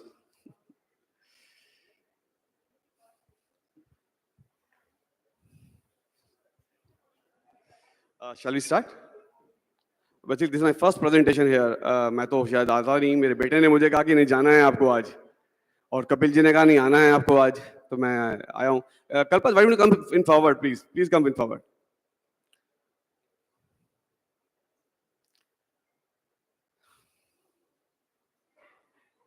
और कपिल जी कहाँ हैं प्लीज कपिल जी जरा आप भी आ जाइए सामने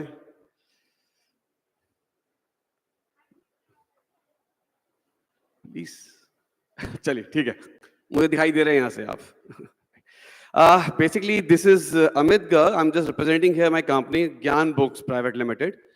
We are into the business of book publishing since last 40 years. This is our 40th year. This is 4 decades we have already passed in this publishing industry.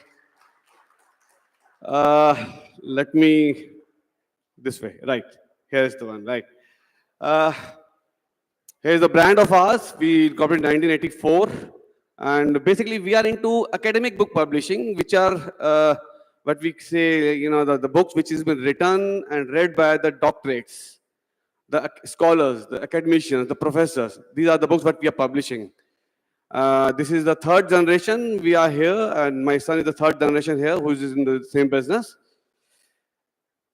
Yeah, nice picture. Thank you, Kapil ji. बहुत अच्छी picture लगाई है आपने. They are my parents, my father and mother. इन्हीं की वजह से आज ये company यहाँ पर है. Basically, they are the founders of this company. They started this company in the 1984, and with only 2 persons together, इन्होंने start किया और आज हम यहाँ तक लेकर आ पाए हैं ऐसे. Yeah. Okay. As I said, it's a high quality of books. Basically, these books are been written by the professors of different fields. Basically, our field is on humanities and social sciences. So in this particular one, the professor, I think you would be taught by these professors in the different colleges. So they are our authors and they are the only readers. Yes. Earlier, in the earlier days, if you talk about, if when I started the business with my father, with my parents, at that particular time, we used to send the catalogs to different part of the world for getting the orders. So that was the time. You can just imagine, sending catalogs, sending brochures to different part of the world through post. That was time over there. Now it's e-commerce. E-commerce like Amazon, Flipkart, Snapdeal. There are many like this. I can just share with you one more thing here. We were talking about e-commerce when they started in India in, I think we're about 2008 when Flipkart even started here. I still remember the date. The Binny Bansal founder who came to our shop collecting the catalogs. Just imagine the things. That was the time of 2008. And we gave him the catalog. We discussed a lot. In fact, we were not convinced कि भाई ये चलेगा आगे क्योंकि पहले बहुत कुछ बंद हो चुका था. लेकिन my father said no, भाई ये करके दिखाएगा लड़का, कुछ ना कुछ करके दिखाएगा, and he did it. Now he was I can say he's the father of the Indian e-commerce, if I'm not wrong. Great. Same.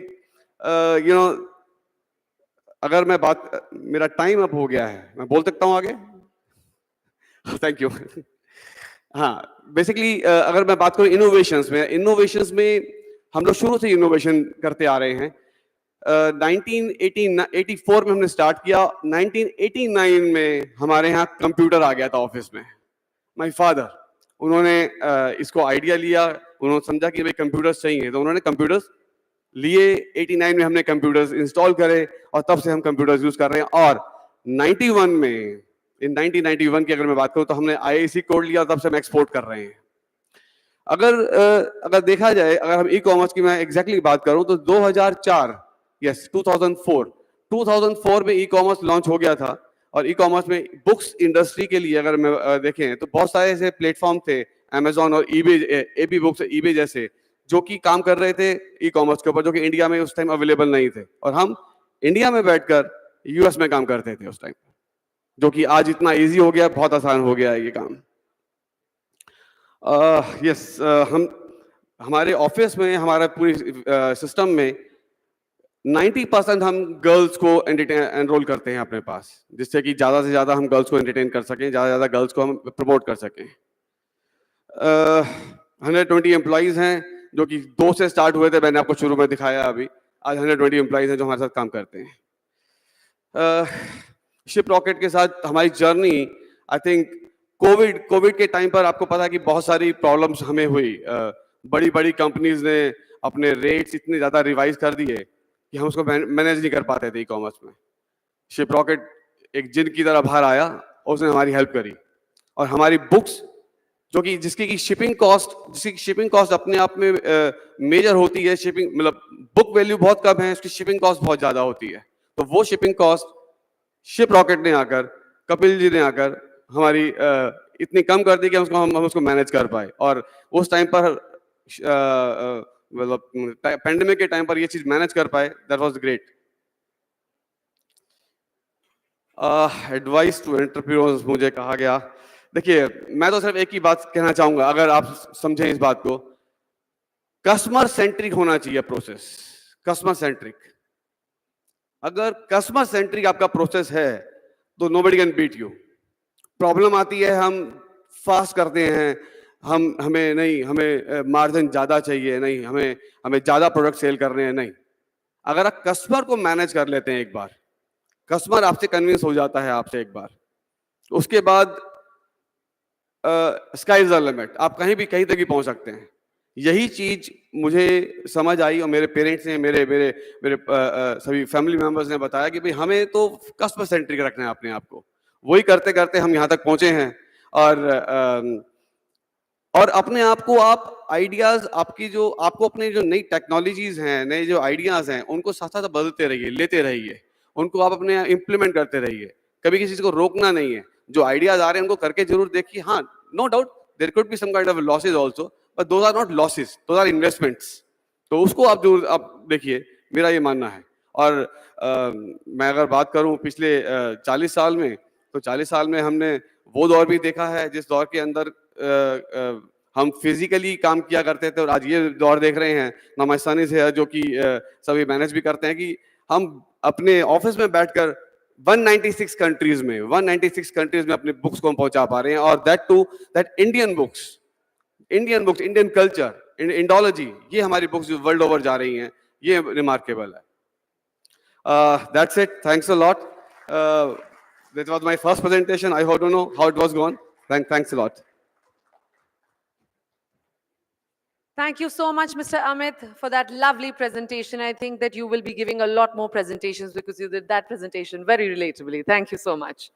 We move on to our next growth story, which is going to be presented by Rishit Sanghvi, founder and managing director, Eat Anytime. Hello, yeah, guys, good evening. Let me start with thanking Shiprocket for this space. Point two, to the audience, I think you've still been put. It's almost 7:30. Thank you very much for staying with me, and I hope this is worth your time. Quickly, I run a brand called Eat Anytime. We are into mindful snacking. And when you start looking at what's happening around, each one of us is either talking to binary. It's either healthy or it's junk. That's where we at Eat Anytime came up with a concept which is called mindful snacking, whereas you come halfway, we meet you at the middle, wherein we're not letting you compromise on taste and health. That's the team, guys. I have zero correlation with food, except for I love eating food. I'm a chartered accountant by profession, and I've been a banker for 15 years. I've worked with Deutsche Bank and Reliance at senior positions. With me, my wife, beautiful wife, Prachi, she's also a co-founder with me. She's a nutritionist by profession, and she's been working as a nutritionist for almost 18 years now. Where did this all start? This is where it all started. And definitely there was a journey to it. It's not happened overnight. It took me almost 18 odd months. And when I went back and realized where the problem was, definitely the light that came very clearly was snacks. I think as Indians, we've been very structured in eating our core meals because that's where our culture is. Breakfast, lunch, dinner. And if you try and introspect yourself, these are meals that are fairly disciplined for us because we usually try to eat staple food. The problem is the odd snacking kind of cheat that we do. And for me too, that was one good reason. And hence the big idea, which was we wanted to create mindful foods for the masses. And very clearly, we want to get into an amalgamation of health and taste. Shiprocket. So we are a 100% online brand as we speak. We started the traditional route with 8,000 stores, but post-COVID, we are now 100% online. And a lot of that growth has been thanks to the support of the ecosystem like Shiprocket and Razer Pay. If you see the numbers, we've been growing fairly well, month on month, year on year. But at the same time, if you see the percentage of delivery, we've been able to actually improve it by 800 bips, which is almost 8%. And at the same time, the average delivery time has been brought down. Now, Shiprocket was not definitely the preferred partners for us. हमने भी घाट का पानी पिया हुआ है. And at the end, what we realized was three things. One is, for us, technology played a very big role in getting end-to-end consumer tracking. And that is what Shiprocket sort of provided us very seamlessly. Second, reporting. Honestly, I'll tell you as entrepreneurs, if you don't have an eye for this, there could be leakages worth lakhs, and you will not be even certain of where that's gone. So thanks to what we saw at Shiprocket, the reporting mechanism is so great that we've been able to identify leaks and gaps very fast. And lastly, customer service. This is how usually people try and interact, right? It's either a fail strategy or a success strategy. But honestly, guys, as entrepreneurs, there's no failed entrepreneur or a successful entrepreneur. It's always a struggling entrepreneur. And hence, 2 bits of my advice given where we have reached with Eat Anytime in the last 8 years. Point 1 definitely is our strategy of launch fast, fail fast really worked for us. Now, we were able to do that because we didn't get emotional with anything that we launched. And hence, we used to rely a lot on data. We have a very clear mandate internally to take decisions based on data, because as per me, you start a business with gut, but you take decisions with data. As you start a product, if your consumer is giving you a feedback or the data shows otherwise, I think it's better to reevaluate your strategy, your product, and realign. You need to be agile as entrepreneurs. This comes in from an entrepreneur who had 2 investor backouts during our last 8 years. The last one was really fatal. We actually went to the ventilator and came back.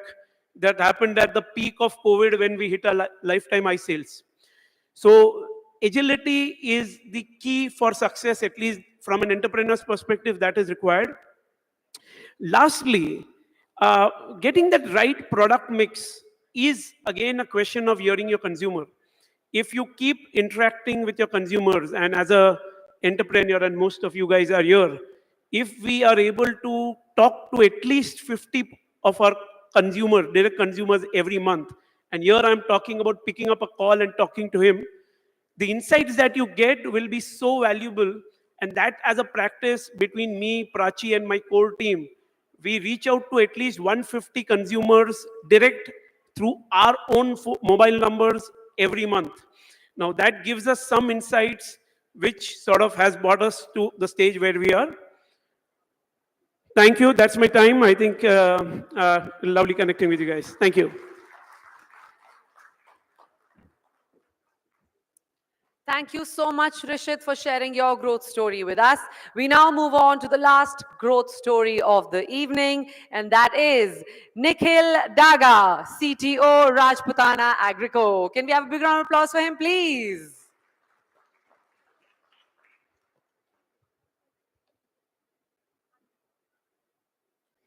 Okay, first of all, thank you so much, Shiprocket, for giving us this opportunity. So I'll talk about Krishna's Ayurveda. Krishna Ayurveda was founded in 2007 by my elder brother, Mr. Shravan Daga. He had some zeal to do something different. So he attended different seminars. हमें पता पड़ा कि एक aloe vera होता है जो कि राजस्थान में होता है, and it used to be exported to US just to make a juice out of it and sell it in India at a very higher price. So we were taught कि क्यों ना इसे जोधपुर में ही बनाया जाए, राजस्थान में ही बनाए. So this is how we started. We started with one product, and gradually we right now have an product portfolio of 250 products. So the basic USP is we manufacture everything. The 100% it is in-house manufacturing. We manufacture all our juices. We make different kind of Ayurvedic juices. Like these are health solutions for diabetes, cholesterol, obesity, and different kind of solution-based juices. And all of them are made from pure herbs only. No extracts, no powders, only just pure herbs. And that is why we are being loved by the customers. I am happy to share that we have a repeat rate of more than 60%. So that is the key to our success.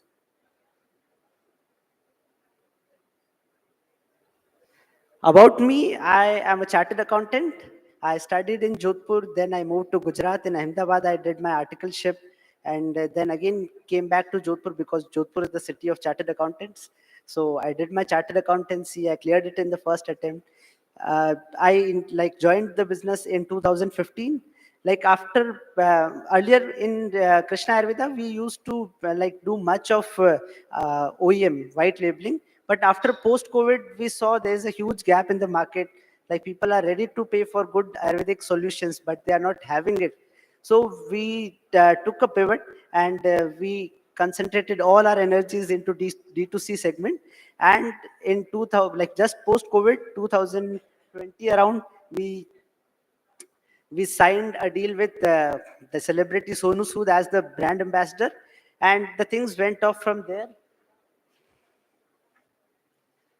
So starting from 2007 to 2006, 2024, right now we started with approximately 1 or 2 or 10 orders a day, and right now we are doing approximately 10,000 orders a day. So that is the huge leap that we have taken in past so many years.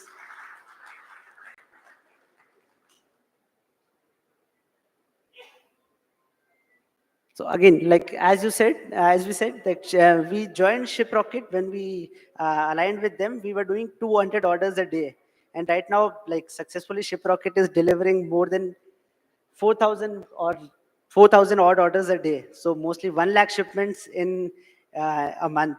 So great team, great efforts by the entire team, Tarunji, Yankur, and everyone. And recently we have onboarded Shiprocket Checkout also. Those guys are doing wonderful.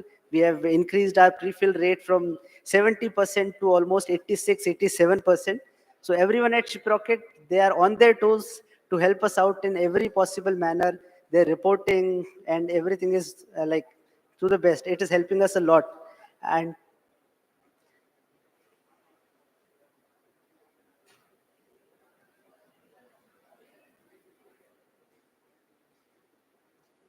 so, I don't think so. I am mature enough to give advice to the entrepreneurs, but the perseverance is the key. Stay dedicated to all whatever you are doing.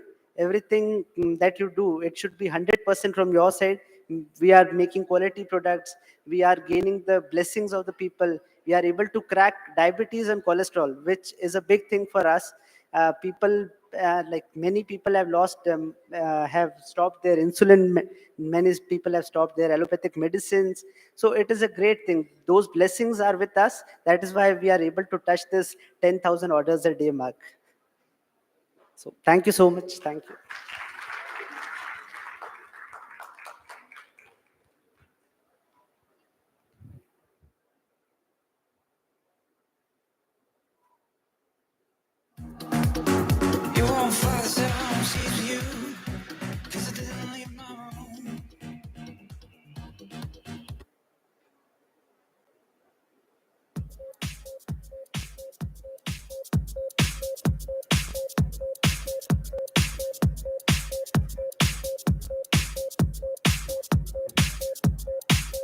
Well, ladies and gentlemen, that brings us to the end of a very eventful Shiprocket SHIVIR 2024. Can we have a big round of applause, please? Firstly, I would like to thank all of you and express my deepest gratitude to each and every one of you for being here. Today has been filled with inspiring stories, groundbreaking insights, and powerful discussions. And we hope that all of you have enjoyed what we have put on stage for all of you here. Thank you so much for joining us. And together, all of us have the power to transform challenges into opportunities and dreams into reality. Please do remember you're part of this happy Shiprocket family, and we would like to continue this association with equal confidence. So thank you so much. As you step out of this conclave, take with you the spirit of collaboration and the passion for innovation. But before I close, I would like to thank our partners one more time. Our silver partner, Tata Communication Galera, our banking partners, HDFC Bank and ICICI Bank, international payments partner, Payoneer, fintech partner, Settle, cross-border compliance partner, Stelcore, event partners, Meta, AdBuffs, Exotel, Joom, Bling Digital, AI Sensi, Spark TG, Snowflake, Customer Labs, Incref, ENS Enterprise, Zoho, Pactech, Lucria Consult, Purushottam Das and Associates, AS Consultancy and Services, and Cray.ai. Thank you so much, everybody, for joining us once again for Shiprocket SHIVIR 2024. This is Pavleen Gujral signing off. I hope you all had a good time. Okay, did you enjoy my company? Come on, you got to be a little louder than that. Okay, I hope that you all did enjoy the company. It was an absolute blast and my honor to host the 4th edition. So see you all very soon for the next edition. Till then, keep rocking with Shiprocket.